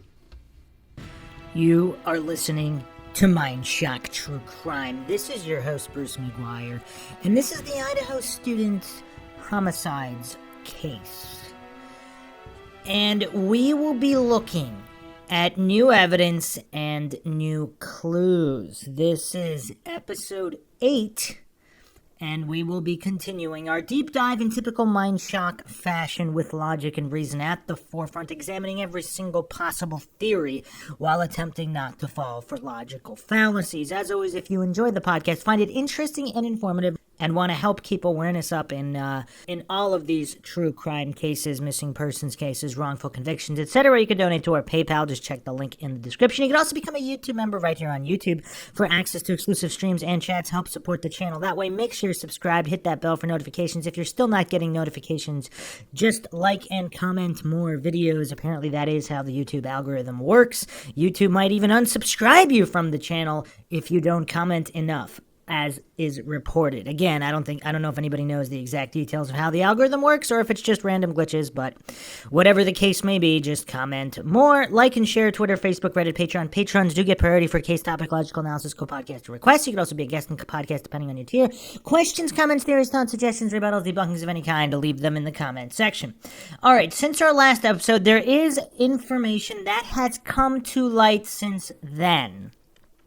So let's go through a few articles here before we get into more theories, some centering around the Mad Greek restaurant and how that there might be more than meets the eye at that specific restaurant, involving possible interactions between Bryan Kohberger and at least 3 of the victims. So let's go to meon.com here. This was posted February 4th, 2023 by Varnika Srivastava. She was killed last. Zaina Kernodle fought back hard against Bryan Kohberger, almost lost a finger as she repeatedly grabbed knife. I mean, the more we learn, the more it seems like these students were not asleep at the time of their killings, as was initially reported. It's weird. Again, it just seems like all these so-called true crime aficionados or people that follow true crime, they never learn their lesson, looking at reports early on. They just take everything reported on the Idiot Box or in the mainstream or from official sources, police or otherwise. They just take it as gospel truth and then even lash out at critical thinkers, theorizing that maybe it didn't go down as reported on the Idiot Box. And they just never learn from case to case as cases develop and more information is released. It turns out the initial reports aren't that accurate, are they? I mean, it's just weird. You would think some of these goofs would learn their lesson, but alas, no. So let's go over the details here. Moscow, Idaho, November 13th. The other thing we didn't really go over, so the address is 1122. They were killed November 2022. I mean, is that just another coincidence? I mean, I don't know, but it's a little weird. So, November 13, 2022, 4 University of Idaho students, Zaina Kernodle, Ethan Chapin, Madison Mogen, and Kaylee Gonzalez, were fatally stabbed. The suspect, Bryan Christopher Kohberger, is the target of their alleged murders. Kohberger was detained on December 30th in Pennsylvania before being transferred to Idaho for a hearing. Few new details about the night of the murder have been revealed by a source to News Nation that weren't earlier discovered. The source has disclosed that Zaina was the last target of the killer, as the new details have laid out the order of sequence of how the murder took place during the early hours of November 13th. Banfield, anchor of the News Nation, on the basis of sources, has reported that Ethan Chapin and Zaina Kernodle were killed on the second floor afterward. The couple was stabbed after Mogen and Gonzalez were killed. After stabbing the 2 females, Chapin was killed in the doorway of Zaina Kernodle's room before the killer set upon Zaina. She was the last victim of the assassin, as she was fierce and had a fight with the killer as she repeatedly grabbed the attacker's knife. Banfield also said, quote, "Also want to tell you that from these 2 sources that Zaina Kernodle put up a fierce fight when the attacker set upon her, repeatedly grabbing the attacker's knife, so much so that she sustained deep cuts to her fingers and that her fingers were nearly severed," end quote. However, Latah County Coroner Kathy Mabbitt reported the same and said, quote, "The autopsy report also claimed that among the 4 students, Zaina Kernodle had defensive wounds. Talking about Kernodle's fight with the killer, her father, Jeff Kernodle, said that the basis of the autopsy, one thing is clear, that strong-willed Zaina fought her assailant all the way to the end. Bruises, torn by the knife. She's a tough kid. Whatever she wanted to do, she could do it," said Jeff, as reported by Arizona. About Zaina's DoorDash delivery. University of Idaho student Zana received a DoorDash delivery less than 20 minutes before being fatally stabbed in her home, according to the arrest report, as reported by Mia. The 20-year-old's last meal, which was apparently purchased from Jack in the Box, was allegedly delivered by a driver at 4 a.m., according to the probable cause affidavit outside the 1122 King Road home in Moscow. Photos taken at the residence by the New York Post appear to confirm this.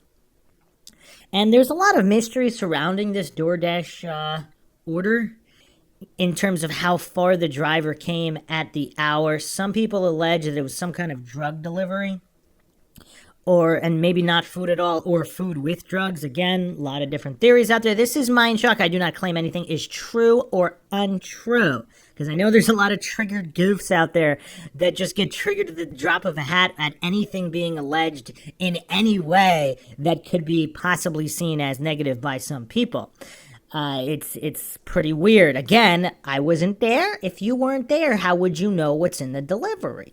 I do not claim anything is true or untrue. The motto here is the only thing we know for sure is that we don't know anything for sure. For whatever reason, that's just very triggering for a lot of Dunning-Kruger goofs for some reason.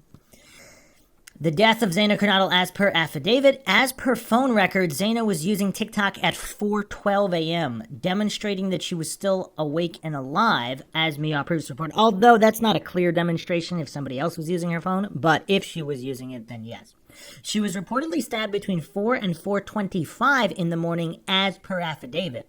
Dylan Mortensen and Bethany Funk, the other two occupants of the house, escaped unharmed.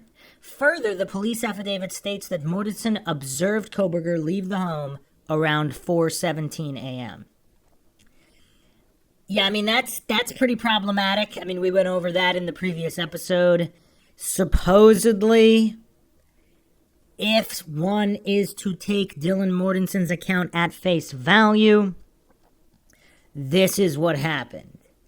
And there's just so many problems here. Some allege that this was a drug house, and that they're obviously the sororities knew, members of the sororities and possibly fraternities, they knew about the murder and all that before the police were called. Some people allege that the house was cleaned of drugs or whatever before the cops came, and that's why it took so long. Now, that doesn't necessarily obviously mean that the roommates were involved in the murder in any way. If they were involved in some kind of drug business and they didn't want to get busted for it, they could clean themselves up. That's not an indictment on them that they were involved with the murders. So, yeah, a lot of people get triggered because they think that's what's being alleged. I mean, maybe some people are alleging that, but that's not what it means, even if they did take time to clean up drugs or whatever the case may be. Another article here by Jenny Anna Matthew on Me Off, February 5th, 2023. She needs to explain herself. Ethan Chapin's sister-in-law joins the internet in rounding Dylan Mortensen for calling everyone except 911.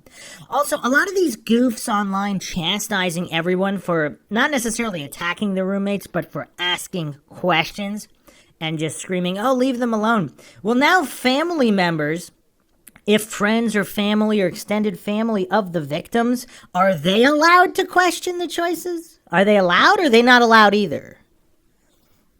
I mean, why are so many people getting triggered by the search for the truth? The family of the slain University of Idaho student Ethan Chapin is seeking answers to a long-awaited question. Why did the surviving roommate not call the police after hearing the victim screaming? Ethan Chapin's sister-in-law made several cryptic posts online after it was revealed in the arrest warrant how surviving roommate Dylan Mortensen came face-to-face with a masked man on the night of the murders. Ethan's sister-in-law revealed that Dylan called all of the roommates after she heard screaming and crying coming from their rooms. Posting in a thread on Reddit, she said Dee supposedly called all the girls in the house after the crying and screaming stopped and no one answered. And she still didn't call the police, adding she needs to explain herself and her actions that night.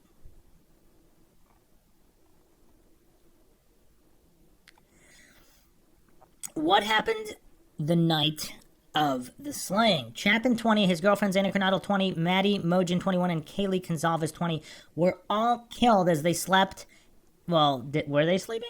In their campus house on November 13th, 2022. However, it was revealed that the surviving roommate did not call for the cops for 6 hours after she heard the victim's cry for help, including the time she allegedly came face to face with a killer.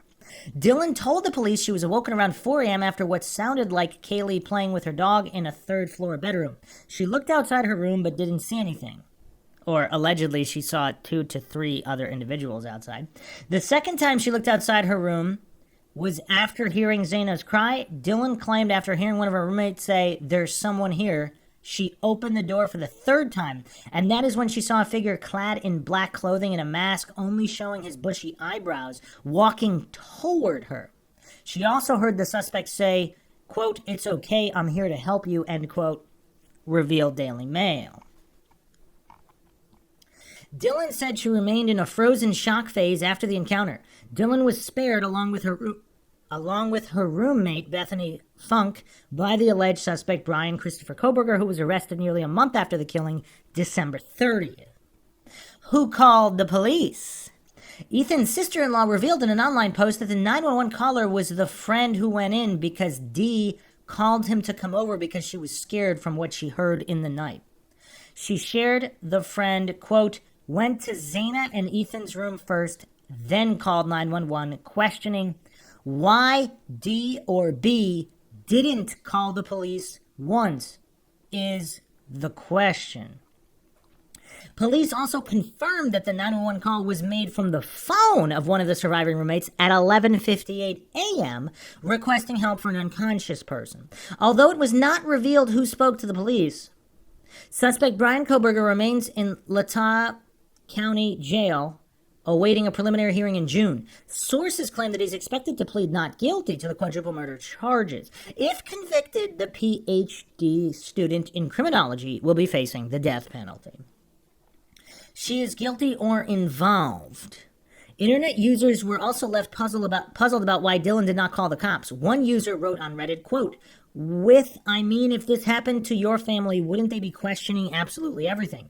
I don't think there's a problem with saying, why didn't she call sooner?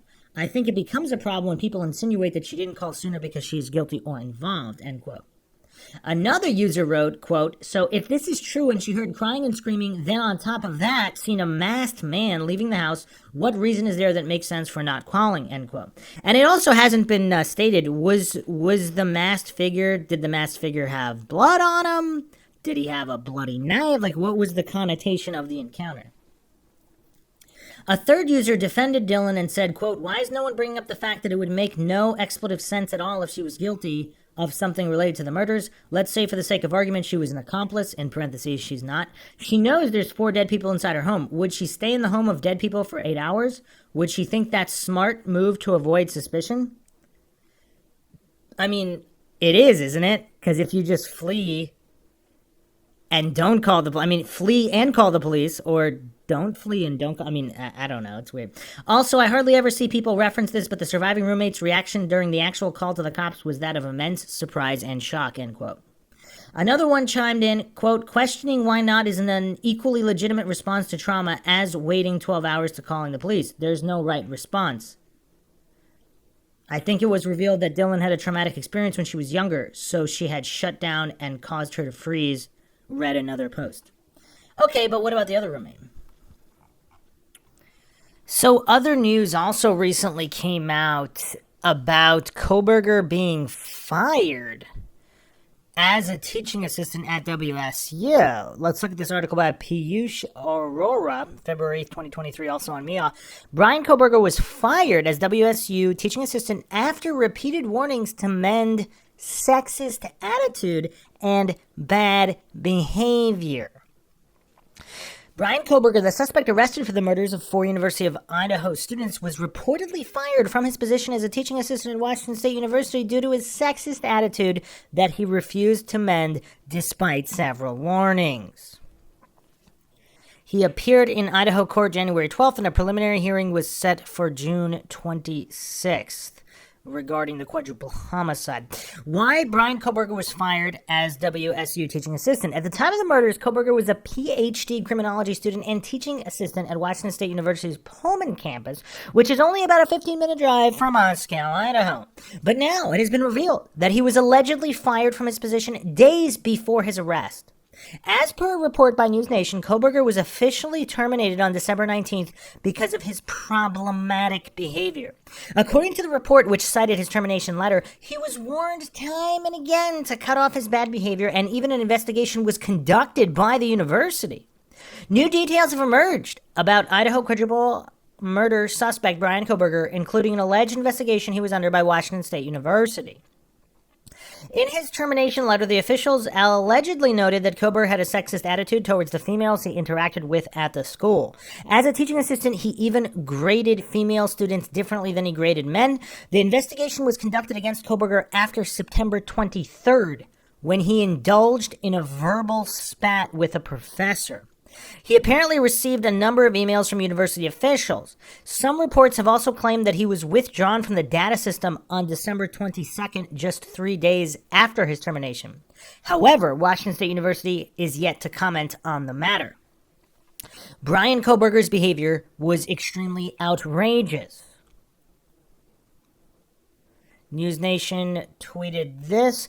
Idaho murder suspect Brian Koberger was allegedly fired from his university job due to behavioral problems. Criminologist Doc Bond says the fact he was terminated suggests that his behavior was really egregious. Reflecting on the reports, Dr. Scott Bond, an author and serial killer expert, suggested that he believes Koberger's behavior was extremely outrageous and had become a problem for the department. And that's why the university fired him in the first semester of his PhD program. He also weighed in on what he believed could have led to Koberger to allegedly kill the 4 University of Idaho students. Koberger, reached a tipping point where he simply couldn't take it anymore, and he had to act out on his fantasy of killing, Dr. Bond told News Nation. Although other people theorize that he's not new to killing and that there's other local cases or semi-local cases that he might be responsible for, but again, who knows. Some more testimony here. This is an article also on Mia by Piyush Arora, The Stalker. University of Idaho students saw staring Brian Koberger on campus weeks before murder. 3 University of Idaho students have reportedly claimed that they saw Koberger at their student union. So not WSU, but University of Idaho. Weeks before the horrific quadruple murders, the students said they recognized the 28-year-old PhD student as a loner from the Union building after his arrest for the brutal murders of Ethan Chapin, 20, Xana Coronado, 20, Madison Mogen, 21, and Kaylee Gonzalez, 21, on November 13, 2022, in their off-campus rental home. One student, who identified herself as Chelsea, said she saw Koberger, who is currently quartered at the Latah County Jail, eating alone in the food court just days before the slayings. So he's in the food court at the student union at the University of Idaho, not WSU. So he hangs out there often? That's kind of weird. This is weird. Quote, he was the type to stare. He wouldn't look away if you caught him staring, Chelsea told People. She added, like he wanted you to notice that he was looking at you. He didn't smile, didn't nod, didn't say anything, just stared. She further added that Koberger's stare made her so uncomfortable that she and her friends left the food court to eat outside. Quote, it was so weird that we ended up leaving and eating outside because we wanted to get away from him, end quote, Chelsea noted. And again, this is University of Idaho. This is not his actual university, WSU. And one can only wonder, is this connected to the SWAT standoff at WSU, Kopaka, and the guy that was killed by SWAT, allegedly, and who was supposedly an IT tech at the University of Idaho, not at WSU where he lived. Isn't this kind of weird? These 2 guys, one arrested, potential alleged suspect here, and one killed by SWAT, who are at WSU, who just so happens one of them works at the University of Idaho and one of them hangs out. Koberger hangs out at the University of Idaho. Anybody else find this kind of strange? All coincidental, probably. The coincidence theorists are having a field day here. Another female student who wishes to stay unidentified said she also became uncomfortable with Koberger's stare after she allegedly ran into him multiple times on campus. It doesn't state which campus here. Is this WSU? It's not a huge school. It's like a small town, she said. The student added, so you start seeing the same faces again and again. They become familiar, like you know you've seen them in class or around campus. I definitely saw him more than once. He was just really quiet and really intense, staring. He made me uncomfortable. Wow, so this was apparently also University of Idaho. The students opened up about the alleged sightings after Moscow authorities revealed that Koberger spent time at the University of Idaho campus before killing the 4 students. And how much time did he spend there? Following the revelation, the university authorities hired more campus police and increased the number of officers on the ground. The officials have stated that the security will remain in place despite Koberger's arrest. And some believe that is because the police know or suspect there are others responsible. The suspect was arrested on December 30th from his parents' house in Albrightsville, Pennsylvania. 7 Siren Brewing owner claims Brian Koberger harassed female staff and customers. Koberger's alleged sightings at the University of Idaho would not be the first time when women said he made them feel uncomfortable or scared them away. Previously, the Washington State University student was accused of harassing female staff and customers at a Pennsylvania bar named 7 Siren Brewing Company. Jordan Sarolnek, the owner of the brewery, claimed Koberger had problematic interactions with women at his bar, and he even called a staff member expletive for rejecting his advances. Hey, this guy makes creepy comments. Keep an eye on him. He'll have 2 or 3 beers and then just get a little too uncomfortable, Sarolnek told NBC while reading his staffer notes on the suspect. All right, so let's get into Mindshock land and the Mad Greek restaurant, allegedly the number 1 or one of the number 1 vegan places in the area. Koberger, of course, supposedly described as a militant vegan. So how likely is it that he did not go to the Mad Greek restaurant, especially now that it's been confirmed that he hung out a lot in the Moscow area in the University of Idaho campus for whatever reasons? So here's a comment left by a Mindshock listener, Carl, on this podcast series on YouTube here on the Mindshock YouTube. Just because there is really nowhere else to have any discussion on this, I have noticed Kaylee pictured with Maddie at the Mad Greek while also in uniform. No one has really brought up the point that all 3 girls once worked at the Mad Greek. Usually you only hear that Zaina and Maddie worked there, but there's a photo with Kaylee in uniform behind the counter posing with Maddie and a 3rd employee. It really doesn't matter too much, but it may add to the likelihood that Brian first encountered the girls there. Either way, Kaylee, Dylan, and Bethany are all over the online reviews for the Mad Greek, giving Maddie and the restaurant some 5-star ratings. He may simply have seen all of them there and noticed that they also live together as well as work there together. The Mad Greek is also the first restaurant that shows up when doing a search for vegan food in Moscow, Idaho. If you have Instagram and Facebook and you did that search, then you would also have everything you wanted to know about those girls, all of them. I know the restaurant owner said Brian was never there, but there is no way she could possibly know that unless she worked every customer in the front, every shift, every day. If that were the case, then she would have no need for any other employees. All the girls work the front, so we know it's not true.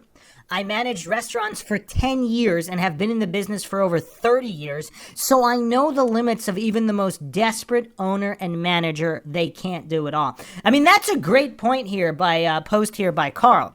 Because a lot of the goofs, they just gobble up and take it on blind faith, whatever they read in any articles or on the Idiot Box or any interviews. The Mad Greek restaurant owner might have just said that because the police told her to say that he was never there, or because she wants to distance herself and her business from this alleged killer. I mean, it's not rocket science. How would she know if he was there all the time or not, ever there? I mean, can she truly verify every single customer that has ever been in or around her restaurant or engaged with her employees? I mean, that's a good point there. Nobody really talks about that. They just hallucinate that whatever the owner said must be true without actually critically thinking. So big thanks to Carl here for this very, very astute post.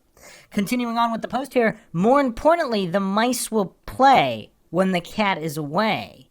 And by that I mean the ongoings of the restaurant will often go very differently than the manner in which the owner or manager would prefer when not present. Another great point there.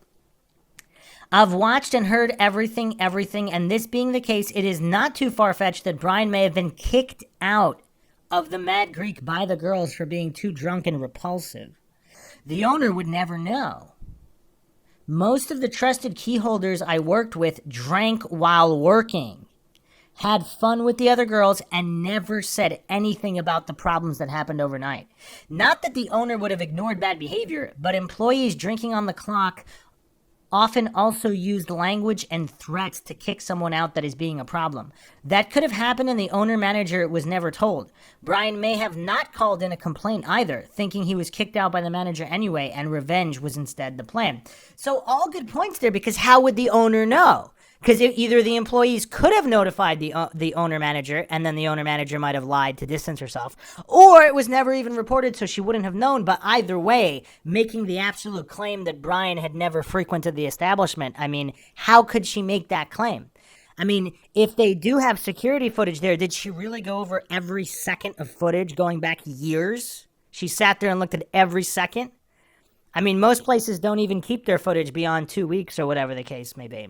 So how would she ever know? So, yeah, it's weird. All these goofs hanging on her every word, claiming that it has to be gospel just because she said it. Whereas we have Carl here, this guy who's stating he managed restaurants for 10 years and was in the restaurant business for 30 years, with some very astute observations here.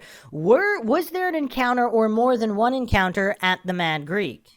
And if this guy is stalking the University of Idaho campus, possibly a drug user, possibly with his buddy Kopaka, as some allege that they're buddies and fellow drug users, and they hang out in that area, possibly have even been in that party house on more than one occasion, possibly connected to some drug traffic that goes on through that house. If that's all true, is it beyond the realm of possibility that Koberger did interact with the victims? Possibly on more than one occasion. So is this a case of multiple encounters and he's just getting more and more psychotic and enraged? Or is there some overlap here with other individuals, possibly accomplices, and he may or may not have been involved? I mean, you know what's weird too? I haven't floated this theory yet, so I'm going to drop it here. This is just another McGuire theory. Trigger warning for the Dunning-Kruger crowd who are somehow going to hallucinate that I'm claiming this is true. I am not claiming this is true in any way. This is simply just another theory to add to the pile that occurred to me. If Koberger is this kind of outcast, this guy may be viewed as a loser by a lot of people, what if he was kind of led on by maybe some of the popular Greek kids? And again, there's supposedly around 10 suspicious deaths. I mean, what did that parent that called in? I mean, we know of a few. I've gone over them in previous episodes. A couple of deaths in and around campus, hazing incidents. I mean, sororities on probation. Coincidentally, out of the 10 or whatever sororities, only the 2 that the victims belong to are on probation, not the other 8. None of those are on probation. Only the ones that the victims belong to. And then, of course, there's rumors that they were actually kicked out of those sororities and were not currently in a sorority for various reasons. Just a lot of rumors circulating. Again, this is Mindshot. I'm not claiming anything is true or untrue. Just a whole lot of coincidences and possible coincidences if those rumors are true.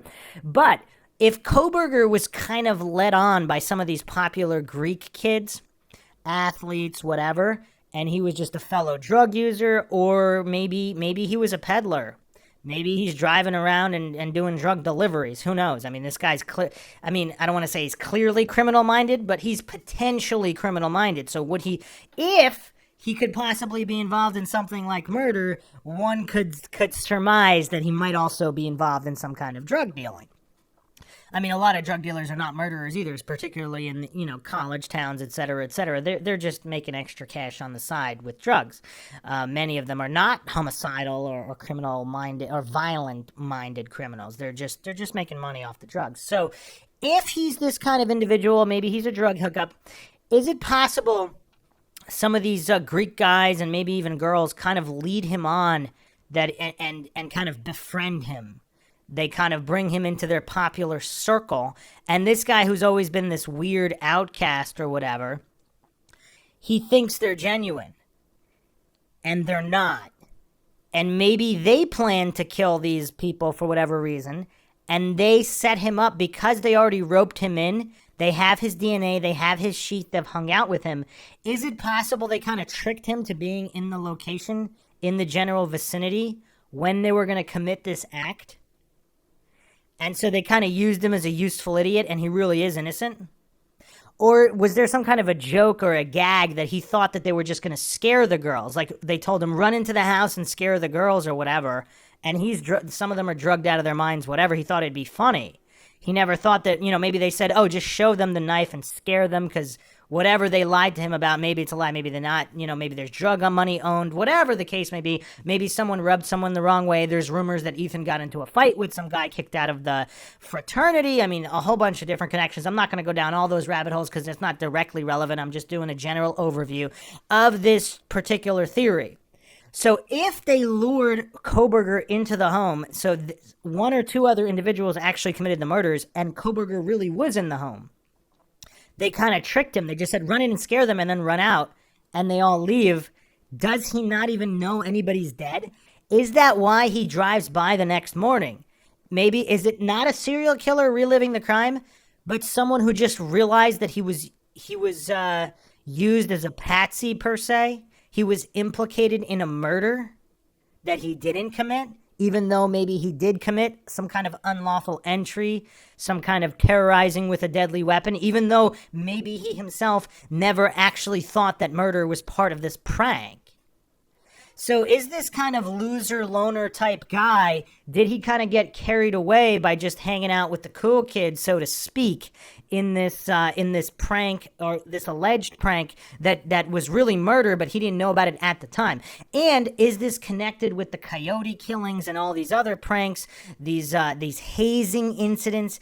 I mean, there just seems to be a lot of weird stuff going on. Then we also, of course, have the SWAT standoff and his possibly, if he knows Kopaka, this guy who lives next to the WSU campus just happened to be killed by SWAT in a SWAT standoff that supposedly was involved in working IT security at the University of Idaho campus, which, again, allegedly their camera system was down just that night. Is that true? Again, I haven't seen 100% verification on that. Is it true? Is it not true? We don't know. So what does everybody think of this theory? I mean, whatever the case may be, it seems like something is not simple here. I mean, even in the police body cam footage, you see there's people running in the background. Again, not that strange, but if there's some kind of a connection to the house, it just, the whole thing, it's so difficult because this is a popular party house. I mean, it really, I don't know. I'm not saying this theory is true in any way, but perhaps it's something that has elements of this theory where Kohberger was led along by other people for whatever purpose.